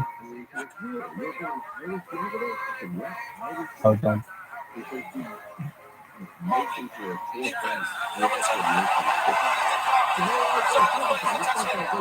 Oh, this good.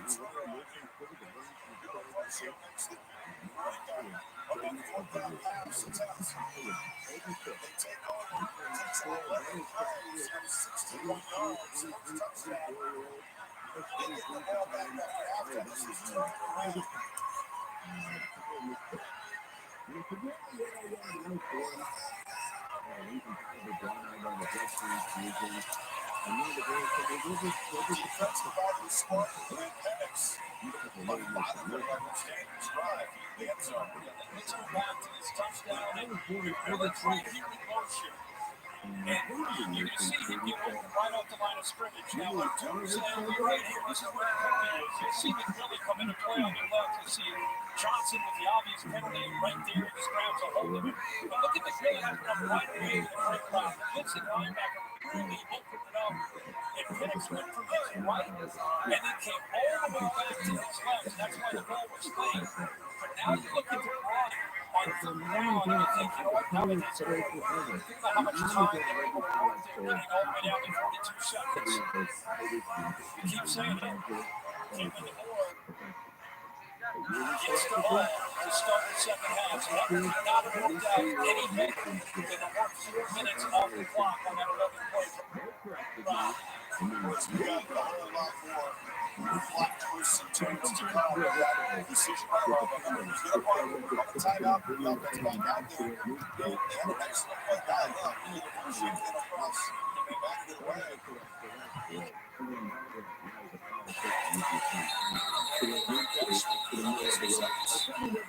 Mercedes-Benz halftime report coming up. Bruce Davis, head coach Dan Lanning. Huskies twice. Joseph Scott Galloway inside the building. Interesting first half. I mean, it was complete domination in that first quarter for Michigan. Unfortunately, the 40. And that's when Washington was kind of holding on. They finally took driving and they somehow they hold the clock. Michigan 0 timeouts, 32 seconds remaining.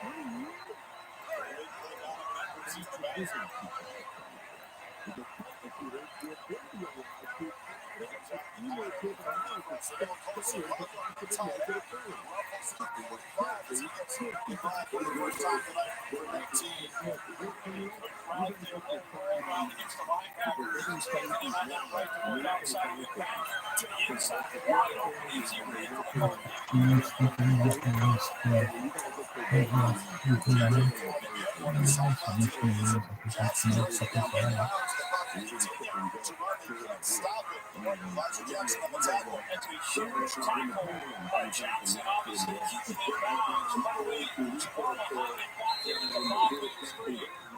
Would not look like we standard is back on the field. Sideline, I'm hoping that Johnson can stay out. Tough decision there. I'm looking at the clock. I don't care the bounds. He just stepped out of bounds. The ball was a little bit back inside, but I really thought he would just continue to work his momentum.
Thinking about my life,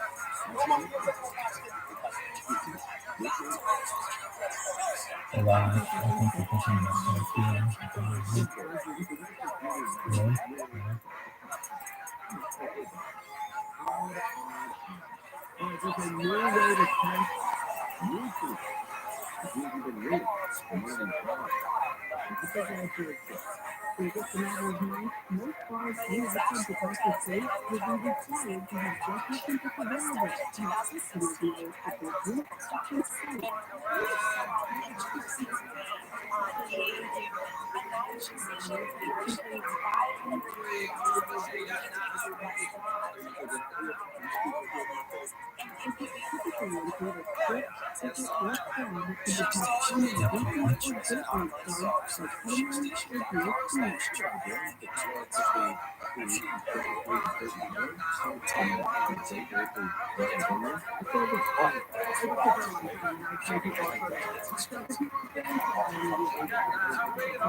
Yeah.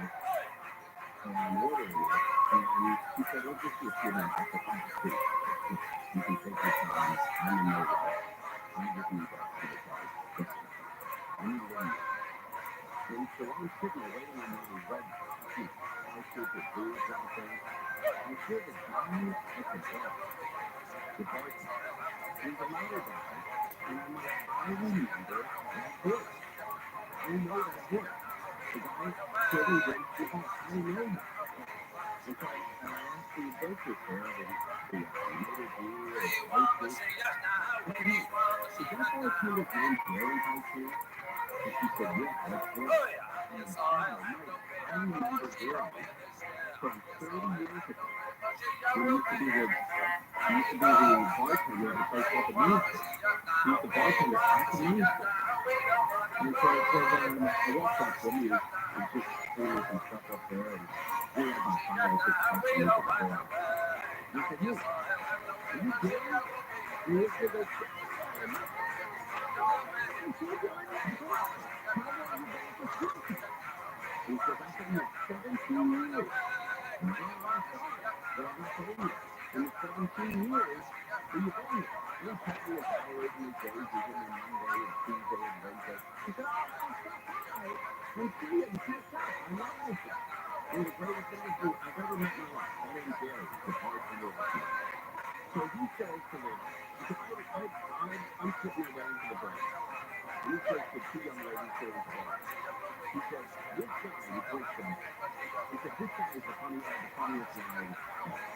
He was bartender. He remembered his line from 25 years ago. 25 years ago, he said, there was an old guy sitting at the bar at the Ministry. And he had his feet up, he was drinking a beer, and he was watching Reagan Garland on TV. And you said to the guy, "What's broken at home, the TV or the refrigerator?" So because otherwise, why would you pay $8 for a beer if you're going to watch TV? You do that right. Yeah, right. Well, for Reagan Garland, drinking a beer at a bar, not socializing with anybody. He's just drinking a beer, watching Reagan Garland on TV, and he's drinking $8 beer. He said, "Hey, what's busted at home? Refrigerator or TV?" And Gary remembered that, and the girls laughed, and he laughed, and I laughed, and I said, "Oh, that's great, Gary. I'll come by and visit you sometime." And he said, "Yeah, please do that. Please do that. I miss you." And I said, "I miss you too." And as I'm walking away from the bar, I'm going to start letting the girls laugh.